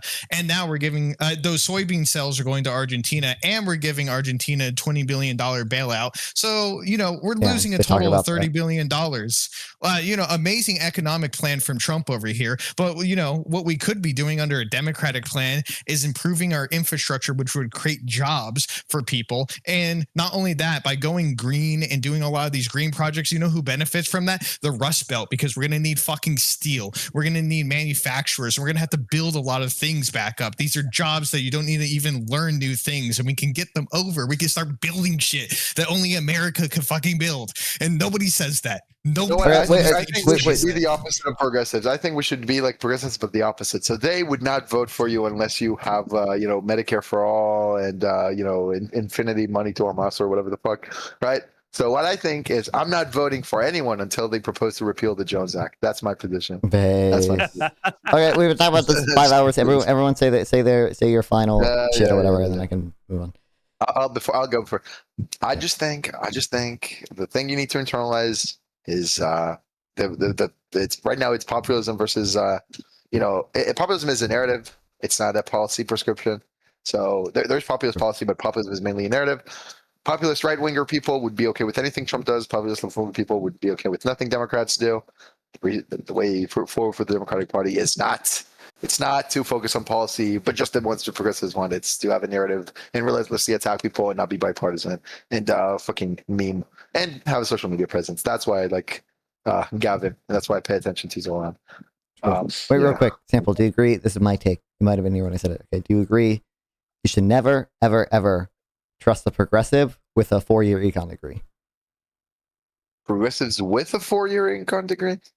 Progressives with like only a 4-year econ degree. Okay, none of them are good. Not a single one. Why? Rokana, AOC, all these people. Oh, AOC has an econ degree. She's like AOC. To be fair, it's like an economics and politics degree. It's not just the econ degree. Oh, interesting. I see Parker also. Yes, Parker. I mentioned Parker as well. Parker is smart now. A little bit. I mean, Parker was like a little bit. I don't know. He's like, I don't know. I think Parker would defend any policy that is like associated with progressives. True. I don't think he defends rent control. Maybe I should ask. But I don't think he's available. Okay, either way. Okay. Yeah, I don't know if I agree with that. I don't know if I agree with that. I have friends who are progressives with an econ degree, and I think they're smart. But they're not like that. They're not like that. They're like also wonks. All right. Yeah. Say your stuff. Whatever you want to say. I mean, just kind of a little bit rehash of what I said already before. I just want someone to go on stage and be like, hey, we do have a problem with immigration, but I don't think the problem is, the immigrants themselves. The problem is the system. I want somebody to go up and be like, hey, we're going to just build more fucking houses. We're going to lower the prices of drugs, and we're going to bring in people that help the country and keep people that don't help the country out. If you stick to these three things, I think you would win the election, and I think most people can agree on it. So, wow, you don't stream anymore, right? Basically, you're done with that. No, for the time being. Yeah. Yes. Okay, Bones. Whatever you want to say. If All you're still right, here. so I'm gonna make this into an analogy right here. So if we infinitely kowtow to progressives, it's like staying in a really abusive relationship where the partner does absolutely fucking nothing but begs for you to continue to suck their dick the entire time. Think about it. If you just chill entirely and just cock yourself to the progressive policy positions, they will do nothing. They will absolutely do nothing except beg for you to get on your knees again and suck them off again. Would you rather have that, or would you rather have a based Gavin Newsom, Giga Chad, has the suit and everything, getting out there, doing shit? Sometimes you may not like it, but hey, they have a goal in mind and they're fucking headstrong in that shit. And I personally think that's a sexier partner than whatever the fuck that first thing is. All right. Well, fun talk. I'm gonna do whatever else I have time to do on stream. Not this. What is that? 5 hours. I don't know. I might watch some of the. I might just read some shit. I might watch some of the Not So Erudite talk to Drew. I don't know how much of that is interesting. I'll talk to Chad. Oh my God, Drew Pavlo, bro. I don't know. Fuck with Drew Pavlo. He's freaking retarded. Well, what can Erudite say? She's pretty shallow. She's okay. Brand designs and jewelry. Bones has the most annoying voice. Kill your Truth news. I don't like my voice, but that's okay. Either way, I'm gonna fuck off. But yeah, I have nothing new to say. Okay, see ya. See ya. All right. See you guys later. Wait, North is in the waiting room. North, fuck you. We're not doing this right now. Oh my God. Oh, I dragged him in. Oh my bad. North. Why the fuck is this going out of my headphone? Hold on. What? That was your sentence. Bye. Yep. Bye. Okay. See ya. Talk to her. Oh my God, kill me. Oh, what a nice 5-hour video. Please answer the. Oh, is that the dick question? Yeah. Is it gay to suck one dick 10 times or 10 dicks at once? You gotta adjust perms, bro. What do you mean adjust perms? Nor said nothing. Yeah, we've been talking to people for 5 hours, bro. Don't need to talk more about this shit. Don't care right now. Probably, I think it's probably gayer to suck one dick 10 times. Probably. The people are waiting. I mean, the 10 dicks at once is just like, it's just like one little time and you're over it. I mean, it's just like, it's functionally equivalent to just, like, I think it'd be gayer to, interesting. Like, I think it'd be gayer to suck one dick 10 times than it would be to suck just one really big dick. And I don't see a solid difference between sucking like 10 dicks together and just sucking one really big dick. So I think I'd have to go with the sucking 10 dicks at once seems way more good to me. If it's one-on-one, I can take that secret to my grave. I mean, I kind of assumed it would be hidden regardless of whatever, deny the guy tells people. What's your Discord? Because they're wrong. I'm not calling in about fucking whether it's gay to suck dicks. Okay. But exclamation point Discord in the chat. You can join the Discord. It's also just in the about section on Twitch. Wow.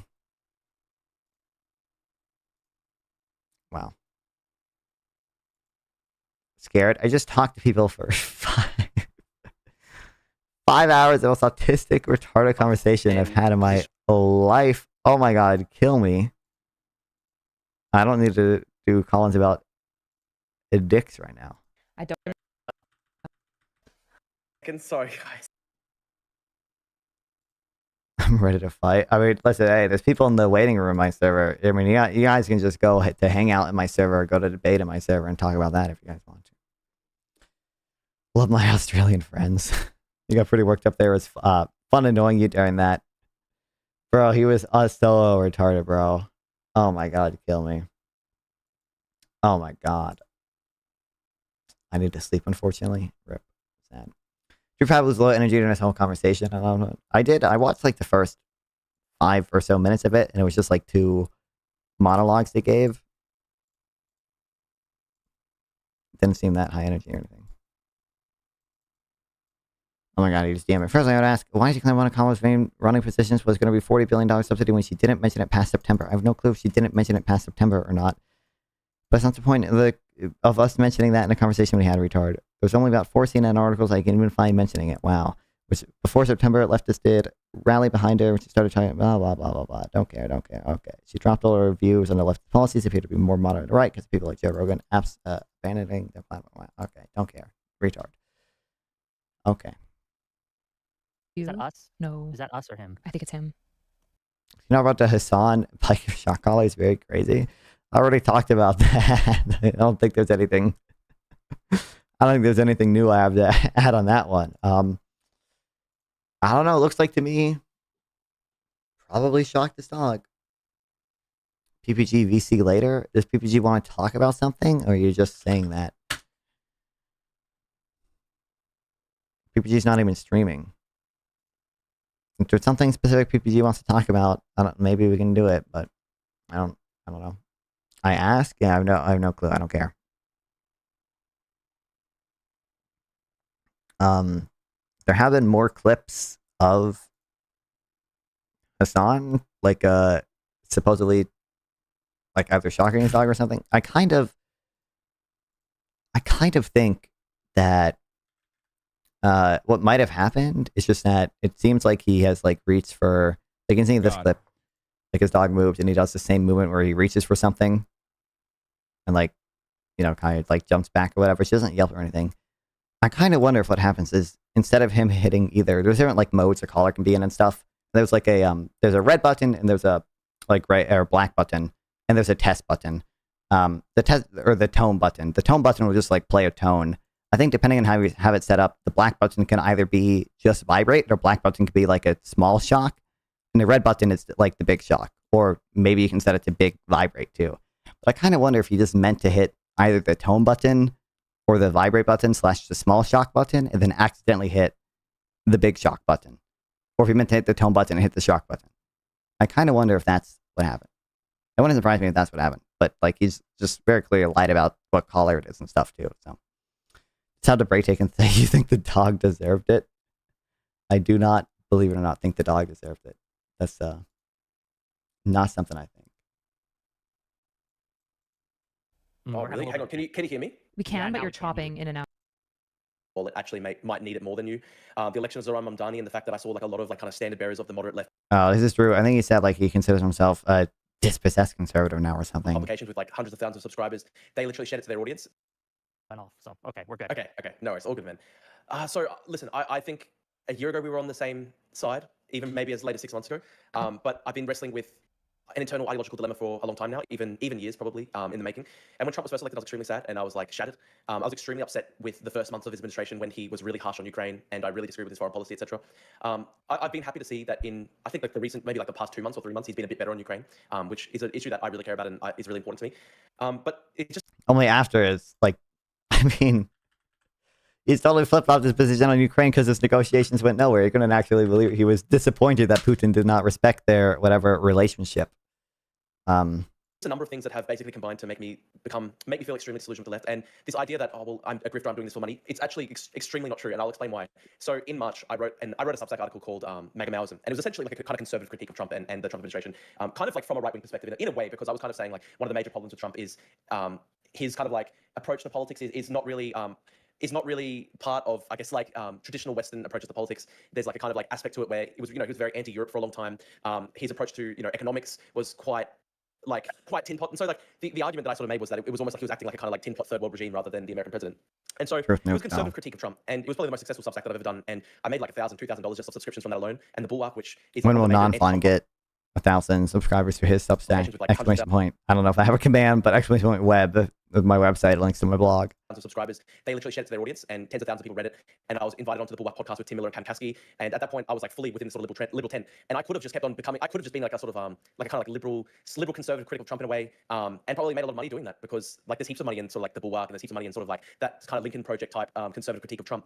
I could have made a lot of money doing that, and yet I've gone the other way, and I've in fact lost a lot of friends because of that, and lost a lot of my audience because of that. And you could say, well, you're grifting, but the reality is like I actually had pretty large-scale personal consequences for that. Like I lost a lot of friends. I lost, I literally lost subscribers and stuff like that to myself because they didn't like the fact that I'd gone a bit more conservative. And it's just because. Just for my clarification, sure. Do you consider yourself MAGA now? No, I don't look. I wouldn't describe myself MAGA, but I would describe myself as kind of like a philosophical conservative. And look, like when the Trump administration does bad things, I'm going to criticize it. And when they do things that I sort of agree with, I will say that I agree with it. When Trump administration does bad things, I'm going to criticize it, folks. We did it. Wow, brave. I'd say like I'm kind of like a not aligned conservative in a way. And I can explain that whole shift. There were so many different things that led to that, like one being the personal victim of crime, and then having a lot of leftists online sort of like go like, ha ha ha, like, well, it doesn't really matter because whoever stole your wallet actually might need it more than you. The election of Zoran Mamdani, and the fact that I saw like a lot of like kind of standard bearers of the moderate left inside the Democratic Party, like Ezra Klein, people that I really, really liked, kind of. Oh my God.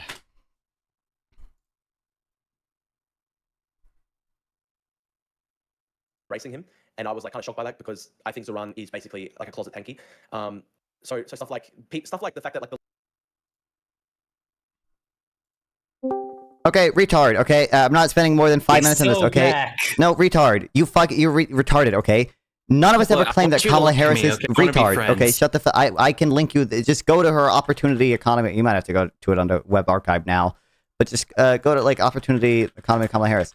This is you agree this is a policy that she had, right?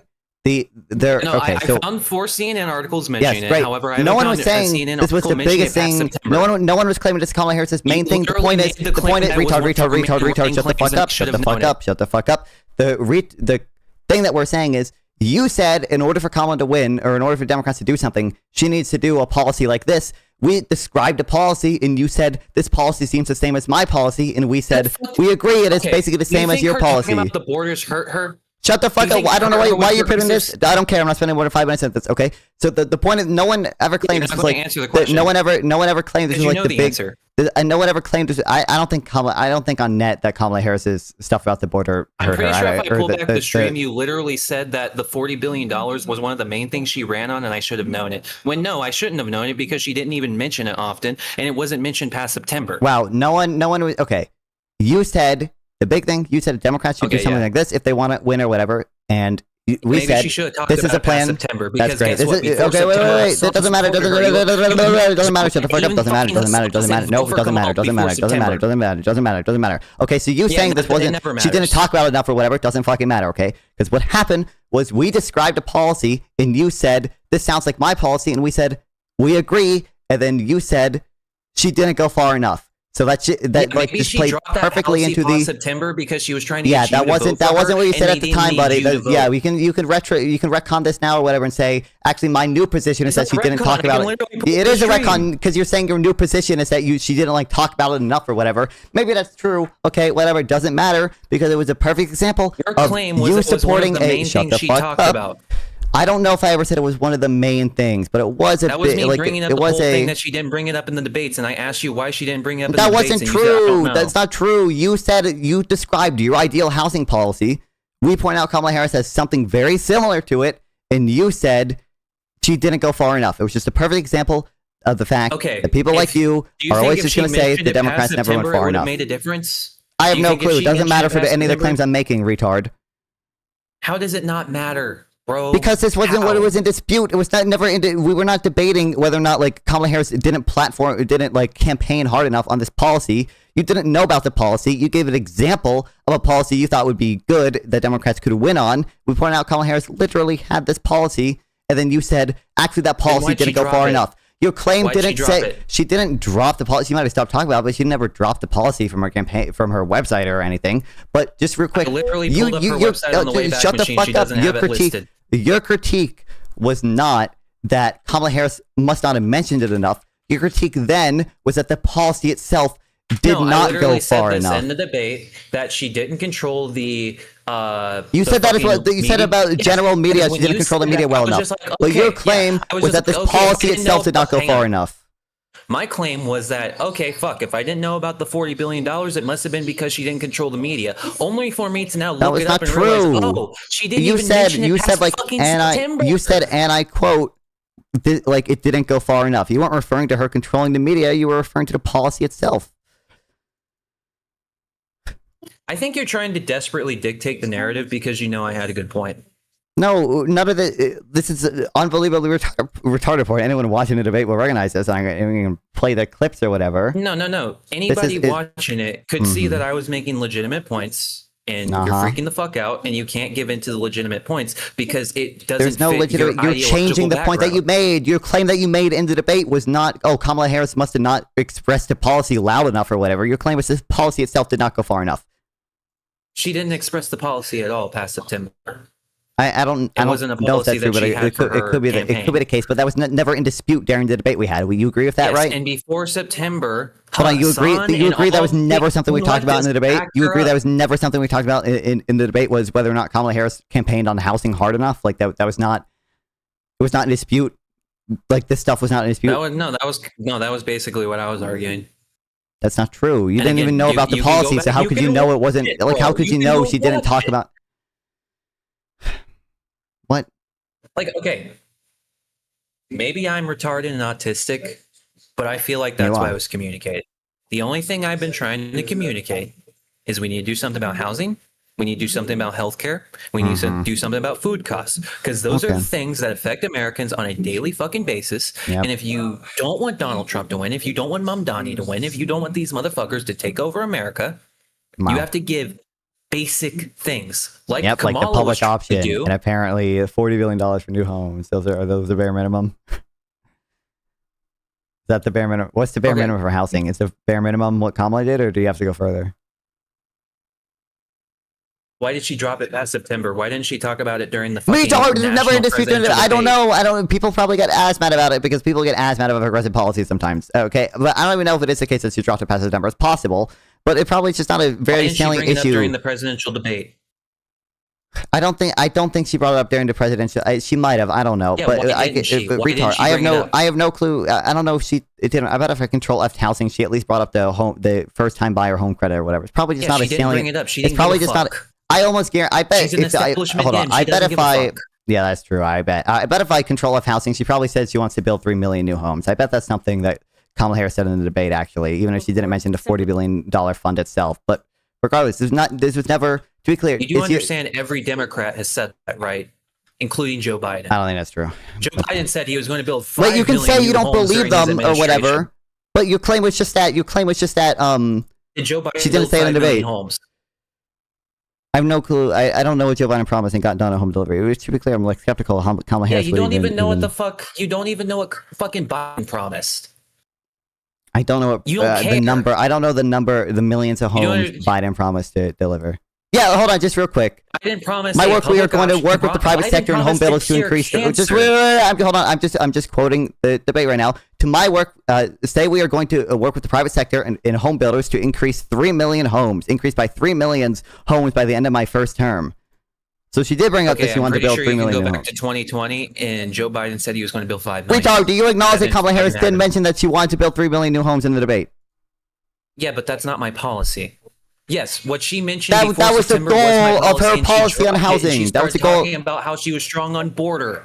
She started talking about how she was strong Okay, on the border, and your she dropped claim what the fuck I wanted. 5 minutes ago was that Kamala Harris didn't mention this policy in the debate. I agree she didn't say, have $40 billion in funding for housing, but she did say the end result of the policy, or the goal of the policy, which is build 3 million new homes. And it's probably, I would guess, more effective for voters to hear build 3 million new homes than it is to hear the specific plan of how exactly she wants to do that.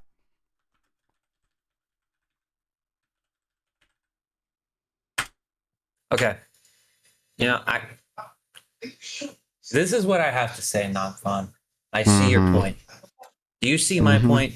Or do you think I'm just a complete fucking retard, ignorant fuck? Because that's the only way that we can really work past this point. Because I can see your point, but you have to see mine.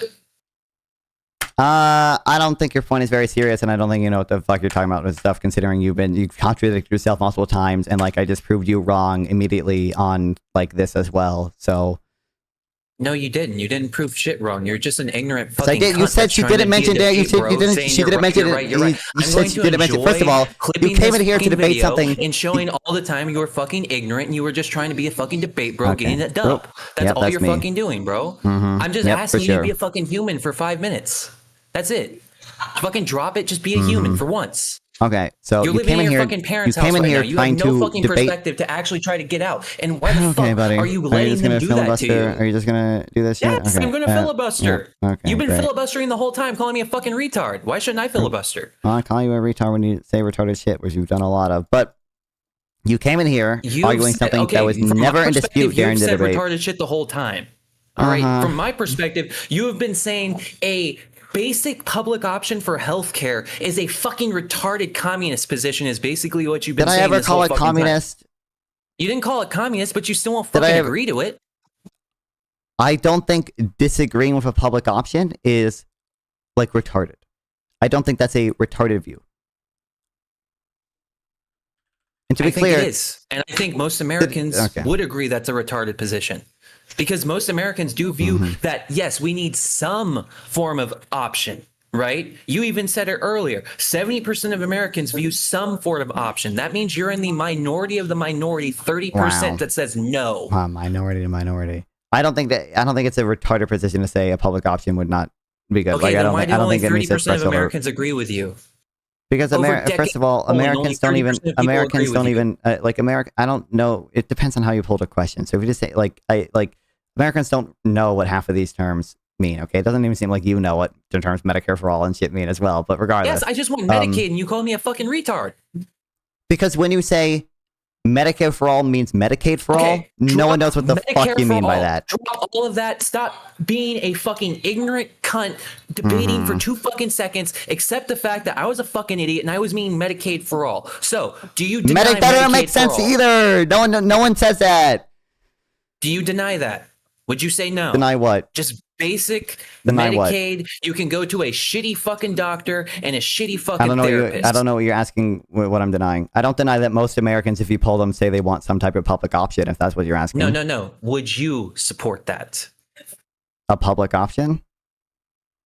Just a basic option for people to see a fucking doctor. You can call it whatever the fuck you want to call it, but literally an option for people to see a shitty fucking doctor and a shitty therapist for free. I mean, we basically already have it, but I don't disagree. There should be some essentially minimum healthcare plan negotiated by the government. Over half the states in America don't have it. That's why I'm saying we need a federal standard. Medicaid is a federal program. There are states that have expanded it, but Medicaid is already provided to most low-income Americans via the federal government. So then why did the 30 million low-income Americans in Appalachia not have health care and not have health insurance?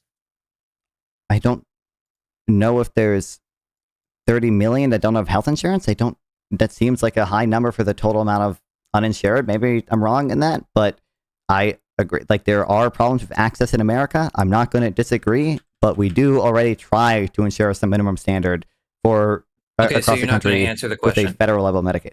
I bet it's because what I said. It's so vague that I'm going to say yes. I agree. There should be. I agree there should be some minimum government negotiated healthcare plan for people. I don't know if the Okay, so you understand if you would have said that 2 hours ago, I would have stopped spurting, right? I'm pretty sure I literally said that 2 hours ago. You didn't. Pull up the stream. You didn't. If you would have said that, I would have stopped spurging. The whole reason why I've been spurging is because, from my perspective, you are not willing to concede to this conversation in any degree. You don't want any option for Americans that need an option, right? Even if it's only 1 million fucking Americans, we're the richest country in the world. Why the fuck do these people need to be out on the streets? Like, yeah, you can say, wow, oh, wow, I don't fucking care, crazy, wow. Okay, cool, you're an unhuman piece of shit. Bro. You just don't care about your fellow man. There can be 1 million people fucking suffering, and you say, oh, well, there's 300 million people. Why the fuck would I care about them? Yeah, Yeah, that's you my don't have to care position. about that. You You're got just it, buddy. you're an anti-human piece of shit if that's your position. You can frame any position. If you want single payer healthcare, you're anti-human because you want people to die waiting in lines, and you want people to die because there's less medical innovation. You can frame any position like this. It's Oh retarded. no, they're in a line. They're going to die. I guess they should have just been on the street fucking dying instead. Okay, there are people The in people single that payer. are waiting in line were going to die anyway. Stop being That's not fucking true. ignorant. That's not. There are people. Who, It's there are absolutely obviously true. no. There are I literally people. brought in, up oh that my I don't God. support fucking I don't support any form of fucking price regulation or anything. I literally just want to get more to the healthcare industry. And then both of you guys were I sitting there recognize attacking me the that. whole fucking time, saying, "Oh, Because you didn't make I your wanna position fucking clear on rip that. everything You said away." because you had to specify your public position is what the Democrats say, but your private position is not. Is don't actually do any price negotiations and just pay out the ass for and just increase our deficit $1 trillion or whatever to pay out the ass for medicine or whatever. But regardless, I don't like.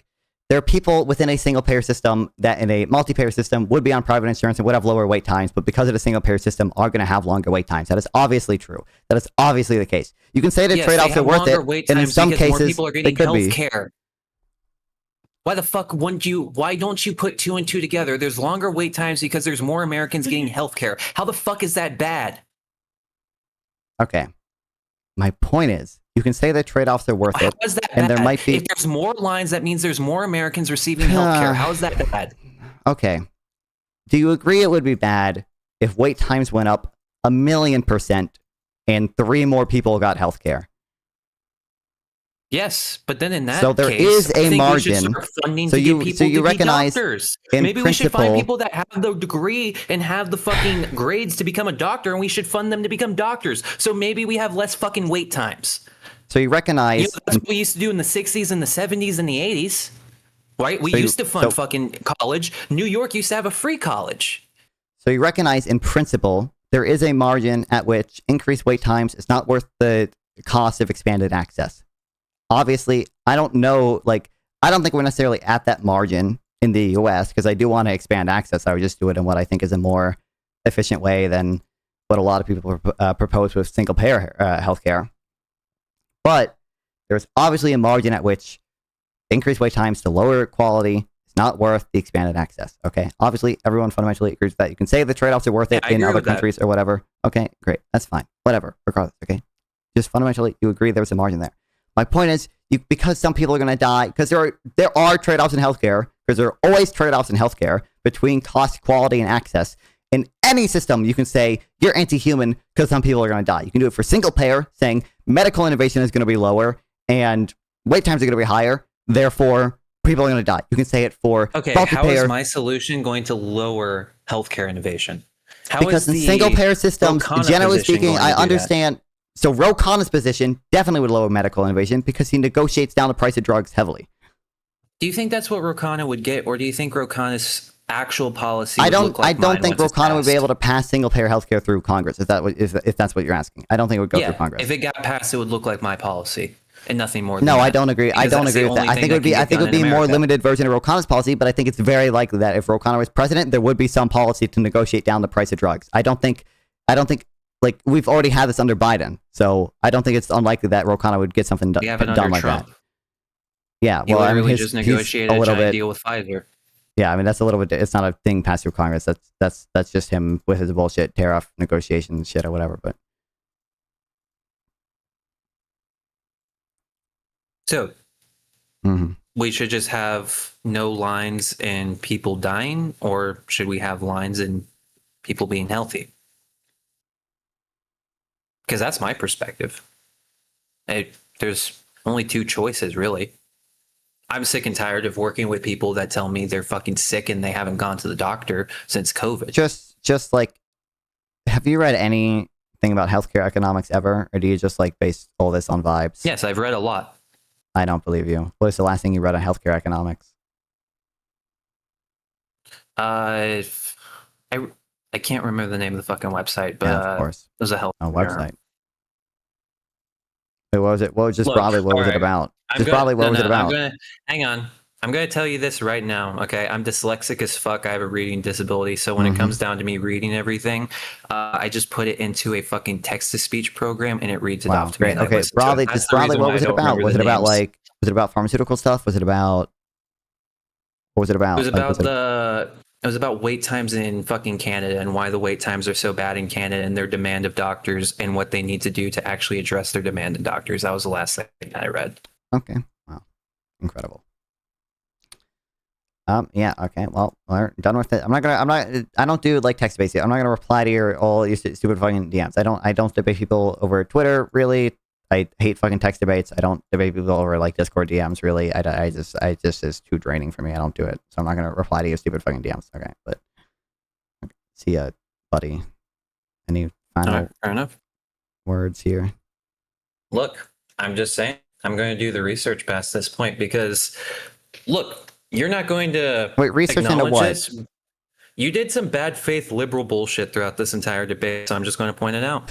Like what? What was the bad faith liberal bullshit? Please A lot of the statistics that you used, the way that you argued, the way that you were saying that Kamala was actually passing a $40 billion housing policy when no, she didn't mention it past September. Like, yeah, no, there's a lot of things that you were stretching the truth beyond belief. What And were the I didn't statistics have the that were knowledge stretching right the? at the time.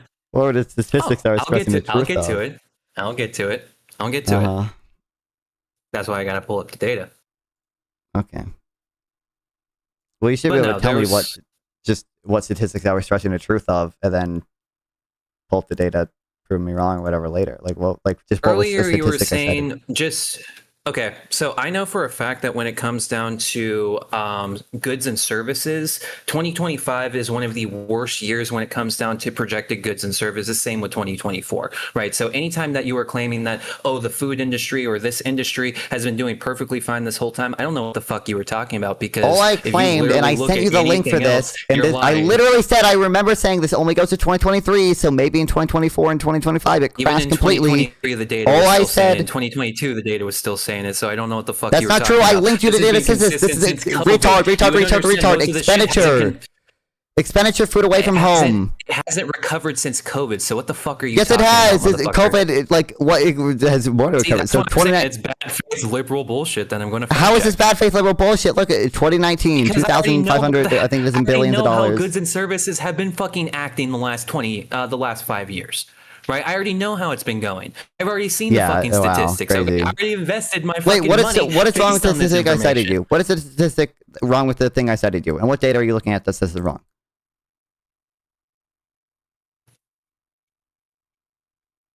I can't pull the data off my head, off my Okay. ass. Wait, what is wrong with the statistic I cited though? The fact that they said that we're at a high. That we just were the fact that recovering. it disagrees with your conclusion is what's wrong with it? I live in Las Vegas, where we are experiencing an economic. Okay, well, I don't care. Okay, yeah, I'm good, buddy. Yeah, I'm good, buddy. Yeah, I'm good. Okay, wow. Thanks, buddy.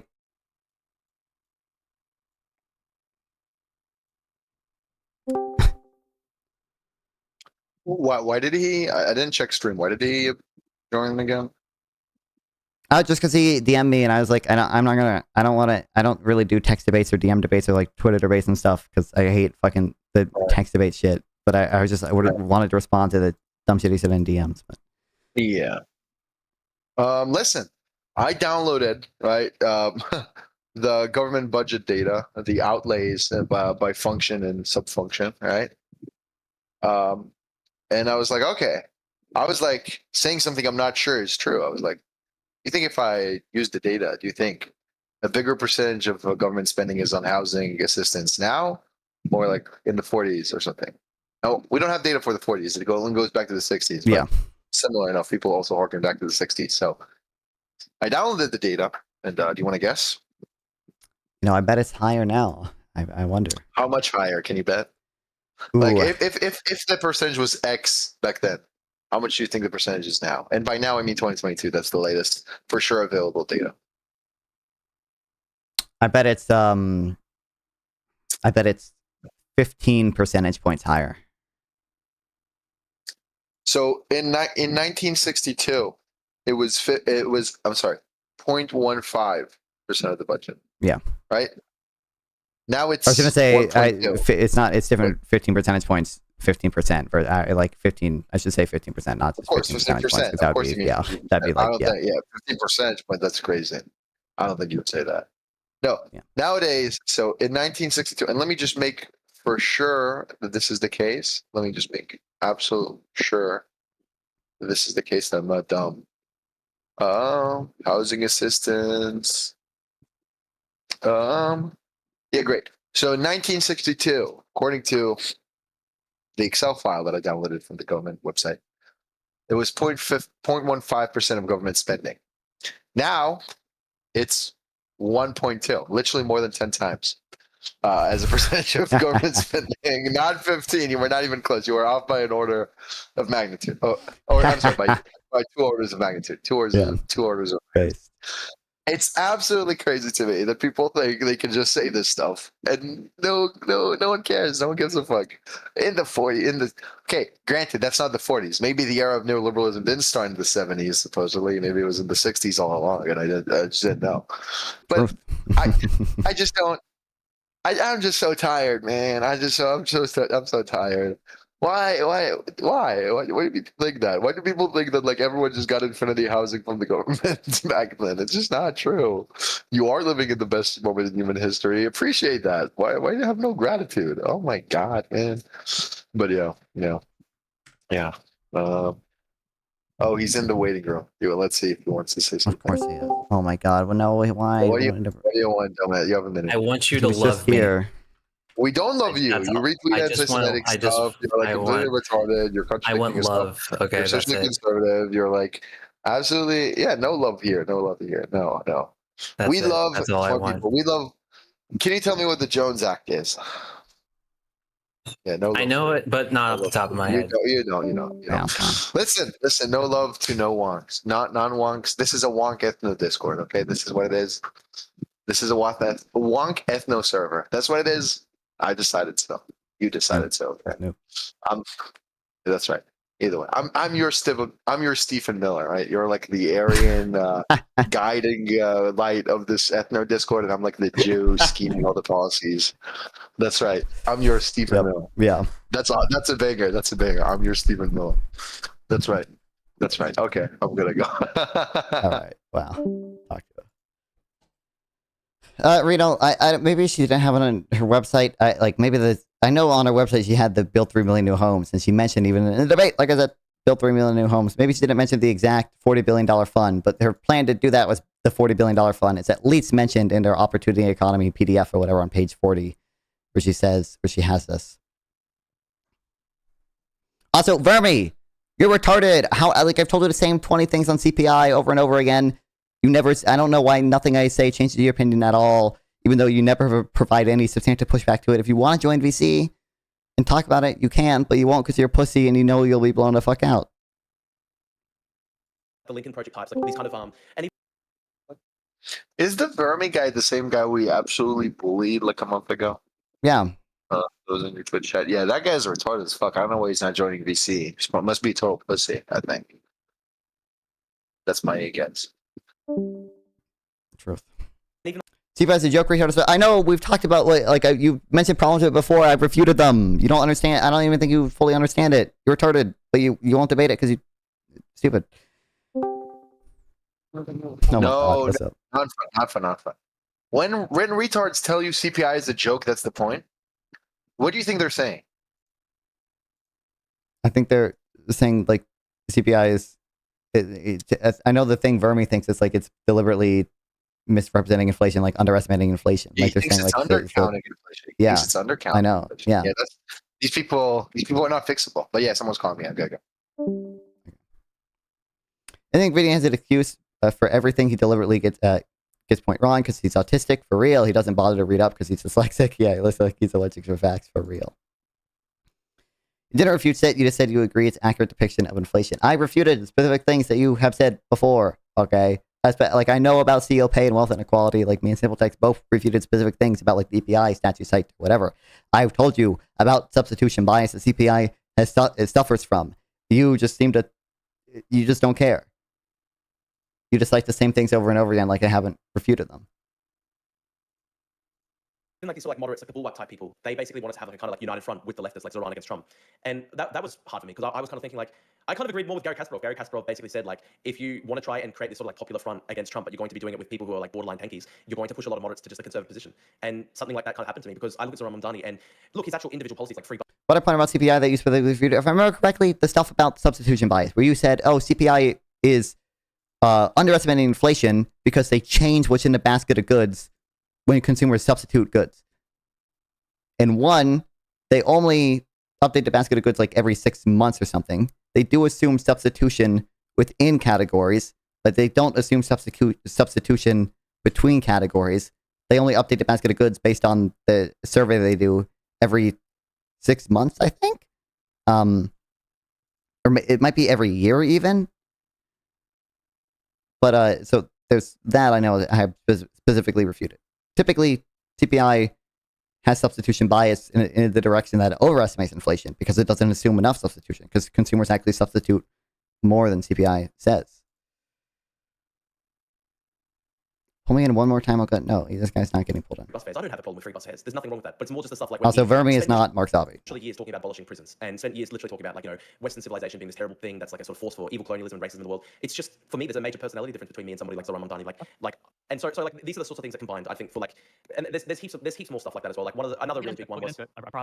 Yeah. So that's like a kind of like brief overview. And I would very much sort of like defend myself from the claim that I'm a grifter because I could have made way more money as a sort of like Lincoln Project type conservative critic of Trump, but like, I just... So I guess to push on that, I just sort of follow my... I'm pretty familiar with the Bulwark. I work with a lot of the like kind of senior researchers on it. I like talked to Crystal before, so I'm definitely familiar with the Bulwark. The idea that they just have like lots of money to like throw at the content creators is just like really not necessarily the Bulwark. Not true. Not necessarily or the Lincoln Bulwark. Project. Not necessarily the Bulwark. Okay. Not necessarily that. All I'm saying is like what I'm trying to say here is like, look, I gained heaps of followers, I gained heaps of support from those types of that part of the left or that part of the sort of moderate community, and I could have kept on going down that path and positioned myself in that way and probably done quite well for it. But it's just I'd have a different philosophical change of heart. Okay. But yeah. Gotcha. Yeah. So yeah, I understand that you. I have no clue if the money in that is any more than the money in just what he does now, streaming and shit posting on Twitter. A lot of loss. The issue is I can't imagine it would be really, but I don't know. Who knows? That like you can lose a lot of things and still grift because you value other things, right? Like if you're somebody, for example, who values money more than you maybe value principles, you might say, well, I've lost a lot of people. Me for real. I will change my opinion for $5,000. Israel hit me up. MAGA Republicans hit me up. Give me the stipend. And if this is you, I'm just saying like general, like Jackson Hinkle character, okay? Jackson Hinkle might say, well, I value my principles a lot and stuff like that, but fundamentally, he wouldn't say this out loud, but like money would matter more to him than these things. And so even though it might cost Dude, I barely make any money. I've already said, stop. Yeah, I'm not saying that you've made money. I'm saying, I'm just giving a Jackson Hinkle example, right? There are like underhanded things. So I'm not saying that you've made a bunch of money. It's possible that you've gotten like Twitter attention. I have no idea. I think the issue is that like when we think about grifting, I think we only think about grifting in like the lens of like a Tucker Carlson character who's like knowingly lying about Dominion and is talking to his friends about lying, but does it anyways for like attention, right? That's just a liar to me. That's not really like a grifter. I guess it's kind of a grifter, but a grifter to me is somebody who like shifts over time because there is like attention and appeal in like one direction. So I think like when you look at like most normal. Are you talking about Renaissance and Joy? Are you talking about Drew? I have no clue Drew's opinions on that stuff. You think substitution is biased when useful with the whole point inflation, when the whole point is to track inflation? Yes, because you should measure what consumers are actually buying. Yes. When you change constants based on goods being priced out, you are no longer accurately tracking inflation. Yes, you are. You're tracking what consumers are actually buying. Again, you've never answered this reductio. I remember giving this reductio to you before. Do you think that if the price of straws goes up 1,000,000%, that inflation should be, I don't know what the weight is for straws and CPI, but like inflation should literally be like 500,000%, even when consumers just aren't buying straws anymore? They wouldn't be 500,000% because straws are not weighted that heavily, I don't think, but. Hello, so you think my example accurately depicts inflation? Look at log. What log? I don't know what I mean. I just read your last message. Drew, yeah, I have no clue. Granted, I enjoy what he believes about the Second Amendment and stuff, but people used to buy handmade wooden chairs for $50, and now they cost $500. Well, Tumu sells plastic chairs for $51, and people buy them, so actually inflation is only 3%. Not necessarily, because again, it measures what you would survey what people actually buy, what is actually in their basket of goods. It depends whether people are buying the wooden chairs or not. And there are hedonic adjustments. If the quality of a good gets worse, they account for that in CPI. But if people are still, like, that's where we disagree. Can you answer my reductio? Do you think, in the example I gave, that inflation should be up like a bajillion percent because the price of one good that people no longer buy is up a bajillion percent?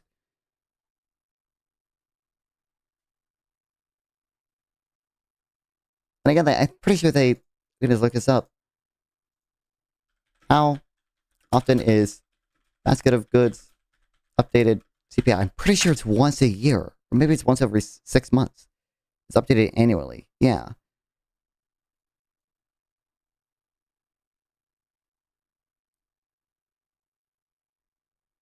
To me, that is very misleading because you are changing the. I don't know what you mean. I'm changing the constant.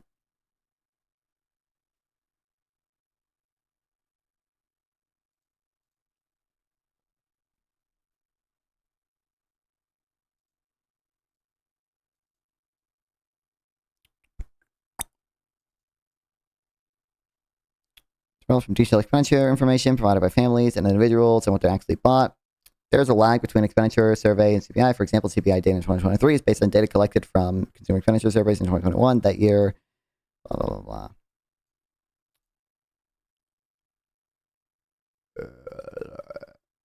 Personally, they only adjust the actual basket of goods every year. It used to be every 2 years. Now it's every year.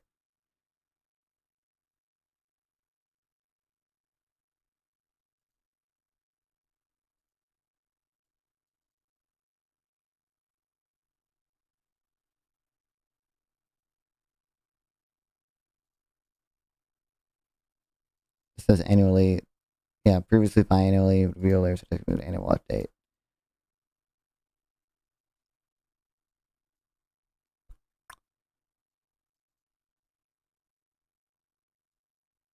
Yeah, increasing frequency of these updates to annual versus every 2 years.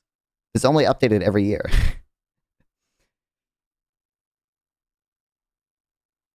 And it used to be every 2 years up until very recently.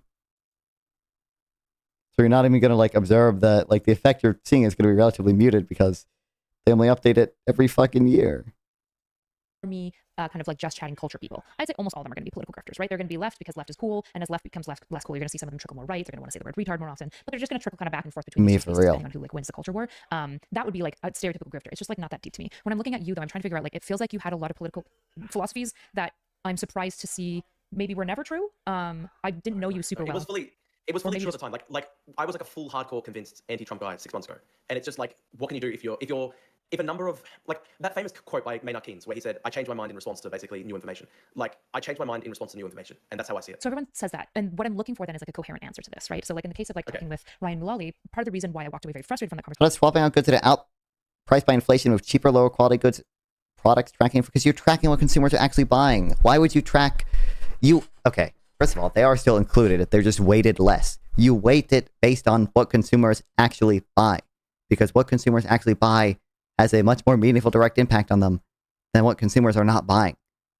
So you weight it proportionally to how much of it they buy. And again, they do hedonic adjustment. You keep saying lower quality. They adjust for quality in CPI. They do hedonic adjustments.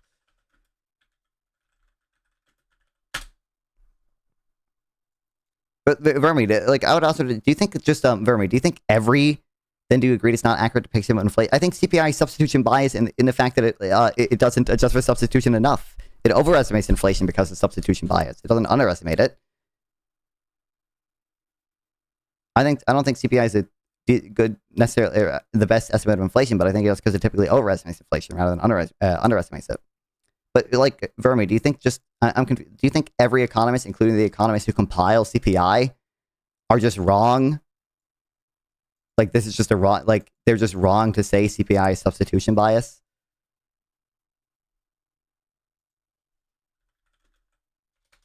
To me, quality, they do hedonic adjustments, retard.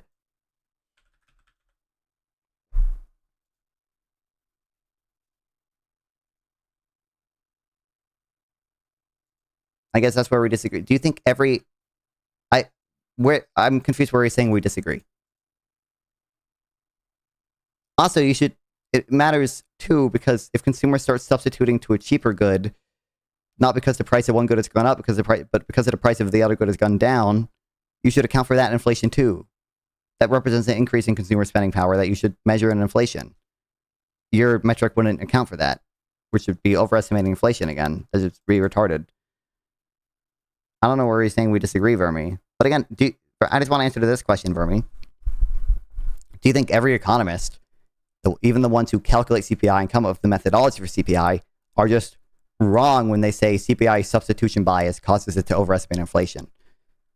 You don't see a problem with I do see a problem with substitution bias. You don't understand what substitution bias is. Substitution bias is not what you're talking about. Substitution bias is that CPI does not adjust. It doesn't assume substitution between categories. It then only updates what people actually buy every year. So it doesn't account for substitution as well as it should.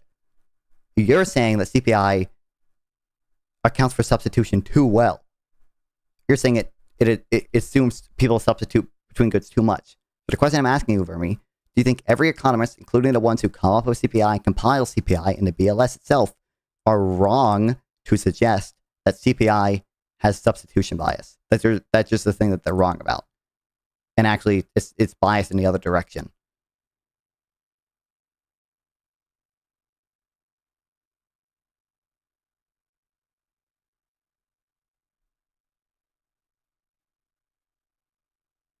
Wow.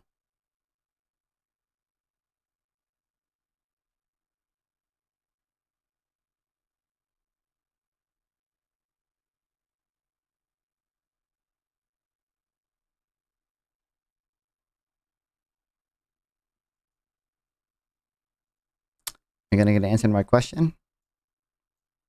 I don't agree it's an accurate depiction of inflation of how they calculate it.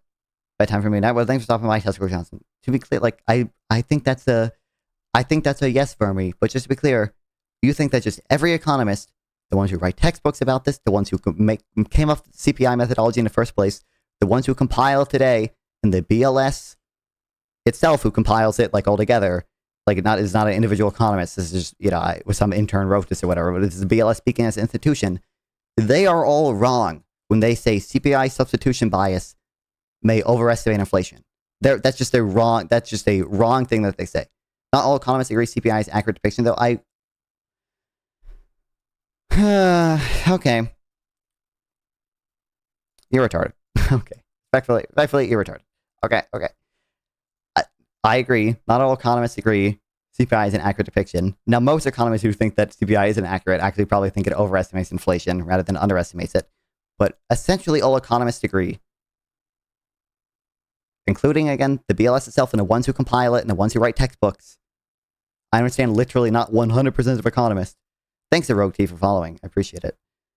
Do you think they are just wrong to suggest CPI substitution bias causes it to overestimate inflation? Like that's just the BLS is factually wrong about its own statistic.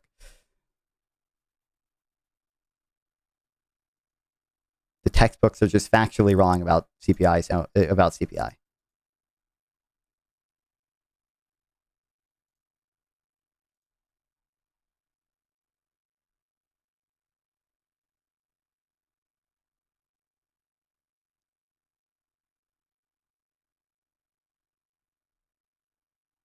I'm guessing most popular ones who could. Okay, I guess you're. Okay, fuck you. Conversation is, he was saying, I'm a moderate. I'm a staunch moderate. And I was like, okay, I have a hard time not saying it's valid, just coherent. Join stream, call chatter, regarded instant follow base, the Rogue T.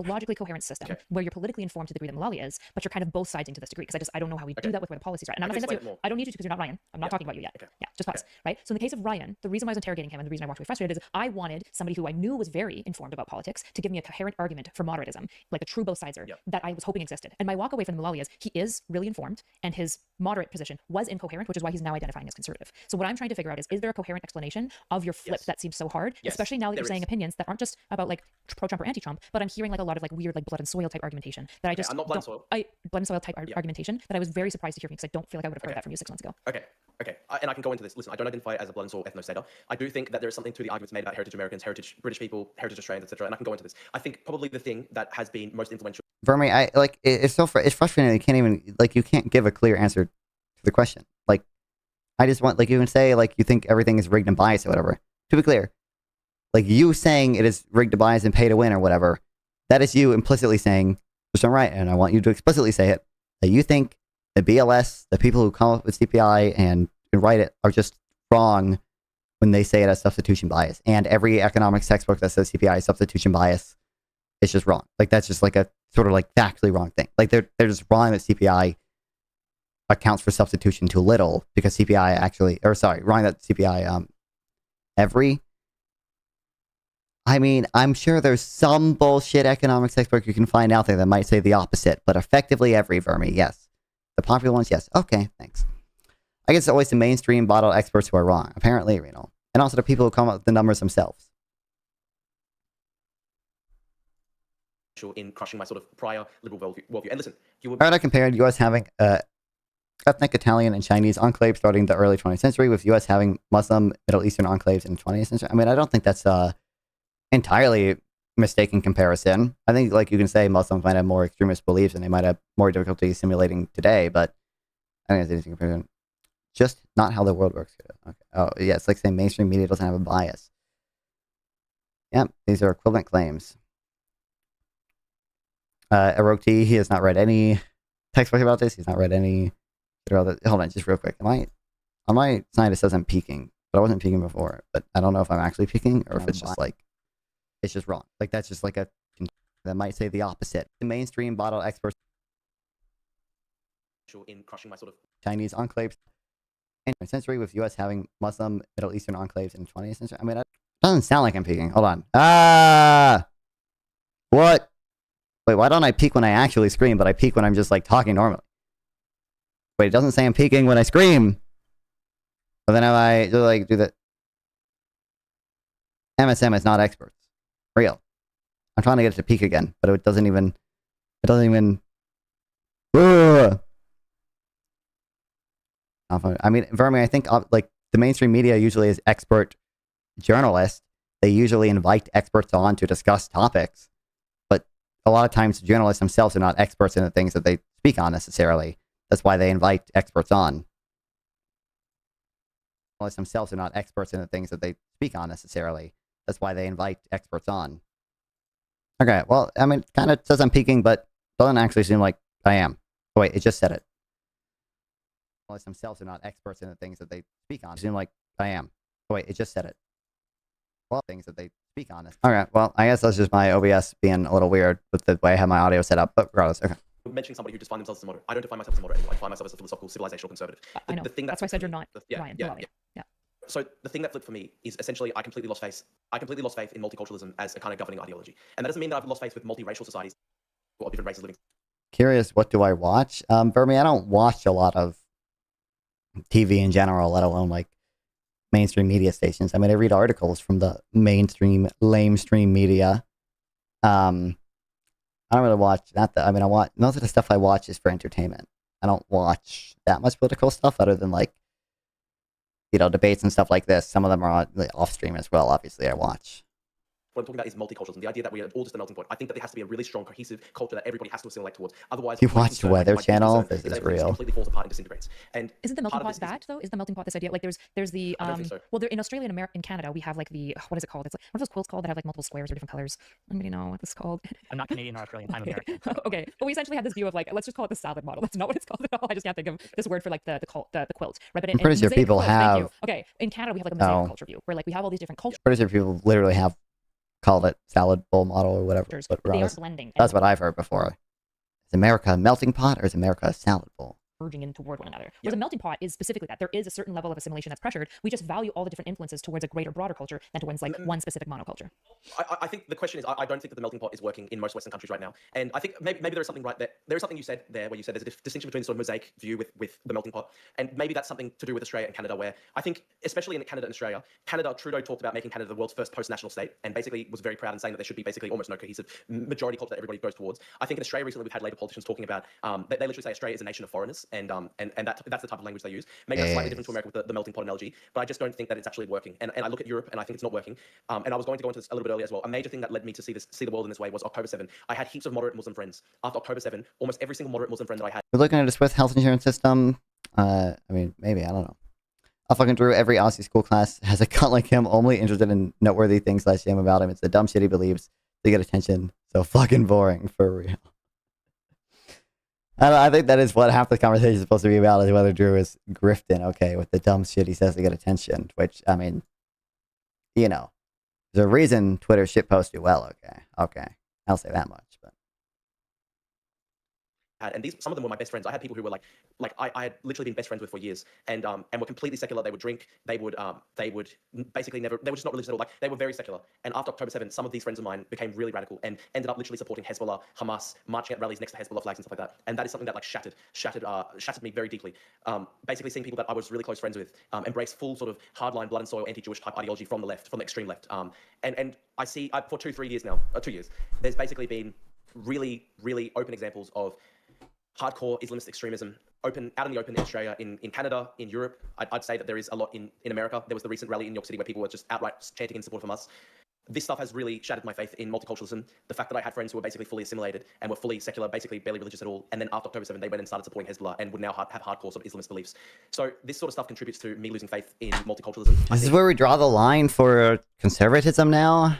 I don't know, like any liberal is going to be opposed to this shit too, or at least like marching with Hezbollah, like multiculturalism can be like a capital L liberal thing or whatever. But like no liberal, really capital L lowercase L is gonna be like marching with Hezbollah shit or whatever. I think as well, like part of this as well is I have become much more concerned about demographic issues. He failed getting Elon to finance him. Elon only retweeted him though. Unbelievable. And so here's what I would say, right? If you look at Britain, I don't know if he did Elon ironically try to get Elon to finance him. Maybe I'm not aware of that arc, but the way he's talking now, you can tell he's lying off the top of his head. It's footy players after every 3 words is dead giveaway.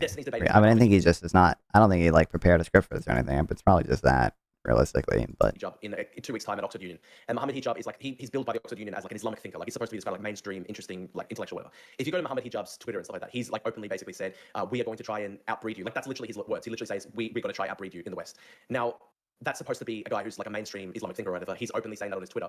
And I look at, for example, I have no clue. I have no clue who the fucking guy is. Terror stabbing in Manchester, and in the wake of that, there were very, very like prominent Islamic figures in Britain who were supposed to be moderate, who basically started saying stuff like, "Oh well, Israel brought this on themselves because they did all these atrocities, and therefore people are just going to get angry and go stab Jews." And this is not just a figment of my imagination.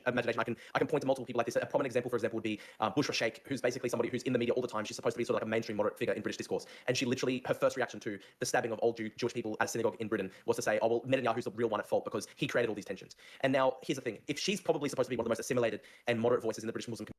I don't follow. Am I supposed to follow every fucking other country other than the U.S.? Any Muslim extremism shit that happens there? I don't follow all that shit, man.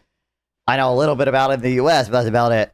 It could be the case that people say cringe shit about this in Europe or whatever, and they're supposed to be moderate liberals or whatever. I would some of these things I would kind of guess they're semi out of context, and that they probably like started with a condemnation of the attack and then pivoted to, but also Israel is bad.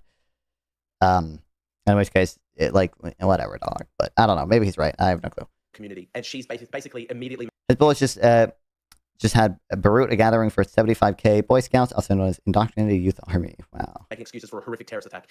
Then I'm just really concerned for the long-term trajectory of British politics. So, for example, the Muslim community in Britain is about 7% of the population. If at 7% of the population, mainstream moderate voices in that community are justifying terrorist attacks that openly, what happens if it's 30% of the population? I think that's a genuine question to ask. I think we, I don't want to interrupt you, but I do want to make a comment rather than like dueling monologues, right? Yeah, so I want to sure. make sure we facilitate like a flow there. If you got anything for this, Erudite, go for it. Otherwise, I have a couple questions. But I'm just going through your Twitter because I just want to find some examples where I feel like your tone Oh, was no. pretty much immediate. It wasn't. Oh no. Just pause. Hold on. I gotta pause you because you've been blabbing for a lot, and I want to hear you out. I just want to be able to get my full thoughts out. My experience with you has been that like you've always been kind of like a rage poster on Twitter, which is fine. Like whatever. But I can assure you the last thing I'm gonna do is judge people for their Twitter presence. However, it was a pretty consistent theme. It seemed like mostly liberal coded, kind of like anti-Hassan, but like also very anti-Trump. Kind of like consistent. And then it basically seemed like at the Kirk assassination, there's like an overnight swap. Well, I'm not. It's prior. I'm not. I can go into it a bit more. I believe you that you are saying that maybe you had this internal shift, right? The issue is that I'm just not confident that that's what I'm seeing on like your timeline. Like I'm seeing a lot of ghosting to appeal to MAGA right now that I don't see like when I search the name Trump in like August. I know you want to go into it. I just like you gotta let me finish my thoughts, okay? Like we'll let you talk through. I promise. Yeah, but also, Erudite, I do want to see if you can address his points he made about Britain. I mean, I was making actual genuine philosophical points before. Philosophical is a bit of a stretch, but Hello. Yeah, sorry. Sorry, you there? Oh, did you have anything to say about his points about Britain and ethnic diversity and monoculturalism versus multiculturalism or anything? Because I am trying to actually explain my views. I understand. Sure, yeah, I understand.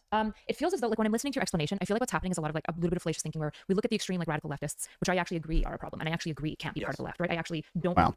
The left in Europe is a lot different than the left here. Many in Europe, including some of my friends, legit view Bernie as center right, bro. Gender agreeist, not the meme, not the meme, not the meme, bro. No. Do you check Hassan Abi posted anything on X about collar drama? Hassan doesn't address, like, the drama on Twitter. Like, Hassan will shit post about, or I don't even want to say shit post, like conspiracy posts about shit, but Hassan does not actually substantially address drama on Twitter ever. No, I've not checked that. I don't think there's nothing new. Econ Noble live reaction. Wait, is that? I know, like, it's revealed soon or whatever. Is that revealed, like, soon? But what's up, Bob Marley? Oh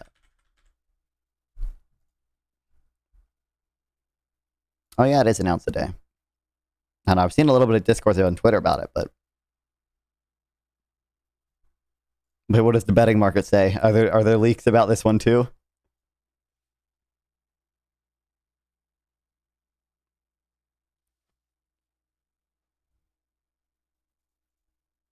Wait, what time is it announced?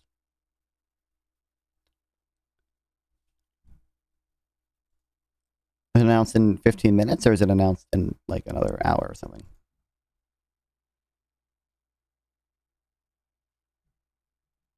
Why did none of this say the time it's going to be announced?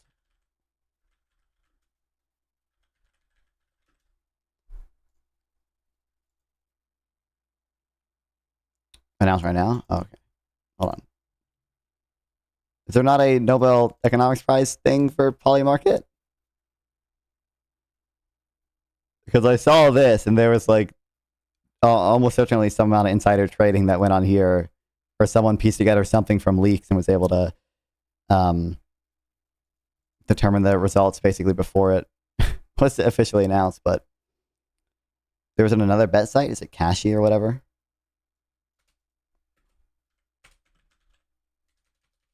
I think it's like,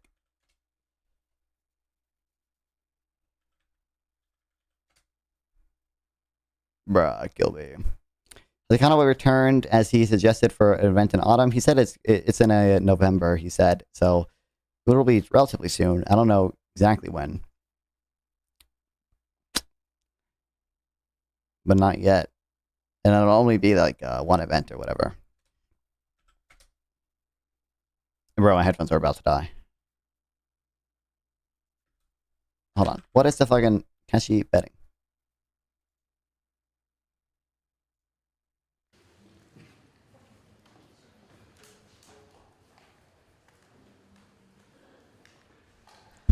Watch the stream, I will. What do they have it at? Oh, it's not even... No leaks, apparently. Who did Nicholas Decker say was going to win? Or that he wanted to win?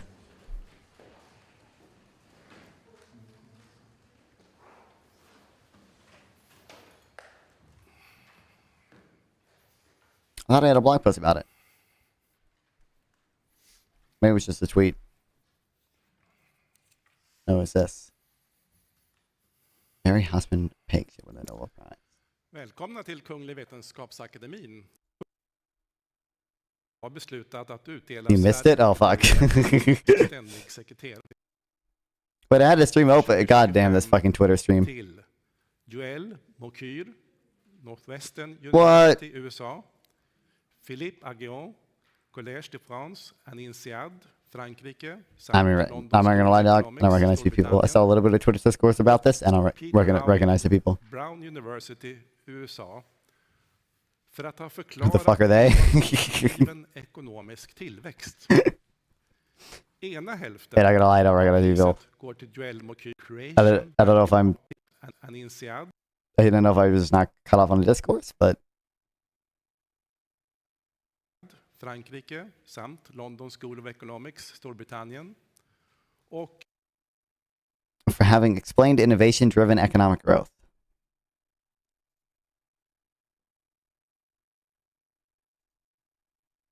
Surely someone's up tweeting about this.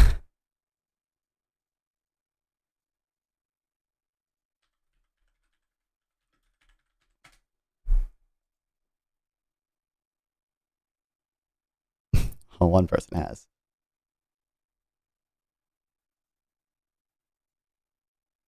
I don't recognize these people. Like I said, I was not following it that much, but I don't recognize these people from any of the Twitter discourse. I saw about who should win it.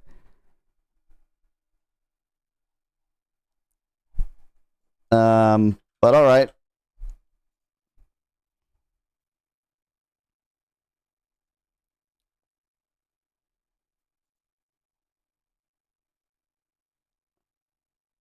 I usually recognize them.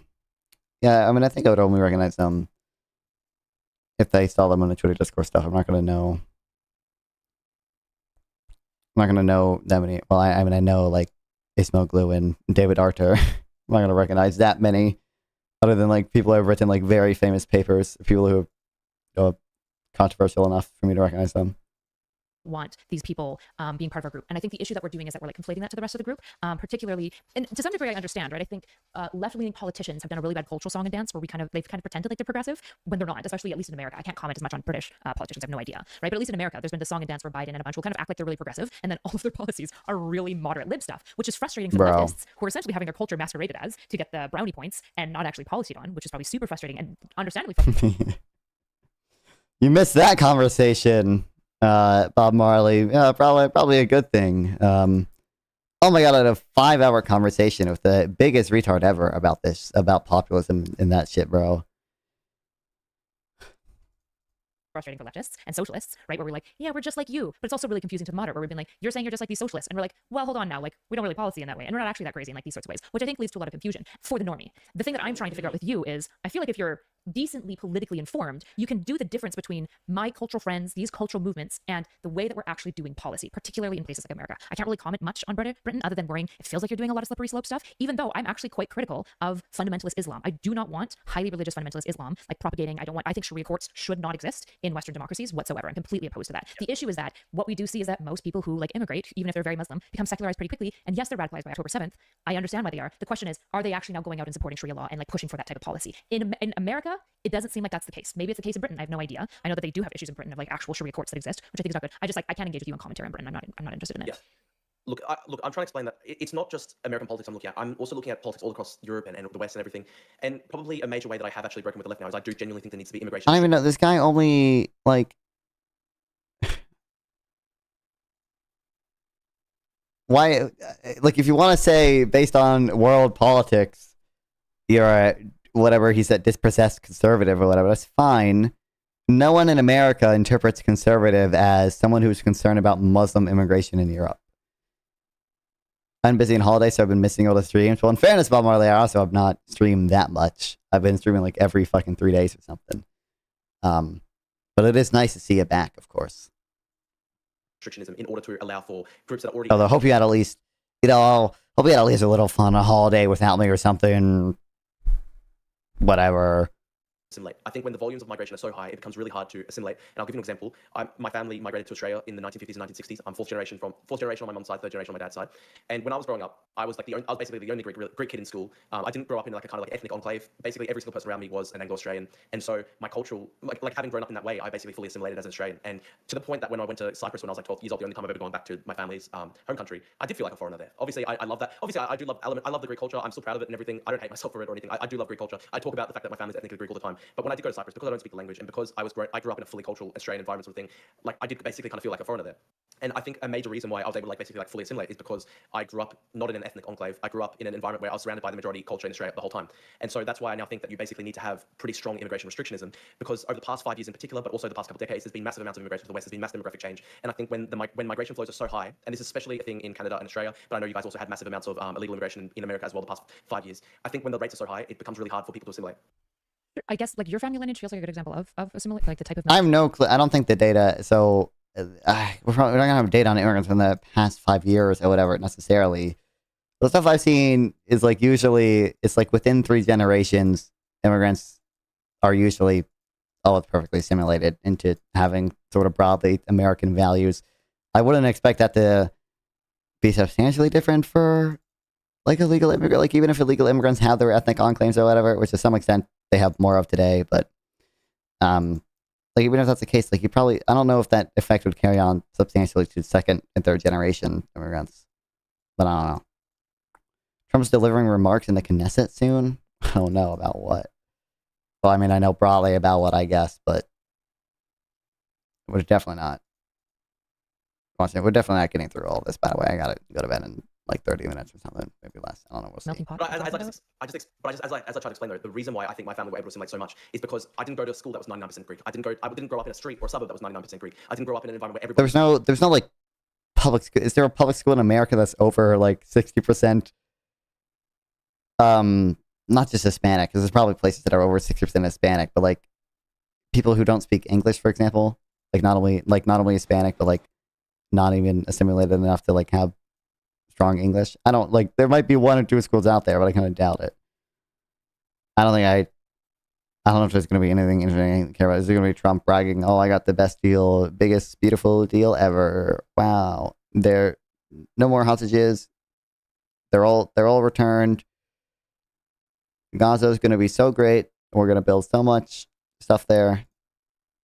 Greek around me all the time. I basically Oh, my headphones died. fully Australian, multicultural Australian.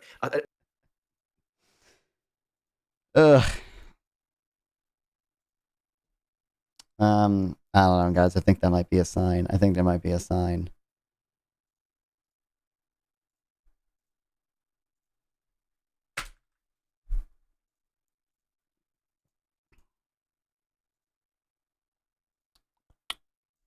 I don't know. We might get to that shit tomorrow. God damn it. I wanted to read today, and I can't believe we got distracted for 5 whole ass fucking hours with that stupidest fucking debate I ever had. No, don't. But I want it.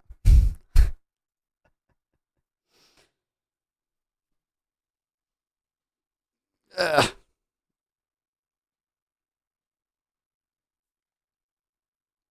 Good Lord. I mean, I've been streaming 9 hours a day already, and it is 6 a.m. where I am. Okay, so that is a... You know, when the headphones die, okay, we're already 9 hours in. Okay, I feel like that's a decent, okay, place to end it. I don't want to spend another 3 hours watching Drew Pavlou right now. No offense. Okay. I guess on Twitch, you can head over to fucking Kin Not Kin on YouTube. Most of it was a dumb debate, but even less reason to watch it then. I don't know. I might watch it off stream. I don't care. And then on YouTube, you can head over to Tomfoolery. Okay, but well, yeah, fun time as always. Love streaming. Love to guys watch the stream. Cool. I can stream and talk to people even if they're unbelievably fucking retarded. Okay, but join the Discord so you get so you talk to cool people just like I do there. Follow on Twitch, Kick, Twitter, whatever your preferred platforms are.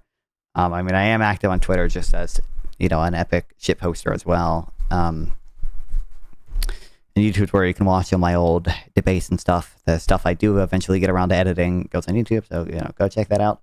But yeah, love streaming. Love to guys watch me stream. Stream again within the next 3 days. I don't know, I've been lazy when it comes to streams. But yeah, head over to Kinakin on Twitch and head over to Tomfoolery on YouTube. Subscribe, follow, all that jazz, and I'll see y'all next time I stream. Okay. Love you guys. See you guys.